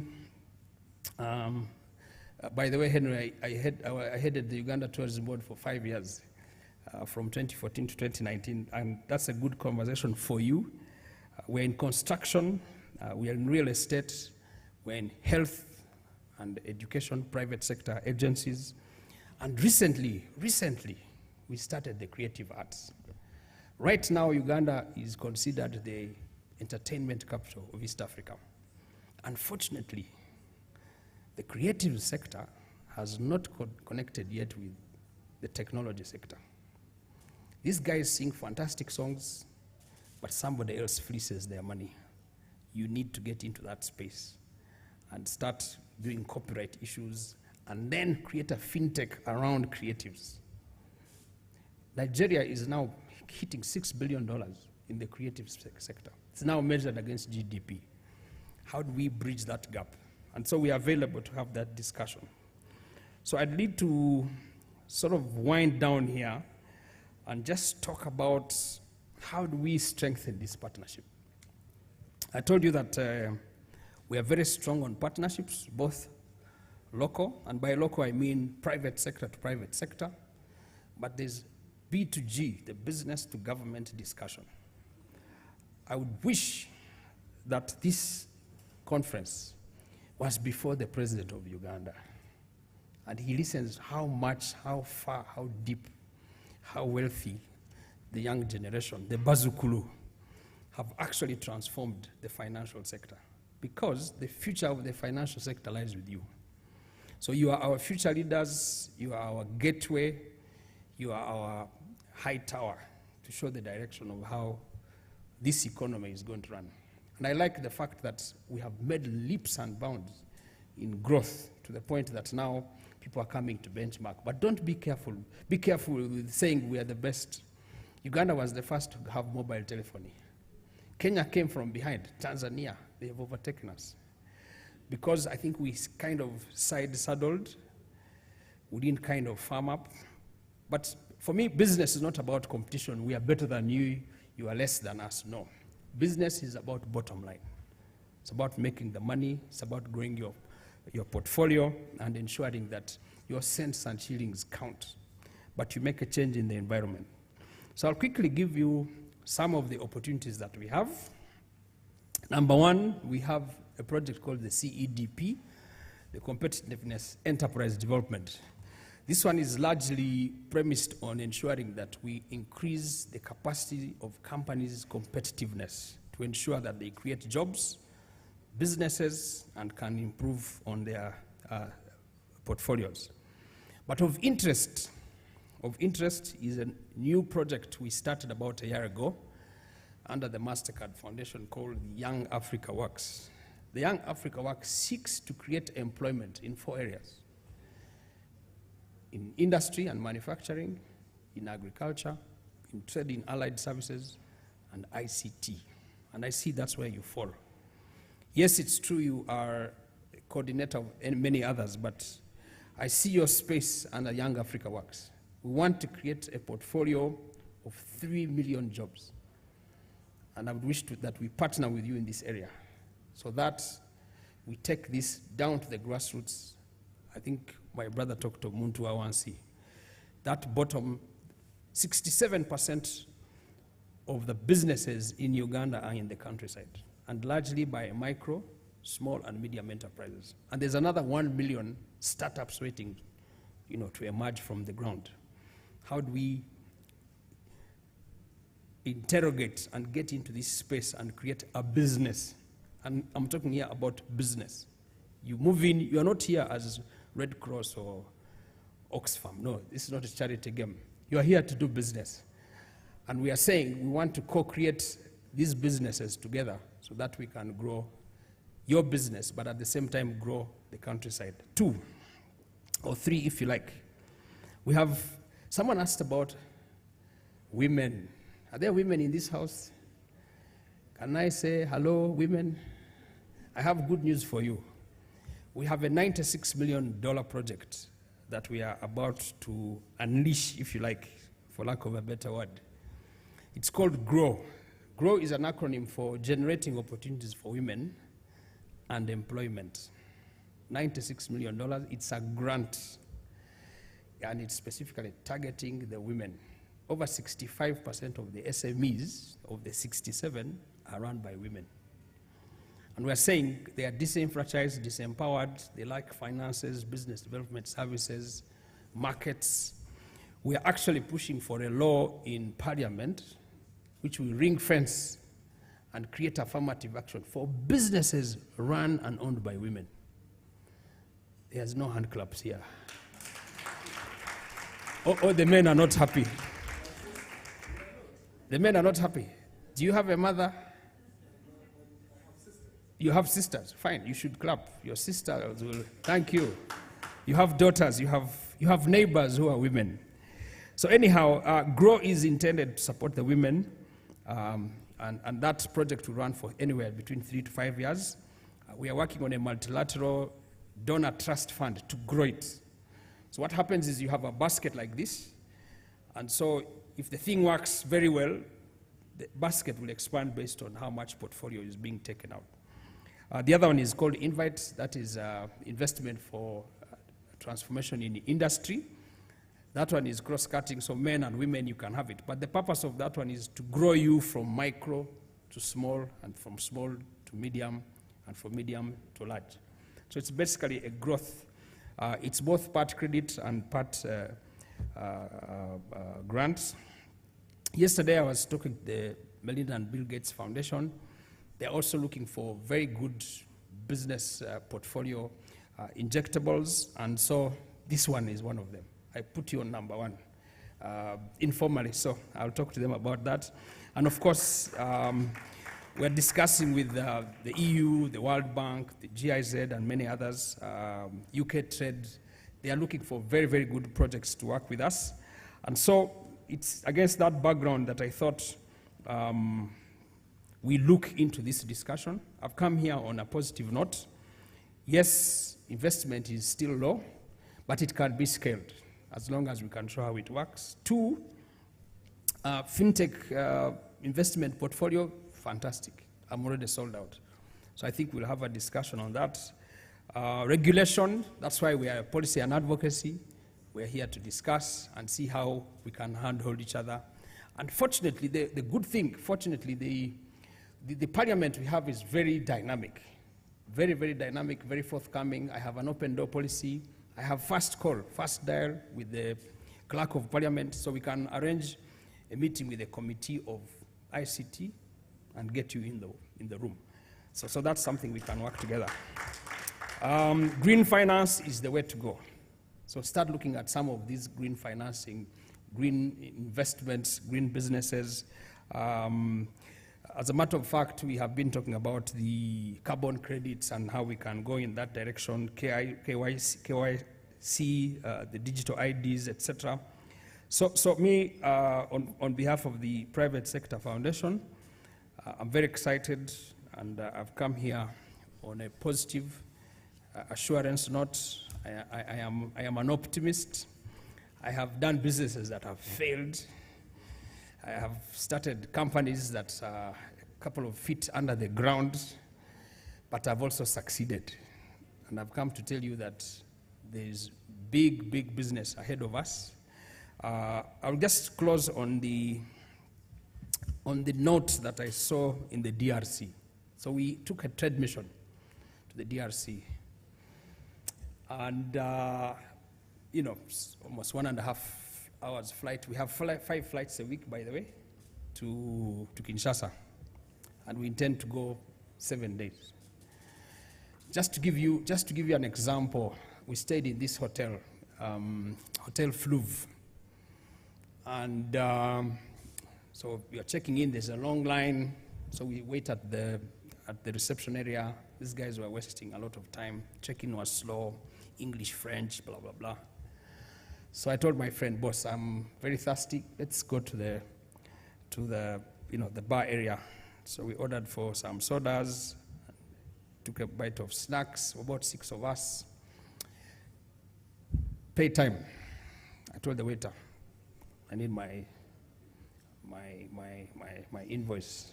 So he brings his stuff, and he gives me a bill of $350. I said, boss, is this francs? He said, no, US dollars. I checked what we had eaten, a couple of sodas, finger foods, a few samosas here and there. Man, I gave him my card, I swiped, but I was not the happiest guy. So I went straight, checked in my room, and went upstairs. So I was there, and then I called my friend. I said, you know what just happened to me? He said, what? I said, I bought just a few things here, and these guys really blew my debit card. He said, no, that's nothing. I was downstairs. This is a lady. I went and did a hair thing in the salon. They charged me $320. She said, with that money, I can do 10 weeks in Kampala. Of course, we were angry. They had blown some holes in our pockets. But light bulbs went in my head. I said, this is a country of opportunity. This is a country of opportunity. So we did a street survey on the supermarkets. Even in the hotel, we were drinking water, mineral water from Italy. Mineral water from Italy. We have 25 companies in Uganda that are doing mineral water. We have licensed another 15. Chicken from Brazil, beef from Turkey. And I'm like, man, in my village, in Rampara, a kilo of meat is 10K. I could have carried beef as my check-in luggage. Funny story, but true story. What am I saying? We have lots and lots of opportunities in the neighborhood. Start thinking regional. Think Africa. The SCFTA is there. We're removing non-tariff barriers. We're removing everything. I'm right now fighting with the Open Skies. Open Skies is this thing that brings us together on airlines. Entebbe to Nairobi is costing us anywhere close to $400. Entebbe and Nairobi are the same distance from London to Paris. A ticket between London and Paris is about $60.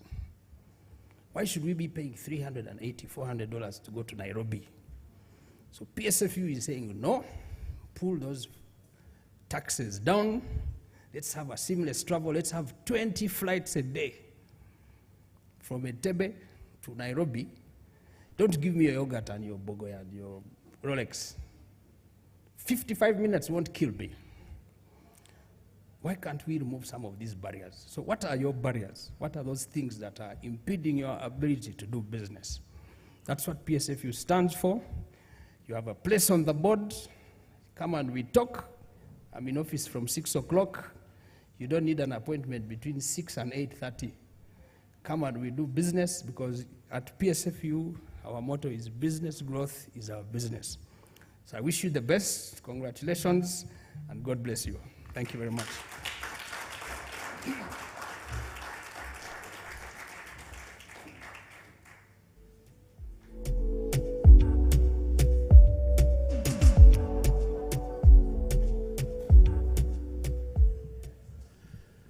Ladies and gentlemen, I think Steph Asimwe deserves a big, big round of applause.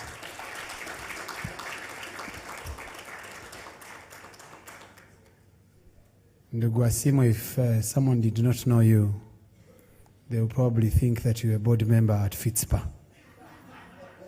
Because the energy and the opportunities that you presented to us are really reassuring, and I'm sure that now that you're sandwiched between Wava and Josephine, you will go all with these ideas written down, and you will have a clear work plan. Friends, I'm going to request everyone to give a high five to their neighbor and tell them thank you very much for concluding day 2 of this conference. Thank you very much. If it was a football game, we could be saying hip, hip, hip, hip. Thank you very much, ladies and gentlemen. You've been a wonderful audience. I hope you enjoyed the MC. But if you didn't enjoy, probably. Thank you very much for that applause. Allow me request, Ndugu Asimwe, the way we've been doing it here is for everyone who has been coming, we've been taking a picture with them so that they don't say they were not here. So for purposes of accountability, I'm going to invite you, the board members, together with Ziana.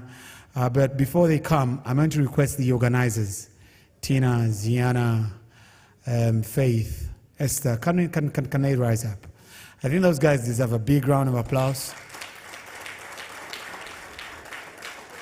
Josephine, one of the things Ziana wouldn't tell you is that before Wednesday when we were planning this, she almost spent the night here. You get? And of course, I'm sure that she spent a bit of more dollars. Of course she has, it wasn't a big problem. But she's, just to make this work. So I'm going to request the PSFU CEO, together with the entire team, board members, and the organizers to come and have a group photo. Faith and Esther, please make your way to the front. We come and have a group photo. Friends, we've come to the end of day two. One of the things I'd like to leave you with, networking is very important. Share experiences and discussions. I'm sure that the rest of conversation will be picked up at Fitspa level through a report. And so different conversations will be able to be shared with you. There is a package that we received. Sir, can you be kind enough to help me with that package? I am going to invite Peter here. For some of us who are in the other room, there are some things we missed. So we received this package. I'm not very good at remembering, but I know that there is something good for us. As the group picture is shaping up, Peter, please come and explain to people what is in this package and where they can find it. Thank you for the opportunity to give another Kalango. Let me just get the booklet. So InterSwitch shares a lot of its technology with our partners and our customers. But one thing we're very passionate about is also sharing our knowledge. A couple of weeks ago, we sponsored a report that was published. It's the Global Payments Innovation Jury Report that speaks a lot about what's happening in the payments and innovation space and what could happen in the future. So it's got topics around central bank digital currencies, around buy now, pay later, etc. And there's a free copy for everybody who wants one, or you can just go to the Payments Innovation Jury website and download one. So there was one at the store. Please feel free to pick one up. Thank you.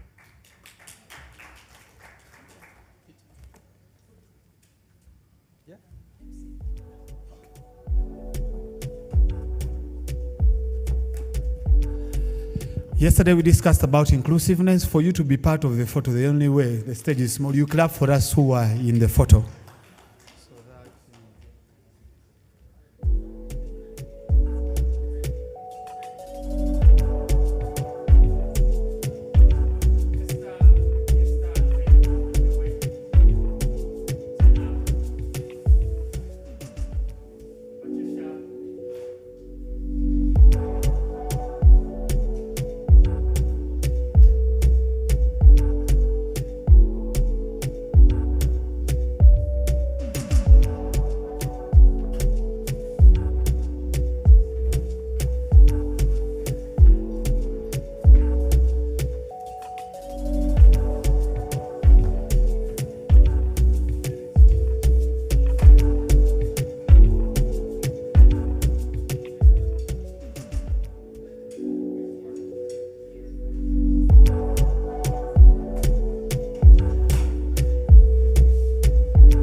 Ladies and gentlemen, we've come to the end of the conference. Enjoy the rest of the evening. God bless you. See you next year. And of course, a big shout out to our team of Phenon. Thank you very much, guys, for putting this together. We're very, very grateful. Ladies and gentlemen, have yourself a good evening and the rest of the night.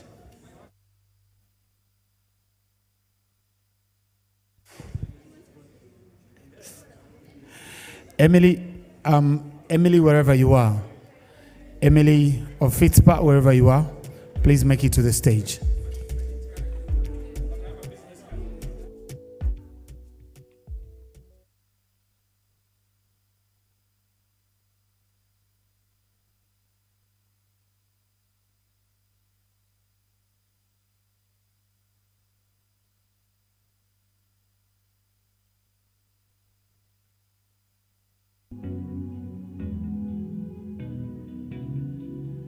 The thing that drives me and makes me want to get up every day and build this company is the opportunity to make a difference in the trajectory of the lives of large numbers of people.